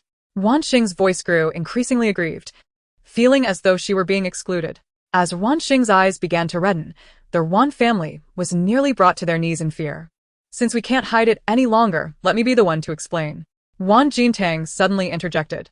I initially intended to give you a surprise. However, since you found out ahead of time, the surprise has been spoiled. He feigned a look of regret. Truly, as an actor, his skills surpassed those of the Ruan family by leaps and bounds. A surprise? Ruan Xing blinked twice, stifling her tears. The Ruan family silently gave Ruan Jintang a thumbs up, urging him to smooth over the situation. Indeed, we prepared a surprise just for you. Xing, you've suffered due to the mix-up over the years. Father has decided to gift you a skyscraper as a token of your return to the Ruan family, a compensation for not being raised among us. A skyscraper? Ruan Xing's face lit up with astonishment. Are you really gifting me a skyscraper? Does that mean I can become a landlord? Yes, indeed. Father called everyone over and intentionally left you out to create this surprise. It's just unfortunate that you discovered it early, Ruan Xing replied with an exasperated expression. Sister, see how good father is to you. None of us brothers have a skyscraper under our names. Ruan Xie chimed in, her eyes filled with envy. That skyscraper is worth billions. You'll be able to live comfortably just by collecting rent. Ruan Xing was genuinely elated. How wonderful it was to become a landlord. The thought of holding a bunch of keys and collecting rent made her smile broadly. When can I see the skyscraper? I want to check it out. Her eyes sparkled with anticipation as she looked at Ruan Xing. The documents are still being prepared. They should be ready in a few days. At that time, Xing, you just need to sign, he assured her, internally lamenting that if it weren't for the skyscraper's unfortunate history, it wouldn't have been so easily obtained by her. The others harbored their own thoughts, but Ruan Xing remained blissfully unaware, so excited that she couldn't sleep a wink that night. Did you hear that, system? I'm about to own a skyscraper.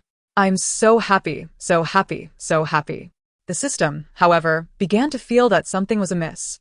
Why does it seem like something is off? Chapter 62, A Secret. The system's musings went unheard by Ruan Xing. She was in a state of exhilaration all night. The next morning, she skipped breakfast at home, grabbing her meal and rushing to the car, eager to share the news with her good friends at school. In Class 7. Ruan Xing pulled Li Ming aside and whispered, Xiaoming, I have a secret to tell you, but don't tell anyone else. She glanced around furtively, ensuring no one was watching, before continuing. What's the secret? Li Ming leaned closer, his voice lowered in anticipation. I'm about to become rich. I'm getting a skyscraper. Ruan Xing declared, a hint of pride in her tone. A skyscraper? Li Ming swallowed hard. Is it really a skyscraper? Yes, indeed. It's a gift from my father, worth billions. Ruan Xing affirmed with a nod. After sharing this delightful news with Li Ming, she couldn't wait to tell others.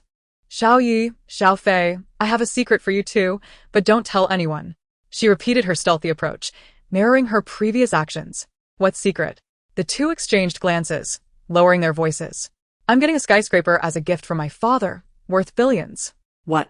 A skyscraper? Worth billions? Gu Yi and Su Fei were astounded. Although a skyscraper might not seem like much, having one at their age was impressive. In their class, aside from Ruan Xing, no one, including Gu Yi and Leng Moyan, owned a skyscraper. Even having a few properties or minor shares was a sign of parental favoritism. Is your dad really giving you a skyscraper? Did you mishear him? Maybe he meant a regular apartment, Su Fei questioned skeptically. No, I didn't mishear.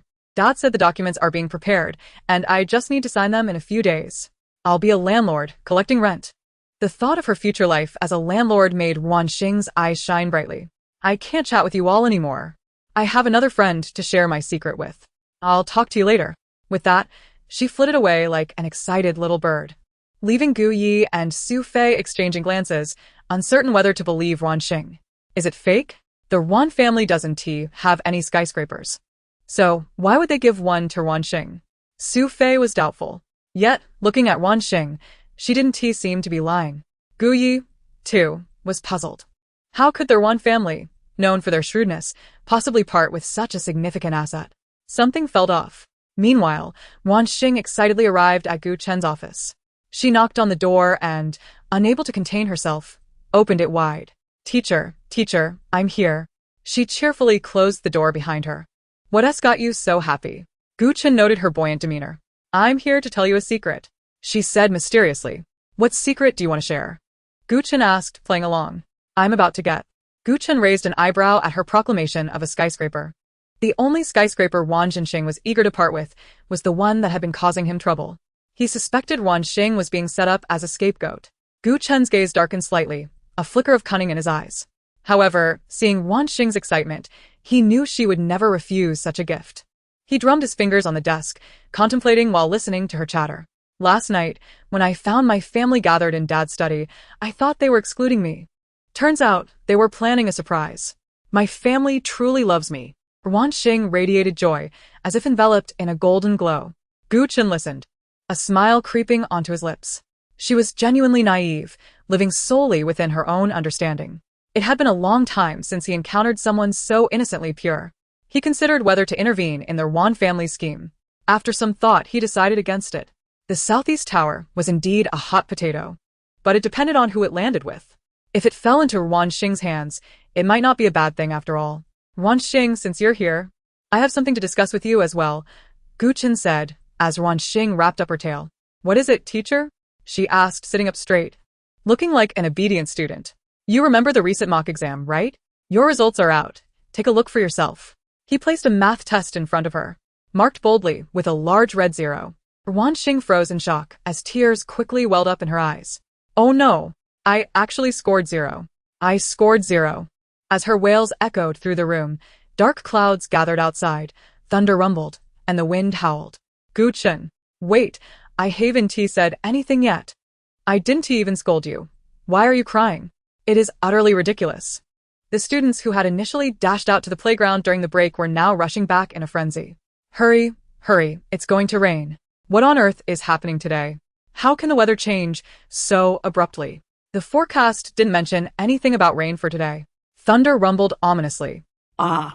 Unprepared, the students screamed in fright at the sudden clap of thunder.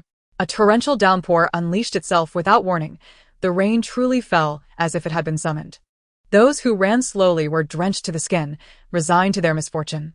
Besides this unfortunate group on the playground, those seated in classrooms were equally affected, especially those near the windows. The rain, propelled by the wind, swept into the classroom, drenching those closest to the windows. Struggling against the downpour, they hastily closed the windows, their clothes already soaked through. Night brother, do you have any clothes to lend me? I'm drenched. Su Fei lamented with a woeful expression. How could he be so unlucky? Do you think I am faring any better? Gui glanced at his own attire, equally drenched. Similar scenes unfolded in classrooms across the school. Meanwhile, the instigator of this chaos was in the office, wailing loudly. Gu Chun, at that moment, couldn't spare a thought for Ruan Xing. He was laboriously battling the rain to close the windows, with the wind strong enough to sweep him away. The good news is he wasn't blown away. The bad news is the window was carried off by the wind. Watching the window disappear into the distance, he glanced at himself, now thoroughly soaked. Should he be thankful that it was not he who was blown away? Since the window had already fled, Gu Qin sighed and approached Ruan Xing. He first found a clean handkerchief to wipe the rain from his hands before gently patting her head. Don't cry. What does a score of 0 matter? The teacher will help you catch up. Chapter 63. Second brother, do you intend to strike me? Don't cry. What does a score of 0 matter? The teacher will help you catch up. This statement successfully captured Ruan Xing's attention. Waaah, teacher, what should I do? I performed so poorly on the exam. The worst I ever did before was 60 points. I never imagined I'd score 0 this time. I've never received a 0 in my life. Am I really that foolish? The more she pondered, the sadder she became, her sobs threatening to escalate. Gu Chen quickly lifted her small face, urging her to look at him. It's not that you're foolish. It's that your previous teachers failed to teach you properly. Different students require different teaching methods. I have seen how diligently you engage in class. Your notes are excellent, and you have memorized the formulas. However, you only memorize without understanding their applications. And you often don't know which formula to use where. At your previous school, due to the low quality of instruction, you could barely manage to answer some questions correctly. But at this prestigious high school, where the teaching quality is inherently superior to that of an ordinary high school, it is entirely normal for you to struggle to keep up. Gu Chen pulled out a tissue, speaking as he wiped the tears from her cheeks. Now, tell me, do you wish to take the college entrance examination? If so, what kind of university do you aspire to attend? The teacher needs to understand your future plans in order to help you devise a study plan. When it comes to teaching Ruan Xing, Gu Chen was determined to do so earnestly. I want to take the college entrance examination. Ruan Xing nodded vigorously, her voice still nasally. I might not be able to get into a good university, but I would be satisfied just to gain admission to an ordinary one, she confessed shyly. Ruan Xing was somewhat self-aware, at least regarding her studies. She recognized her poor performance and felt that setting overly ambitious goals would yield little chance for success. It was better to set modest aspirations, leaving room for hope. All right, teacher will fulfill your wish. For the next 2 months, as long as you study diligently with me, I guarantee you will be accepted into a university. Gu Chen assured her earnestly. Thank you, teacher. For reasons unknown, Ruan Xing felt that Gu Chen would not deceive her. If he claimed he could help her get into university, she believed he truly could. Having calmed Ruan Xing, the weather outside began to clear. Yet, several windows were missing from the school, their whereabouts unknown after being swept away by the wind. Ruan Xing's mood, which had shifted rapidly, soon brightened again. With Gu Chen as her tutor and a grand building awaiting her acceptance, she quickly emerged from her earlier sorrow. Upon returning to the classroom, she transformed back into the lively, cheerful young girl she was. Mom, I want to be coming home tomorrow. You all should be able to manage, right? Ruan Xing had already prepared to slip away early the next morning. The three masters' elder brother had found would arrive the next day, and it promised to be quite a showdown. He wanted to avoid entanglement in the chaos, so it was best to keep his distance. You focus on your work, dear. Mom can handle it. I've even prepared the medicine. Before the masters arrive tomorrow, I will trick her into drinking a spiked beverage. When she's unconscious, she won't be able to threaten us with her tears. Once the three masters seal her dark arts, I wonder how she will continue to bully our family. Lin Man declared triumphantly. Ruan Xing felt a twinge of concern. Was his mother perhaps too optimistic about the situation? Regardless, he decided that since he wouldn't be at home, any unforeseen incidents likely wouldn't impact him. Early the next morning, Ruan Xing took advantage of work as an excuse and left before 7. Ruan Xing prepared to rise for school, unaware that her family had already taken the liberty of requesting a leave of absence for her without informing her. Aside from the absent Ruan Xing, the entire family gathered to enjoy a lavish breakfast together. Xing, this fresh squeezed orange juice was prepared for you by Mom. You should drink it quickly. As she spoke, she personally took the freshly served juice from the servant and handed it to Ruan Xing. With a sweet smile, Ruan Xing accepted it. Just as she was about to drink when she heard the system's voice. Do not drink. The juice has been spiked. If you drink it, you will fall into a deep sleep and never awaken. Ruan Xing paused mid-motion, staring intently at Lin Man Xing. What's the matter? Why aren't you drinking it? She asked anxiously. Did you spike this? Ruan Xing tilted her head at her. What nonsense. How could Mom possibly do that? I am your real mother. How could I harm you? Lin Man was nearly on the verge of screaming, but years of being a socialite helped her maintain some composure. At the dining table, the others felt a tightening in their chests upon witnessing the scene. No way. She's figured out that quickly. If you didn't spike it, then you should drink it in front of me, Mom. Ruan Xing pushed the juice back toward Lin Man, watching her intently. To prove your innocence, just drink it. With that, Lin Man gulped down the entire glass of juice, flipping it upside down afterward to show that not a drop remained. Thankfully, it was merely a sleeping pill. Not poison. The worst that could happen was a deep slumber, and she would be fine. What mattered most now was to gain Ruan Xing's trust. As Ruan Xing watched Lin Man drink the juice, Ruan Xing stealthily approached from behind with a baseball bat. Since the plan to spike the juice had failed, he thought it best to simply knock her out. Xing, look, Mom has already drunk it. You should feel reassured now. Ruan Xing began conversing with Ruan Xing, attempting to divert her attention. Sister, you are truly wronging Mom. She has treated us so well. How could she possibly harm you? Ruan Xie chimed in alongside him. The other members of the Ruan family also began to chime in, vying for Ruan Xing's focus. Xing, why not apologize to Mom? You just doubted her, and it hurt her feelings. Never mind, Xing didn't mean it. No need for an apology. Lin Man waved her hand, speaking with magnanimity. Apologize? I didn't misjudge at all. Each of you harbors ill intentions. Don't listen to them. So engrossed in her indignation, the system failed to notice the danger looming behind her. Ruan Xing was overwhelmed by their incessant chatter, her delicate brows knitting tighter and tighter. As Ruan Xing's attention was entirely captivated by others, Ruan Xing raised the baseball bat high, poised to bring it crashing down upon her head. With a subtle flick of her fingers, Ruan Xie stealthily cast a spell directed at Ruan Xing. Two beams of crimson light, invisible to the naked eye, silently coursed into his arms. Her eyes sparkled with malicious delight. Strike her down, eliminate her. Just as the bat was about to collide with Ruan Xing, the chopsticks in her hand unexpectedly slipped from her grasp. Ruan Xing bent down to retrieve them, inadvertently evading the impending blow. Thud. The bat struck the dining table with a resounding force, cleaving the solid wood surface in two.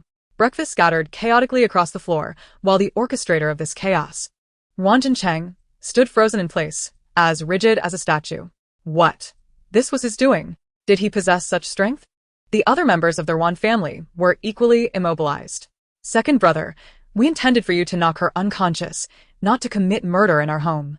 Were you trying to strike me, second brother? Ruan Xing's head spun as his gaze shifted towards Ruan Xing, who had now risen, chopsticks in hand, her eyes glistening with crimson fury. In the next moment, she opened her mouth and wailed, "Bad person." Waaah. Chapter 64, The Police's Suspicion. Bad person. Waaah. Ruan Xing's cries reverberated, shaking the very foundation of the household. The expressions of all the Ruan family members shifted dramatically, as if confronted by an imminent threat. What are you all waiting for? Run. The twins were the first to react, sprinting towards the exit. Ruan Xing followed closely, and the remaining members of the Ruan family began to scramble for the villa's exit. Alas, it was too late to flee. The house began to tremble, the specter of history threatening to repeat itself. Everyone raced desperately towards the door. For the first time, the distance from the dining table to the entrance felt insurmountably long. The household staff, sensing the impending danger, had already bolted from the back door of the kitchen. Even butler Wang dashed away with remarkable speed. They were merely employees. There was no need to risk their lives for their employers. Worst case, they would call for an ambulance and the fire brigade after their Ruan family was buried beneath the rubble. Wait for me. Lin Man, in her high heels, twisted her ankle after only a few steps. Just then, the effects of the medication kicked in, causing her to sway and collapse to the ground. Ruan Xing's wails grew louder. Outside, a tempest unleashed its fury, with thunder and lightning illuminating the sky. Though it was morning, the heavens appeared as dark as nightfall. Wife. Ruan Xing, witnessing Lin Man's fall, contemplated going to help her. After a moment's hesitation, he decisively abandoned the notion and continued to run. The house was on the verge of collapse. He might not even escape himself, let alone assist another. The twins, the first to reach the entrance, attempted to burst through the door, only to find it locked tight before their very eyes, impervious to their desperate attempts to break through. No. The twins cried out in despair. To the back door. We can escape through there. Wang Jinhong shouted. Too late. With Ruan Xing's piercing scream, the house finally gave way, burying everyone beneath the ruins of the villa. Only faint cries for help echoed, a testament to their continued existence. Rain poured down, adding to the desolation surrounding the ruins of the Ruan family's villa, as if a war had just transpired. The household staff, having narrowly escaped, watched in horror as the villa collapsed before them, nearly causing their legs to buckle from fear. That was close. Had they delayed even a moment longer, they too would have been trapped beneath the rubble. Butler Wang, surveying the devastation, shouted frantically, "Quick, summon security, and call the police for an ambulance." After a chaotic flurry of activity and nearly an hour and a half of rescue efforts, the Ruan family was finally extricated from the torrential rain and transported to the hospital. Ruan Xing, the sole uninjured survivor, was gently comforted by a female police officer.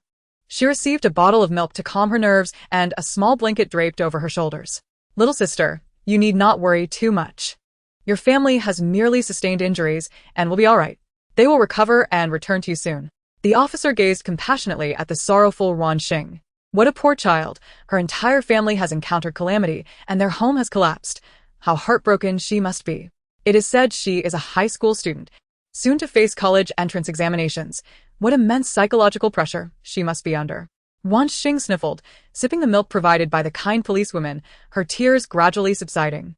Finally, the rain ceased. Gazing at the clearing sky, the policewoman smiled. Lately, it was perplexing how such torrential downpours occurred without warning. The weather had become increasingly inscrutable. Meanwhile, Ruan Xing obediently drank her milk, her tear-stained eyes now appearing bright and clear. "Ruan Xing, how are you feeling now? Do you have a moment to answer a few questions? We need to understand some details." A male police officer approached, striving to soften his tone to avoid frightening the poor child. "Officer, please go ahead," Ruan Xing replied, her large eyes gazing up at him innocently. "About half a month ago, did a similar collapse occur at your family's villa in another neighborhood? Just 2 days before that incident, nearly all your family members, except for you, were injured and hospitalized." Initially, the police assumed the collapse of the Ruan family's villa was an accident, but upon investigation, they were taken aback to discover that the Ruan family had suffered 2 villa collapses within half a month, with each member bearing injuries. This raised alarm bells for the astute officers, who began to suspect that the Ruan family might have attracted the attention of nefarious individuals, possibly targeted by someone lurking in the shadows. "Are you aware of any enemies your family has in the business world? Could anyone possibly harbor intentions to harm your family?" The officer inquired, his demeanor serious. "I don't know." She innocently shook her head, resembling an innocent little bunny. The officer proceeded to ask more questions, and without exception, Ruan Xing was unable to provide answers. Her knowledge of her family members was virtually non-existent. Just then, another officer arrived, escorting Gu Chen. "Teacher." Upon seeing Gu Chen, Ruan Xing's eyes instantly brightened as she rushed to his side. Gu Chen ruffled her hair affectionately. "This girl seems to be utterly unfazed." "You are a teacher?" The police officer mused, contemplating how surprisingly youthful and handsome this teacher appeared. Hello, I am Gu Chen, Ruan Xing's math teacher and neighbor. May I take her with me now? I have some matters to attend to. Wait, I have something to say. Upon hearing she was to be taken away, Ruan Xing immediately raised her small hand, reminiscent of a student eager to answer a question in class. What is it? Speak up. The policewoman couldn't help but smile at her adorable demeanor. With a serious expression, Ruan Xing declared, I want to report a crime. My second brother tried to kill me. This station reports, this morning, due to unknown reasons, the villa of Mr. Ruan Xing, vice chairman of the Ruan Group, collapsed. Several family members were trapped and, after over an hour of rescue efforts, have been sent to the hospital for treatment. This marks the second villa collapse incident for the Ruan family this month. Sources indicate that the police have commenced an investigation into the events. The possibility of foul play cannot be ruled out. The Ruan Group has yet to respond. And our reporters have rushed to the hospital. Brother Yi, look. The Ruan family is in trouble. Upon seeing the news, Su Fei immediately shared it with Gu Yi. No wonder Ruan Xing didn't come to school today. She must have been taken to the hospital after the incident. Poor Xing. Upon envisioning Ruan Xing trapped beneath the ruins of the villa, awaiting rescue, an overwhelming wave of concern enveloped him. He promptly decided to make a phone call to inquire about her condition. Gu Yi furrowed his brow, revealing a glimmer of the same worry in his eyes. You need not fret. Ruan Xing will undoubtedly be fine, Li Ming remarked, having approached them at some point with an air of calm assurance. How can you be so certain? Both men inquired simultaneously, met with a mysterious smile from him. Hee, it's a secret. Chapter 65. The Masters Arrive. Esteemed Masters. This way, please. Due to the throngs of reporters gathered ahead, they would now proceed directly through the VIP entrance to the hospital. Assistant Luo guided the three masters, discreetly entering a private hospital under the cover of bodyguards. Assistant Luo, weren't we supposed to meet General Manager Wan? Why are we at the hospital? Master Sun, donned in a Zhongshan suit and clutching a string of prayer beads, asked with a furrowed brow. The other two masters, Master Shun and Master Lai, though silent, mirrored his confusion in their expressions. You shall find out everything once you arrive, Assistant Luo replied, pressing the elevator button as the four, along with four bodyguards, ascended. Upon reaching the ward, the bodyguards remained outside while Assistant Luo politely knocked before ushering the trio inside. General Manager Wan, the three masters have arrived. He announced respectfully to the father and son on the bed. Masters, you've finally come, Ruan Xing exclaimed, his expression filled with fervor. However, as he spoke, he inadvertently tugged at the wound at the corner of his mouth, grimacing in pain a moment later. General Manager Wan, what has happened to you both? Master Sun questioned, regarding the injured father and son with a serious gaze. The sight of their Wan family both hospitalized suggested the gravity of their situation. It was no wonder they had summoned all three masters at once. Wan Jinhong, in considerable discomfort, merely nodded at the masters, acknowledging their presence. Ruan Xing bore injuries akin to his son's, with a cast on his hand and bandages around his head, his body showing signs of various afflictions. He gestured for Assistant Luo to raise the bed, and once adjusted, he slowly began to speak. To make a long story short, our family's current plight stems from a malevolent entity within our home. This entity is exceedingly sinister and possesses great destructive power. Our family has been compelled to seek medical attention multiple times. We have summoned you three masters to eradicate this malevolence and restore peace to the Ruan family.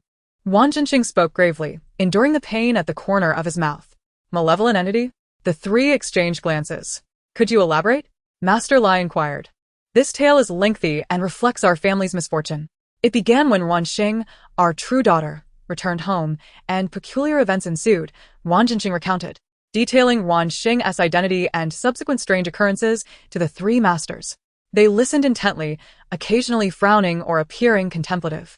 By the end of his account, they had grasped the essence of the situation. General Manager, the child you mentioned appears rather extraordinary. Do you possess her birth date? Master Shen was the first to pose a question. After a moment of contemplation, Ruan Xing provided Ruan Xing's date of birth. And the precise hour of her birth? Do you recall? Master Shen pressed further. Ruan Xing hesitated but ultimately shook his head. I cannot recall that. Is there anyone in your family who might remember? Master Shen inquired again. Ruan Xing once more shook his head. At this juncture, Master Shen felt an unsettling apprehension. This matter was evidently complex. A person's birth date and time are crucial pieces of information. Once acquired, they can be wielded for various purposes. Typically, Individuals involved in esoteric practices take precautions to conceal such details to prevent exploitation. It seemed that Ruan Xing's birth information had been deliberately obscured, likely affecting the memories of those around her. It appeared that a powerful entity was shielding the true daughter. Masters, our family has suffered greatly because of her. We are truly terrified. We implore you to assist us, and we shall be immensely grateful. We will certainly offer a grand reward afterward, Ruan Xing expressed earnestly. What precisely do you wish us to achieve? Master Sun inquired. Ideally, we would like her abilities to be sealed, rendering her unable to harm us. If all else fails, you may take her away. Ruan Xing articulated his demands. The further away, the better. The three masters exchanged concerned glances. Yet considering the generous compensation offered by the Ruan family, they resolved to meet the true daughter before making any decisions. Sir, young master, trouble has arisen. Miss Ruan Xing has called the police, accusing young Master Ruan of attempted murder. The police have arrived and intend to apprehend him. A frantic servant burst into the ward.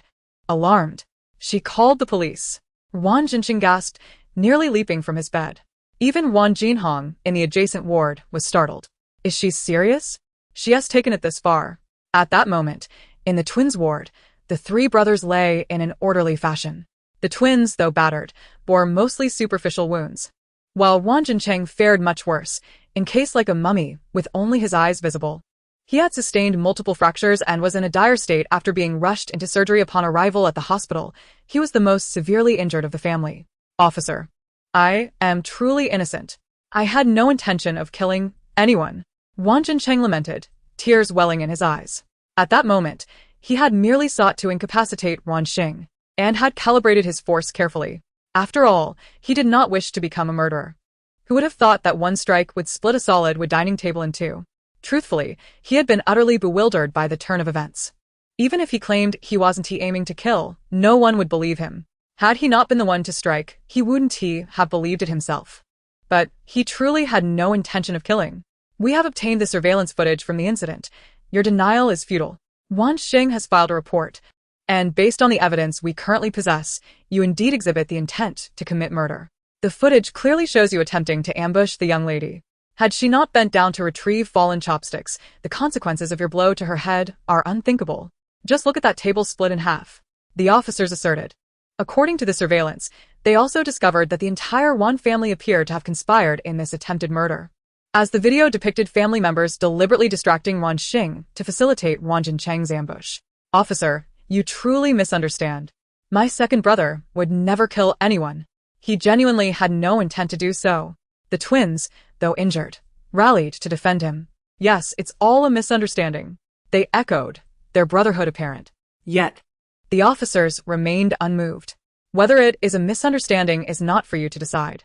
We, the police, will investigate based solely on the evidence. Chapter 66, Priceless. The officers naturally did not believe the twins' declarations. After all, it was highly likely that the entire Ruan family was complicit in Ruan Xing's actions. The police could not help but feel sympathy for Ruan Xing. A girl of barely 20 years, entangled in such a sinister plot against her, was utterly unfathomable. Throughout the interrogation, Ruan Xing maintained his innocence, insisting he had never intended to harm Ruan Xing. When questioned about why he ambushed Ruan Xing from behind with a baseball bat, he stammered that he merely intended to play a prank on her. Such a ludicrous excuse, of course, was met with disbelief. The police were not fools. Given that the case had been formally filed, Ruan Xing should have been taken away for questioning as a suspect. However, considering the severity of his injuries, the police could only allow him to receive treatment at the hospital first.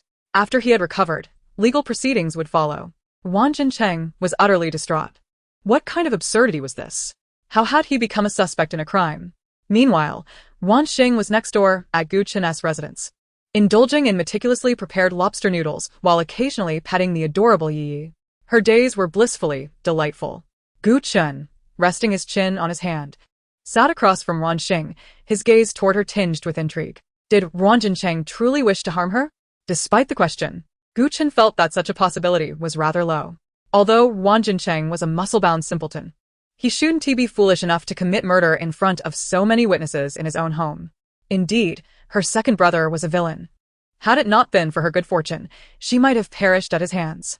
The thought of her little head nearly becoming as flat as the table made Ruan Xing seethe with indignation. Indeed, he is a bad person, host. We ought to report him to the authorities.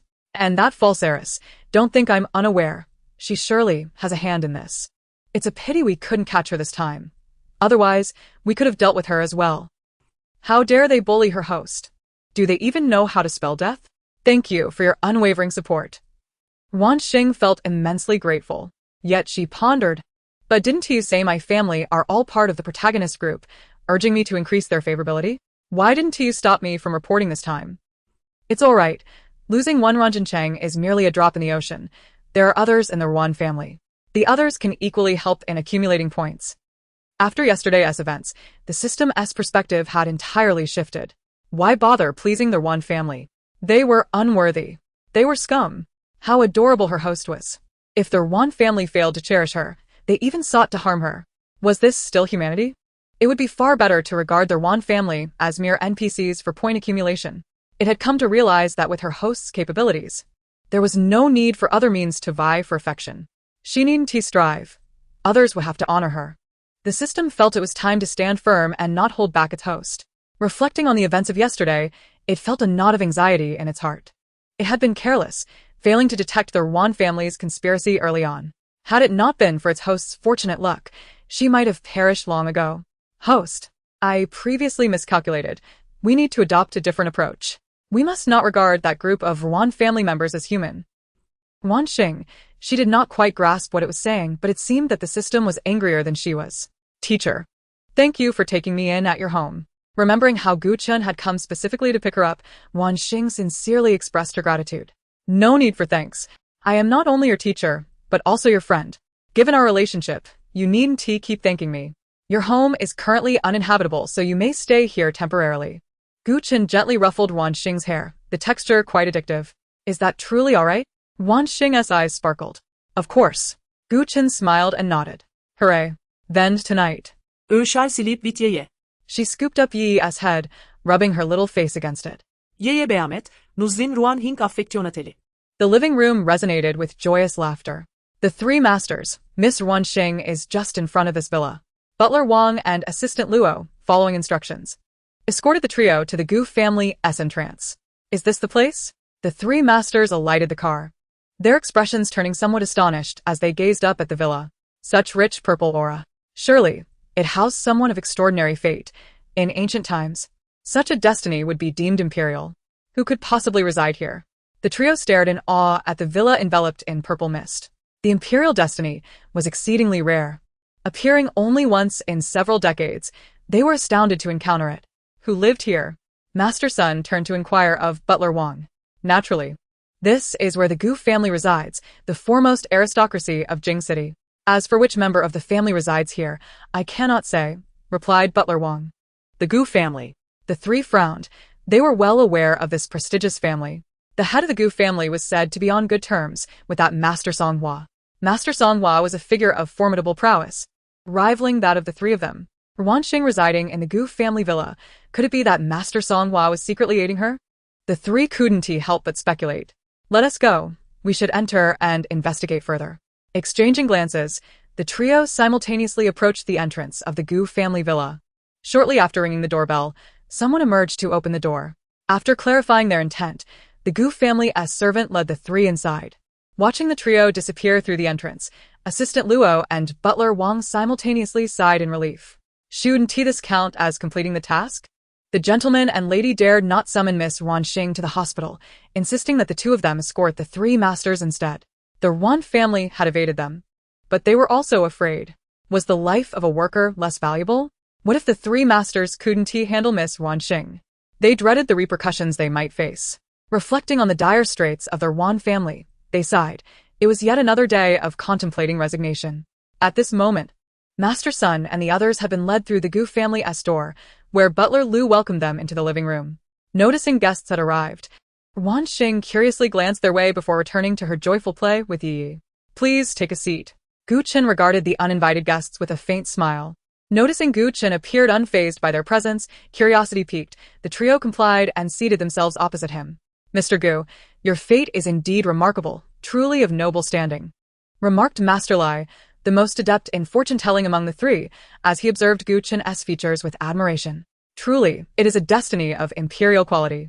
With such protection, it seems this genuine heiress cannot be trifled with. Chapter 67. The Three Masters Reconsider. Mr. Gu, your fate is indeed remarkable, truly of noble standing. Gu Chen merely smiled at the comment, saying little more. He had already heard similar sentiments from Master Songhua countless times during his childhood. Hearing it again evoked no particular feeling. Just then, the servants presented 3 cups of fragrant tea, setting them before the 3 masters. Please enjoy the tea. Gu Chen gestured invitingly. This tea is delightful. The trio lifted their cups, inhaling deeply, a wave of refreshing aroma wafting toward them. Master Sun and the others, being somewhat knowledgeable, could tell from the fragrance alone that this tea was exceptional.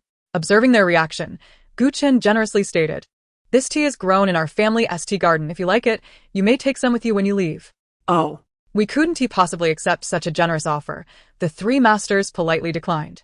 It is merely some tea leaves, nothing of great value. There is no need for such formality. Sipping the fragrant tea, each harbored their own thoughts. The young man before them appeared youthful, yet he emanated an aura that was quite formidable. Throughout their time in the house, they hadn't introduced themselves, yet he evidently knew their identities. Who exactly was he? After some idle chit-chat, Master Lai finally found the opportunity to inquire about Gu Chen's identity. May I ask, Mr. Gu, which member of the Gu family are you? It is hard to believe that they had spent such a considerable amount of time in someone else's home, yet they did not even know the person's name. Apart from the knowledge that this individual belonged to the Gu family, they were entirely in the dark. I am Gu Chen, and Gu Mingtang is my father. This revelation tightened the hearts of the 3 men. They had not anticipated that this young man before them was, in fact, the late-born child of the esteemed patriarch of the Gu family, who in the country was unaware of Gu Mingtang, the wealthiest man in Huagua. The venerable patriarch of the Gu family was nearing 70 this year, with 2 sons to his name. The youngest, merely 20 years of age, was rumored to be a rare prodigy, boasting an astonishingly high IQ. It turned out he was the second young master of the Gu family.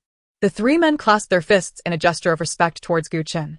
Masters, I am aware of the purpose of your visit today. Might I request that you refrain from involving yourselves in the affairs of the Ruan family? Gu Chen's tone shifted abruptly. The 3 men hesitated, as they had already made a commitment, and to suddenly withdraw seemed rather unbecoming. Of course, I would not let you make this trip in vain. With a subtle nod, he signaled to the steward beside him. Steward Liu presented 3 checks, already filled out with generous sums. Upon seeing the figures inscribed on the checks, the men's eyes widened in astonishment. Such an amount! It surpassed what the Ruan family had promised them by a considerable margin. Truly, the offspring of the wealthiest family did not hold back. After a moment's contemplation, the 3 men accepted the checks. After all, no one would turn down money. Masters, it is getting late.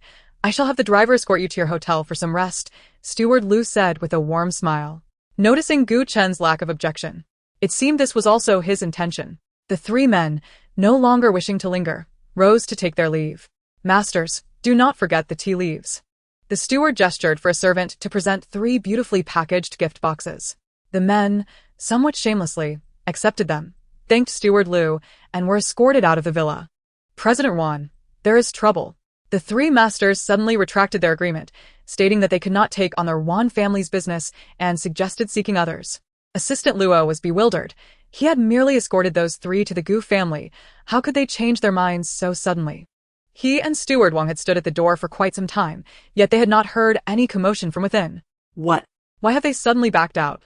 Ruan Xing exclaimed in alarm. Did they clarify the reason? Wang Jinhong swiftly inquired. I do not know. I was outside the Gu family waiting with Steward Wang.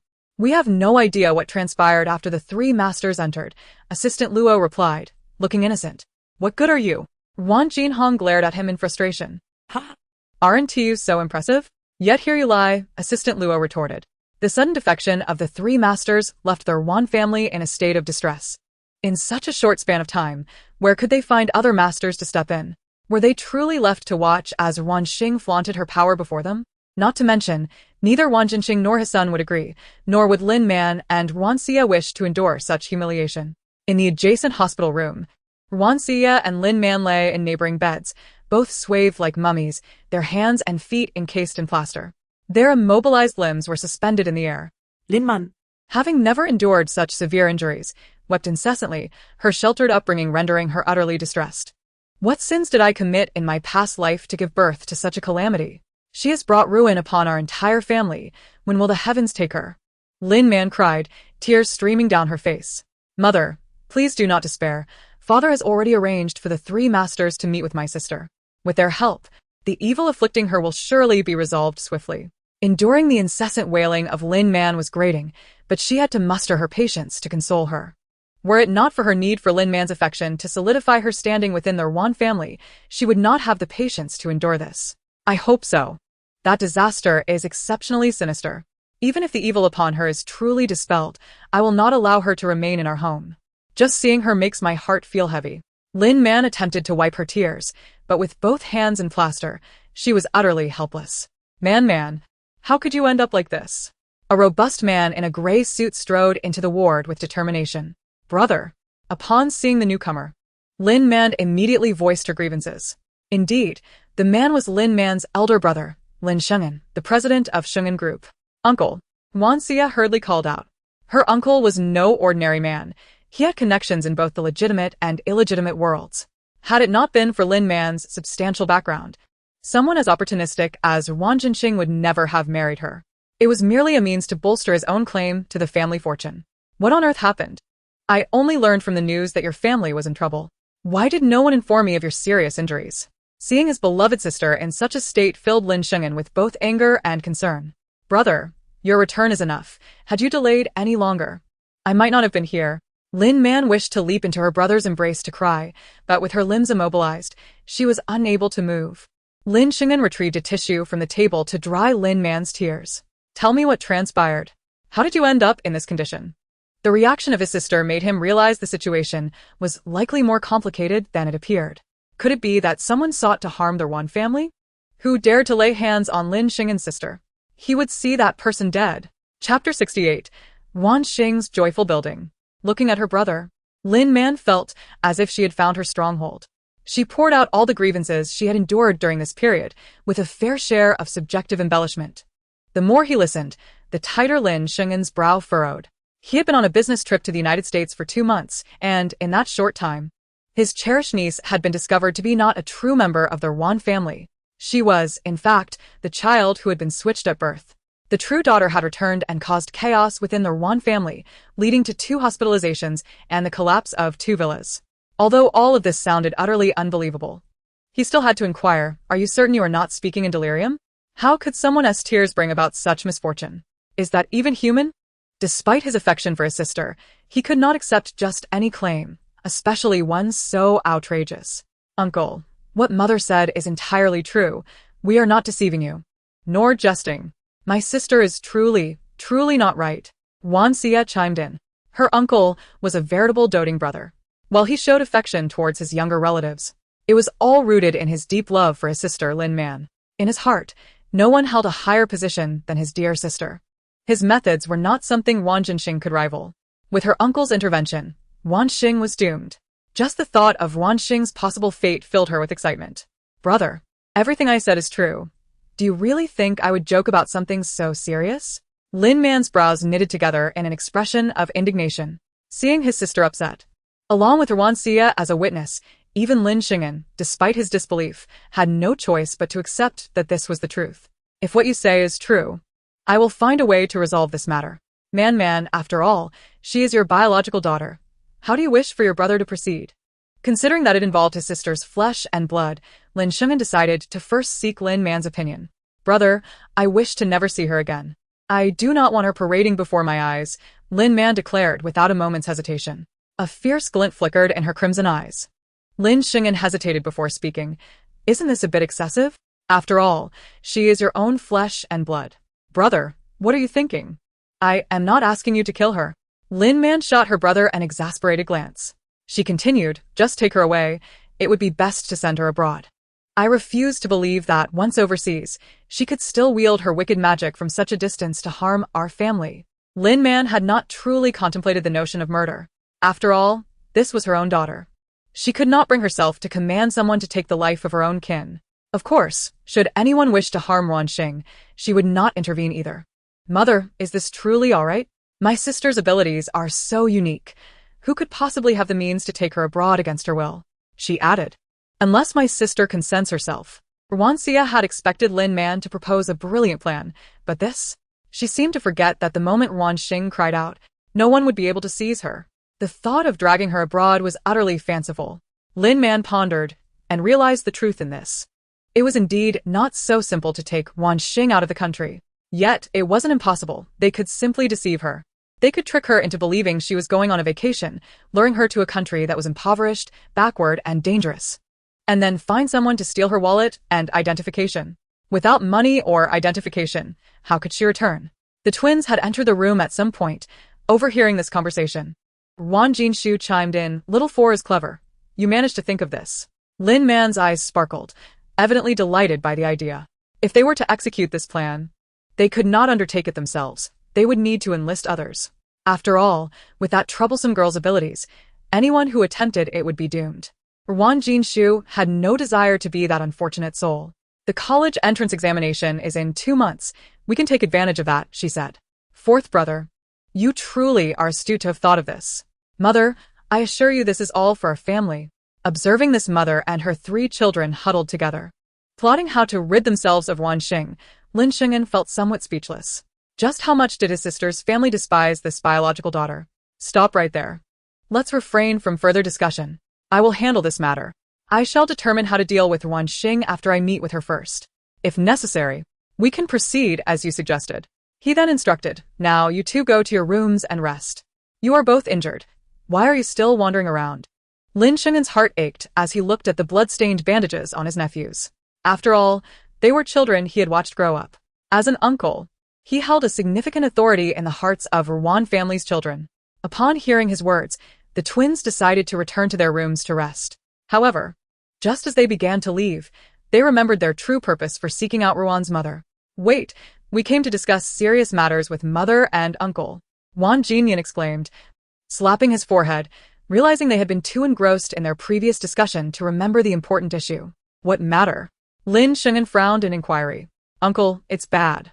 You must save second brother. Ruan Xing has reported him to the police, claiming he intends to kill her. Now, he is being treated as a murderer. What? The shock was not confined to Lin Xing'an. Lin Man and Ruan Xia also wore expressions of disbelief.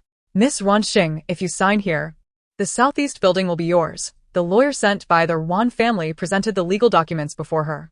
Wait, don't sign yet. Let me review it first. The system promptly scanned the documents before confirming there were no hidden traps, allowing Ruan Xing to sign with peace of mind. Just an hour prior, she had received a call from this lawyer at school who had requested a meeting to discuss the southeast building. Ruan Xing had eagerly anticipated this building for quite some time, promptly taking leave from her teacher to meet. The lawyer, efficient and direct, confirmed Ruan Xing's identity before diving straight into the matter, wasting no time. The entire interaction, from introduction to signing, took less than 10 minutes. I have a building now. Yay, I am officially a landlord. Ruan Xing exclaimed joyfully. Congratulations, host. The system congratulated her. The 2 returned to school in high spirits. Once in class 7, she eagerly shared her good news with her friends. You mean, the building your father promised you is the southeast building? Guyi and Su Fei were taken aback. No way, that place is notorious. Yes, it's the very building we visited that day. It's so tall, and now the entire building belongs to me, she declared, swinging her legs with delight. Star, haven't you heard about the southeast building? Su Fei hesitated before speaking, having learned about it from his family after their visit. His family had warned him repeatedly to avoid that place, as it was considered cursed. What about the southeast building? Ruan Xing blinked, puzzled. That place has a bad reputation.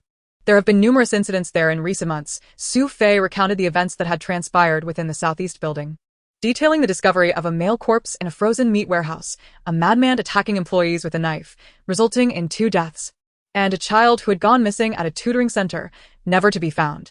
Lastly, there was the girl who jumped off the building. Each incident had occurred recently, and calling the building cursed was no exaggeration.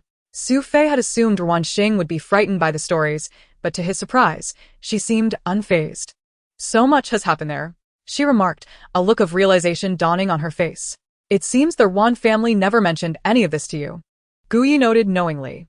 But now that building is mine, and I don't see it as a significant issue. Worst case, I could renovate it and rent it out. She replied innocently.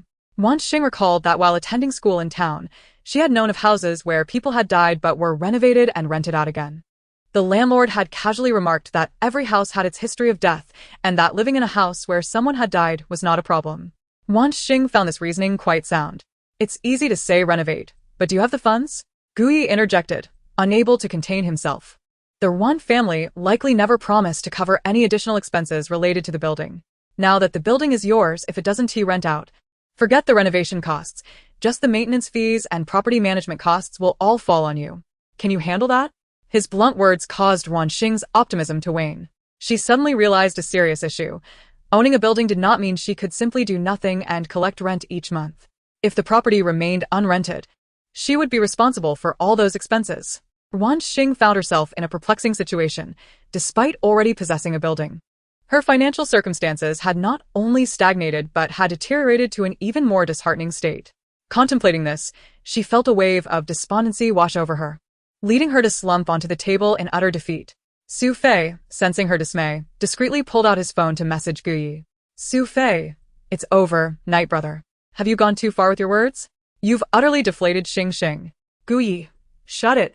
I merely spoke the truth. She can't remain in such naive optimism forever. Su Fei, even if it's the truth, it should be delivered with some tact. Just look at how you've affected her. Glancing at the dispirited Ruan Xing, Xiyue felt a flicker of guilt. Had he indeed been too blunt? Host, fret not. You may lack funds, but your family possesses ample resources. If need be, they can cover all those miscellaneous expenses for you. The system, noting Ruan Xing's loss of spirit, immediately offered a suggestion. Is that truly feasible? Ruan Xing's interest piqued at the suggestion. Why not? After all, they haven't financially supported you all these years. What is the harm in them contributing a little? The system asserted with a sense of justification. It is the natural duty of parents to support their child. Ruan Xing found some merit in this reasoning. Yet she still contemplated renting out the property.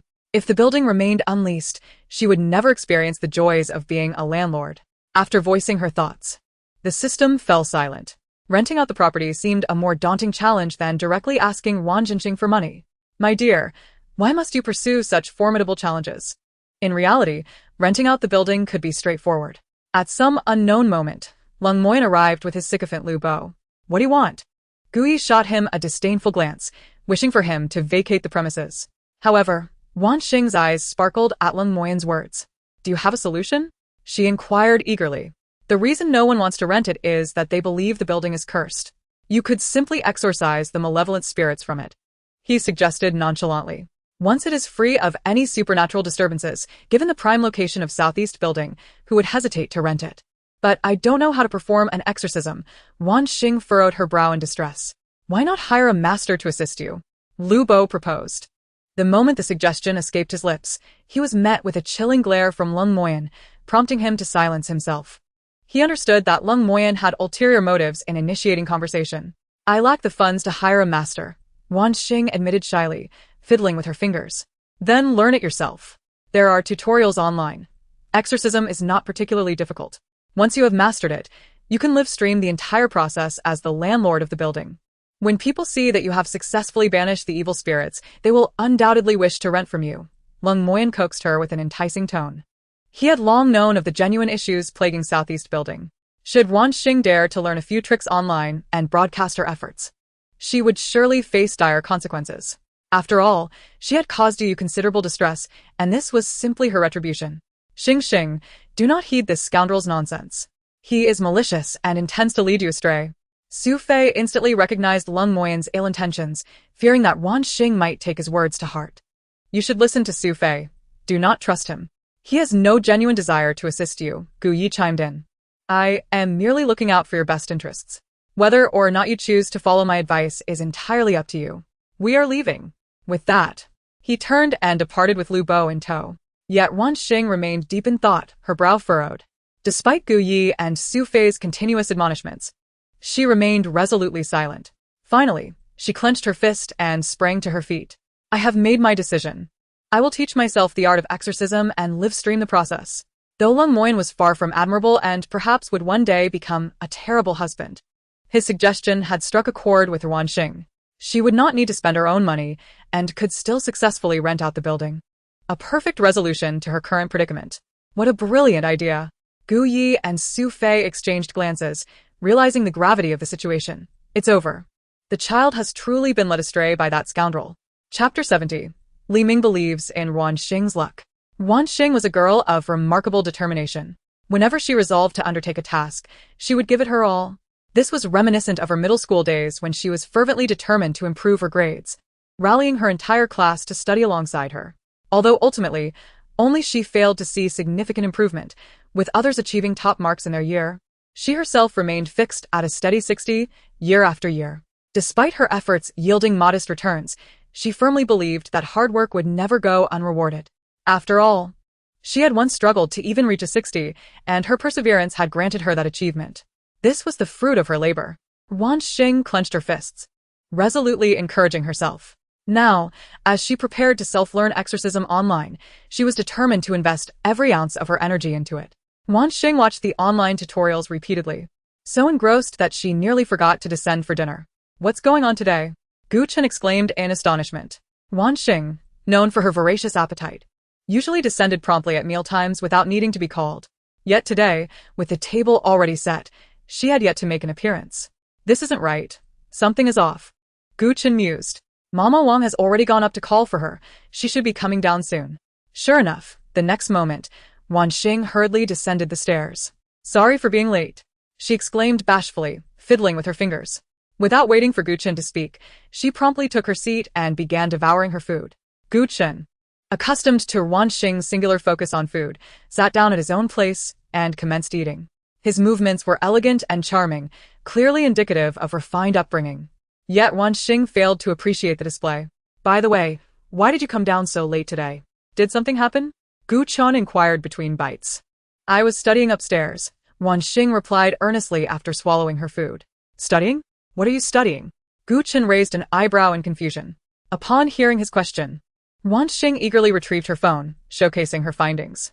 Her photo gallery was filled with numerous screenshots pertaining to exorcism knowledge, the 8 methods of exorcism, 10 techniques for identifying the supernatural, the use of boy's urine, rooster blood, black donkey hooves, coffin nails, and peachwood swords.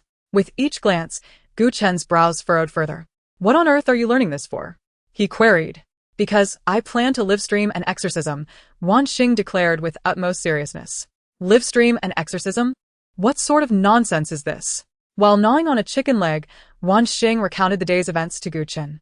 So, to successfully rent that building, you intend to personally exorcise it and broadcast the entire process live? That Lung family boy has truly lost a sense of humanity, suggesting such a nefarious plan. Indeed. I believe it's an excellent idea. I won't have to spend any extra money while successfully renting out the property, Ruan Xing beamed, her eyes sparkling. Xing, do you truly believe you can master exorcism within just a few days? Gu Chen's expression conveyed a mix of concern and disbelief. Did she harbor misconceptions about her own learning abilities? Why not? I've reviewed it all. It's quite simple, Ruan Xing replied with unwavering confidence. Gu Chen, well, I wish you success. He returned to his meal, allowing her to indulge in her whims. On Saturday, Ruan Xing took Li Ming along to purchase the necessary tools for her exorcism. Upon discerning Ruan Xing's desires, Li Ming promptly escorted her to a street renowned for its funeral supplies. According to his father, this street was frequented by skilled individuals, occasionally yielding remarkable finds. Though such occurrences were contingent upon fortune, the mere mention of luck caused Li Ming to feel at ease, with Ruan Xing by his side. He was convinced that she was the fabled daughter of destiny, the embodiment of good fortune. Her luck was undoubtedly unparalleled, and he would not entertain any dissenting opinions.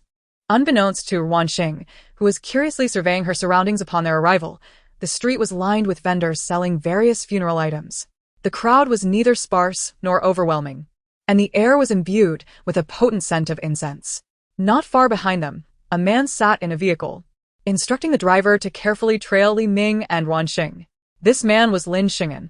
Ever since he promised his younger sister that he would find a way to deal with Ruan Xing, he had been diligently investigating her affairs, even dispatching individuals to her childhood home to gather information about her.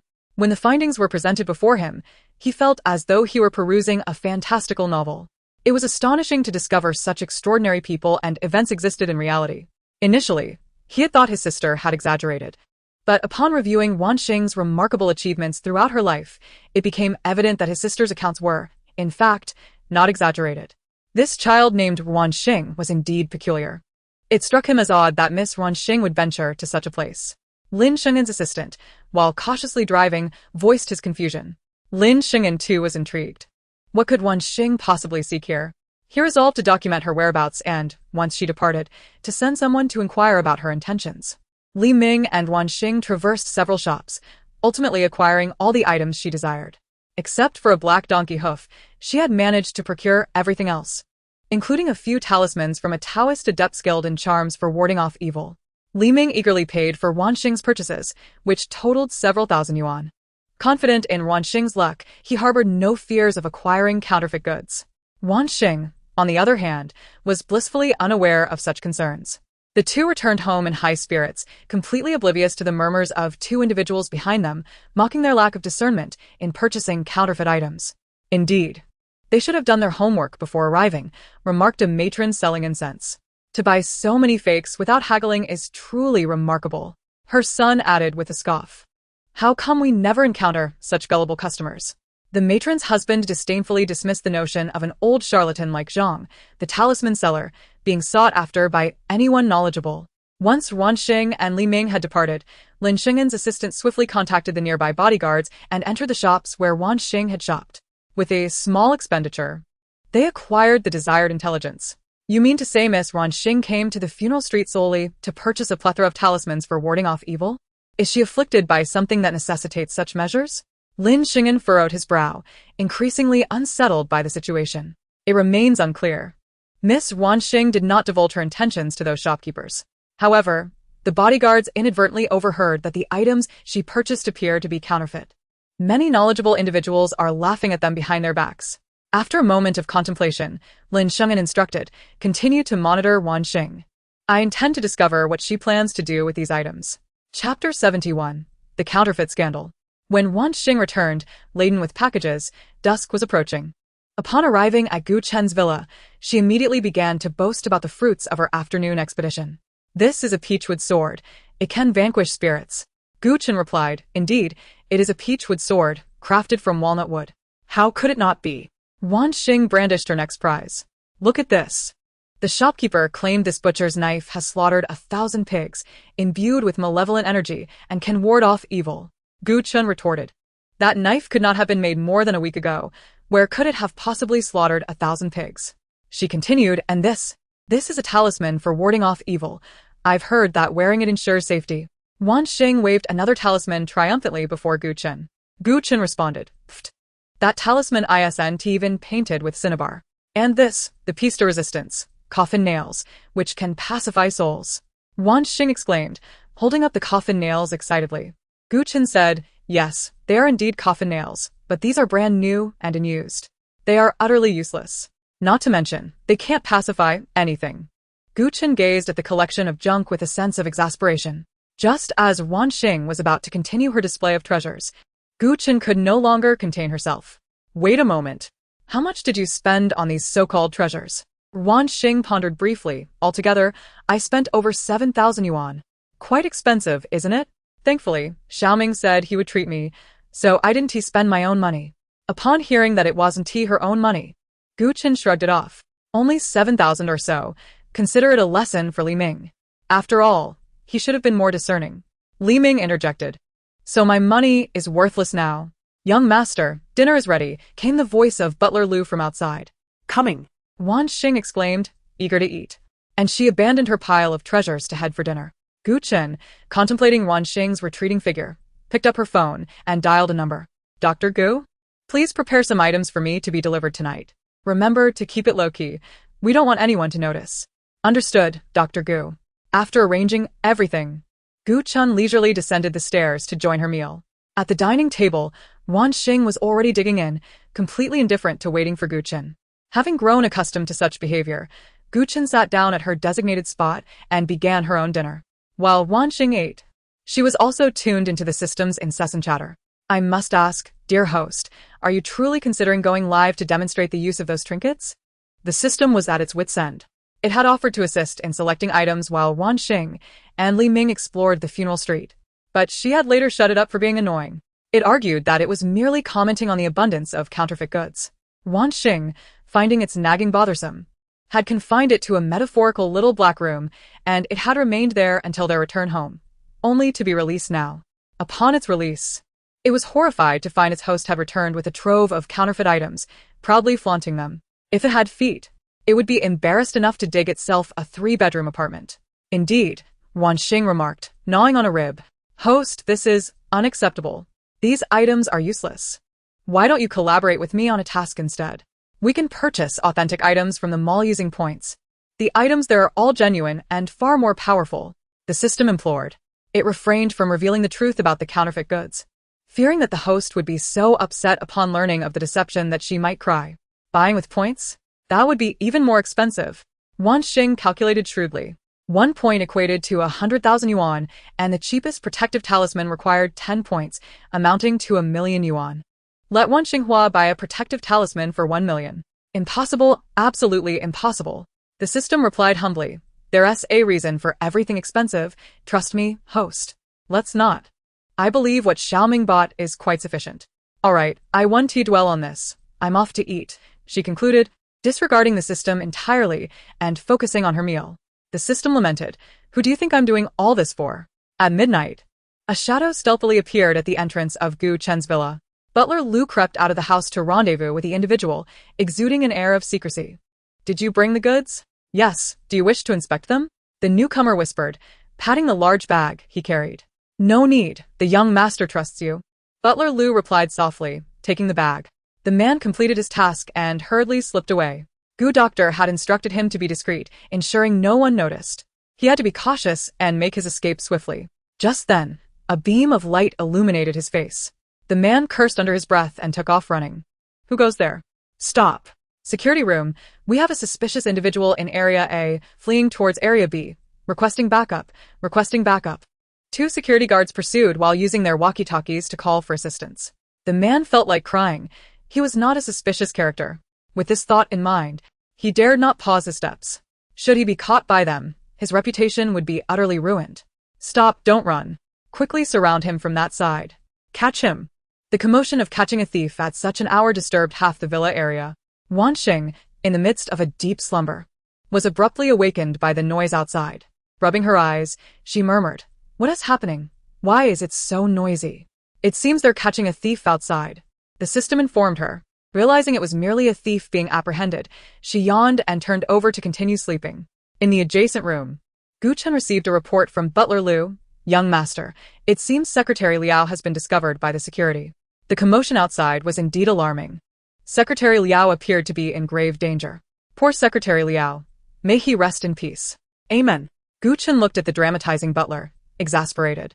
Even if he were caught, the worst that would happen was being taken to the police station. Once there, the personnel from the Anomaly Bureau would surely come to his aid.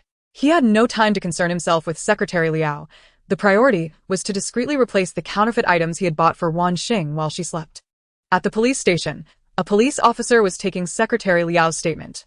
What were you attempting to steal by sneaking into someone's community at midnight? I wasn't here to steal anything. I was looking for someone.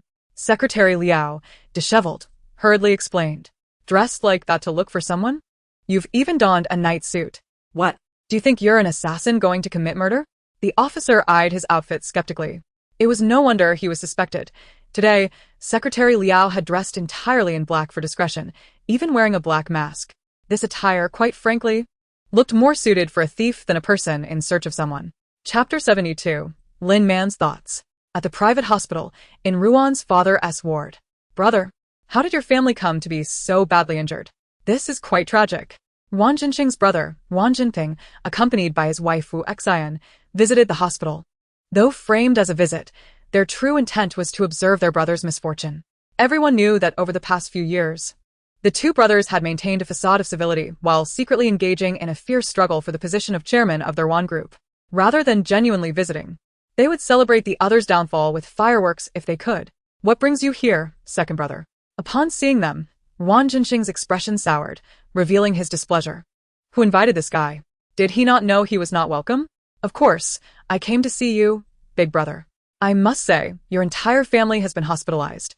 It seems you've all offended the fates. Wang Jinping's face radiated with unmasked glee. Get out. I don't want to see you. Ruan Xing was furious. Having his competitor witness his misfortune felt far worse than his injuries. Calm down, big brother. Today, Jinping and I represent our father to visit you. He flew abroad due to Xiayue's situation and wanted to return for a while. Upon hearing of your family's predicament, he specifically asked us to come check on you. Uuu Not fiddled with her gemstone ring, pausing before continuing. Big brother, it seems your injuries are quite severe. You likely won't have the energy to manage company affairs. Thankfully, Jinping is here to help you shoulder the burden. Just focus on recuperating. There's no need to rush to discharge. Ruan Xing nearly exploded with rage. It was precisely because of Ruan Jinping's presence that he felt insecure. This fellow was clearly plotting to seize power and place his own people in the company while he was incapacitated. Truly despicable.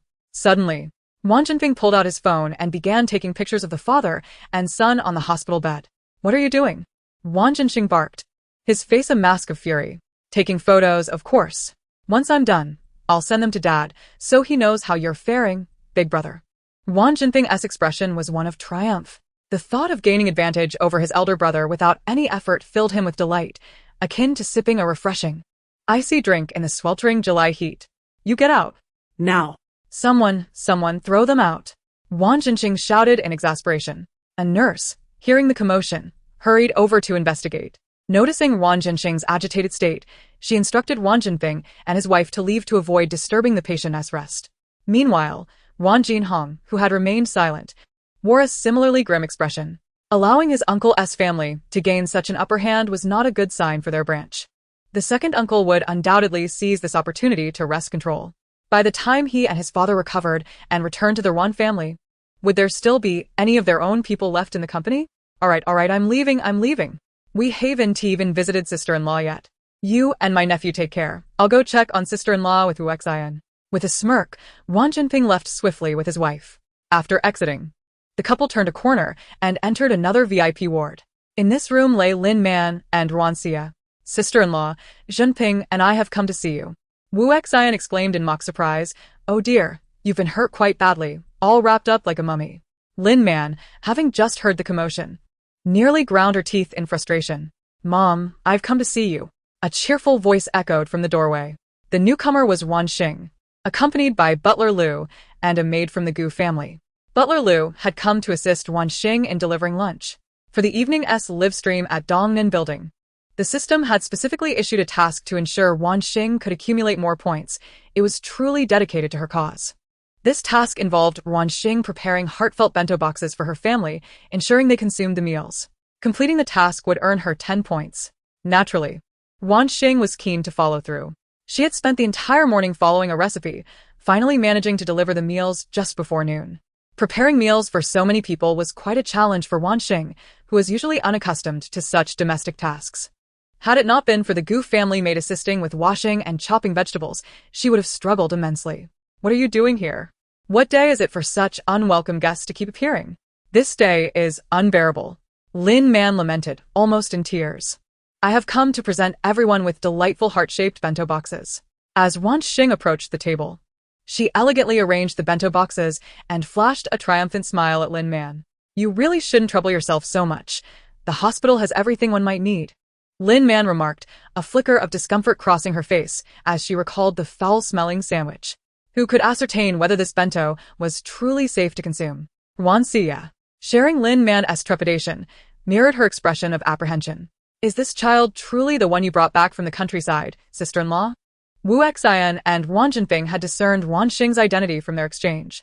They couldn't help but scrutinize Ruan Xing, reluctantly acknowledging that the girl possessed a striking visage, far surpassing that of the fabricated daughter residing in their elder brother's household. This is Ruan Xing, the biological daughter of Xing and me. Xing. These are your second uncle and aunt, Lin Man introduced stiffly. So your name is Ruan Xing. You are indeed quite beautiful.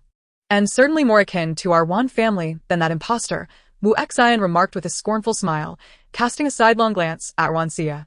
Her disdain for Ruan Xie had long been established, perceiving the young girl as a schemer despite her tender age. After her daughter had suffered several setbacks at the hands of this little girl, Uuu Not was eager for the genuine heir, Ruan Xing, to return. anticipating a clash between the two daughters that would ideally lead to mutual destruction. Second uncle, second aunt, Ruan Xing greeted sweetly. It was their first meeting, and her second uncle had not brought a gift.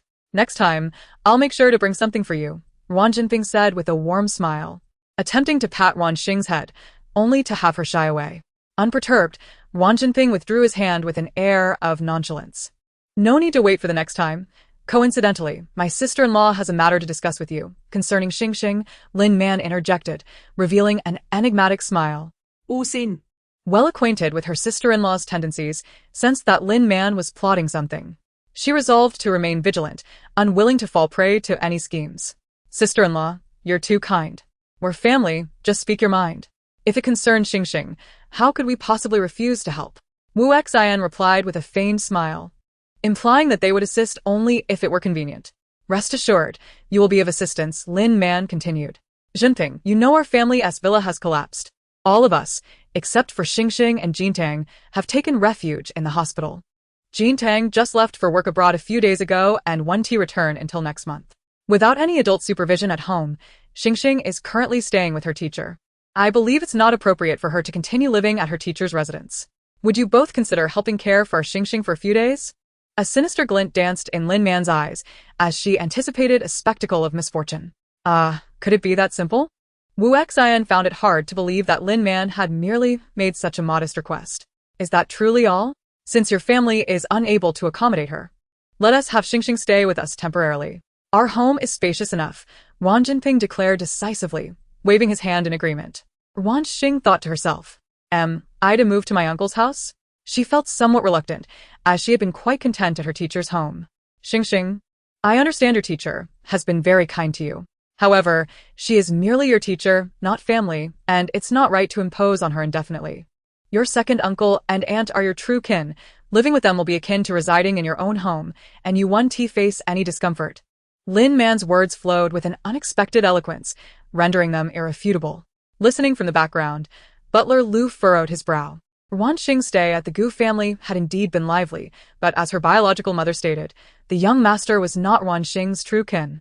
Her mother had every right to take her daughter to relatives, and regardless of the young master being Ruan Xing's teacher, he had no authority to object. Yes, sister. You should move to your uncle's house. They are good people and will take excellent care of you, Ruan Xie chimed in, fully grasping Lin Man's intentions and offering her support. Ruan Xing pondered for a moment, realizing that she had indeed been somewhat of a burden to her teacher. Living with others could never compare to the comfort of one's own home. Thus, if her mother insisted that residing with her second uncle would be just like being at home, then she could certainly move there. Very well. I will go to my uncle's house, Ruan Xing nodded, her small head bobbing in agreement. Splendid. How wonderful. Lin Man nearly burst into laughter at Ruan Xing's compliance. The misfortunes should not befall only their family. Uuu Not, your days of ease are coming to an end. I eagerly await your downfall. Mother, please eat while it's still warm. I specially made these bento boxes for you. Just as she was reveling in her triumph, Ruan Xing suddenly opened a bento box and presented it before Lin Man. Lin Man gazed at the unappealing bento before her, feeling disinclined to even take a bite. The bento was divided into 4 compartments, each containing rather mundane dishes. One held stir-fried tomatoes and eggs, another sautéed mushrooms, the third was stir-fried green peppers with meat, and the last was plain white rice. While they appeared relatively normal, Lin Man was not inclined to let her guard down. Each time Ruan Xing offered them something to eat, it had turned out to be a trap. First the sandwich, then the milk tea. Who could predict whether this bento would harbor any issues? Mother, let me feed you, Ruan Xing exclaimed, already brandishing a spoon to assist Lin Man in her meal. Meanwhile, she instructed Butler Lu to distribute the remaining bentos to the other members of the Ruan family, with a nurse assisting in feeding them.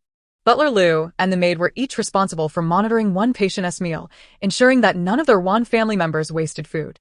Wait. Lin Man attempted to interject, but before she could finish her sentence, a mouthful of food was thrust into her mouth. This is stir-fried tomatoes and eggs. Why is it so salty? There are even bits of eggshell. It was utterly unpalatable. As she barely managed to swallow the mouthful of food, the next bite arrived, this time consisting of the sautéed mushrooms. The mushrooms were not salty, but that was only because she had mistakenly swapped the salt for sugar. These sautéed mushrooms were sweet, excessively so. After finishing the mushrooms, the green pepper and meat dish made its entrance. The flavor was beyond description. It was not only sweet but also profoundly spicy. One could only wonder what kind of chili had been used, as its heat was several times that of a regular green pepper. And the rice? It was undercooked. In summary, not a single dish in this bento was edible. Ruan Xing continued to feed her. Was it delicious, mother? A bento was entirely consumed, and Ruan Xing beamed with anticipation, much like a child awaiting praise. Lin Man forced a smile, unwilling to declare the meal unsatisfactory. It's delicious, truly delicious. Xing's cooking is exceptional. However, for such laborious tasks, let the servants handle it in the future. After all, you are the precious daughter of the Ruan family. Such menial work should not fall upon you. Please, do not ever do this again. Receiving her mother's compliments, Ruan Xing was filled with satisfaction and pride. Her first attempt at cooking had been a resounding success. On another hospital bed, Ruan Xiyue, also under the nurse's care, finished an entire bento. Immediately after, she requested the nurse to pour her a large glass of water, gulping it down to wash away the lingering taste in her mouth. Lin Man, too, called for the nurse to bring her water. The couple, Ruan Xing and his wife, stood in stunned disbelief at the scene before them. They had not anticipated that Lin Man would demonstrate such affection for her biological daughter. The lunchbox, which appeared unpalatable, twisted their features as they forced themselves to consume every last morsel. To make matters worse, they were compelled to feign delight in the meal. It was astonishing that Lin Man possessed such a nurturing maternal instinct. It was hard to believe even her most cherished, Ruan Xiyue, could elicit such a response from her. Ruan Xing observed with satisfaction that the lunch she had brought had been entirely devoured, fulfilling her purpose for this visit. With a wave of her little hand, she joyfully departed with the Gu family as servants and housekeeper. Ruan Xing and Uuu Not did not linger for long either, leaving the hospital shortly after Ruan Xing. Not long after the trio had departed, a cacophony erupted from the 3 hospital rooms. Fairy, so many little fairies. I want to catch the little fairies. The Ruan family members acted as if possessed, babbling to themselves and moving about animatedly. Their bizarre behavior soon attracted the attention of doctors and nurses, who rushed in, bewildered by the scene before them. What did they consume? This resembles the effects of poisonous mushrooms. On their way back, Butler Liu posed a perplexing question. Miss Ruan Xing, if I am not mistaken, we did not purchase any mushrooms for the household. Where did those mushrooms come from? I picked them from the courtyard, Ruan Xing replied. When did mushrooms start growing in the courtyard? The butler, well aware of what was planted in the Gu family's garden, was incredulous. Miss Ruan Xing, you must be referring to those by the wall. A maid suddenly recalled. Yes, those. They looked so fresh that I picked them to cook for the family. I didn't even save any for myself. Ruan Xing beamed. The maid's smile faltered. Aren't you worried those mushrooms might be poisonous? Not at all. I know that poisonous mushrooms are often beautiful and vividly colored. The ones I picked are definitely safe, Ruan Xing assured them, patting her chest. The maid exchanged a glance with Butler Liu, both silently mourning for their Ruan family. A few hours later, the Ruan family regained their senses, only to be mortified by the embarrassing antics they had displayed while under the influence. With expressions of indignation, they lamented, Ruan Xing, what must we do for you to spare us? In Chapter 74, serving cold chow with changing clothes. Husband, what do you think Lin Man means by suddenly leaving Ruan Xing with us? I sense something amiss. Uuu Not said to Ruan Xing as she sat in the passenger seat. What could be strange about it? She mentioned that their family is hospitalized and needs someone to care for Ruan Xing for a few days. Ruan Xing replied, not overthinking the matter. He considered it a trivial issue. After all, how difficult could it be to care for a high school student? Did you not notice how oddly she smiled when she entrusted Ruan Xing to us? It seemed peculiar. Uuu Not pondered for a moment, struggling to find the right word. Forget what it resembled. You're overthinking things and complicating the situation, Ruan Xing remarked as he drove. Hopefully, I am just being overly cautious, Uuu Not sighed. Nonetheless, we have promised to care for Ruan Xing, so there's no point in speculating. No matter what scheme Lin Man may have, how formidable could a high school girl be? Ruan Xing replied, as long as you think that way, it's fine. When we return, let us inform Tian and Jinming to treat her well and not to bully her. Rest assured, our children are good kids. They would never bully her. You should be more concerned about Ruan Xing growing up in the countryside. She may not be accustomed to city life and may have become a bit wild. I worry she might bully Tian and Jinming instead, Uuu Not countered. All right, regardless of the circumstances, keep a close watch at home. I will be busy with work at the company during this time. Don't worry, When have I ever let you worry about household matters?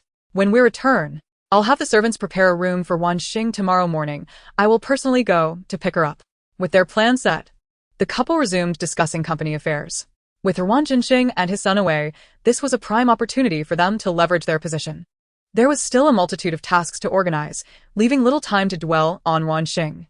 At 11 p.m., under the cover of darkness, chaos erupted. Let me go. This is kidnapping. Release me at once. Cold Moyen screamed furiously at Guyi. Guyi, do you wish to make an enemy of the Cold family? I advise you not to overstep. Li Tao and Zhao Peng restrained Cold Moyen, preventing his escape. An hour prior, Guyi had lured Cold Moyen out and seized the opportunity to bring him here. Stop struggling. This is what you get for suggesting reckless ideas to Ruan Xing. Now that she is about to embark on a perilous adventure at Southeast Tower, do you think you can distance yourself from the consequences?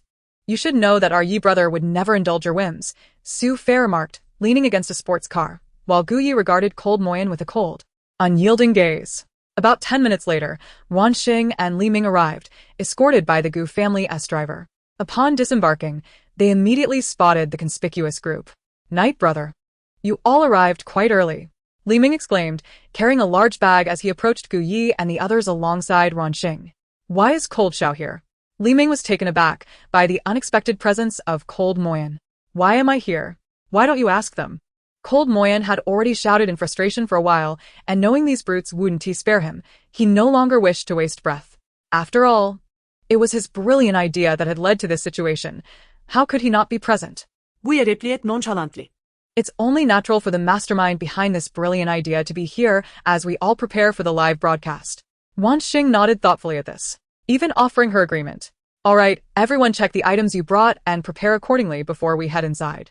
Guyi instructed, leading the way as he had Su Fei retrieve a bag from the car. Upon opening it, they discovered several pieces of clothing. I specifically asked you to prepare tools to ward off evil spirits. Why are there only clothes? Guyi stared incredulously at the contents of the bag. Let me take a look. Li Ming, intrigued, rummaged through the garments. There were both men's and women's clothes, but they appeared unremarkable, lacking any apparent utility. Don't underestimate these clothes. I consulted a master. These garments can enhance our aura, causing any malevolent spirits to flee at the mere sight of us. Su Fei declared proudly. Really? The others exchanged skeptical glances. If you don't believe me, try wearing them. Given Su Fei's confidence, the group skeptically took turns changing into the outfits from the bag. As they emerged in their new attire, aside from Su Fei, the others appeared somewhat dazed. Why does this outfit look so familiar? Li Tao was the first to voice his doubt. It does seem familiar, like a costume from an old show. Zhao Peng frowned. Isn't this the attire from that old series I Have an Appointment with a Zombie from years ago? Even Guyi recognized it. Ruan Xing tugged at the hem of her short skirt, feeling uneasy. This skirt is so short. Can I not wear it? She was clad in a short skirt akin to that of the female lead, showcasing her long, graceful legs and complemented by knee-high white boots. While the ensemble was undeniably appealing, it left her feeling exposed and at risk of a wardrobe malfunction. Whatever you do, don't take it off. These clothes are of great importance. Su Fei interjected quickly. I thought we were going to exorcise evil, not hunt zombies. Why are we dressed like this? Guyi exclaimed. Preparing to remove the clothing and wig. How foolish of me to have believed in his nonsense. Brother Yi, what if this actually proves useful? It wouldn't hurt to give it a try, Su Fei hurriedly reassured. Honestly, I think it's quite alright. Let's treat it as a playful cosplay. It sounds rather amusing. Li Tao adjusted his suit, which resembled that of Yamamoto Kazuo, feeling rather dapper. Cold Moyen glanced disdainfully at the group, rolling his eyes. What a bunch of lunatics. Did that kid just roll his eyes at us? Guyi shot him a disapproving look. Indeed, we all saw it. Su Fei and the others nodded in unison. We still need a costume for him. Let's dress him up too, Guyi suggested, casting a glance at Su Fei. Su Fei hesitated. While there were indeed costumes left, only women's outfits remained. I didn't think to include him when preparing the outfits. Well, this is perfect. Come on, everyone, help our young masterling change, Guyi commanded. In an instant, Su Fei and the others pounced, swiftly stripping Cold Moyen of his clothes. You bunch of bastards, how dare you treat me like this? Guyi. You better not fall into my hands. The humiliation you've inflicted on me today, I will surely repay you tenfold. Cold Moyen's screams fell on deaf ears as Su Fei and the others clad him in a female leadess attire. The outfit was a tad snug on him, particularly the upper half, which seemed to constrict uncomfortably. The short skirt barely concealed his rear. In summary, it was a sight that was painfully eye-watering. Cold Mo Yen glared at the group, his eyes brimming with resentment. Li Ming, cautious and unwilling to approach, kept his distance. As the son of a nouveau riche, he dared not provoke this young masterling. It was wiser to stay far away and avoid incurring his wrath. Chapter 75. The live stream begins. Are you all ready? Ruan Xing, facing away from the crowd, was becoming impatient. Being a girl, she was prevented from looking by Li Ming to avoid witnessing anything inappropriate. All right. You can turn around now, Su Fei called out to Ruan Xing. As she turned, she was met with the shocking sight of Cold Mo Yen in his garish outfit. The shirt looked as if it might burst at the seams, the skirt barely covering his backside, and his leg hair blowing in the wind. The scene nearly left Ruan Xing in a state of disbelief, her mouth agape in shock. He looks absolutely ridiculous. Cold Mo Yen shot Ruan Xing a furious glare. Was this truly his choice of attire? Who was responsible for this? He couldn't believe that Ruan Xing was unaware of everything Guyi had orchestrated. Perhaps she was even complicit. How foolish of him to underestimate her, falling into her trap. That's because you were already ugly to begin with, Guyi retorted, casting a disparaging glance at Cold Mo Yen. You're the ugly one, your entire family is ugly. Cold Mo Yen shot back. Guyi chose to ignore him, shifting his focus to Su Fei. You didn't only prepare these outfits, did you? If he dares to say yes, he can forget about seeing tomorrow's sunrise. Of course not, Su Fei replied, retrieving another bag from the vehicle. As he opened it, he revealed a collection of items for everyone to see. Garlic, a crucifix, a nurse's cap, black dog blood, a boy's urine, a peachwood sword, a money sword, incense ash, and a peace talisman. The theme was a blend of Eastern and Western elements. Why is there a nurse's cap? Zhao Peng asked, unable to contain his curiosity. You wouldn't understand. This nurse's cap has a red cross emblem, serving the same purpose as the crucifix. It wards off evil, Su Fei explained. Impressive, you thought of that. Zhao Peng responded with a thumbs up. Well done, you've prepared quite thoroughly. Li Tao remarked, ready to applaud him. It looks decent, doesn't it? Uuu Not did. Albeit reluctantly. Not just that, Ruan Xing and I have also prepared some items, and they're all here, she said, pulling out her own bag. The contents were similar to Su Fei's, albeit lacking the garlic, crucifix, and nurse's cap. Guyi declared, since we've all seen what we have, let us distribute these items for self-defense. Then we'll synchronize our watches and head into the building for the live stream. Yes. The group responded eagerly. Once the items were distributed, Li Ming took Ruan Xing's phone to assist her with the live streaming. To boost viewership, they had even invested money to purchase data. Zhao Peng, being a minor internet celebrity, used his own account to direct his fans to Ruan Xing's stream. The southeast building at night had an eerie atmosphere. The 30-story structure loomed in the darkness like a monstrous beast, poised to devour any unwary souls. As the live stream commenced, curiosity quickly drew viewers in. Looking at the stream title, is the host planning to investigate the southeast building? The owner is personally conducting the live stream to exorcise evil. Who is the owner of the southeast building? This has to be fake. Definitely just a ploy for views. But why dress like this for an exorcism? This is cosplay, isn't it? Ha ha ha, look at that guy in the back, wearing Shaoling-esque clothes. Why are you dressed in Pinru's outfit? Upstairs, you're so flashy. Ha ha ha. Though Cold Mo Yen couldn't see the comments, he knew the live stream was underway. There was nothing he could do but hide his face behind a wig, praying he wouldn't be recognized. He couldn't afford to lose face as Cold Mo Yen. Fortunately, Guyi and the others made no mention of his name, instead encircling him to prevent any escape. Good evening, fellow viewers. This is Miss Ruan Xing, the current owner of the Southeast building. Due to some unfortunate incidents that have occurred here, Miss Ruan Xing has decided to personally conduct a live stream to exorcise evil.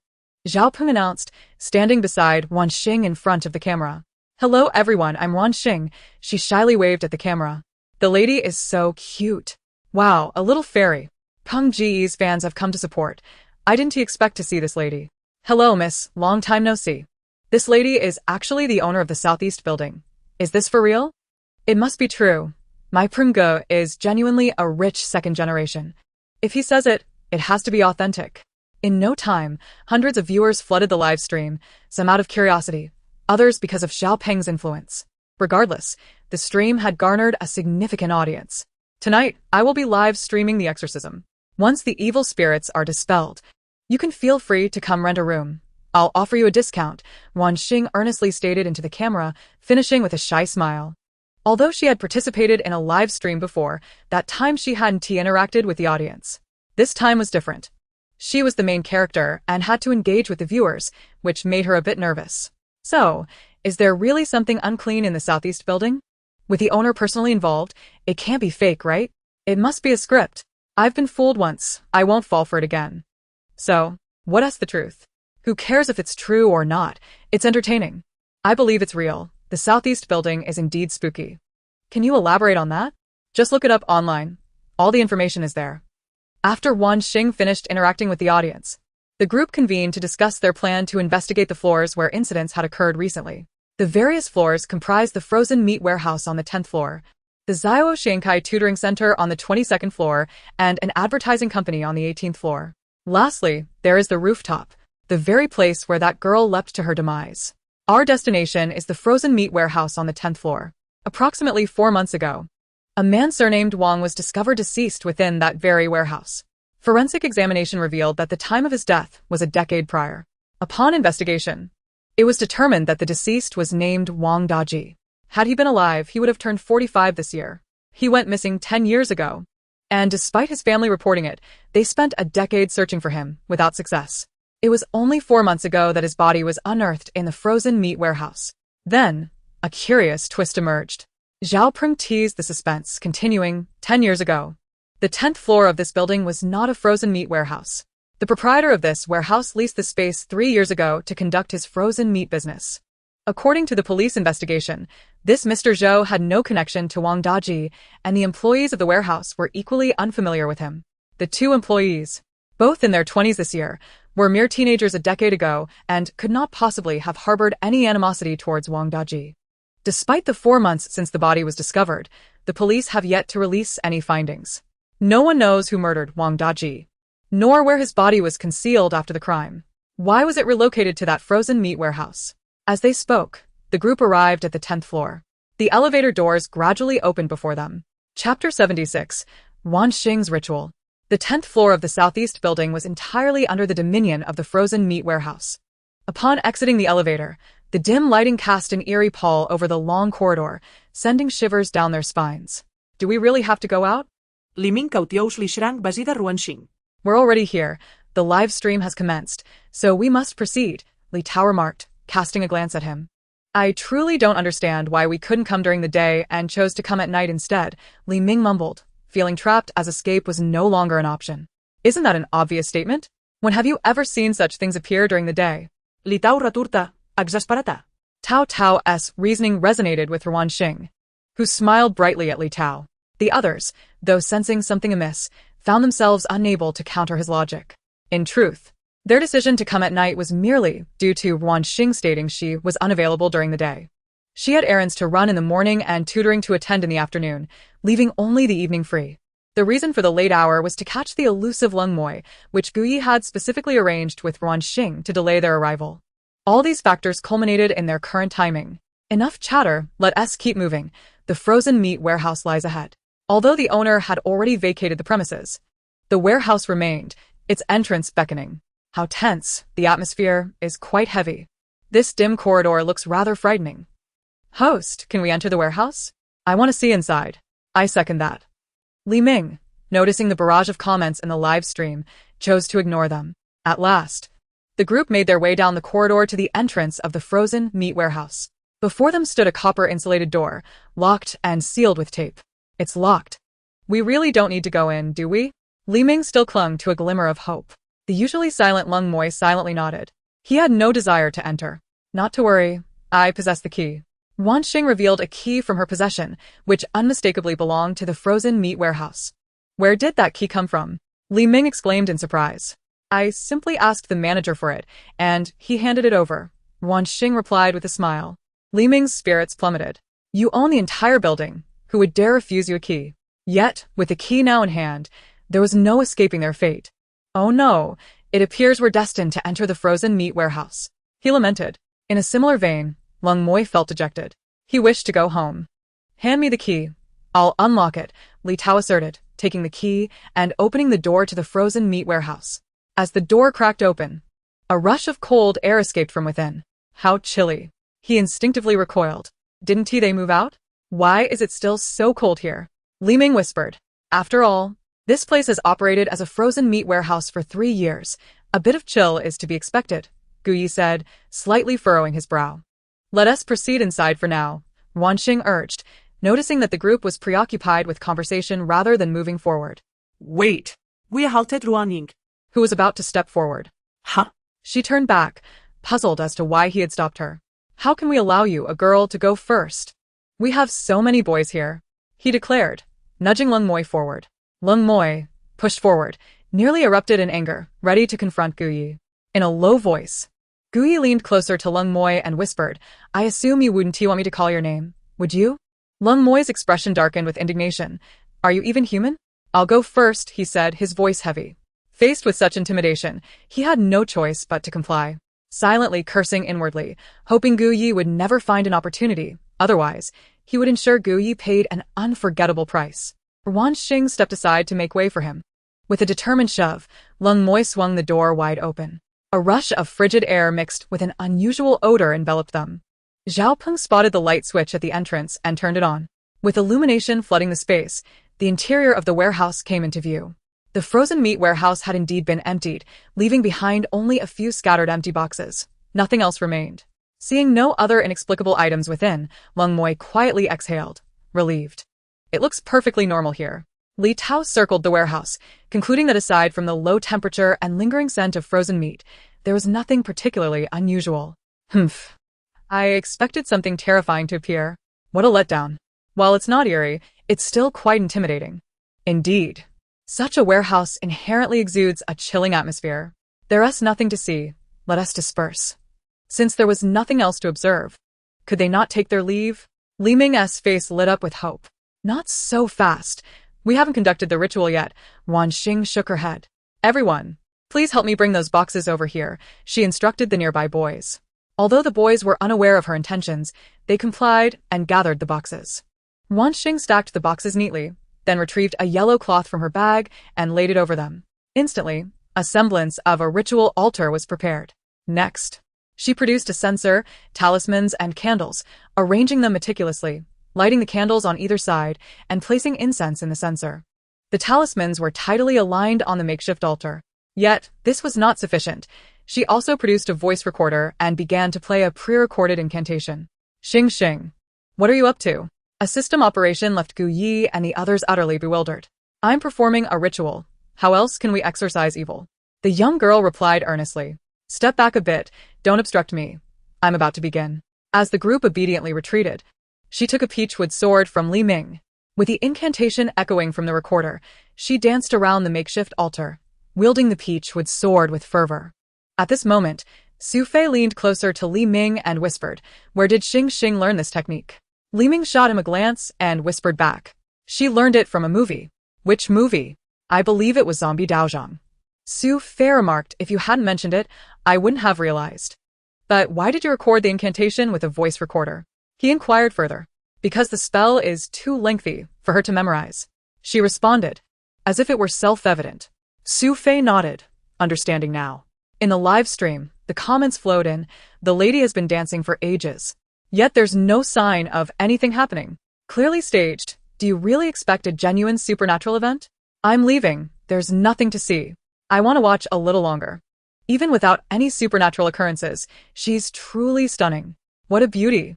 Haha, I'm here for the same reason. She's absolutely gorgeous. Wait. Look at the ground. Chapter 77. Run. Ruan Xing, wielding a peachwood sword, mimicked the incantation from the voice recorder, following the motions of the Taoist priest on the television as she circled the table. She was earnestly enacting the ritual around the altar. To the untrained eye, one could easily mistake her for an actual practitioner of the art. With each of her gestures, a considerable amount of incense ash was scattered on the ground. A few boys instinctively stepped back, wary of the ash landing on them. How much longer do you think Xing will keep this up? Su Fei yawned, having watched her make these gestures around the table for nearly 10 minutes. He felt a twinge of boredom. If they weren't currently engaged in something serious, he would have pulled out his phone to play a game. I don't know. It should be soon, Li Ming responded uncertainly. But don't you think it's getting colder in here? Li Tao adjusted his suit collar. Just then, Ruan Xing suddenly sneezed. Achoo. Finally, she stopped, she murmured. That should be sufficient, right? Having repeated the motions she learned from the television multiple times, she pondered, there shouldn't be any malevolent spirits left, should there? Xing, if you finished, let's hurry and leave. It's freezing in here, and you're dressed so lightly. Be careful not to catch a cold, Li Tao remarked, glancing at Ruan Xing's somewhat revealing attire, particularly the short skirt that accentuated her beautiful legs. It was indeed quite eye-catching, but such clothing offered no warmth. Wait. Look at the ground. Cold Mo Yen, who had been silent until now, suddenly exclaimed, pointing at the floor. The group turned their attention downward, their expressions shifting in an instant. The floor was strewn with the incense ash Ruan Xing had scattered, and stepping on it would surely leave footprints. While Ruan Xing's footprints were expected, what was peculiar was the appearance of another set of footprints in the ash, clearly made by someone barefoot. Whoa. You finally noticed. I've been warning you in the live chat forever. Why didn't you look at the comments? What are you still doing? Hurry and run. The viewers in the live stream urged the group to flee as they watched them remain frozen in place. Let's go. Gui rushed over and grabbed Ruan Xing, signaling for everyone to escape. Su Fei and the others quickly dashed toward the warehouse door, only to discover that it had somehow closed without their noticing. No matter how hard they pushed, the door refused to budge. This is bad. Su Fei exclaimed in despair. Let me try. I have a talisman. Li Ming hastily produced a talisman and slapped it against the door. The moment the talisman made contact, the door swung open as if a mysterious force had been dispelled. Let's go. With the door now ajar, everyone rushed out. Once they left, the once empty cold storage warehouse revealed the spectral figure of a man. The figure gazed at the disappearing Ruan Xing and the others, a cryptic smile gracing his lips before vanishing amidst the flickering lights. The group, fleeing like the wind, squeezed into the elevator and pressed the button for the first floor. Thank goodness. That thing shouldn't have followed us. We're safe. Li Ming exclaimed, patting his chest in relief. How strange. I followed the steps from the movie, yet nothing happened to him. Ruan Xing puzzled over what had gone awry, her brows knitting in confusion. It's futile to learn from movies. Do you not realize those are all staged performances? Cold Mo Yen shot her a disbelieving look. This daughter of the Ruan family can't be that naive. Of all things to emulate, she chose the characters from a film. Come on. If you hadn't been spouting nonsense in front of Xing, would she have been lured into the southeast building for a live-streamed exorcism? Su Fei glared at Cold Mo Yen with irritation. You're the real instigator, Guyi echoed, clearly in agreement with Su Fei's sentiment. Something's off. We seem to be ascending rather than descending. Li Tao suddenly realized, pointing in shock at the elevator's floor indicator. The group looked, and indeed, the elevator was continuously moving upward, not downward at all. It finally halted at the 18th floor, the doors automatically opening. No matter how they pressed the buttons, the elevator refused to move again, seemingly determined to keep them on the 18th floor. In the live stream, viewers had surged to 20,000. This is it. Scenarios like this in movies rarely end well. Surely that thing isn't really fixating on them? I still think this is scripted. I won't voice my opinion just yet. Let's observe. This is no script. These people are incredibly reckless to venture into the southeast building for a live exorcism. It's sheer folly. Is that De Zhuang? He's here too. Lu De Zhuang from Longhu Mountain. Were you also present during Peng Ji's live stream? De Zhuang, save us. Help my brother Peng. My little fairy. You can't be in danger. I just started following you. Lu De Zhuang sat in his home, watching the unfolding events in the live stream.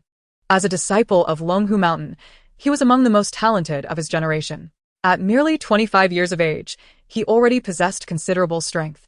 While he may not rival the elders of his sect, he was undoubtedly a standout among his peers. He quickly discerned that these individuals had genuinely attracted sinister attention, far from any scripted performance. He wished to assist, but, regrettably, he was too far from the southeast building for a swift arrival. Moreover, even if he could reach it, he wouldn't dare venture forth. His master had cautioned against the troublesome southeast building, and he was reluctant to take unnecessary risks. It could only be said that these individuals were courting disaster. After narrowly escaping the Longjing villa, where it was rumored that Daoist Songhua had intervened to ensure their safety, they still had not learned their lesson, daring to challenge the even more formidable southeast building. If they managed to leave the southeast building alive tonight, he would eat his own words live on stream. With that thought, he typed on his phone, I can't help. These people are doomed. Just wait for the bodies to be collected. After sending that message, he ceased to pay attention to the comments and focused intently on the live stream. He was eager to uncover what formidable entities resided within the notoriously ominous Southeast building, which even his master regarded with trepidation. In the live feed, Ruan Xing and her companions, left with no choice, exited the elevator. Once they stepped out, the elevator doors closed automatically, blocking their escape. Is the advertising company ahead? Li Ming whispered nervously, whispering. Just then, the lights in the corridor began to flicker ominously, casting a terrifying atmosphere throughout the 18th floor. The sound of dripping water eerily echoed in their ears. Chapter 78. This is not the 15th floor. What is that sound? Xu Fei anxiously clutched the hem of Guye's trench coat, as if he were trying to anchor himself. The sound was reminiscent of water droplets. Zhao Peng spoke cautiously. It's not water. It's blood. Cold Mo Yen pointed towards the ceiling ahead, his voice rising in alarm. Above them, blood began to drip from the corridor's ceiling. Initially slow but soon accelerating, the rhythmic patter becoming increasingly frantic. To their horror, the blood seemed to flow in their direction. The group turned pale with fright. We must leave this place. They frantically searched for an escape route, relieved to remember the staircase nearby that led down. They hurried towards the stairwell, with Li Tao leading the charge, pushing the door open with all his might. However, as the door swung wide, the scene before them abruptly transformed. Instead of a stairwell, they found themselves in a spacious office. The room was devoid of any occupants, and a thick layer of dust coated the desk, indicating it had been long abandoned. On the floor, dried and blackened bloodstains hinted at a gruesome past, reminiscent of a violent encounter. I recall from the news that a madman stormed into a company, wielding a knife and attacking indiscriminately. 2 female employees were unable to escape, falling victim to his frenzy. The lunatic took his own life in that very spot. Li Ming, trembling, edged closer to Ruan Xing, the unsettling realization dawning upon them all. Could this be the ill-fated advertising company mentioned in the reports? They had unwittingly arrived at the scene of the tragedy. As the group grappled with shock, Ruan Xing gazed pensively at the office, her brow furrowed in contemplation, as though she were wrestling with troubling thoughts. Xing, what troubles you? Guye asked, concern evident in his voice. It's nothing, Ruan Xing replied. I simply regret not having collected the materials for my ritual earlier. Now I cannot set up my altar. She lamented her oversight, wishing she had taken the time to gather her belongings before fleeing. Seriously? At a time like this, you're still thinking about that? Aren't you a bit too composed? The others exclaimed incredulously. Suddenly, a loud clatter captured their attention. Ah! The screams from Li Ming and the others pierced the air, shrill as a group of young girls encountering a pack of wolves in the dead of night. Stop screaming, I'm a human. A middle-aged man in a security uniform emerged, shining a flashlight toward them. He stood around 5'7", with a robust build and a face that exuded sincerity. You frightened us to death. The group gasped, clutching their chests in relief. Are you the security guard here? Xu Fei inquired, feeling reassured upon realizing he was indeed human. Yes, I just started working here a couple of days ago. The building has a bad reputation and most of my colleagues refuse to come. I'm in the midst of a divorce and recently unemployed, so I took this job to earn some money to fight for custody of my son. Despite the eerie atmosphere, the pay is significantly better than elsewhere, the guard explained with an earnest expression. In the live stream, viewers echoed sentiments of sympathy for the guard's plight. Isn't it tragic? To earn a living, he willingly faces danger, they commented. The system, observing the sudden appearance of the guard, felt an ominous premonition. Such a heavy aura of malice. This man is not who he seems. It mused, contemplating whether to inform the host. Ultimately, it decided against it, knowing the host would likely divulge the information. The guard's malevolent energy surpassed even that of the entities they had encountered before. Fortunately, the host possessed a protective talisman provided by the system, which should keep her safe. As for the others, the system felt it could not intervene. Unbeknownst to Ruan Xing, she perceived the guard as merely an ordinary man. Upon learning that the security personnel at Dongnan building earned higher wages than their counterparts, she felt the weight of financial strain pressing upon her. If she could not generate income, she might struggle to pay her own salary. Lost in her worries, Ruan Xing failed to notice the guardess' next words. By the time she regained focus, she found herself descending the stairs with the others. You're impressive. You really have a way to get us out of here, Li Ming said, admiration shining in his eyes. You must have some knowledge in this area, right? Xu Fei asked curiously. I've learned a bit. My skills are merely for self-protection, nothing grand, The guard replied modestly. You should be in a better position than a security guard with those skills. Zhao Peng remarked sincerely. Not at all. I'm not as capable as you think. Just a few basic tricks, he insisted. As they conversed, they reached the 15th floor. Just as they prepared to continue downwards, a voice echoed from behind them. Do not trust him. He is deceiving you. Take a good look at what floor you are on. A girl in a high school uniform appeared at the stairwell. She shouted at Ruan Xing and the others. What? They instinctively glanced at the floor indicator, only to find that the label had changed from 15 to 21. This is the 21st floor. They gasped, turning to the guard, who had undergone a terrifying transformation. A deep gash marred his neck, blood oozing from the wound, staining his clothes crimson. His eyes had turned pitch black, devoid of any white, and he wielded a bloodied kitchen knife. Ah! The group screamed in panic, unsure of where to flee. Come, follow me. The girl grabbed Ruan Xing's arm and led her up the stairs, the boys trailing closely behind. You cannot escape. A cold, chilling laugh echoed in the stairwell. As the figure masquerading as the security guard stalked them, his smile sinister and menacing. As they fled alongside the girl, Xiyue managed to ask, Who are you? And why are you here? Why are you helping us? He had many questions swirling in his mind. Given their recent encounter with the guard, he was wary of whether this girl could truly be trusted. She offered no answer, but guided them into a tutoring center, slamming the door shut behind them. With the door secured, she exhaled in relief. This is my territory. He cannot enter here. You can feel somewhat safer now. Chapter 79. I am not alive. The girl had a delicate appearance, seemingly harmless, yet her pallid skin suggested an eerie transparency, resembling that of a corpse rather than a living being. Thus, despite her intervention to save them, Xiyue and the others remained on guard, their eyes betraying a lingering suspicion. Could you please tell us who you really are? Su Fei mustered the courage to ask, his expression uneasy. I think you have already discerned the truth. Yes, I am not alive. My name is Jia, and I was a high school student in my previous life. Approximately 2 months ago, I fell prey to the eerie enchantment of this place, becoming lost within this building. Ultimately, I was terrified to death by a malevolent spirit, and to this day, my body has yet to be found, leaving me unable to rest in peace. When recounting my tragic fate, there is little sorrow evident on Jia's face, as if she were merely narrating an everyday occurrence. You appear remarkably composed. You seem to have a rather open mindset. Su Fei chuckled awkwardly, at a loss for words. If you grew up in a family like mine, you would comprehend my feelings, Jia stated flatly. It then dawned on Li Ming and the others that they had seen news of this Jia online. In summary, she was the contrast to her domineering father, stern mother, and academically superior brother. Jia was destined to be the foil to her twin brother, as he excelled academically while she was pressured by her family to emulate him. Poor performance resulted in constant beatings and belittlement, with her brother's achievements used as a constant source of demoralization. Over the years, Jia's life was consumed by examinations and a plethora of tutoring classes. Such an existence is utterly suffocating. No wonder she appears so unperturbed after her death. Her life was hardly one of comfort. Thank you, Jia, for saving us. Could you please tell us how we might escape from here?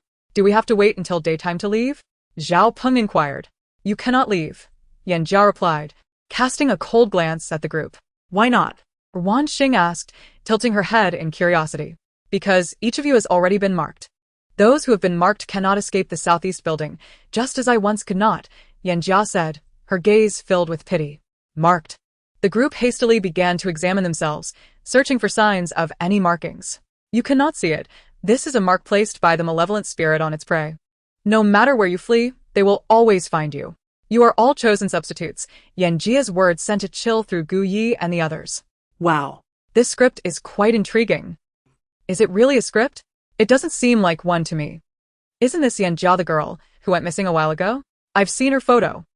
Indeed, it is her. She was my classmate. Jia claims she is dead. Could she truly be a spirit? Nonsense, it's clearly a facade. Just a pale disguise claiming to be a spirit. Only a fool would believe it. The live stream audience had swelled to 50,000. Some speculated that someone was impersonating Jia, while others insisted that she was indeed the real Jia, merely hiding since her return. They believed her appearance was to assist Zhao Peng and his affluent companions in completing the live stream script, playing the role of a spirit to frighten them. Of course, there were those who suspected Jia was a true spirit. 3 factions firmly believed in their own theories, almost sparking a heated argument in the chat. Speaking of which, that security guard really almost scared the life out of me. Who wouldn't be frightened? I was terrified as well. The actor portrayed it remarkably well. I couldn't tell it was an act. Do you honestly believe that was acting? Meanwhile, Ruan Xing and her companions were still preoccupied with the matter of the markings. Can't you help us as well? They asked, clinging to a glimmer of hope. I am no match for them. How could I assist you? Allowing you to hide here is the extent of my capabilities. Yanjia shook her head. Just then, the system's voice echoed in Ruan Xing's mind. Do not worry, host. I have already removed the mark from you. Rest assured, you can leave. The system declared proudly. But what about Xiyue and the others? Can you help them? Ruan Xing's eyes lit up as she hurriedly asked the system. I cannot. You are my host. And I can aid you, but I cannot extend that help to them. The system replied. Upon hearing that even the system was powerless, Ruan Xing felt deflated. Her eyes losing their spark. What were they to do now? Suddenly, a thunderous roar reverberated throughout the entire building. The sound was so immense that it caused the structure to tremble, instilling a profound dread in their hearts. The malevolent spirit was coming for them. The group tensed with anxiety. No, it is about to emerge. Yanjia's expression turned grave. What is about to emerge? The others inquired, puzzled. This is what you have brought with you. Yanjia's attention was drawn to a fallen bag on the floor. Inside were the talismans Li Ming had brought. It turned out that the earlier roar had startled Li Ming so much that he had dropped the bag. The bag was open, allowing Yanjia to glimpse its contents. Yes, these were prepared by Ruan Xing and me. They cost over 7,000. Li Ming hurriedly explained. With these items, you might indeed have a chance to escape. However, you must act swiftly. Once it reaches 12:30, that entity below will likely emerge. Many lives will surely be lost then. These items can help us leave? Guyi and the others looked at her in astonishment. Does that mean what we have on us can assist as well? Su Fei gestured towards the items hung on their bodies. Yanjia's expression became somewhat inscrutable. Surely you do not believe that dressing like this endows you with the abilities of television protagonists? She had long noticed the group's attire, but had refrained from commenting. Cold Mo Yen snorted disdainfully, realizing that the clothing was utterly useless, yet they still forced him to wear it. What about the talismans I prepared? They should be just as good as what this fellow brought. Su Fei asked, unwilling to accept defeat. Useless, fake. Just a glance was enough for me to determine that. Yanjia replied coldly. Su Fei staggered back 2 steps, utterly disheartened. All the items he purchased were fakes, and he had spent several times more than Li Ming. Was his judgment truly inferior to Li Ming's? No. He refused to accept this. This could not be real. Su Fei was on the verge of tears. Li Ming smirked, asserting that he must have brought good luck to Ruan Xing. See? All my items are genuine. Enough chatter. If we don't leave soon, it will be too late. I will help distract the malevolent spirit outside. But you must understand, there are several other spirits within this building. They will not allow you to leave. You must fight your way out on your own. I can only assist you to this extent, Yanjia stated seriously, fixing her gaze upon the group. The notion of having to fight their way out left Cold Mo Yen feeling despondent. If he could not survive this time, he would not let Guyi, that scoundrel, off the hook even in death. However, now is not the time for such thoughts.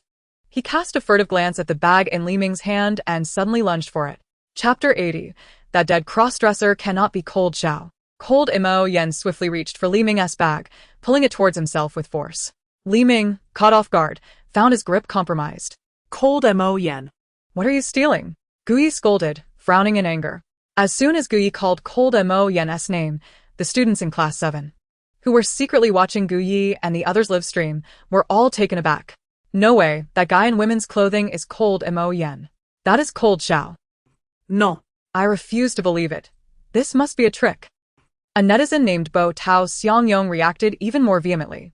How could Cold Xiao possibly be there, dressed like that? This must be a scheme by Su Fei and the others to frame Cold Xiao. That dead cross-dresser cannot be Cold Xiao. Exactly. Without showing his face, how can anyone know who this person is? Some netizens, noticing that many seemed to recognize this Cold Mo Yen, suddenly grew curious. Hey upstairs, do you all know who Cold Mo Yen is? What kind of person is he? Indeed, who is Lung Moyen, and why do you all seem so agitated when discussing him? A sigh escapes. Take my advice, dear brother. Refrain from prying too deeply. It could lead to trouble for yourself. Observing the reticent demeanor of those in the know only heightened the curiosity of the netizens. However, regardless of their inquiries, these individuals remained resolutely tight-lipped, unwilling to divulge any information. In the live broadcast room, Xiyue continued to confront Lung Moyan. Humph. There are only a handful of items here. Naturally, it's first come, first served. Are you suggesting I wait until you've chosen everything and leave me behind? To put it plainly, he simply did not trust Xiyue to distribute the contents of his bag fairly. If they were to abscond with these defensive items, he would be left in peril. In a bid for survival, Lung Moyan was determined to fight for himself. You have no right to choose first. The items belong to Li Ming and Ruan Xing. They should select first. Hurry, bring me the bag. Annoyed, Xiyue reached out toward him. Not a chance. Lung Moyan clutched the bag tighter, refusing to relinquish it. This is your own doing. Xiyue signaled to Su Fei and the others. In a frenzy, they rushed forward and swiftly reclaimed the items from Lung Moyan's grasp. Why expend such effort, knowing we outnumber you? You are alone, and we cannot exit now. Even if you manage to take these items, where could you possibly hide them? Xiyue wore a look of exasperation. He had never realized how dim-witted Lung Moyan truly was. Stop fooling around and act quickly. We genuinely do not have time. Xiyue could no longer bear to watch. At such a critical juncture, these individuals were still bickering. Did they not understand the gravity of their situation? Xing, you choose first. Upon hearing this, Xiyue and the others ignored Lung Moyan entirely and directly handed the bag to Ruan Xing. Yet she shook her head. I don't need anything, you all choose. I have a protective talisman, so these items are unnecessary for me. The system's talismans were said to be more powerful than anything in the bag. All right. Then take this sword, Xiyue insisted, retrieving a peachwood sword from Li Ming's bag. This sword was identical to the one Ruan Xing had previously used for her spells, though the original had been lost during her escape. Fine. Ruan Xing acquiesced, accepting the sword despite her initial reluctance. There were still plenty of items left. Each person could take 2, and several remained. Hey, don't say we abandoned you. Heiress a copper bell and this talisman for you. Xiyue had no intention of condemning Lung Moyan to death. Although he was insufferable, his transgressions did not warrant such a fate. Quickly, Lung Moyan accepted the 2 items, one hand clutching the copper bell and the other the talisman. At least you still possess some humanity. With the protective items in hand, he could not resist a retort. Xiyue pretended not to hear him. We are ready. Shall we proceed now? Xiyue turned to Xiyue. I will lead you out and help you stall the entity outside. However, the other malevolent spirits within the building will undoubtedly make every effort to impede your escape. Along the way, do not trust anyone you encounter or any scene you witness. Do not linger within 100 meters of the building, especially avoid the parking garage on the first basement level. Remember this. Furthermore, if you cannot leave the building by 12:30, do not attempt to escape. Find a place to hide. Whether you survive this ordeal depends on your luck. Having issued her serious warnings, Xiyue ignored any further questions and strode directly to the door, flinging it open. Outside, there was no sign of the security spirit. Its whereabouts remained a mystery. The 22nd floor appeared desolate save for their small group, devoid of even a shadow of a spirit. Could the security spirit have left early? Su Fei glanced around, reassured upon confirming its absence. It would not abandon you. You are its prey, and it would not easily depart. Xiyue remained skeptical that the security spirit would relinquish its pursuit so readily. Yet, time was of the essence, and there was no room for further contemplation. She gestured for everyone to be vigilant and led the way forward, with the others following closely behind, remaining alert for any sudden appearances of malevolent forces. Are we not taking the elevator? Lung Moyan inquired, puzzled as Xiyue directed them toward the stairs. If we take the elevator, you will not be able to escape. She replied gravely. Remember, under no circumstances should you enter the elevator. Given her serious tone, no one dared to suggest otherwise. They opted for the stairs, knowing that getting out was their primary concern. Surrounded by several companions, Ruan Xing felt secure as they moved together, doing her utmost not to inconvenience anyone, speaking not a word more than necessary. In the blink of an eye, they arrived on the 18th floor, the very same level where they had previously encountered the security spirit. Just as they were about to descend further, suddenly, a shadowy figure lunged from the darkness. Lung Moyan, closest to the figure, was immediately knocked to the ground, revealing the red triangle of his undergarments beneath his skirt. As he was overwhelmed by the malevolent entity, the talisman he had clutched in his hand activated at a critical moment. With a flash of golden light, it propelled the spirit assaulting him away. The spirit that had been cast aside was none other than the security entity they had encountered on the 18th floor. Upon impact with the wall, it emitted a piercing, chilling wail, and black smoke began to rise from its form. Observing the spirit's defeat, Lung Moyan scrambled to his feet and rushed to join Gu Yi and the others. "Hurry!" he shouted. However, the security spirit had regained its footing, its gaze filled with malice as it locked onto Lung Moyan, evidently holding a grudge. Chapter 81. Sister Xing. Help! Seeing this, Yan Jia swiftly positioned herself in front of Lung Moyan. "You all go ahead. I will hold it off. Remember what I told you. Do not forget." With that, she charged toward the security spirit. The others, gritting their teeth, continued their desperate flight down the stairs. They soon vanished from sight. "Why help them?" The security spirit's voice was harsh and grating. "I cannot bear to watch you harm others," Yan Jia replied, her expression steady. "In our current plight, you still wish to protect others? Before the Corpse King descends, if we cannot find a substitute to leave this place, we will perish. We have already died once. Should we die again, it will be a fate worse than death. Do you wish to meet such a fate?" The spirit's dark eyes bore into Yan Jia. It could not fathom that a spirit would not fear such an end. "Indeed, I fear it, but I refuse to harm others for that reason," Yan Jia stated earnestly. "Since you are so obstinate, do not blame me." With a sinister tone, the security spirit launched an attack on Yan Jia. As Gu Yi and the others fled downward, they lost track of time, realizing they had been endlessly circling the 15th floor. No matter how they ran, they always returned to the 15th floor. It must be the spirit manipulating the walls. Li Tao wiped the sweat from his brow, furrowing his brow in distress. "Let us try this talisman."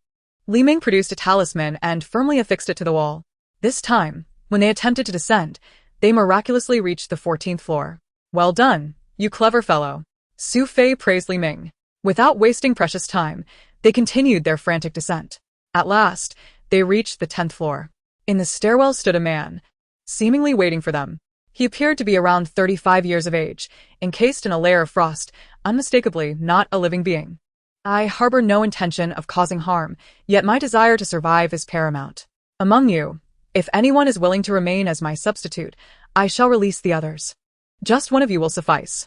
This man is none other than the late Wang Daji. In life, Wang Daji was a good man, and in death, he harbored no wish to inflict harm. However, he is even less inclined to face annihilation without a fight. "You need not hope, none of us will stay." Gu Yi positioned himself protectively before the others, stepping forward in this critical moment. Fear gripped him, yet as Night Brother, he could not falter. Lung Maxian was somewhat taken aback, not expecting that in this life-and-death situation, Gu Yi would not consider sacrificing himself for the sake of the others. Given their contentious relationship, it would have been no surprise had Gu Yi wished to offer him up. "Since you are unwilling to make a choice, I shall take matters into my own hands." Wang Daji's voice was chilling and eerie, as if emerging from the depths of an ancient well. To the untrained eye, he appeared ordinary, leading Gu Yi and the others to believe that his power was inferior to that of the malevolent spirit lurking above. The latter seemed far more menacing. But was that truly the case? He had been a spirit for 10 years.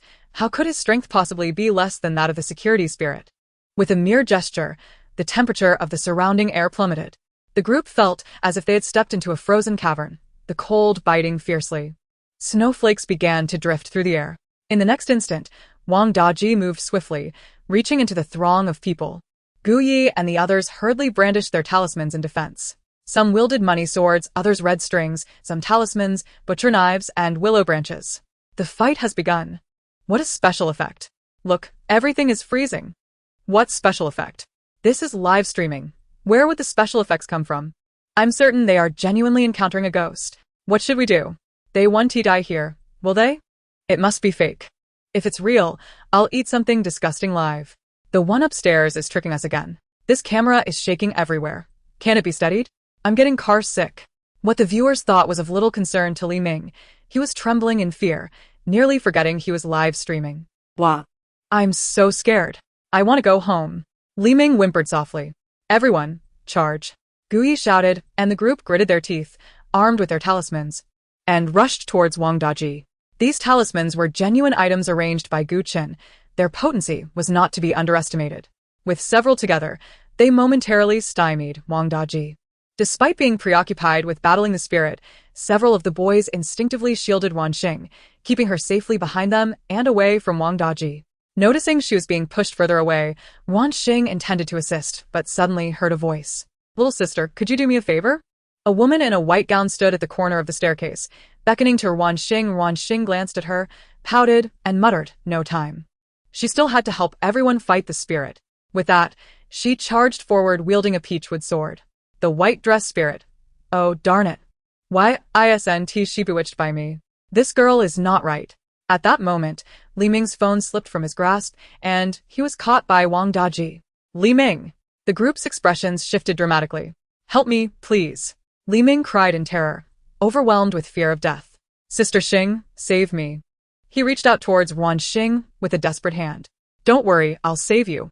Ruan Xing, brandishing her peachwood sword, charged fiercely towards Wang Daji with surprising speed, so swift that the others barely had time to react. Wang Daji, having captured one, sought not to linger with the others. Grasping Li Ming, his form began to drift backward, quickly entering the corridor of the 10th floor. Ruan Xing followed closely. The others attempted to pursue, but the door leading to the 10th floor corridor suddenly closed and locked before their eyes. The group froze for a moment, then began to pound on the door frantically. No matter how hard they struck, the door remained immovable. Li Ming. Seeing the door was unyielding, they resorted to kicking it. Yet, the door leading to the corridor remained utterly unresponsive. Meanwhile, Ruan Xing was oblivious that Gu Yi and the others had not followed. She was solely focused on rescuing Li Ming. The system, bemused that its host had yet to grasp the situation, commented internally, "Wait, are you this brave? I thought you were a timid crybaby." Yet it appeared her courage was surprisingly substantial. Eventually, upon reaching the door to the frozen meat storage, Ruan Xing caught up with Wang Daji and Li Ming. Li Ming desperately reached out towards Ruan Xing, exclaiming, "Waaah, I was right to follow you." Ruan Xing did not ignore him. She rushed to save him. "Release Li Ming," she shouted, panting slightly. Unfortunately, her voice lacked the forcefulness she intended. "Little girl, you possess quite the audacity to chase after me alone," Wang Daji remarked, halting and turning to face her. "Who said I'm alone?" She retorted, glancing back briefly. "Huh? Where are the others?" "System. Ancestor, you finally noticed." Realizing she was utterly alone, Ruan Xing felt a wave of panic wash over her, her small frame trembling. In the next instant, tears welled up in her eyes, turning red as they threatened to spill. "System. Oh wait, weren't you just fearless?" Chapter 82. Stop fighting. Stop fighting. When it comes to Ruan Xing's courage, it is, indeed, remarkable. However, her boldness is contingent upon circumstance. When surrounded by many, she fears not even the most perilous of places. Not only is she unafraid, but she is also incredibly brave. Yet, the moment she finds herself without her support, her courage diminishes to that of a timid kitten, ready to cry at the slightest provocation. Such is the case now. In mere seconds, upon realizing her companions were absent, the young girl succumbed to her fears, tears streaming down her cheeks. "Li Ming, he has saved." In the next moment, the peachwood sword in Ruan Xing's hand unexpectedly soared into the air, launching itself at Wang Daji. Wang Daji, bewildered, could not comprehend how the sword had taken flight. However, such details were trivial. He raised his hand to strike down the sword, only to discover that it was being controlled by a mysterious force, rendering his strength ineffective. The peachwood sword relentlessly assaulted Wang Daji as if it possessed a will of its own. This manner of attack reminded him of his childhood mischief, when he was chased and beaten with a rattan stick by his father. But the pain inflicted by the peachwood sword far exceeded that of the rattan stick. There was simply no comparison. Ruan Xing. Waaah. Panic-stricken, Wang Daji frantically shielded his head, pleading, "Stop hitting, stop hitting." Li Ming, who had originally been captured, tumbled to the ground. The power of this peachwood sword far surpassed that of an ordinary one, inflicting tremendous pain upon the spirit. With each strike, his ethereal form waned. After enduring so many blows, Wang Daji's spirit had lost its former solidity, becoming almost translucent. If he were to take many more hits, he would surely be obliterated. Ruan Xing. Seeing his chance for salvation, Li Ming joyfully rushed towards her. The frightened Ruan Xing, still shedding tears, paused her cries upon hearing Li Ming's voice. "Xiao Ming." Upon seeing Li Ming safe and sound, Ruan Xing's tears were swiftly reined in. "Thank you for coming to save me," Li Ming exclaimed, his eyes brimming with tears of gratitude. With Ruan Xing's tears dried, the sword that had relentlessly pursued Wang Daji returned to its normal state. With a direct flight back to Ruan Xing's side, he landed right before her. A sharp sound reverberated, capturing Ruan Xing's attention. Without much thought, she noticed the fallen peachwood sword and instinctively picked it up. Just moments ago, she had been consumed by tears, oblivious to the tumult around her, missing the thrilling showdown between the peachwood sword and the malevolent spirit. The system and Li Ming, having witnessed the entire spectacle, silently pitted the spirit for a fleeting moment, hoping it would heed the lesson of not provoking the wrong individuals in its next life. At that moment, Wang Daji lay weakly on the ground, his spiritual form flickering dimly, presenting a pitiful sight. "Quick, we must leave now," Li Ming exclaimed, seeing Wang Daji sprawled on the ground, resembling someone on the brink of demise. If they didn't flee now, when would they? He seized Ruan Xing's wrist and rushed towards the door leading to the stairwell. However, upon reaching the entrance, they discovered the door was utterly unyielding. "Do not waste your efforts. This is my ghost domain. Without my consent, you shall not escape." The two turned sharply at the sound, only to find Wang Daji's ghostly form standing not far from them, gazing at them with a complex expression. Seriously? He caught up so quickly. Li Ming lamenta. Overwhelmed with despair. Outside the southeast building, dark clouds loomed ominously in the night sky, wild winds surged like a herd of mad bulls, rampaging uncontrollably. Within the tempest, flashes of lightning illuminated the scene, accompanied by thunderous roars that sent shivers down one's spine. Daoist Songhua, who had been meditating, suddenly felt a wave of unease wash over him. This sensation, he abruptly opened his eyes and began to calculate with his fingers. This is bad. A malevolent force is about to manifest. To the southeast. Simultaneously, various adept practitioners turned their gazes toward the southeast, their eyes reflecting deep concern. At the home of Zhang Baiwan, the director of the Anomalous Affairs Bureau, an urgent call from his secretary abruptly roused him from a deep slumber. "Director Zhang, it's bad. The southeast sector's energy levels have skyrocketed. An unparalleled malevolent entity is about to appear." Without a moment to express his annoyance, the gravity of the situation jolted him awake. What in the world? An unparalleled malevolent entity? Quickly, contact Dr. Gu. Lock onto its location immediately, evacuate the area, and ensure the citizens remain calm. With Dr. Gu's assistance, the Anomalous Affairs Bureau acted swiftly, quickly pinpointing the source of the energy surge and commencing the evacuation of nearby residents. As the displaced citizens murmured among themselves, some captured videos of the evacuation, sharing them online. "Where are we supposed to go at this hour?" One resident complained. "They say someone planted a bomb nearby, and we need to evacuate." "Isn't it supposed to be an earthquake that's coming?" Another chimed in. "Did I hear something about a radiation leak?" The residents speculated fervently, their conversations lively as they discussed the unfolding events. Those who had been awake fared better, but many who had been sound asleep were abruptly awakened, hurriedly dressing in pajamas and slippers while grabbing their wallets and important documents, with no time to spare for proper clothing changes. As the commotion unfolded, Ruan Xing remained blissfully unaware. At that moment, she and Li Ming were locked in a tense stare-down with Wang Daji. "Esteemed Uncle Ghost, please let us go. What just transpired was no mere accident.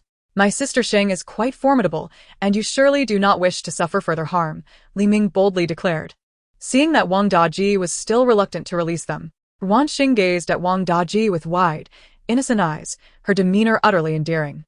Had she not experienced the events firsthand, one might never believe that this seemingly harmless girl, resembling a celestial maiden, possessed such formidable capabilities. Wang Daji's expression grew even more intricate. Very well, I can allow your departure, but you must promise me one thing." It appeared he was not destined to be a villain, even in death. "What is it?" Li Ming inquirat. "Please check on my family and inform them that I have hidden an iron box beneath the second brick in the corner of the old house's wall.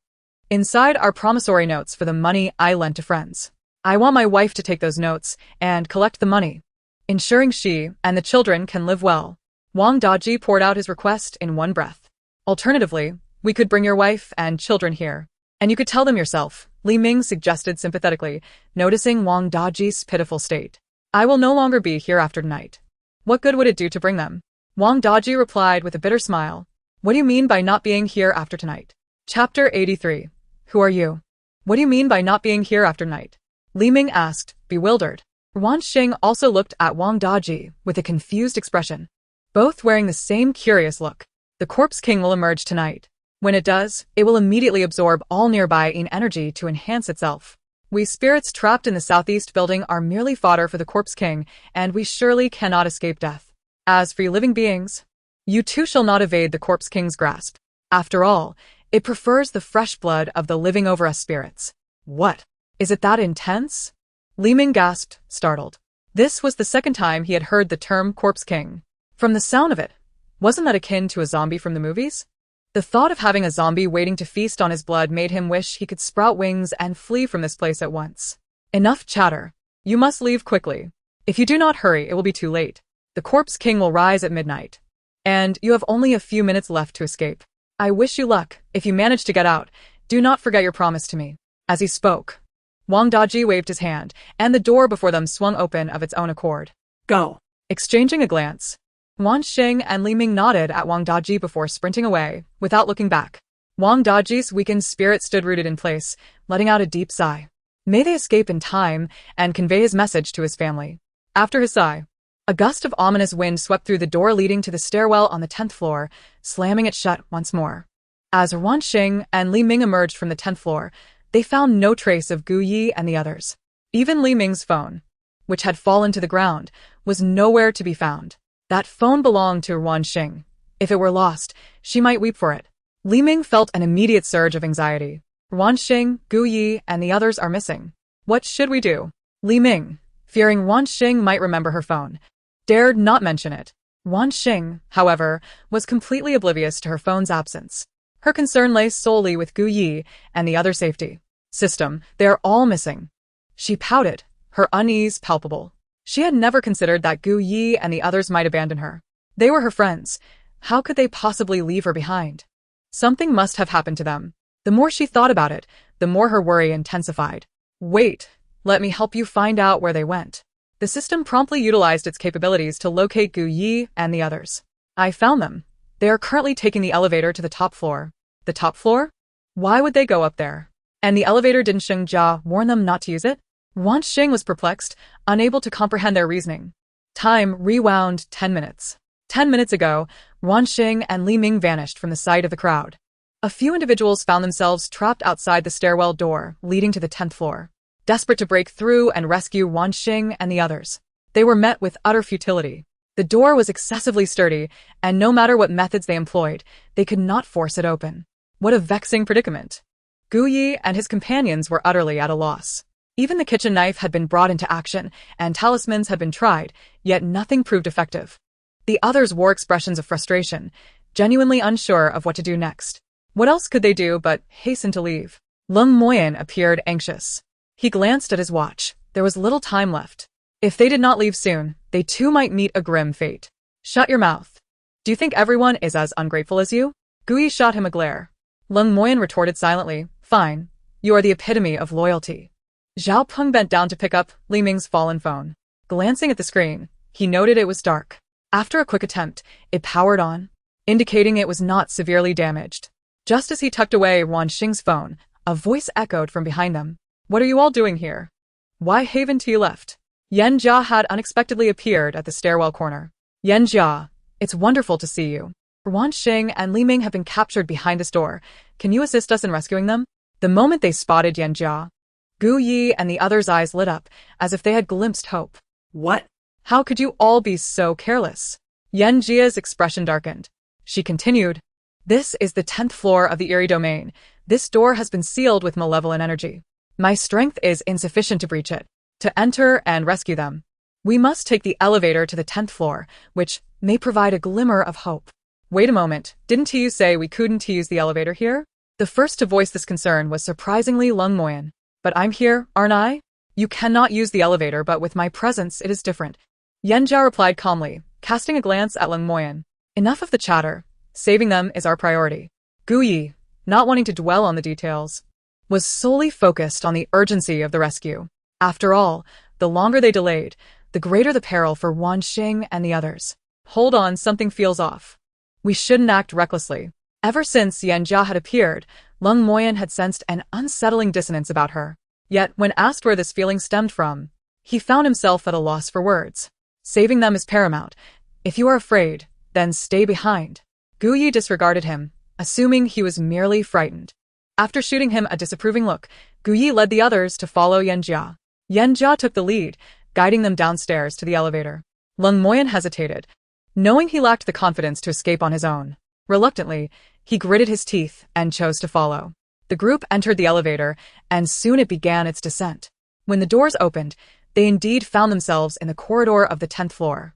At the end of the corridor, they spotted Ruan Xing and Li Ming, both being throttled by a malevolent spirit. The two were in visible agony, waving their hands at the group, seemingly pleading for rescue. Xing. Upon witnessing this scene, the group surged forward, intent on saving them. Just as they were about to reach the malevolent spirit, a sudden ringing echoed through the air. Ding ding ding. As the sound resonated, the scene before Xiyue and the others began to shift. The 10th floor corridor transformed into the rooftop. If they took even a few more steps, they would plunge off the rooftop, undoubtedly sealing their fates. Lung Moyan rushed to Xiyue's side, relief flooding over him. I told you there was something amiss. But you wouldn't believe me. Thankfully, this bell proved useful. He had remained vigilant, sensing something was off, thus he had shaken the bell. Otherwise, Xiyue and the others would surely have leaped from the 30th floor. Why, Yanjia, why would you betray us? Once they regained their wits, the group turned to Yanjia, questioning her fiercely. Why are you asking why? Whether she is even Yanjia is still up for debate. Lung Moyan shot back, exasperated. It wasn't that he was more astute than Xiyue and the others. He was merely an observer able to see through their clouded judgment. Xiyue and his companions, eager to save their friends, had inevitably overlooked certain crucial details. Haha, how amusing that you figured it out. With a chilling laugh, the figure of Yanjia morphed into that of a female spirit clad in red. Her visage bore an unsettling familiarity to Xiyue and the others. It's you. You are the girl who jumped off the building that day. Su Fei was the first to recognize the identity of the female spirit. The spirit smirked coldly. You could have passed away without suffering. She sighed, a glimmer of pity flashing in her eyes. To the onlookers, this semblance of pity was no more than crocodile tears. You wish to use us as substitutes. Xiyue glared at the female spirit, his eyes brimming with wariness. Since you are already aware, then you may as well jump. She continued, her chilling gaze settling upon Lung Moyan. It's all your fault for meddling. Since you yearn to be a hero, then you shall die in their stead. With that, she extended her pale right hand and, with a mere gesture, it felt as though an iron grip had seized Lung Moyan's throat. Breathing became increasingly difficult. Help me. Quickly, save him. Xiyue and the others sought to rescue Lung Moyan, but were uncertain how to proceed. However, they quickly realized that defeating this female spirit was the only way to truly rescue him. Thus, the four brandished their weapons and charged at the spirit. The female spirit, a red-clad malevolent entity, was far more formidable than typical spirits. Even in her partially restored state, she was beyond what Xiyue and his companions could contend with. A single wave of her hand sent them sprawling to the ground. Just as the female spirit prepared to hurl Lung Moyan from the 30th floor, a sudden voice pierced through the chaos. You fiend, do not harm him. At a critical moment, Ruan Xing arrived alongside Li Ming. The two had no choice but to take the elevator to reach the 30th floor swiftly. Fortunately, they had encountered no mishaps and arrived safely at the rooftop. Upon arrival, they witnessed the scene of Lung Moyan on the brink of being thrown off by the female spirit. It's you. Upon seeing Ruan Xing, the spirit instantly shifted her focus. Compared to Lung Moyan, Ruan Xing was the one she truly desired to eliminate. Casting aside her burdens, she swiftly glided toward Ruan Xing. As the distance between the spirit and Ruan Xing dwindled, the spirit extended her elongated claws, aiming for Ruan Xing's neck. Ruan Xing, seeing the half-meter-long crimson nails approaching her, was instantly engulfed in terror. Don't. Ah. The next second, she burst into tears, utterly frightened. The moment tears streamed down Ruan Xing's face, a bolt of lightning descended from the heavens, striking the female apparition with uncanny precision. Boom. Ruan Xing's sobs continued, accompanied by the increasing rumble of thunder. Soon after, two more bolts of lightning struck the female spirit. Boom. Boom. The apparition, besieged by 3 consecutive strikes, emitted a heart-wrenching wail. Her crimson attire was charred to a shade of black. Ah. The shriek sent chills down the spine. Seeing that the female spirit no longer posed a threat, Li Ming hurriedly reassured Ruan Xing, it's all right now. Ruan Xing, regaining her composure, looked at the fallen apparition. With just a glance, she hid behind Li Ming, her expression reflecting sheer terror. Cough. Cough. Lung Moyan scrambled to his feet, staggering towards Xiyue and the others, his face pale with shock. I almost died here. Guyi and the others clumsily rose from the ground, checking on one another.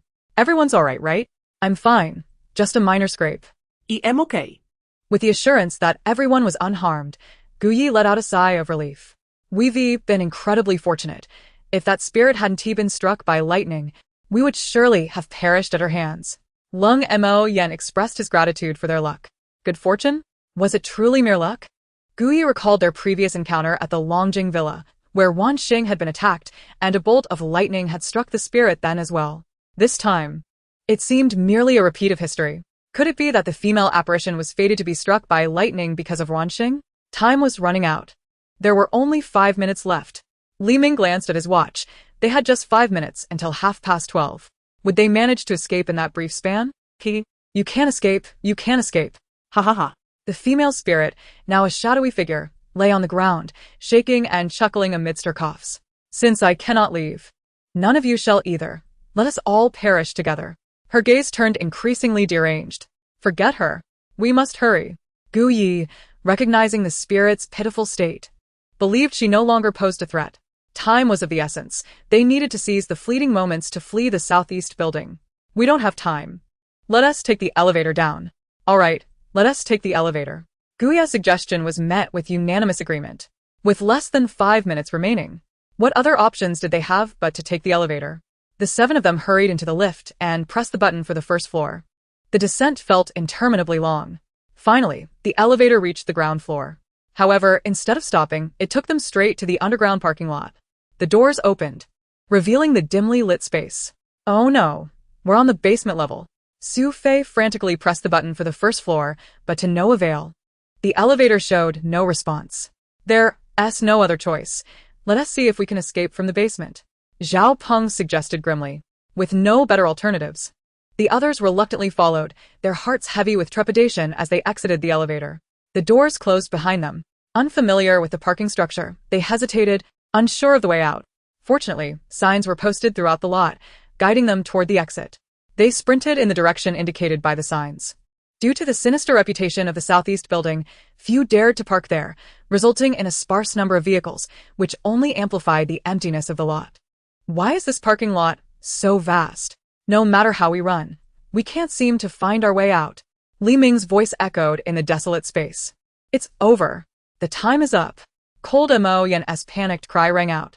At that moment, a deafening crash reverberated through the parking lot. The ground began to tremble violently, as if something monstrous were emerging from beneath. Chapter 85. The Emergence of the Corpse King. Ah!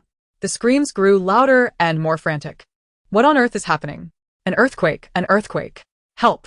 I don't want to be buried alive. They attempted to flee, but the ground shook so violently that escape was nearly impossible. Li Ming and Cold Mo Yan stumbled and fell. Ruan Xing nearly lost her footing but was saved just in time by Su Fei. The tremor subsided after less than a minute, and once calm returned, Li Ming and Cold Mo Yan picked themselves up, shaking off the dust. Goodness, that was terrifying. What just happened? Li Ming complained while brushing himself off. Look. What is that? Li Tao exclaimed, his voice rising in pitch from sheer astonishment. The group instinctively turned to see a sight that made their hearts race and their pulses quicken. Coffins. There were actual coffins appearing nearby. And not just one but 9. 9 red coffins materialized in various corners of the parking lot. The closest one was merely 20 steps away from them. Where did these coffins come from? Zhao Peng exclaimed in horror. Run. Let us get out of here, Guyi urged, and they all sprinted toward the exit again. As expected, they found themselves trapped in a loop, returning to the same spot. Just then, the 9 coffins began to tremble in unison. It seemed as if something was about to emerge from within. It's over. We're doomed. Mom, Dad, help. The boys were pale with fear. Ruan Xing, squeezed in the middle, felt uncomfortable. Don't push, she whispered. Unfortunately, the boys were too terrified to hear her pleas. Suddenly, the central coffin erupted open. A figure clad in the ceremonial garb of the late dynasty shot forth from the red coffin, suspended in midair. Judging by his attire and physique, he appeared to be a man. Yet, his skin was an unnatural shade of blue-black, unmistakably indicating he was no longer alive. This was clearly a zombie. Could this be the Corpse King that Yan Jia had mentioned earlier? Meanwhile, outside the southeast building, a light rain began to fall, gradually intensifying. The personnel from the Anomaly Affairs Bureau surrounded the building. Director Zhang, accompanied by an elite team, approached the parking lot. Everyone move out. With his command, they charged toward the parking lot. However, those at the front quickly sensed something amiss. Stop. There's a barrier here. We can't enter. What do we do now? How can there be a barrier here? This was not the work of a mere apparition. It was the handiwork of the mystical sect. If such a malevolent entity had emerged, could it be that the mystical sect was involved? If that were the case, the situation had become dire. What is going on? A man in a silver-gray suit approached from the crowd. A butler dressed in a black tailcoat held an umbrella over him. Dr. Gu, you've finally arrived. Agents who recognized him rushed forward to greet him, their expressions akin to that of a savior. What has happened? Gu Chen inquired, his brow furrowed. Dr. Gu, we've discovered a powerful barrier here, seemingly protecting whatever is inside. We cannot break it at the moment. We need your guidance. An agent implored. Is that so? Gu Chen stepped closer to examine the barrier. He then produced a black laptop and began typing swiftly on the keyboard. On the screen, a flurry of seemingly garbled symbols danced. No one but him could comprehend the meaning behind those symbols. In less than a minute, he halted his actions, closed the laptop, and handed it over to Butler Lu behind him, who received it with calm composure. I have identified the weak point of this barrier. You may launch your attacks at this location. Given your firepower, it should take no longer than 5 minutes to breach this barrier, Gu Chen stated, gesturing towards a specific spot in the barrier. The agents, upon hearing this, promptly armed themselves and began a vigorous assault on the indicated location. Observing that his presence was no longer required, Gu Chen led Butler Lu to the vehicle. Inside the car, Gu Chen opened the laptop he had just handed to Butler Lu. After pressing a few keys, the footage from the underground parking lot appeared vividly on the screen. Young master, you are truly remarkable. This parking lot is enveloped by a barrier, yet you are still able to connect to the internal surveillance. Butler Lu gazed at his young master with admiration. I merely took some precautions in advance. Gu Chen replied with nonchalance as he uncapped a can of coffee and took a sip. Before Ruan Xing's departure, he had specifically gifted her a bracelet, urging her to never remove it.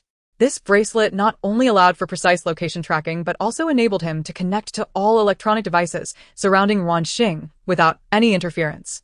For the next few moments, the two remained silent, intently watching the footage that streamed in. The scene depicted the emergence of the Corpse King. Upon manifesting, he did not immediately eliminate Ruan Xing and the others, but instead began to absorb the remaining power from the 8 red coffins.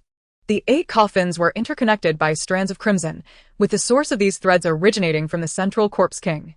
The contents within the red coffins began to writhe in a desperate struggle, yet their efforts were utterly futile.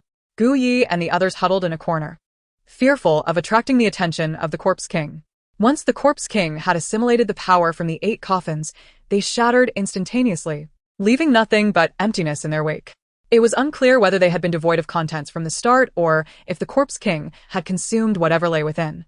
After absorbing the power, the Corpse King seemed to undergo a transformation. His previously darkened skin appeared to lighten slightly. Yet, this was insufficient. The Corpse King opened his mouth wide and unleashed a thunderous roar. In the next moment, the surrounding malevolent energy began to coalesce rapidly. A fierce wind swept through the area. The boys who had encircled Ruan Xing were instantly blown away by the gust. Help! They cried, helplessly as they were swept away. The accumulation of dark energy resulted in a formidable cyclone forming within the parking lot, propelling everything susceptible to its force into the air. Even the few parked cars were lifted from the ground. Gu Yi and the others were tossed about in the parking lot by the malevolent wind. Debris carried by the wind occasionally struck them, causing small stones to graze their skin. Except for Ruan Xing, everyone else was left wailing in agony amidst the tempest. Ruan Xing remained steadfast, shielded by a protective talisman purchased from the system. The talisman enveloped her in a translucent barrier, temporarily safeguarding her. Meanwhile, the group of malevolent spirits still lingering in the southeast building were drawn by the Corpse King's power and found themselves involuntarily sucked into the underground parking lot. Before they could comprehend what was happening, they were helplessly drawn toward the Corpse King's gaping maw. No! They screamed in terror, pleading for mercy from the Corpse King. Yet they were unable to resist the pull.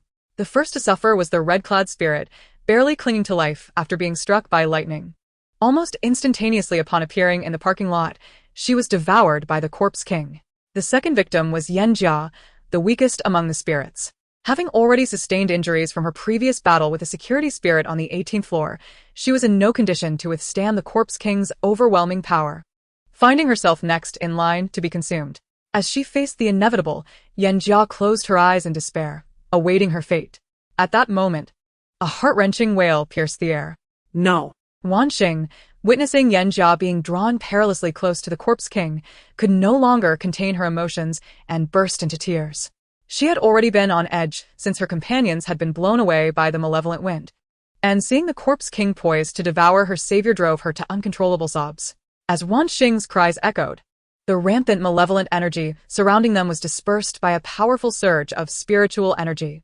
The objects that had been floating in the air plummeted to the ground. The Corpse King's attempt to absorb the dark energy was abruptly interrupted, allowing Yanjia to narrowly escape being consumed. Thud. Crash. The sound of heavy objects falling resonated as Xiyue and the others tumbled heavily to the ground. Some lost consciousness, while others remained aware but were disoriented from being spun in the air. Just as the Corpse King grappled with the sudden turn of events, the electrical currents in the underground parking lot surged furiously, converging upon the Corpse King. Instantly, these currents struck him simultaneously. Crackling and popping filled the air as the currents made contact with the Corpse King, eliciting a pained howl from him. Ruan Xing, still sobbing uncontrollably, was engulfed in an abyss of sorrow. Her heart ached deeply for her friends who had been swept away, and she felt an overwhelming sadness as her rescuer faced annihilation. Why is this happening? I'm so sad, she lamented, feeling both grief-stricken and wronged. Her intense disdain for the Corpse King surged within her, perceiving him as extraordinarily malevolent. The currents danced across the Corpse King's form, causing his skin to crack and bleed. A foul odor, mingled with a scent of charred flesh, permeated the parking lot. Several malevolent spirits that had yet to be consumed cowered in fear, while Yanjia, having temporarily escaped, found refuge behind a pillar, too terrified to advance. The remaining spirits trembled in fright. Yet, this was not the end. Suddenly, a chilling wail resonated through the air. Nearby wandering souls, drawn by the Corpse King's earlier display of tremendous power, arrived unaware of the chaos that had unfolded. Upon witnessing the Corpse King being electrocuted, they were instantly terrified and fled in panic. How terrifying. It's the Corpse King. No wonder we were summoned here uncontrollably. It was all because of him. Run. The summoned spirits scattered in haste. Some, in their frantic escape, lost limbs or even their heads. But the urgency of their flight left no time to recover their dismembered parts. The spirits residing in the southeast building, however, found themselves unable to flee and could only watch as their fellow spirits made their escape. After enduring the electrical onslaught, the Corpse King collapsed to the ground. As a creature of pure darkness, he had indeed suffered significant damage from the electric currents, which embodied a property of light. Yet, as the Corpse King, he was not easily vanquished. With smoke billowing from his mouth, he shakily rose to his feet, his blood-red eyes fixated on the still sobbing Ruan Xing. At that moment, as Ruan Xing's cries continued to fill the air, the vehicles and debris that had fallen began to move as if animated by a will of their own, charging toward the Corpse King. Beep. One by one, the small cars hurtled toward the Corpse King. With a mighty strike, the Corpse King effortlessly swatted away the approaching vehicle, sending it soaring through the air. The entire vehicle crashed heavily to the ground, its body nearly disintegrating. The cars behind, which had collided with the Corpse King, were systematically dealt with one by one. The debris that flew towards him was effortlessly reduced to fragments with a mere wave of his hand. Waaah. The system observed the still weeping Ruan Xing, feeling an overwhelming urgency.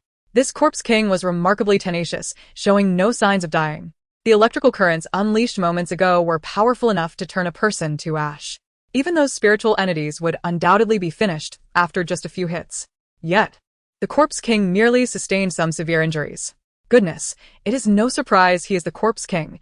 He truly is resilient. What should be done? Could Ruan Xing possibly handle this? This Corpse King was far more formidable than any bizarre creatures her host had previously encountered. Outside the southeast building, the sky rumbled with thunder and lightning, the wind howling, creating a scene reminiscent of a foreign disaster film. The agents from the Bureau of Extraordinary Events, who had been attacking the weak points of the barrier, were forced to halt their actions due to the sudden change in weather. The thunder was alarmingly close, as if it were about to strike them any moment. If they did not take cover, their lives could genuinely be at risk. A deafening roar of thunder erupted in their ears. Following that, a bolt of lightning struck the entire southeast building. Yet that was not the end. The lightning began a relentless assault, growing increasingly powerful. The entire building appeared to be enveloped in a tempest of lightning. What on earth is happening? Director Zhang was so startled that he nearly dropped his walkie-talkie. Could it be that the Corpse King's emergence was so intolerable to the heavens that they intended to personally obliterate him? Secretary Liao suggested uncertainly. Do you truly believe what you're saying? Director Zhang replied, exasperated as he looked at Secretary Liao. If the heavens were indeed so omnipotent, the Bureau of Extraordinary Events could have dissolved long ago. They wouldn't be toiling like dogs every day, even being dragged from their beds while asleep. The lightning coursed down the southeast building, reaching the basement level. Waaah. Ruan Xing cried uncontrollably. No one noticed that while she covered her small face in tears. A peculiar mark had subtly appeared on her forehead. This mark resembled a tiny lotus flower, which was now beginning to bloom. Meanwhile, the Corpse King had eliminated all obstacles in his path and was striding towards the sobbing Ruan Xing. Having just emerged, the Corpse King's intelligence was still quite low. Yet, he sensed that everything he had encountered was instigated by this seemingly inconspicuous human girl before him. She must be killed. The thought incessantly flashed in the Corpse King's mind as he advanced step by step towards Ruan Xing. Oblivious to the impending danger, Ruan Xing remained unaware. When the Corpse King was merely 3 meters away from her, the small lotus on Ruan Xing's forehead had already bloomed halfway. The lotus mark emitted a faint silvery glow, exuding an aura of the extraordinary.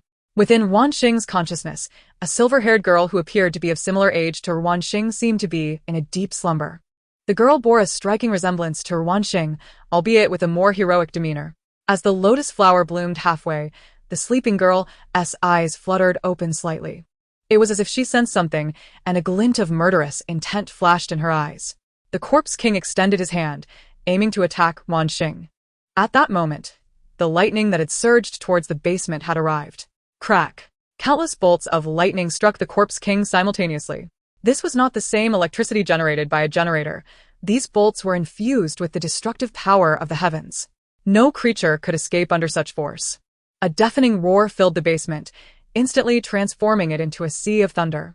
Illuminated as if it were daytime, the entire area was engulfed in blinding light. Following a shrill, defiant scream, the Corpse King dissipated into black specks of light, vanishing into the ether. In a rural courtyard situated 100 miles from the capital, Ming Jing suddenly stood up. The string of prayer beads in her hand snapped, wooden beads scattering across the ground. Shi Xiang. Tears welled in her eyes. Her expression filled with anguish.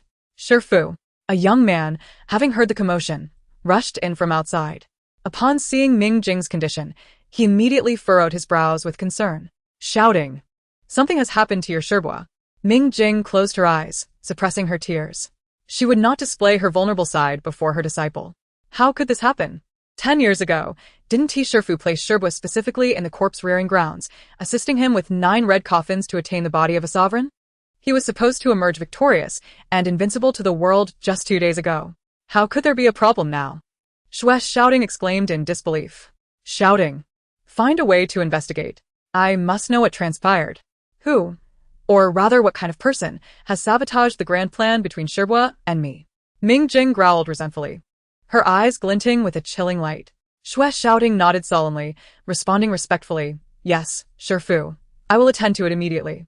On your way to the capital, you may contact your junior sister, Ruan Xie. Although she lacks talent, she possesses a keen mind. If necessary, have her assist you in your endeavors." I understand. As the lightning dissipated, the underground parking lot lay in ruins. Scattered car fragments and various debris were strewn about. Yan Jia and others, having witnessed the Corpse King's demise, were still trembling in fear.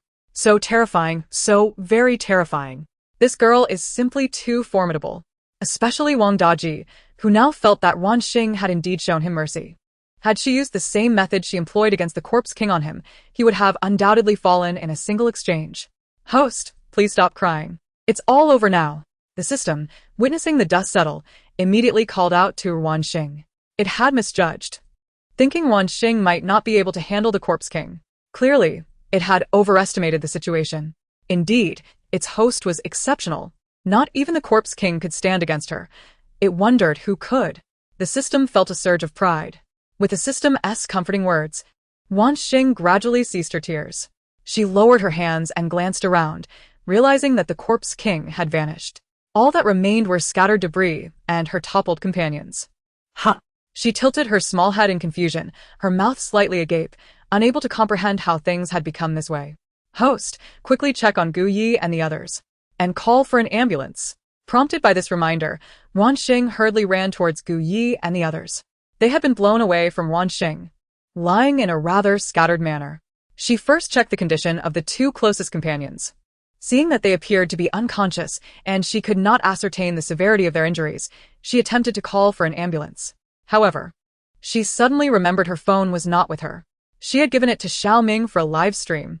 She searched for her phone on Li Ming but found nothing. Moreover, the phones of Li Ming and the others were all password protected, rendering them inaccessible to her. Ruan Xing felt panic rising, tears threatening to spill once more. Just then, a cacophony of footsteps approached rapidly. A large group of people surged towards the underground parking lot. Quick, it's here. There are people. Check their condition. Some are injured. Hurry and get them to the hospital. The newcomers were indeed the agents from the Bureau of Extraordinary Events. As they suddenly appeared, Ruan Xing found herself unable to cry. She stared blankly at the bureau personnel as they carried Xiyue and the others away, her large eyes glistening with a thin veil of moisture. Xing, are you all right? Gu Chen weaved through the crowd and hurried to her side. Teacher.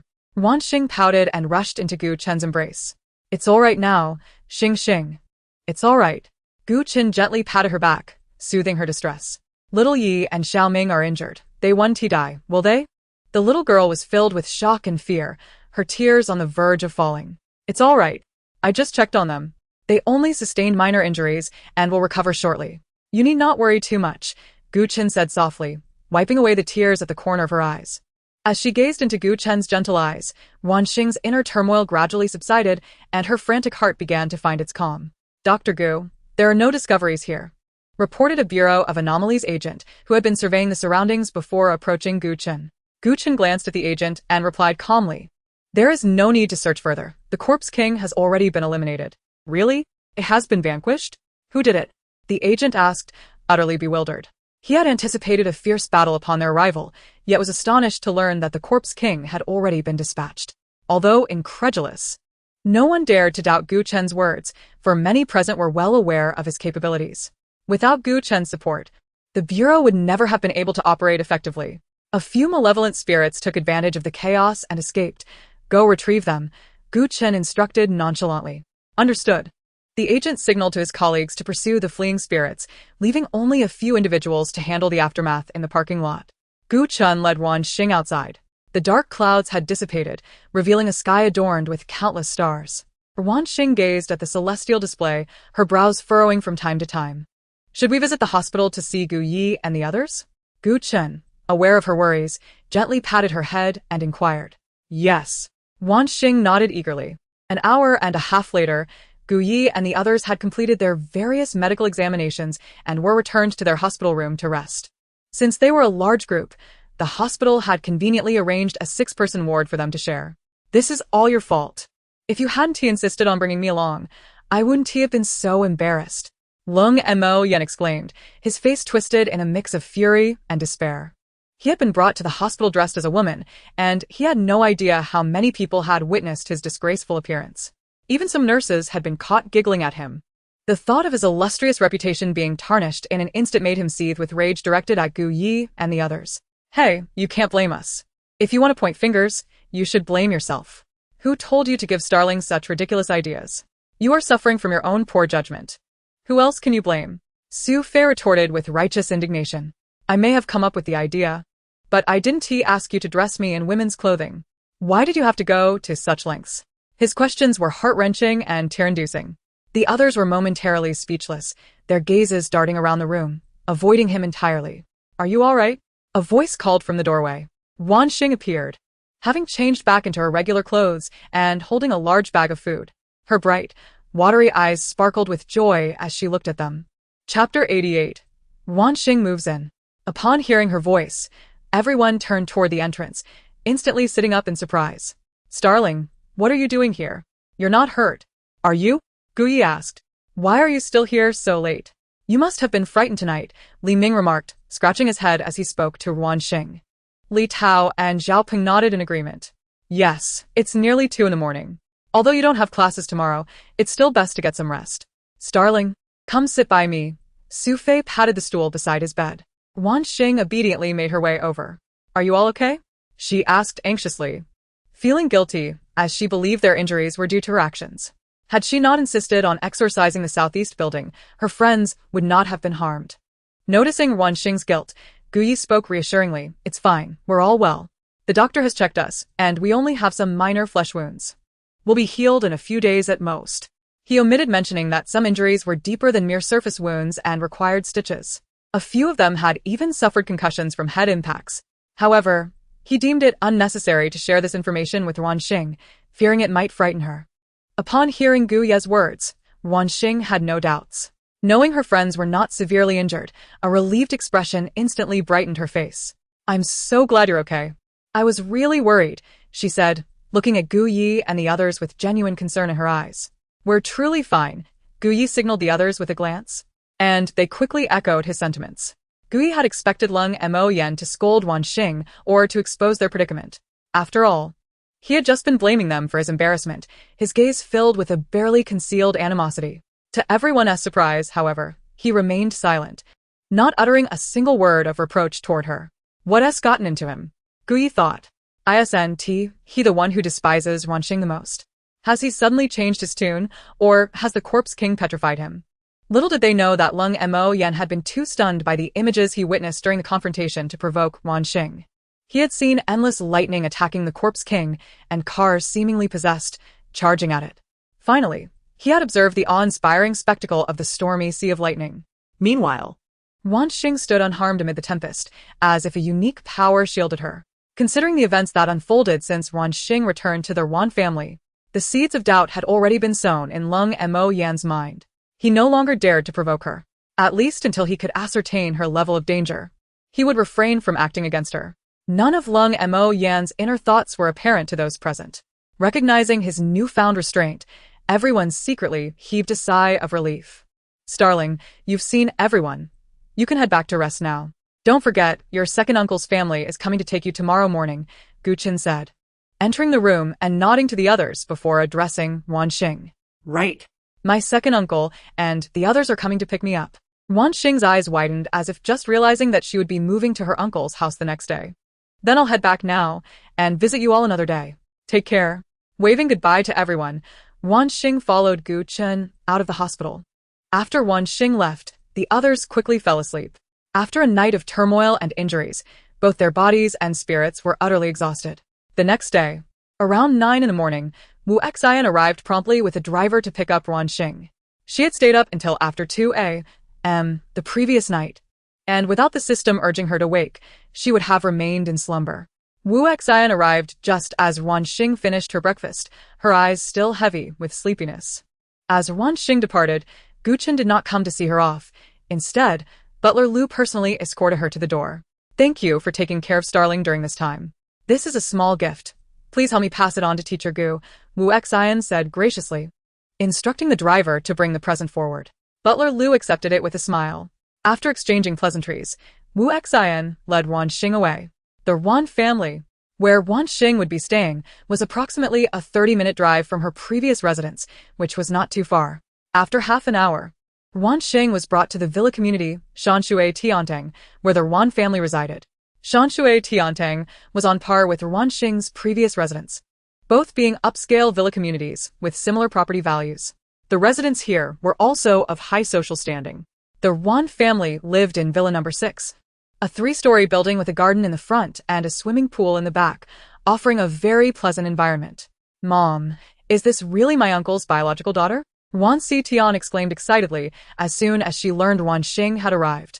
She was particularly intrigued by Ruan Xing. Heaven knows how elated she had been when she discovered that Ruan Xi was not her uncle's biological daughter. That Ruan Xia has not once failed to set traps for her, yet her brother's multitude ensures that everyone only protects her. In front of others, she feigns innocence, leading everyone to believe that it is she who is being unreasonable. Now, with the return of the biological daughter of the eldest uncle's family, what qualifications does that imposter Ruan Xia have to compete with her? This is Ruan Xing. You may call her Xing. You are of similar age. So please take Ruan Xing along to play and do not bully her, understood? Uuu Not said to her daughter as she approached. Then, she turned to Ruan Xing, saying, Xing, this is my daughter Ruan Xing. You can call her Tian. Our family comprises 3 children. The eldest, Ruan Xing, who is 27 years old and serves as the CFO of the Ruan family, overseeing the finance department. The second is Tian, who is about 2 months older than you. And the youngest, Ruan Xing, is 14, still in middle school, a mischievous lad who loves to frolic outdoors. As Uuu Not guided Ruan Xing into the house, she explained the family's situation. The Wu family's household is quite simple, with only Ruan Xing and Ruan Xing, along with their parents, Ruan Jinping and his wife, residing there. As for Ruan Xing, he moved out after reaching adulthood and now lives alone in a spacious apartment near the company, returning home only a few times a month, usually to dine and spend the night before leaving again. By the time they entered the Ruan family villa, Ruan Xing had already gathered a fair understanding of the circumstances surrounding the Ruan Jinping household. Zhang Ma, has Miss Ruan Xing's room been tidied up? Uuu Not called out towards the kitchen. Zhang Ma hurriedly emerged, replying, Yes, it's all ready. Should I take Miss Ruan Xing to see her room now? Xing, would you like to see your room now? Uuu Not asked with a smile. Yes, Ruan Xing replied, her eyes sparkling with excitement. Very well.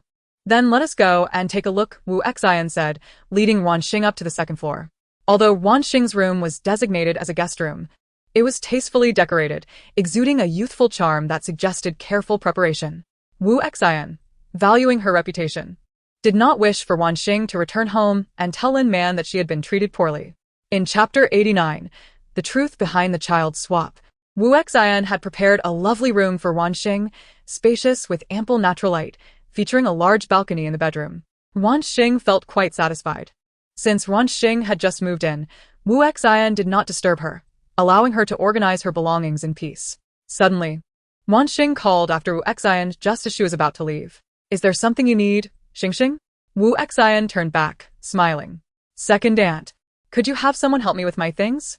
I'm not very good at tidying up, Ruan Xing said, a bit shyly, poking her fingers together. Uuu Not hesitated for a moment before asking Zhang Ma to assist Ruan Xing with her belongings. Since Zhang Ma is here to help, why don't you come downstairs and sit with me, Xing? It won't take long, she suggested. All right, Ruan Xing nodded obediently, following Uuu Not downstairs. Once in the living room, Uuu Not sipped the coffee prepared by the servants and casually engaged Ruan Xing in conversation. Xing, I know you were accidentally swapped at birth. How have your adoptive parents treated you over the years? Uuu Not inquired with a hint of curiosity in her tone. Ruan Xing took a sip of the juice prepared specifically for her, her eyes squinting with happiness. My adoptive parents are very good to me, and everyone in the village treats me well. They truly treat you well? Ruan Xing expressed some disbelief. She had heard that rural areas often favored boys over girls, and her own parents had mentioned it. It was said that Ruan Xing's being swapped at birth was likely intentional rather than accidental. As for who orchestrated it, one could hardly think of anyone other than Ruan Xing's adoptive family. After all, swapping children would be most beneficial for them. Their biological daughter could grow up in a wealthy family and receive the finest education.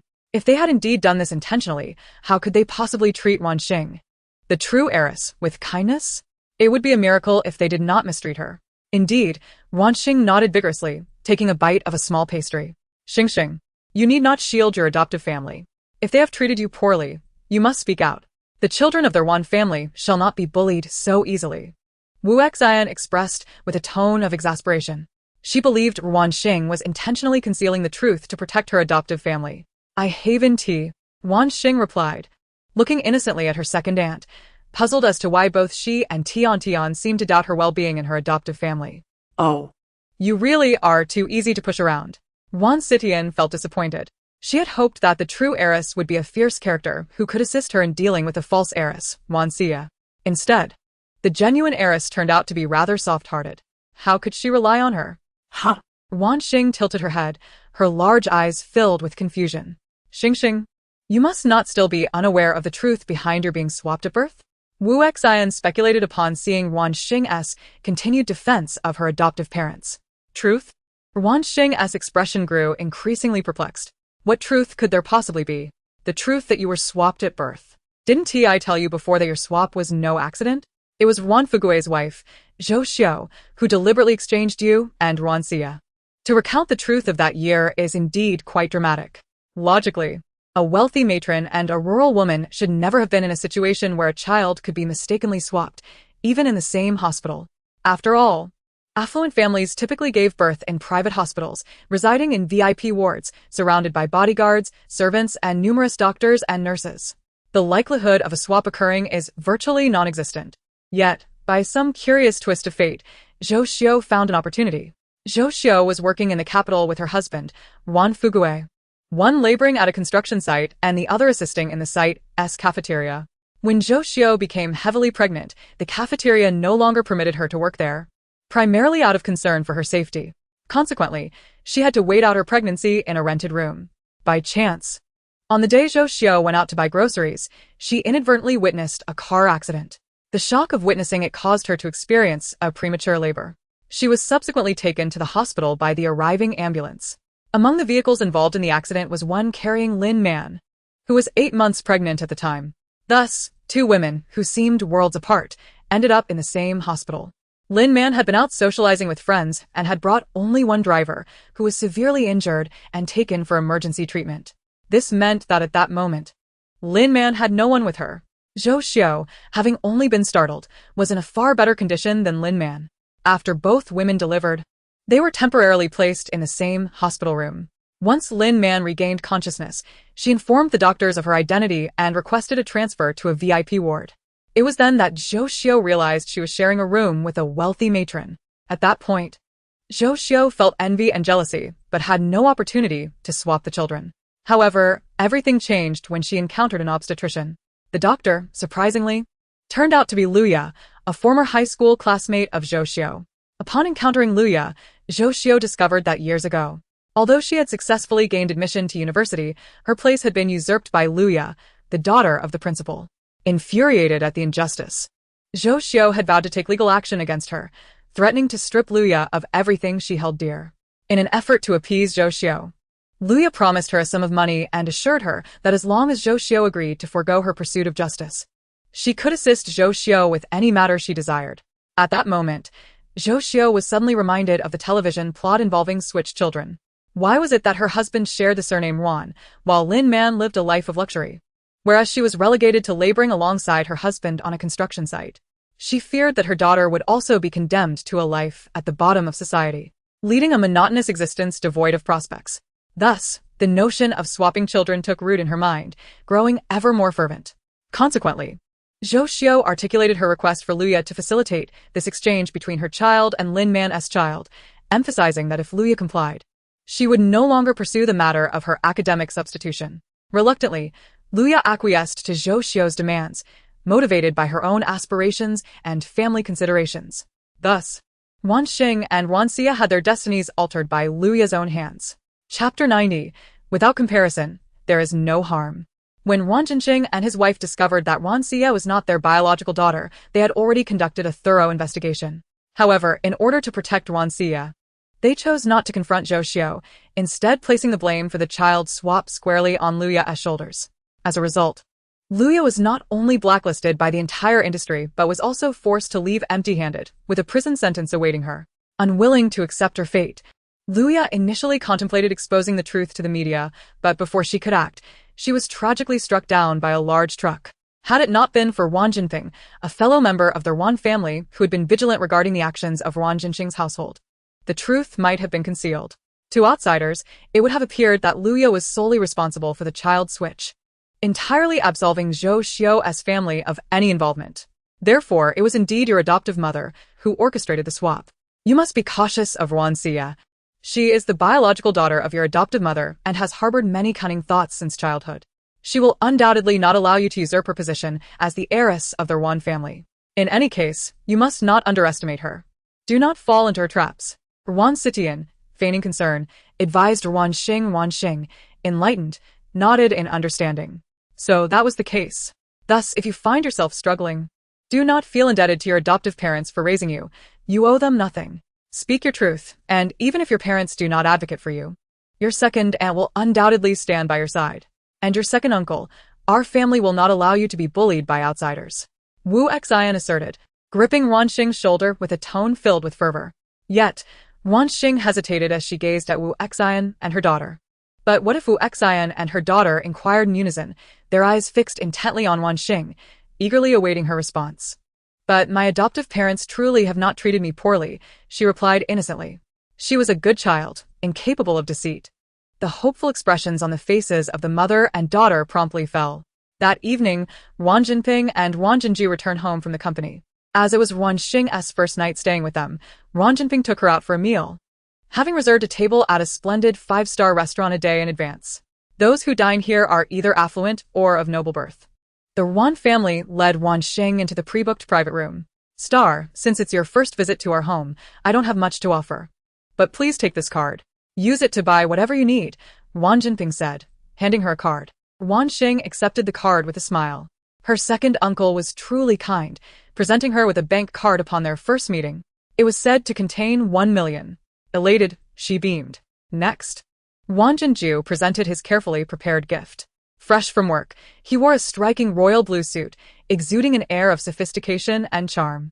Star. This is a gift from Brother Jinju. I hope you like it, he said, revealing a delicate necklace adorned with a star-shaped pink diamond. A thoughtful gift tailored specifically for her. We are of similar age, so I didn't prepare anything special for you. If you wish to go out and have fun, feel free to invite me along. The expenses are on me, Ruan Xing playfully added. Young Ruan Jingxing, upon seeing Ruan Xing, was filled with curiosity and kept stealing glances at her. I'm just like my sister. Star Jia, if you want to go out, you can also invite me. I'm very familiar with Jing City. I can take you anywhere you want, the 14-year-old Ruan Jingxing boasted. Star, let us find a day when you're free. Your second aunt will take you shopping for some clothes. Since you've just returned to the Ruan family, you'll need several new outfits. We should also prepare evening gowns for future banquets, Uuu Not cheerfully suggested as she served Ruan Xing some food. Surrounded by the kindness of the Ruan family, Ruan Xing was enveloped in happiness, her eyes sparkling. Uncle, your family is so wonderful. Not only did they take me out for a delicious meal, but they also willingly presented me with gifts. When I first returned home, my parents and brothers didn't prepare anything for me at all. Indeed, there is a saying, without comparison, there is no harm. In stark contrast to Ruan Jinxing's family, the thoughtfulness of Ruan Jinping's household significantly elevated Ruan Xing's fondness for them. They are kind to you, but unfortunately, their fate will not be so fortunate. The system remarked. What do you mean by that, system? Ruan Xing inquired, eager to understand. Just then, someone unexpectedly pushed the door open and entered the private room. President Ruan, as soon as I heard your family was dining here, I rushed over to find you. What a coincidence to run into you even while dining. A corpulent middle-aged man, resembling a bloated pig, exclaimed jovially as he waddled in. Ruan Jinping's expression immediately shifted to one of discomfort upon seeing the man. Mr. Huang. Long time no see. With a forced smile, he rose to greet Mr. Huang. Ruan Jinju also stood, his gaze towards Mr. Huang tinged with distaste. President Ruan. When to you introduce us? Mr. Huang inquired, eyeing the 3 women present. This is my wife, Uuu Not, whom you've met before. This is my younger daughter, Ruan Xing. This is my elder brother's daughter, Ruan Xing, and this is my youngest son, Ruan Jingxing. Ruan Jinping introduced each of them in turn. Mr. Huang's gaze lingered on Ruan Xing with a somewhat lecherous smile. This is Mr. Huang, a business associate of our Ruan family, Ruan Jinping hastily clarified, noticing Mr. Huang's inappropriate attention on Ruan Xing. Ruan Jinju shifted slightly forward to shield Ruan Xing from Mr. Huang's gaze. Mr. Huang, we still have our meal to enjoy. And it seems you're implying we should escort you out, Ruan Jinju stated pointedly. Mr. Huang, feigning disappointment, replied, very well, we shall discuss it another time. By the way, next week is my father's 80th birthday. President Ruan must attend. Don't forget to bring your family along. My father loves lively gatherings, especially with young people. After exchanging a few more pleasantries, Ruan Jinping finally managed to see Mr. Huang off. Once Mr. Huang departed, Ruan Jinju promptly called for the waiter to ensure no one would disturb their family dinner. Dad, who is this President Huang? He is utterly repulsive, especially with that gaze of his. Just a single glance from him makes me feel tainted. Ruan Xing pouted, expressing her disdain. Chapter 91. The Fate of the Ruan Family. To elucidate who this President Huang is, he is the heir apparent of the Huang family. The Huang family holds a position in Jing City that is comparable to the Ruan family. This President Huang, whose full name is Huang Tianhu, is 45 years old. The Huang family has long been involved in questionable business dealings that have harmed many, perhaps due to their numerous misdeeds. The elder Huang's children all perished before reaching the age of 2. In an effort to secure a successor for the Huang family, the elder Huang was compelled to switch paths and dedicated himself to philanthropy to accrue blessings for the family. Finally, in his 30s, he had a son, Huang Tianhu. As the sole heir of the Huang family, Huang Tianhu was raised in an environment of excessive pampering, resulting in an exceedingly domineering and lascivious disposition. Furthermore, his unscrupulous business tactics have tarnished his reputation in the marketplace. Despite this, no one dares to openly offend Huang Tianhu, for it is better to offend a gentleman than a rogue. Huang Tianhu epitomizes the latter. Dad, how could you associate with such a person? Ruan Xing looked at her father disapprovingly. Wan Jinping felt utterly bewildered. Who is associating with him? Have I lost my mind? I merely stated that to avoid openly confronting him, he said, his expression fraught with unease. Sweetie, I too am powerless in this situation. It is best not to provoke such individuals, Wan Jinzhou lamented. All right, let us continue our meal and not allow an irrelevant person to dampen our spirits, Uuu Not suggested as she gestured for everyone to sit back down. Upon hearing that they could continue eating, Ruan Xing wasted no time and began devouring a large shrimp. If you love shrimp, indulge yourself. This grouper is quite delectable. Auntie will serve you a piece, Uuu Not said, placing a piece of fish in Ruan Xing's bowl. Ruan Xing focused solely on her meal, even forgetting the system's warning about the unfortunate fate awaiting their Ruan family. Meanwhile, back in his private room, Huang Tianhu was preoccupied with thoughts of Ruan Xing's beautiful visage and her innocent, naive eyes, which exuded purity. The more he pondered, the more depraved his expression became. Brother Huang, are you taken with the genuine heiress of the Ruan family? A sycophant chuckled as he leaned closer. The matter of the Ruan family's 2 heiresses was no longer a secret. They had all encountered the false one, making the true heiress immediately recognizable. It was no surprise that Huang Tianhu, who had a penchant for beautiful young women, would be captivated by her. Huang Tianhu did not deny it, merely casting a sidelong glance at him. So, you think yourself clever, do you? Brother Huang, if you desire, I have a plan, the sycophant replied with a sly grin. Hold on, let us not act rashly. After all, she is a true heiress of the Ruan family, not some commoner without connections. Huang Tianhu maintained a sense of propriety, as he typically only pursued women of no background. Those with power, influence, and prestige, no matter how beautiful, were off limits. This was the reason he had managed to evade misfortune thus far. Rest assured, Brother Huang, do you not know who Ruan Xing is? This true heiress has just returned home, and likely has little affection for the Ruan family. If you offer a slight favor, Ruan Xing will eagerly present this true heiress to you, the sycophant boasted confidently. You make a valid point. Ruan Xing has long coveted the land I possess in the western suburbs. If you hint at that, he will surely understand what to do. After all, I intended to sell that land to the Ruan family anyway. Presenting the land as a bargaining chip, he would not incur any loss and might even gain a lovely young lady. Very well, just watch. Ruan Xing will undoubtedly comply. In their circle, everyone knew how fiercely the 2 brothers were vying for the inheritance. With that piece of land in hand, Ruan Xing's chances would significantly increase, making it impossible for him to refuse. Unaware of any of this, Ruan Xing finished her meal and returned home with the Ruan family. As she lay in bed, she suddenly recalled what the system had mentioned during dinner. System, I forgot to ask you earlier. What did you mean when you said my uncle's family has a bad ending? Oh, it means exactly what it sounds like. In the story, they are merely cannon fodder. Ruan Xing's family is supported by the protagonist, while they are opposed to the protagonist group. What good ending could they possibly have? The system then proceeded to recount the fate of Ruan Jinping's family. Ruan Xing's infatuation with the school heartthrob led her to frame Ruan Xia, who had the protagonist's halo, making it impossible for her schemes to succeed. As a result, Ruan Xing's reputation suffered greatly. Fearing for Ruan Xia's safety, the school heartthrob pretended to agree to date Ruan Xing. On one occasion, he lured her to an ancient house under the pretense of a date. Ultimately, the school heartthrob emerged, while Ruan Xing never did. Ruan Jinping and his wife spent a fortune hiring numerous masters to venture into the ancient house to rescue their daughter. Unfortunately, the outcome was catastrophic, with Ruan Jinping and his wife, along with the masters, perishing within. Ruan Jinzhou was determined to save his parents and sister. But despite contacting one master after another, none were willing to risk their lives in that ancient house. In his single-minded pursuit of rescue, he neglected his youngest brother, who was subsequently kidnapped.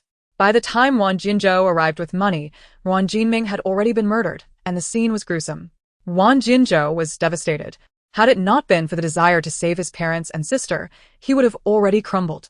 Ultimately, Ruan Xing spent a significant sum to enlist a renowned master to escort him into the ancient house for rescue.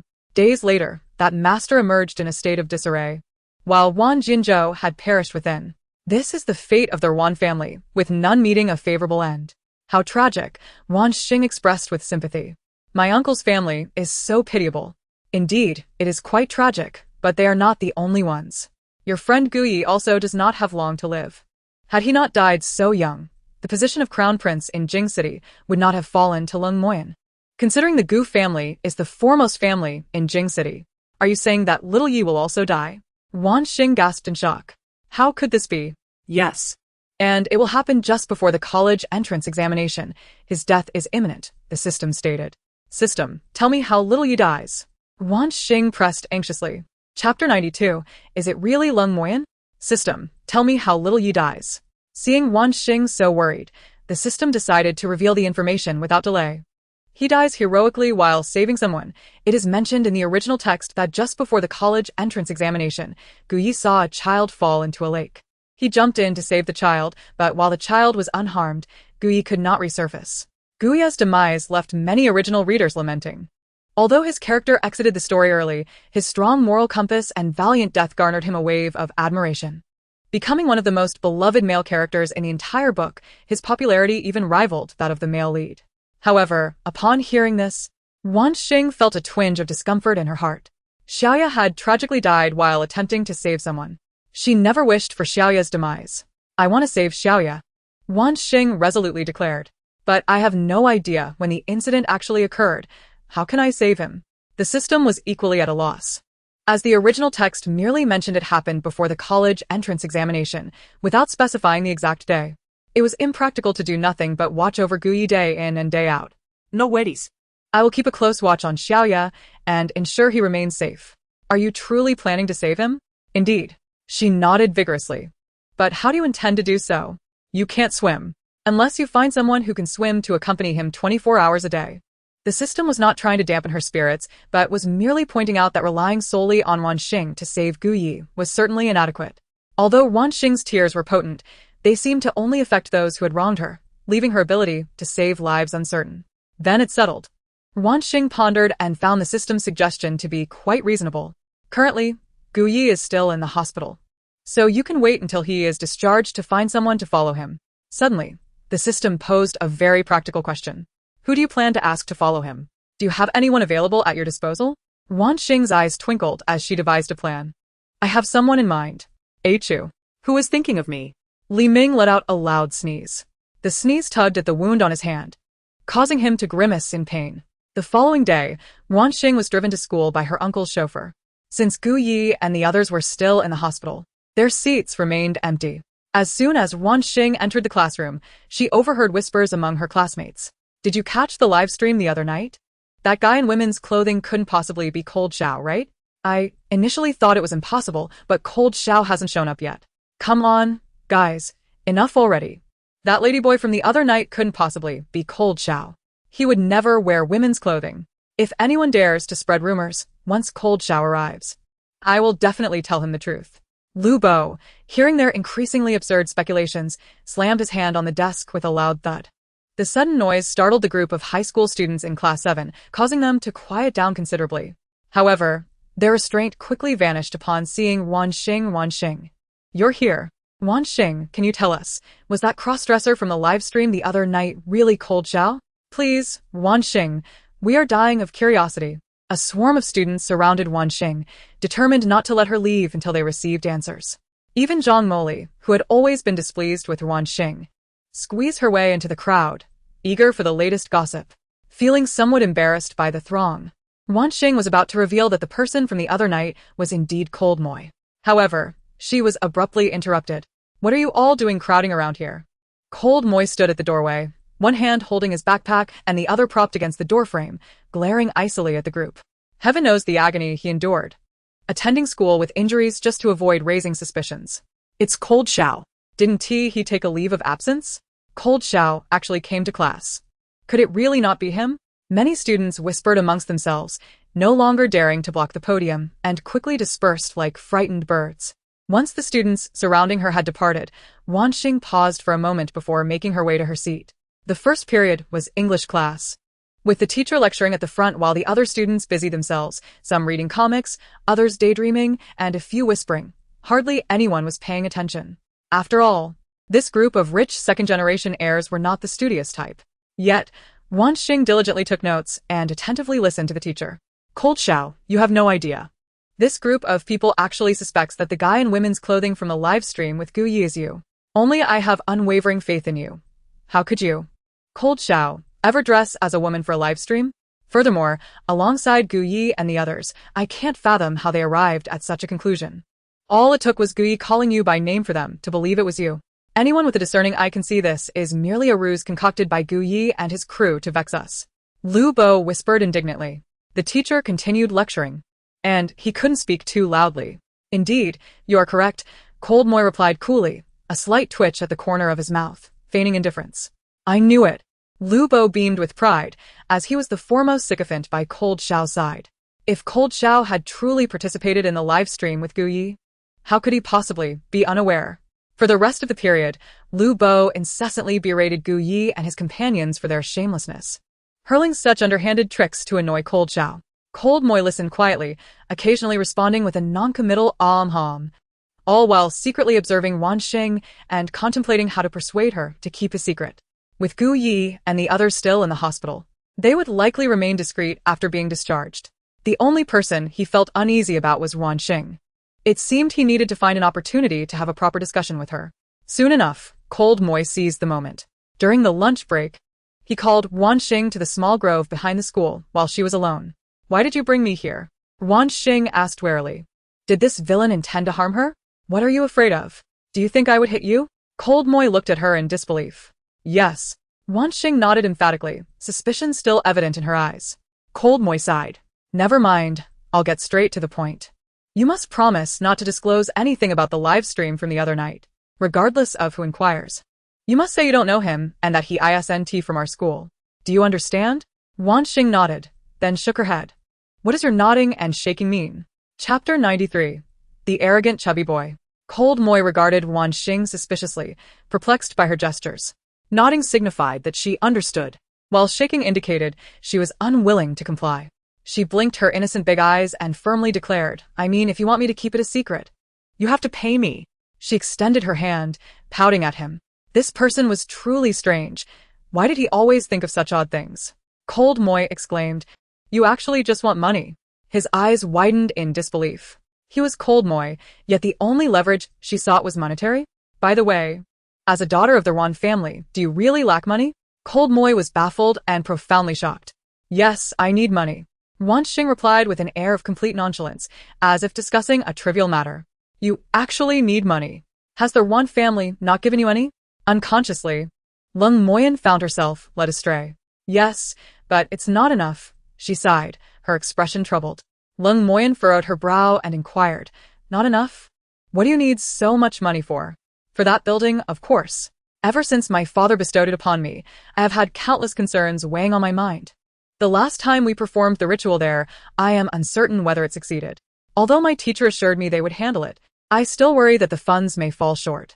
If the property remains unrented, I will incur significant expenses for its maintenance, not to mention the employees' salaries. Alas, I am truly impoverished. The more she spoke, the more she felt aggrieved. Despite possessing a building, she had not become a landlord, but rather found herself spending even more money. She felt utterly pitiful. Do not fret about that building. It will surely be rented out. Besides, I suspect you have already cleared out the contents within. He had witnessed firsthand how Ruan Xing had vanquished the Corpse King with great prowess. If even the Corpse King could be defeated, the other minor creatures posed no challenge whatsoever. Me? Ruan Xing pointed at herself in confusion. When had this occurred? How is she unaware? Never mind, since you desire money, just tell me how much you need. Leng Moyen was unsure whether she was feigning ignorance. As she chose not to disclose her intentions, he opted to remain oblivious. If she desired money, he would provide it. as long as she didn't use this matter to coerce him. Ruan Xing extended her 5 fingers. Lung Moyan nodded in understanding. 5 million, correct? I shall transfer it to you shortly. Remember your words. You must not divulge my affairs. Ruan Xing, actually I was going to ask for 500,000. However, she certainly would not refuse an abundance of money. After all, it was ill-gotten gains. Why not take it? She truly was the cleverest. All of it. Am I not impressive? Impressive, exceedingly so. The system gave Ruan Xing a thumbs up. With the system's flattery, the child felt even more delighted. By the time school ended in the afternoon, the 5 million had already been credited to Ruan Xing's account. Upon seeing the notification on her phone, Ruan Xing's eyes sparkled with joy. After school, she cheerfully returned to her uncle's house. However, as she approached the door, she was met with a cacophony of noise. A little boy around 6 or 7 years old brandished a water gun, shooting it wildly around the room. The boy was round-faced and plump, exuding an air of affluence. Inside sat a woman who bore a striking resemblance to the boy, likely his mother. The woman appeared to be in her 30s, her expression sharp and unyielding, clearly not to be trifled with. Ah, so this is the true daughter of your sister-in-law? Indeed, she looks far superior to the counterfeit, the woman remarked, spitting out the shell of a sunflower seed, her smile devoid of warmth. Uuu Xian's brow furrowed with irritation, yet she refrained from expressing her frustration. Xing, your second aunt has guests. Why don't you head to your room and play for a while? She gestured for Ruan Xing to go upstairs. Although Ruan Xing was puzzled, she complied with her second aunt's request and made her way upstairs, her backpack slung over her shoulder. Just as Ruan Xing ascended the stairs, the chubby boy charged at her, water gun in hand, and began to shoot. Bill. He laughed gleefully, reveling in his antics.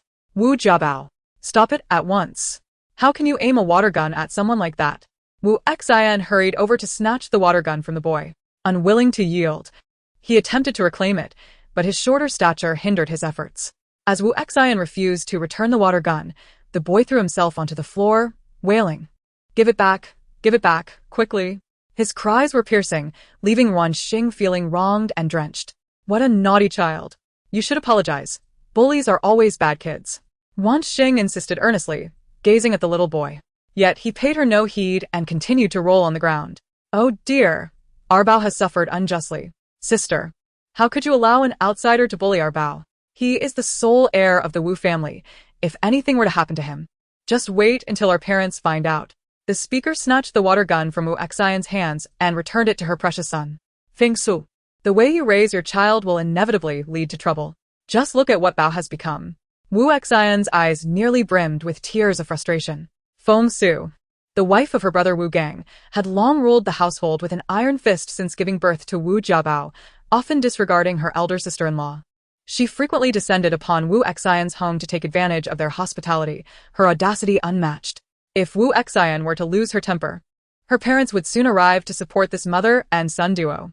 Consequently, Uuu Xian would find herself chastised as the ungrateful one. Now, with all these familial troubles on display for Ruan Xing to witness, Uuu Xian felt her dignity slipping away. Noting that no one was addressing her, Ruan Xing pouted and reiterated, he needs to apologize to me. Feng Su merely cast a disdainful glance in Ruan Xing's direction. Enough. It's just a bit of water. Why make such a fuss? What a trivial matter. Look at your age. How can you stoop to a child's level? Truly shameful. Feng Su placed her hands on her hips and dismissed Ruan Xing's tearful expression. Wow. You are so unfair, Ruan Xing exclaimed, her emotions overwhelming her. How old are you? Still crying like a child? Feng Su's derisive remarks were cut short when suddenly, a majestic eagle soared through the door, its sharp talons aimed at Feng Su. Ah! Where did this thing come from? Feng Su screamed in terror, raising her hands in a futile attempt to defend herself. But the eagle's assault was beyond her capability to withstand. In mere moments, her arms were left bloodied and torn, blood streaming from her wounds. The little boy, terrified, wet himself and scrambled away. Help! Someone, please. Uuu Xian's face paled in fear, unable to comprehend how such a fierce bird had entered their home. The nearby servants dared not intervene. They were merely paid to clean and cook, their wages not high enough to risk their lives. If it came to that, they would demand a different price. With no one willing to assist Feng Su, she was left to fend for herself, retreating and dodging the eagle's relentless attacks. Soon, her body bore numerous injuries, each wound deep and painful. Despite her desperate attempts to shield her face, she sustained several deep gashes. Uuu Not, why are you still frozen? Save me. If anything happens to me here, my parents will never let you off the hook. Wu Gang will disown you as a sister. Feng Su shrieked in agony. Her voice filled with desperation. Quick! Someone help. She cried. Whoever saves me will receive a bonus of 100,000 this month. If anyone gets hurt, I will cover the medical expenses, and salaries will remain unchanged. Uuu Not shouted to the servants. It was not that she felt genuinely threatened by Feng Su, but the thought of her causing a ruckus if something were to happen was far more troubling. As her parents were known for their temperament, they would undoubtedly take the opportunity to create a scene, bringing trouble to their family. As the promise of a substantial reward hung in the air, the servants' courage surged. Some wielded brooms, others grabbed mops, anything within reach to confront the eagle. However, these feeble attempts were utterly ineffective against the majestic creature, which paid them no mind, remaining fixated solely on Feng Su. Until Feng Su was covered in injuries, her clothes nearly reduced to tatters, the creature finally showed mercy and released her. Yet, you might think this was the end. Oh no, it was far from over. Having dealt with Feng Su, the golden eagle then set its sights on the chubby boy. It charged toward him, seizing his shoulders and lifting him effortlessly into the air. The boy found himself suspended above the ground, his feet dangling helplessly. Help! Aunt, save me! He cried, terrified and weeping. Heavens! Uuu Not nearly fainted from shock. Quick, save the child. The servants rushed forward, but alas, the eagle's speed was unparalleled, far beyond the capabilities of a mere handful of servants. In the blink of an eye, the golden eagle soared into the sky with the chubby boy in its grasp. As he ascended, his damp trousers dripped with urine. Moments later, more waste fell from his pants. An elderly man out for a stroll in the neighborhood suddenly felt something plop onto his head. Upon inspection, he was horrified to discover it was feces. Who did this? Who's dropping waste from above? The old man, somewhat hard of hearing, initially missed the boy's cries. Only when he looked up for the culprit did he spot a large bird seemingly carrying a plump child. Doubting his eyes, he rubbed them vigorously, and upon looking again, he confirmed it was no illusion. The old man bellowed, "Good heavens! A giant bird is snatching a child. Call the police." Meanwhile, Uuu Not had already alerted the authorities. After reporting the incident, she requested the servants to summon an ambulance to transport Feng Su to the hospital. Feng Su had lost considerable blood, and if not taken to the hospital soon, she risked succumbing to her injuries. Uuu Not herself drove after the eagle, uncertain if she would catch up. Ruan Xing sobbed quietly, her tears still flowing. The sight of the blood-soaked ground and Feng Su's agonized cries brought her a sense of satisfaction. Indeed, those who commit wrongdoings are destined to face retribution. Auntie, you must never engage in wickedness again. Look at the consequences you've faced. Ruan Xing solemnly remarked to the unconscious Feng Su. Feng Su, infuriated, rolled her eyes back and fainted. The servants murmured among themselves. This Miss Ruan Xing certainly holds a grudge. Even in such a state, she can't resist a jab. But she deserves it. I've always found her insufferable. Every time she visits, she commands us about as if she were the lady of the house. It's only due to the Madame-esque good temperament that she has tolerated this sister-in-law for so long. If it were us, we would have severed ties with such relatives long ago. Now, we interrupt this broadcast for an urgent news report. A large-scale bird attack has occurred in the city today. A child approximately 6 or 7 years old has been seized by a golden eagle, and the police are preparing a rescue operation. Let us turn to our reporter on the scene. As the camera pans, it captures the golden eagle soaring through the sky with the chubby boy in tow, while several vehicles trail below. Police cars, ambulances, and onlookers captivated by the spectacle. After all, in a big city, such an event of a bird abducting a person is unprecedented. This commotion is indeed a once-in-a-lifetime occurrence. Good heavens, what are the police doing? Can't they devise a plan? That poor child. Some voiced their concerns. What can be done? We can't just shoot at the eagle. What if the child gets hurt? Others chimed in at this height. Using a tranquilizer gun is out of the question. If the eagle were to faint and the child fell from such a height, would he survive? Countless spectators chased after the eagle, some brainstorming solutions, others lamenting the police's inaction, while some merely relished the scene for social media posts. In any case, the chubby boy had become quite the sensation today, having been whisked away by a golden eagle. Uuu Not urged her driver to keep pace, fearful of losing sight of the creature. The golden eagle, unfazed by the throngs of onlookers chasing in their metal boxes, disdainfully noted the boy's unpleasant odor. Spotting a nearby lake, it descended, releasing the boy from its grip, allowing him to plummet from 5 meters into the water. Look, what is happening? Oh my goodness! What does that bird intend to do? The scene horrified couples leisurely strolling by and mothers with their children, who screamed in panic. Though they were concerned for the child, none dared to intervene. After all, who would confront such a massive bird? Certainly not them. The chubby boy, terrified, screamed as the sensation of weightlessness nearly made him faint. Once submerged, he flailed desperately. His hands were already injured from the eagle's grasp, and every movement sent pain shooting through him. Yet, instinctively driven to survive, he momentarily ignored the pain and fought for his life. As the boy surfaced, the eagle landed a foot on his head, forcing him back under the water. Just as he began to lose consciousness, the eagle finally showed mercy, retrieving him from the depths and continuing its ascent toward the mountains. When the police finally arrived, they witnessed the golden eagle flying away with a chubby boy in its clutches.